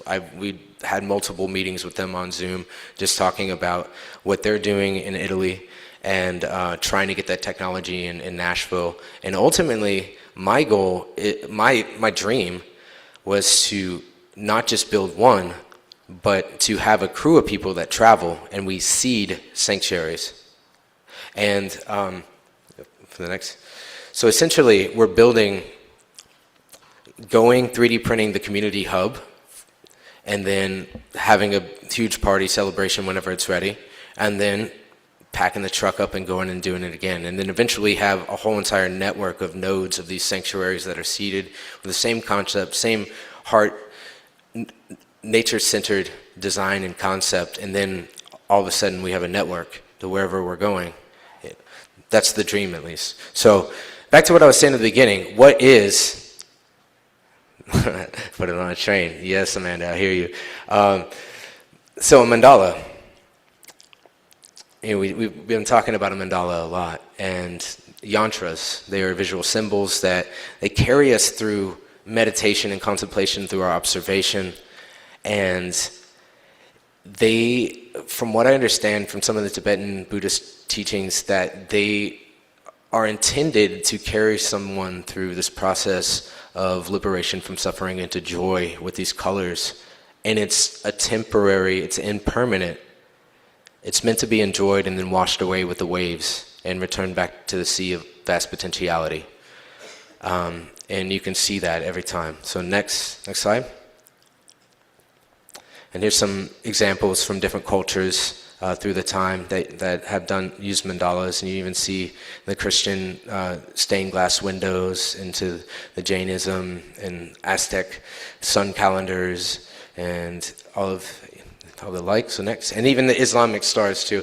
So yeah, but and this was the title slide of my older presentation, but I figured to just leave it in just for posterity's sake. And then next slide. I believe this is one of my concept sketches that I started on. It's not completely finished yet, but you can see I had this idea that you 3D print a privacy or like retaining wall around everything. You have a courtyard inside, and then 3D print kind of structures that can be terraformed. So there's kind of this living terrace inside of a courtyard with a wall around it, and then kind of in between that little outside of the wall, I was thinking like you could totally print water reservoirs too. So you could do rain collection, or hypothetically you could do that. So my mind was going crazy with all these different implementations that could be used with different types of materials and 3D printing technology, because I do feel like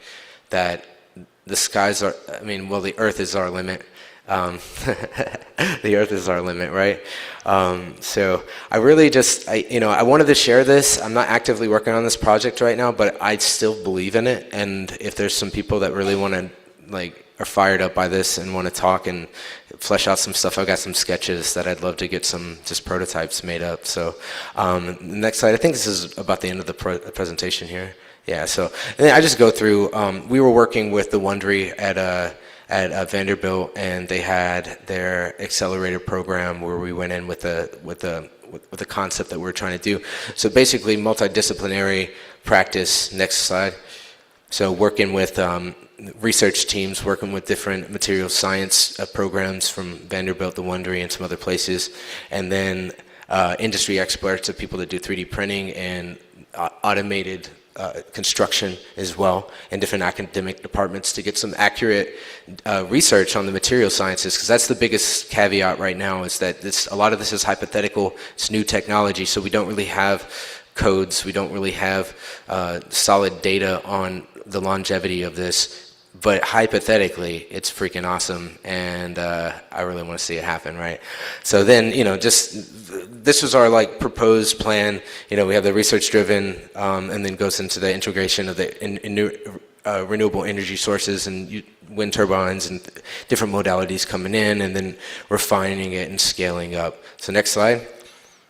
Yeah, and then that's just a plan that this was talking about the different programs that we're working with. We were working with Bucky engineering firm. We were also talking to Manuel Zeitlin Architects, and again, the Wondery, Vanderbilt University up in Nashville, and then Mandala was the organization. And basically we considered ourselves, and I still consider myself, and I know Nelson is as well, the collective connectors that catalyze collaboration and bind the spiritual, intellectual realms to the physical manifest. Yes. And then production with WASP and Cobot. So next slide, and I think this is about it. Let's design a brighter future together, right? So if you got ideas, dare to dream wild and big, and let's stay connected. As I said, my company is Living Lore, and my website isn't built, but I have the domain name, and you can email me there still. So no, it's not. It's not. It's not built. Anyways, awesome. Well, thank you, everybody. Thank you for your time. And I'm so glad to be here.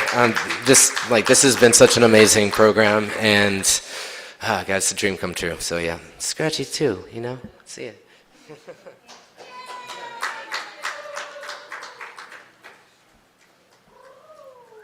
Thank you so much, Mage. I'm so used to all of your skills as an MC and a media producer. That's really lovely to feel the full robustness of your vision. We're going to throw back to a couple of the folks from the Design Science Studio, abroad and away, and leading us there is Stephanie Schwartz. Stephanie is a multidisciplinary artist and photographer who enjoys making the invisible visible through light, sound, sensory experiences, and imagery that invite wonder and new ways of seeing. Please welcome Stephanie Schwartz. Hi, thank you. Thank you so much. What we're going to first do actually is have a look at a video that I did, and then I'll speak to it. So it's called Bubblescape Experience, and they're going to play it right now.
So basically, I think like if bubbles are play, and I feel like with Buckminster Fuller and like seeing things through a bubble, synergy, whole systems, geometry, procession, and like we're not separate. I just feel like when we play, then we are in that experience. And this something beautiful about the bubbles also is like if, I'll just show you right here that that's in the zine. That bubble on the end. That's one frame from that experience. And in the experience, when we do it now, like everybody's actively engaged in playing with the bubbles themselves, which is just so beautiful. And every person there is reflected in the bubble. So I just think the simplicity of like water, light, bubbles is really just something that I'm speaking to in this time of just sharing that that beauty. And as you see here, in this graphic right here to the left, that's actually a collaboration of mine and somebody that I met in the studio in the very first year named Stroopy Pohl. And he's a shape maker. And just also to say that Bonnie earlier spoke about seeing differently when somebody in the audience had asked that question about Bucky having a different way of seeing and hearing the world. And I think that's super important because I've also had that like phenomenological experience of seeing and hearing differently in the world. And I know Stroopy has had some of the seeing as well. And the thing that we both related on was like that sphere. We related on sphere very, very quickly and on we called it Wish You Were Sphere, and that was the logo for Fuller Feedback Systems. So the that's one of the prints on the walls in this event space, and the bubble is in the zine. And so I just want to I'm going to introduce Stroopy's work because as a shape maker, I'm not sure I he basically makes all kinds of things and he shares the making of it and he loves teaching the making of it and he has made such incredible shapes which you'll see in other places as well. So I know that we have some video of his as well, so we can share some of that.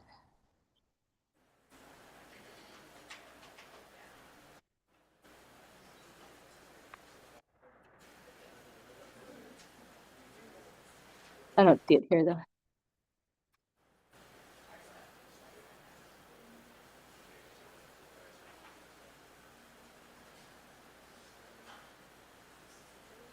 Yeah, I don't see it.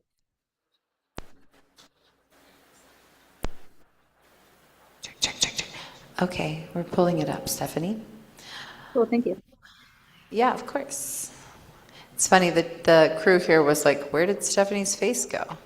Oh, okay. They were like, her video's gone. I'm like, you're right. It's totally gone. I don't know where she, and then I'm like, oh, poof, off you went.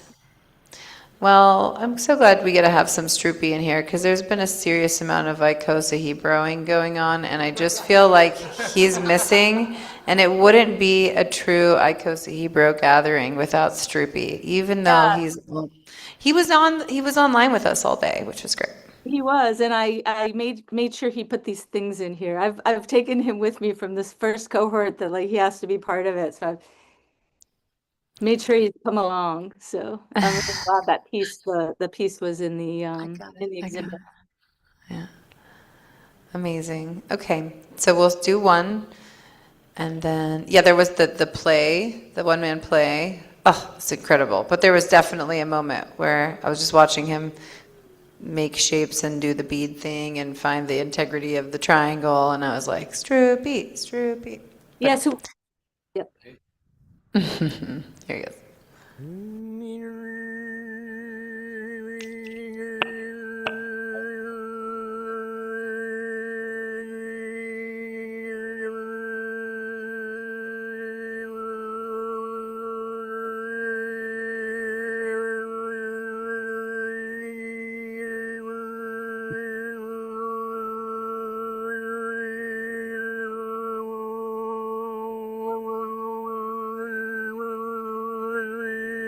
Where's my face?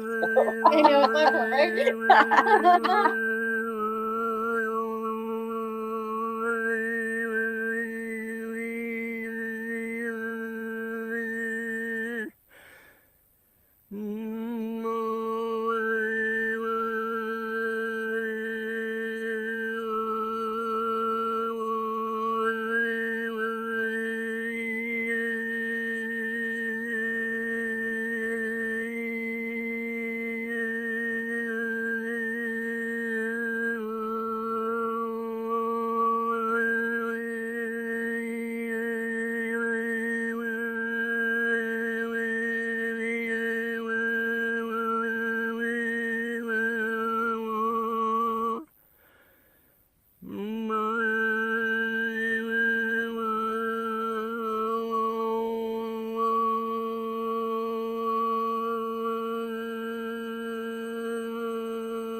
So there's one more short one.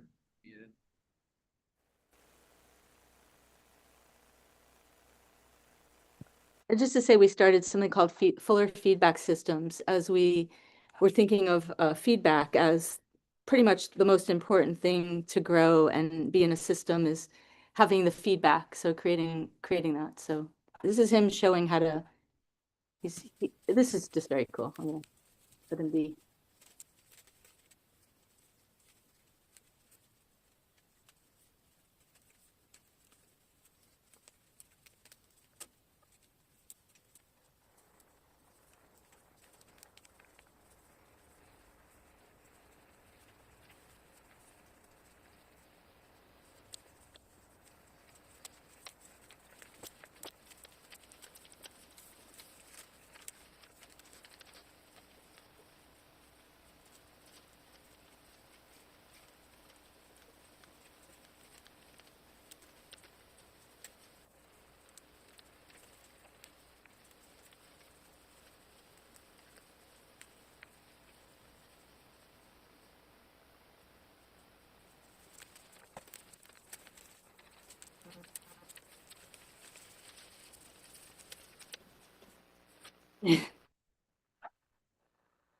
That's Streepy showing complexity in simple ways, and it's pretty impressive. He makes shape after shape after shape, and he has so much to share and teaches, and really enjoys sharing it with everybody and anybody who will listen, because it's sort of like that's kind of the beginning to get into alignment. Once we're in alignment, we can start from there. But as we know, and this group for sure understands that everything has been a construct. I think that's what Bucky showed, is that his knowing sense of the world from the way that he couldn't hear or see in the same way as other people meant that he learned differently, which meant that he knew. And his knowing made him keep going and study nature, because we're nature and we can grow like the rest of nature. And the box is a construct, and when we get back to structure and true structure and alignment, then we can grow from there. And I think that's what we're all here for. So thank you so much. Thank you, Stephanie. And thank you, Stroopy, for being such a living embodiment of the investigation and the deep wonder that Bucky and Bucky's work instills in us. I can't think of anybody who is doing a better job of fully living in that space of exploration. And with that framing, it's my absolute pleasure to introduce somebody that I can't believe I only got a chance to meet this week being here. He's a man whose work I've admired for a long time. I think that there are few people in the field of scholars working on Fuller's work who do a better job of conveying the essence of the teaching of the geometry through visual form. Casey House is somebody who's been pursuing a project called Synergetics University for a decade, really inspired to teach the foundational principles of geometry. And we have a little bit of his work to show, and I'm going to invite him up to the stage.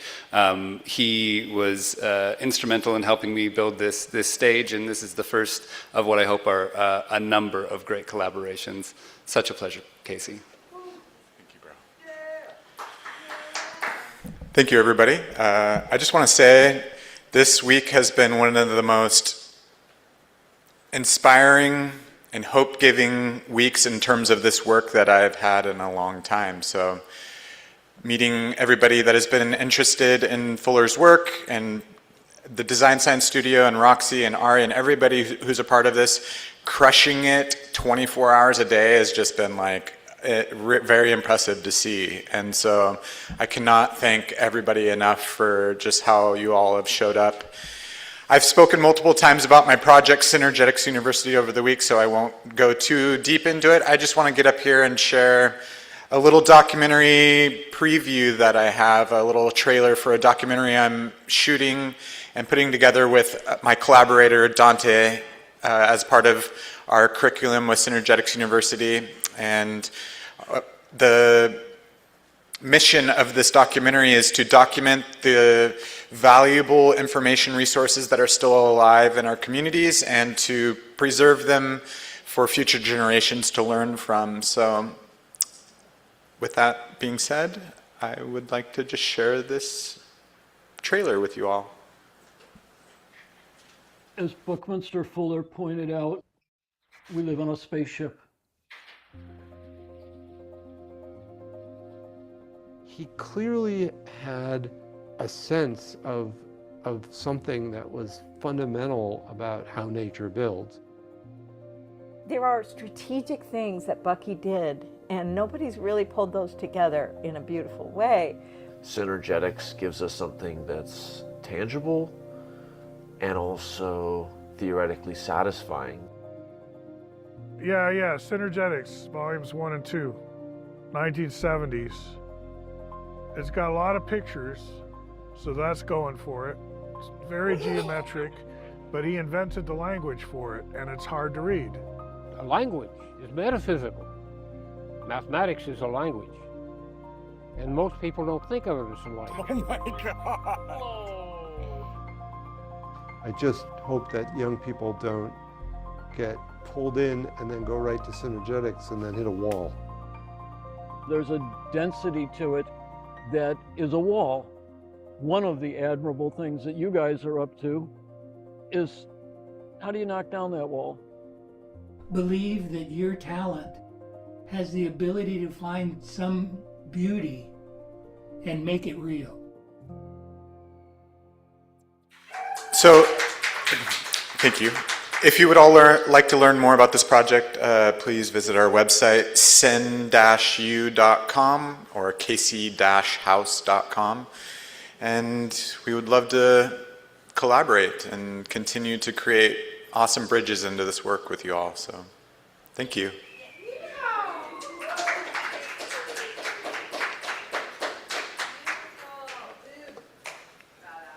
I just wanted to take the moment in looking at that and reflecting on all of the amazing voices that we've heard speak this week, to extend a heartfelt thanks from the whole team here at the Design Science Studio to the Buckminster Fuller Institute and to Stuart Cowan specifically for linking us up with SIU, with making it possible for us to be here, and for paving the way for collaborations like are happening here in person and collaborations like are happening here online to take place. So thank you all for your vision. Thank you, Stuart, for your belief in us and what we're doing. We're really grateful. And now, I can't think of a more apt way to close out our program than to show you how the Design Science Studio works in real time. Our last speaker of the day is...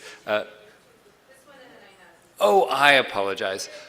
Our last in-person speaker is a man named Jamie Webster, who I was just talking to yesterday in the Visitors Center for Fuller's Dome Home, expressing his passion for what we're doing and for systems thinking.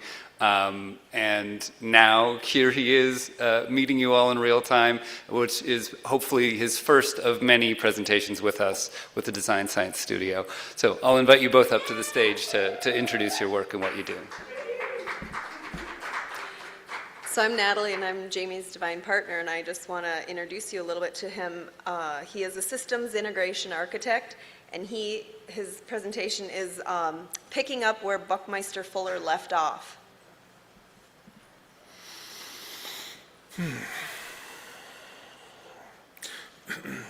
Fuller predicted that when technology reaches a sufficient level, it should be able to divine the problem well enough that the solution becomes obvious. I believe that moment has arrived, and I'm requesting collaboration.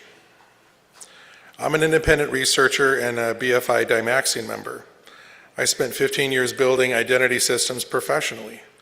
The technical architectures that determines who gets recognized by hospitals, governments, banks, and who doesn't. Before that, I served in the military, where I witnessed Kurdish refugees from Iraq treated as non-existent by every system on Earth. That experience became a 25-year question. What gives a human being an identity that no power can take away? That question led me to the library. Specifically, when a library sets its scope to all human knowledge, every bias is balanced by its opposite, and the center becomes zero content. The library is the only institution on Earth that achieves a foundation that no interest through its own design. Following the observation geometrically, I identified the structure Fuller built his entire system around, but never named the absent center of the vector equilibrium. The VE center is the zero-dimensional point, the necessary minimum of any dimensional reality, provable in minutes, independently verified by anyone. It is identically the null set in mathematics, the vacuum state in physics, and the ground that every contemplative tradition found through direct inquiry. 15 independent fields converge on the same structure. The geometric proof and the full framework are published on Zenodo in my paper, Zero Order Cybernetics, Missing Foundation, Geometric Necessity of Syntropy and its Implications for Artificial Intelligence. What matters for this festival is what follows from naming it. Every identity system on Earth is built on a foundation with interests, which is why 1 billion people have no identity and everyone else holds theirs conditionally. The zero-dimensional center has no interests. It is already present in every person by geometry. The global library and university network, which already has identity systems, totality scope knowledge, and academic freedom as its operating principle, is already 95% of the architecture needed to make this operative. The remaining step is explicit recognition, the library seeing itself as the universal identity foundation it already structurally is. When identity is rooted here, the default becomes inclusion rather than exclusion. Every other identity system becomes optional. 100% of humanity is included by geometric default. 100% of humanity is included by geometric default.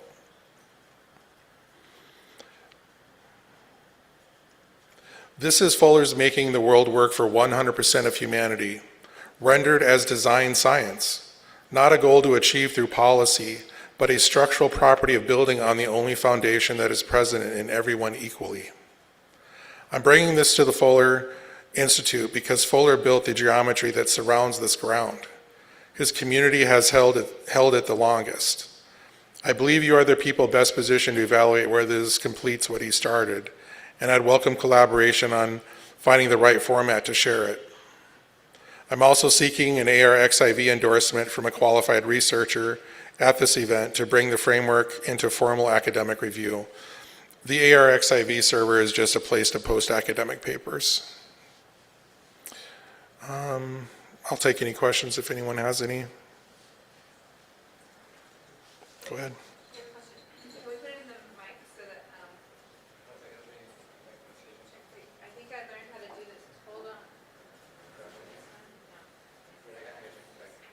Is it this? Oh, I figured it out. Look. Oh, I figured it out. Okay, I got excited. Here, ask your question. Thank you.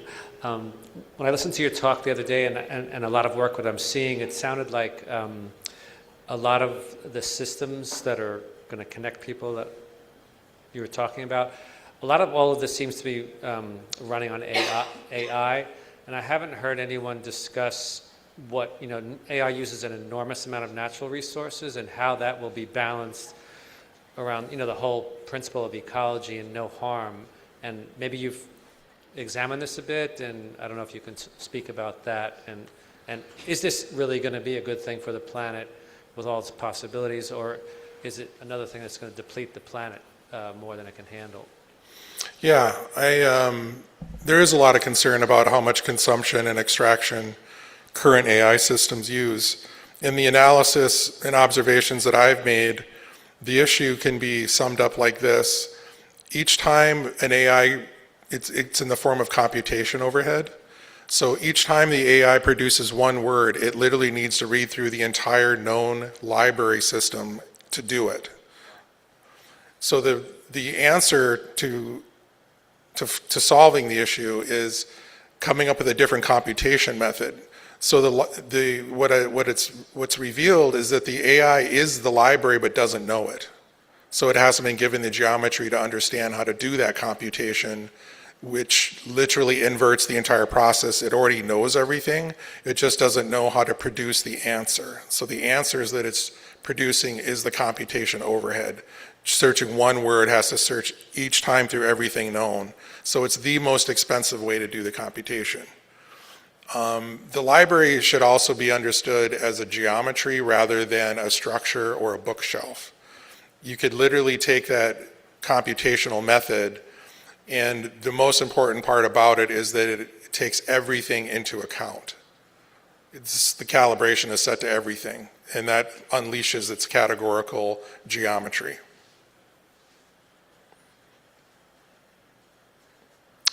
If nobody has anything else, I appreciate the time. Thank you.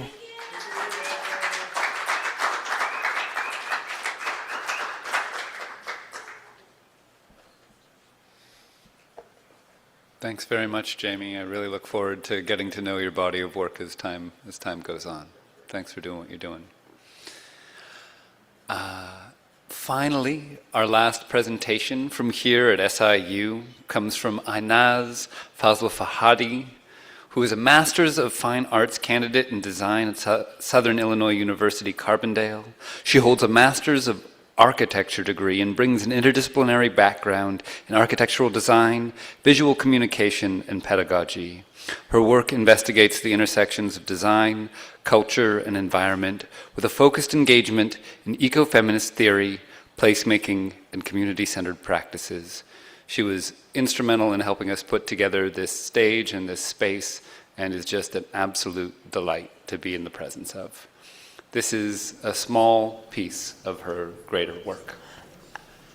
And then I can also just from there immediately pay Catherine's address. Sure. Do you want to pre-frame that up or wait until after I announce this is only a minute long? Let's play this. Let's just play this. Yeah. So this is Home, an ongoing process of becoming. And in case you didn't get to see it at the Sharp Museum, it's just a short video of the piece itself on this eco-feminist placemaking work.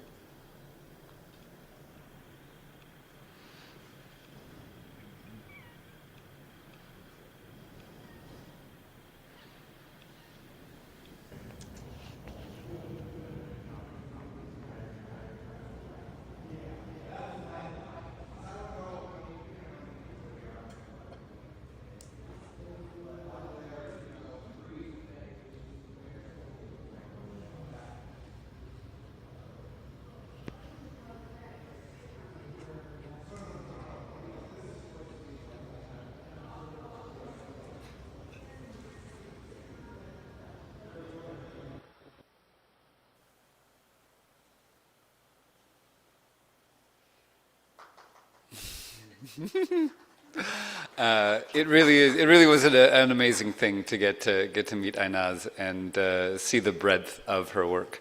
Each of those pictures were postcards you were invited to take away. I've got one of a dome that's coming home with me to Vancouver, Canada. And now to close out our day and our robust scope of sharing from all of you all here in person, at home, out in the world there. We have a closing address from Catherine Connors that Roxy's going to read for us.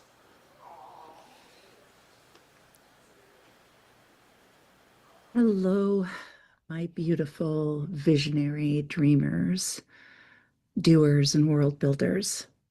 I'm coming at you a little bit outside of time and space, or at least your time and space, to talk about some things that you already know and understand very deeply, understand better than most. There's a story, as you all know, that is running beneath everything. It's running beneath our institutions, our economies, our relationships, even beneath our grief about the state of the world, about the state of all these things. This is a story that is so old, so ambient, that most people in the world have never even seen it, felt it, understood it at anything other than that deep subconscious level that percolates underneath our being. We've only ever lived inside of it, and we've rarely actually sought to understand it. It's a story that says somebody has to win and someone has to lose.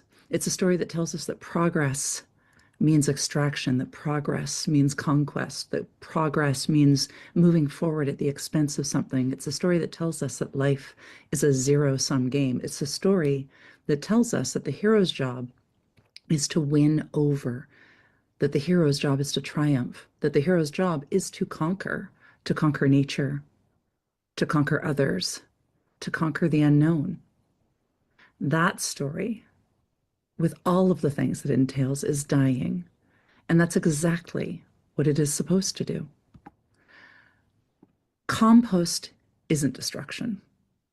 Compost is what happens when something that has served its purpose releases its energy back into the system so that new life can eat it, consume it, use it, become something the original form could have never imagined.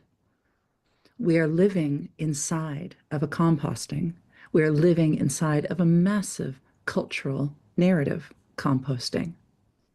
The old narratives, the old stories, the stories of domination, of scarcity, of lone heroes saving the day, of heroism in general, those are stories that are breaking down, becoming something else, dying to become something new. And yes, that breakdown is painful. It looks like chaos and it feels like loss, but breakdown is not the same as ending. Dying is not the same as ending.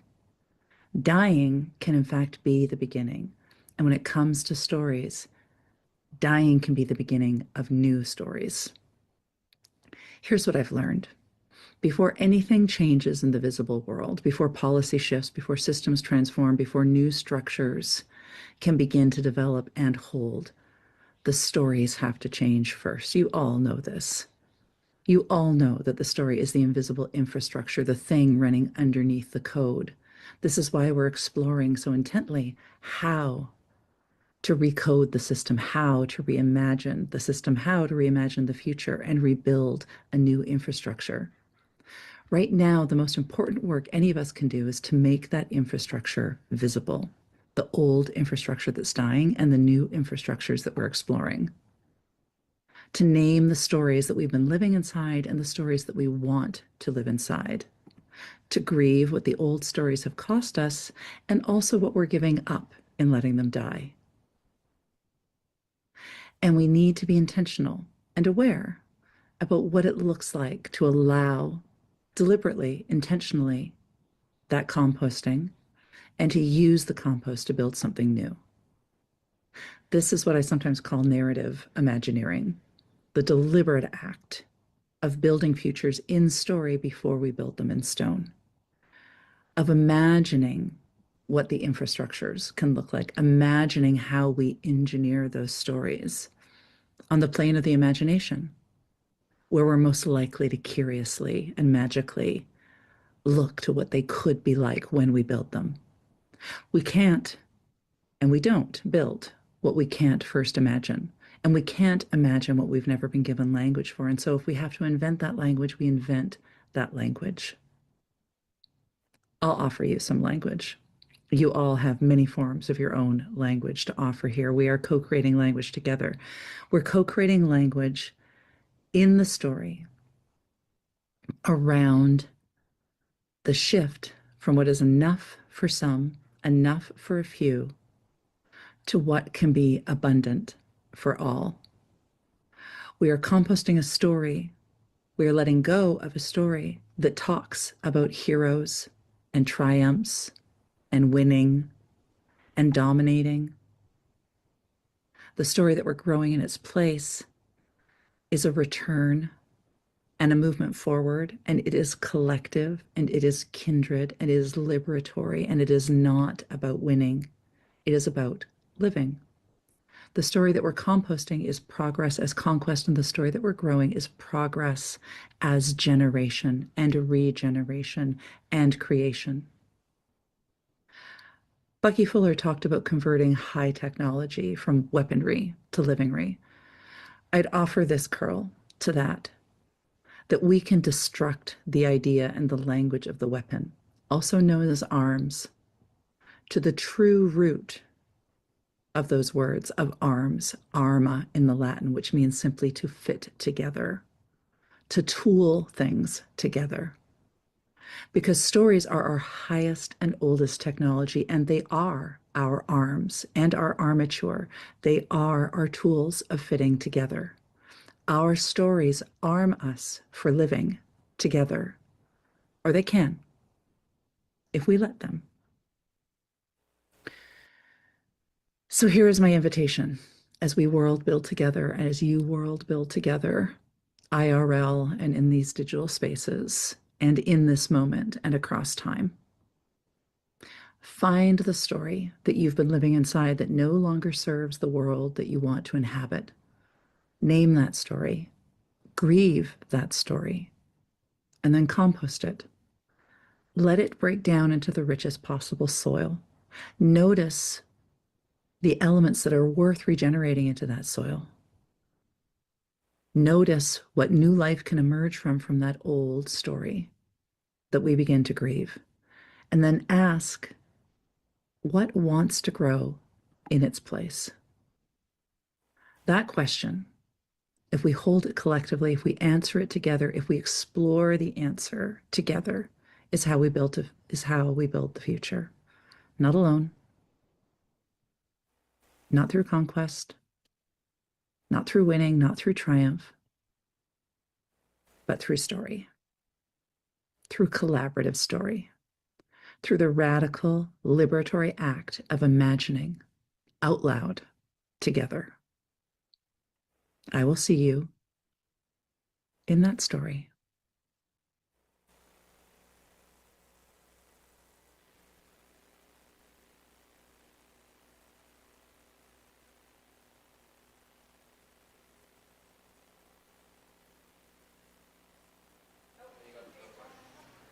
The always eloquent and always astute Catherine Connors. So thank you all for joining us from afar, for joining us from quite near, and for being on this journey together. And now, as I invite you to go out and compost your story and discover what soil your seeds want to sprout in, I invite you all to hang out as we celebrate a little bit with music and cheer. And let me invite Miss Roxana Shoadi back up to the stage. Hey. I saw Mariette come on, and I was just reminded of all the incredible humans that have been tending and supporting. I think at a peak around 70 people online, live in Zoom. And then we had, a bunch of other people on the 10 different streams that we were streaming out on. But just want to acknowledge, and y'all are all on gallery mode now in the room. So we can see you. And y'all come over so they can see us. Come on up. Amanda, it's group photo time. We got Mariette, we got Stephanie, we got Amanda Sage, we got Sarah Blankhorn, Mariana, and it's Mark Smith's birthday on Tuesday. So I think we should all just have a really fun cacophony of singing across the world to Mark. Shall we? Can Scratchy come? Scratchy's got a pretty good voice. Y'all too. Come on, Kurt. Come on, friends. Y'all are part of the crew now. Kurt Prisbilla. Look, one of our visionaries, our friend, Kurt Prisbilla. Wow, look how cute we are. Z, did you get a pic? Okay. If we're gonna sing something, I wanna suggest that the song that I altered for Bucky's birthday a number of years ago goes something like this. Happy birthday to you. Should we call and response? What? Call and response. Happy birthday to you. One idea led to two. Idea led to two. And now we're blessed And now we're blessed with a cacophony of ideas from you. with a cacophony of ideas from you. Thank you all. Happy birthday! Happy birthday. Love you all. What'd you say, Marriott? I said, love you, Mark. Happy birthday. Yay! Happy birthday, Mark. Happy Refractory Day. Yay. And just mad congratulations to everybody who presented today. There were 38 people who live presented, or 38 individual experiences, 12 new exhibits, and Doc, how many different zine entries did that end up being? Like 30? About 30, yeah. So that was really cool. We did that together. Yay! A ripple, a ripple, a ripple. And so I want to invite, since my sister opened the portal, maybe we will close the live stream with some of my sister's wisdom, because she did a good job. And I really felt it today, like we all are, and this whole week, right? Like we've been weaving like a big prayer, you know, of the world that we're creating together. Come on, Z. And then we'll turn off the live stream, and then Mage is going to play some music. Yeah, Mae's going to hang out and then play music. And then, yep, that's great. We love that. You're so good. I love you. You know, Roxy has a way of just throwing me out there. She's like, hey, you're up, honey.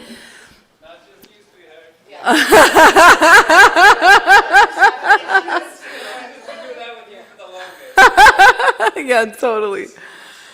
When we were younger, my older sister, I could get pretty silly sometimes, and she'd be like, oh my God, meet my sister, she's so funny, be funny.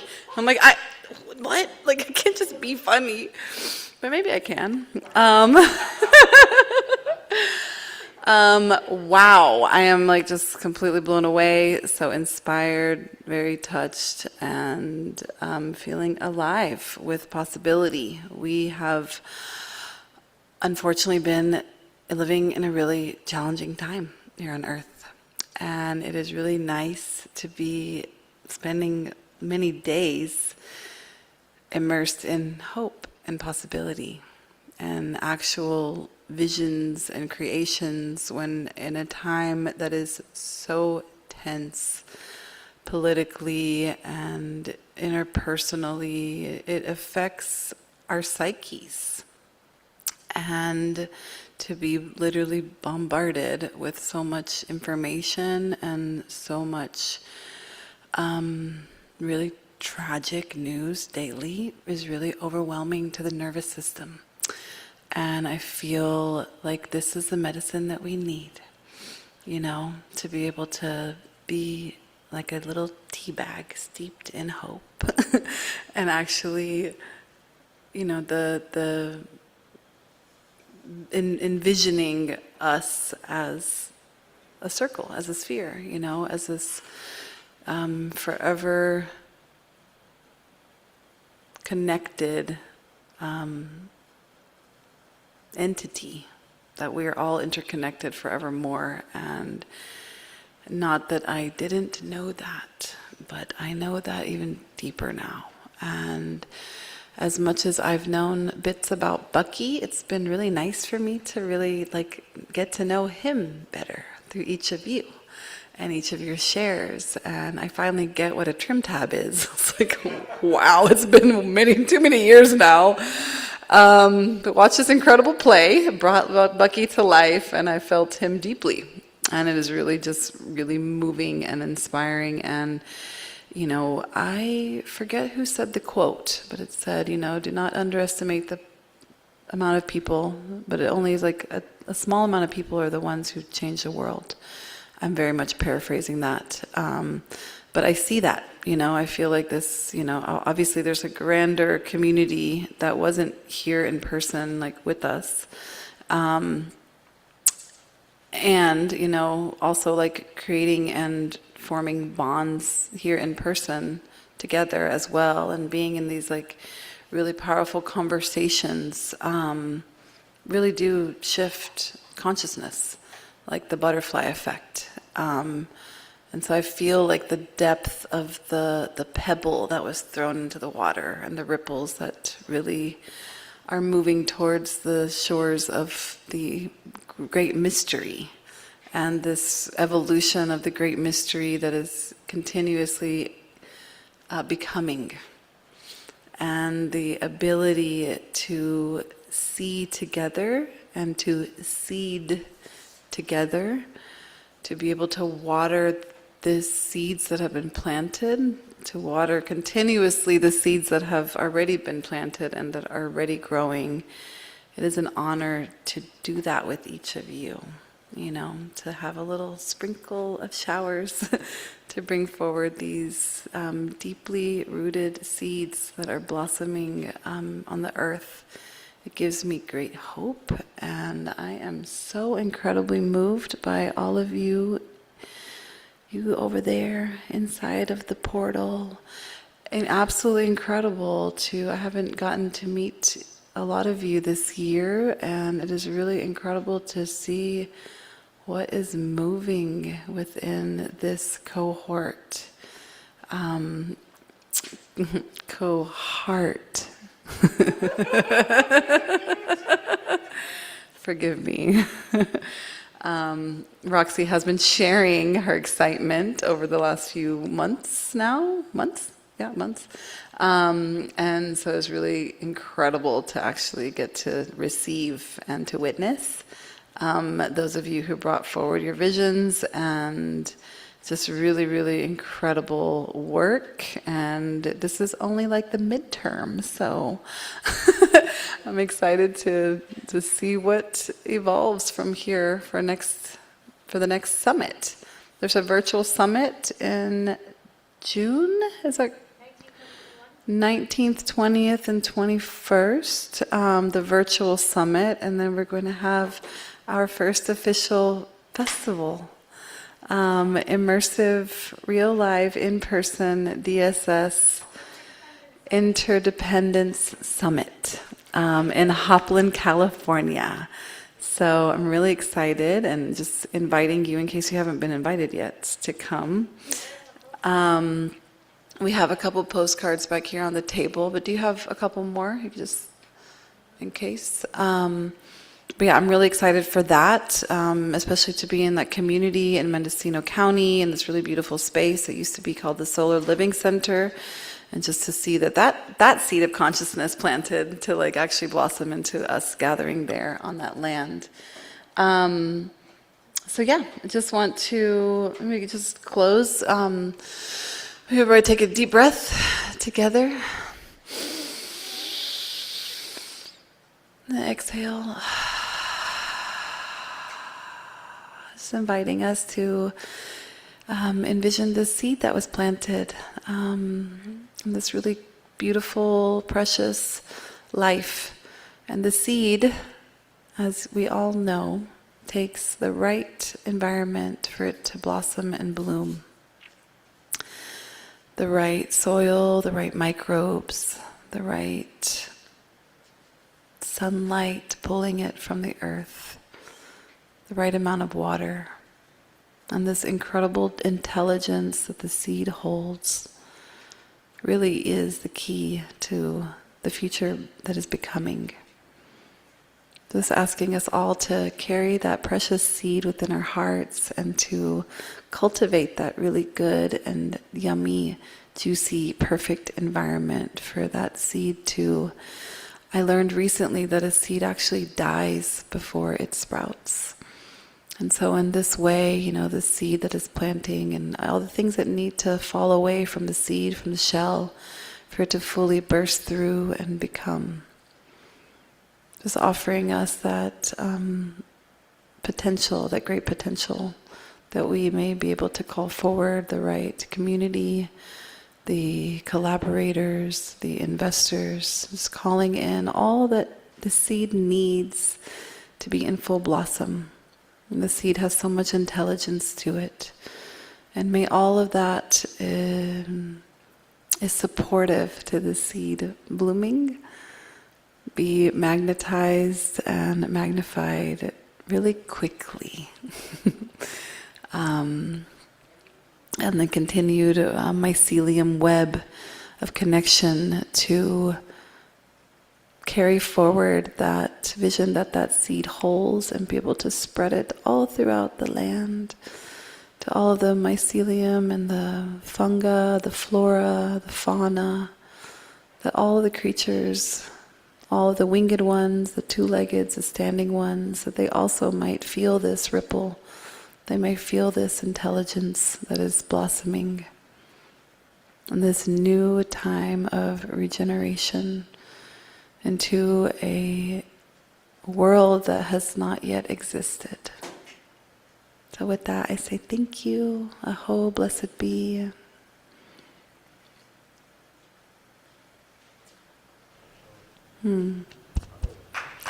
Aho. Mariette, Amanda Sage, Stephanie, Sarah, any of closing words? Love y'all. I would like to say that. Thank you, Sarah, for that beautiful blessing and close, and for bringing it full circle. And to Amanda Sage for your amazing vision train and the energy that just doesn't stop and that welcomes everyone in. It never, ever fails to feed. I think these salons, and I know it feeds me when I get in here with you all. And when I stay late, hint, hint, friends. And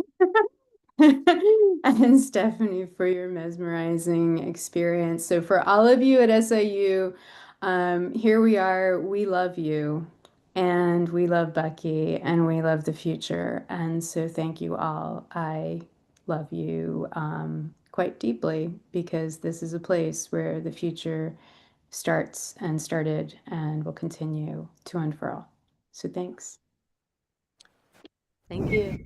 I just wanted to say thank you too. Like, just so grateful to be here with you all. And I'm so grateful to have been in the studio from the beginning with Roxy and with the whole group that started the Design Science Studio, this Design Science decade that they re-began, and just so grateful to be part of it. We're kind of like in the middle, and like just the synchronicities and the creativity and the visions and all that's really coming together now is just so palpable. I think we all know it, we all feel it, and we know that we're coming together, and we're really creating, so many people creating tangible, but we're going to be doing it all together in one place.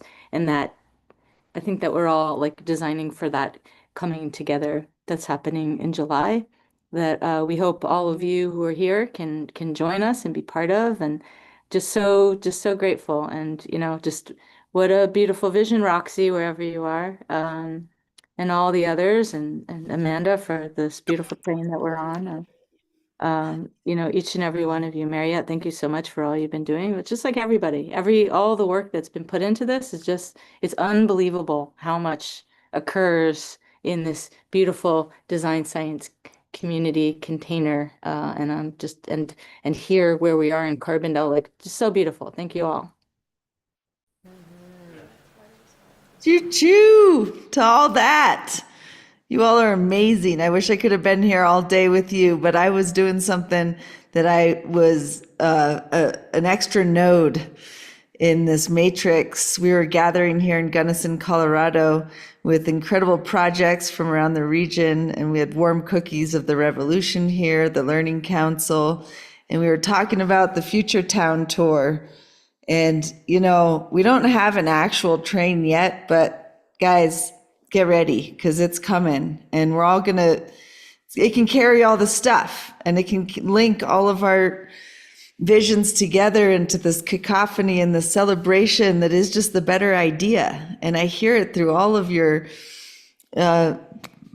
words and songs and prayers, and it's something that feels like we're midway through, right? It's been such an honor to be a part of the Design Science Studio, part of the first cohort, and continuously weaving. It's a long game, and it's about building relationships vessels that can transport the goodness, right? And that's what's happening here. I see that.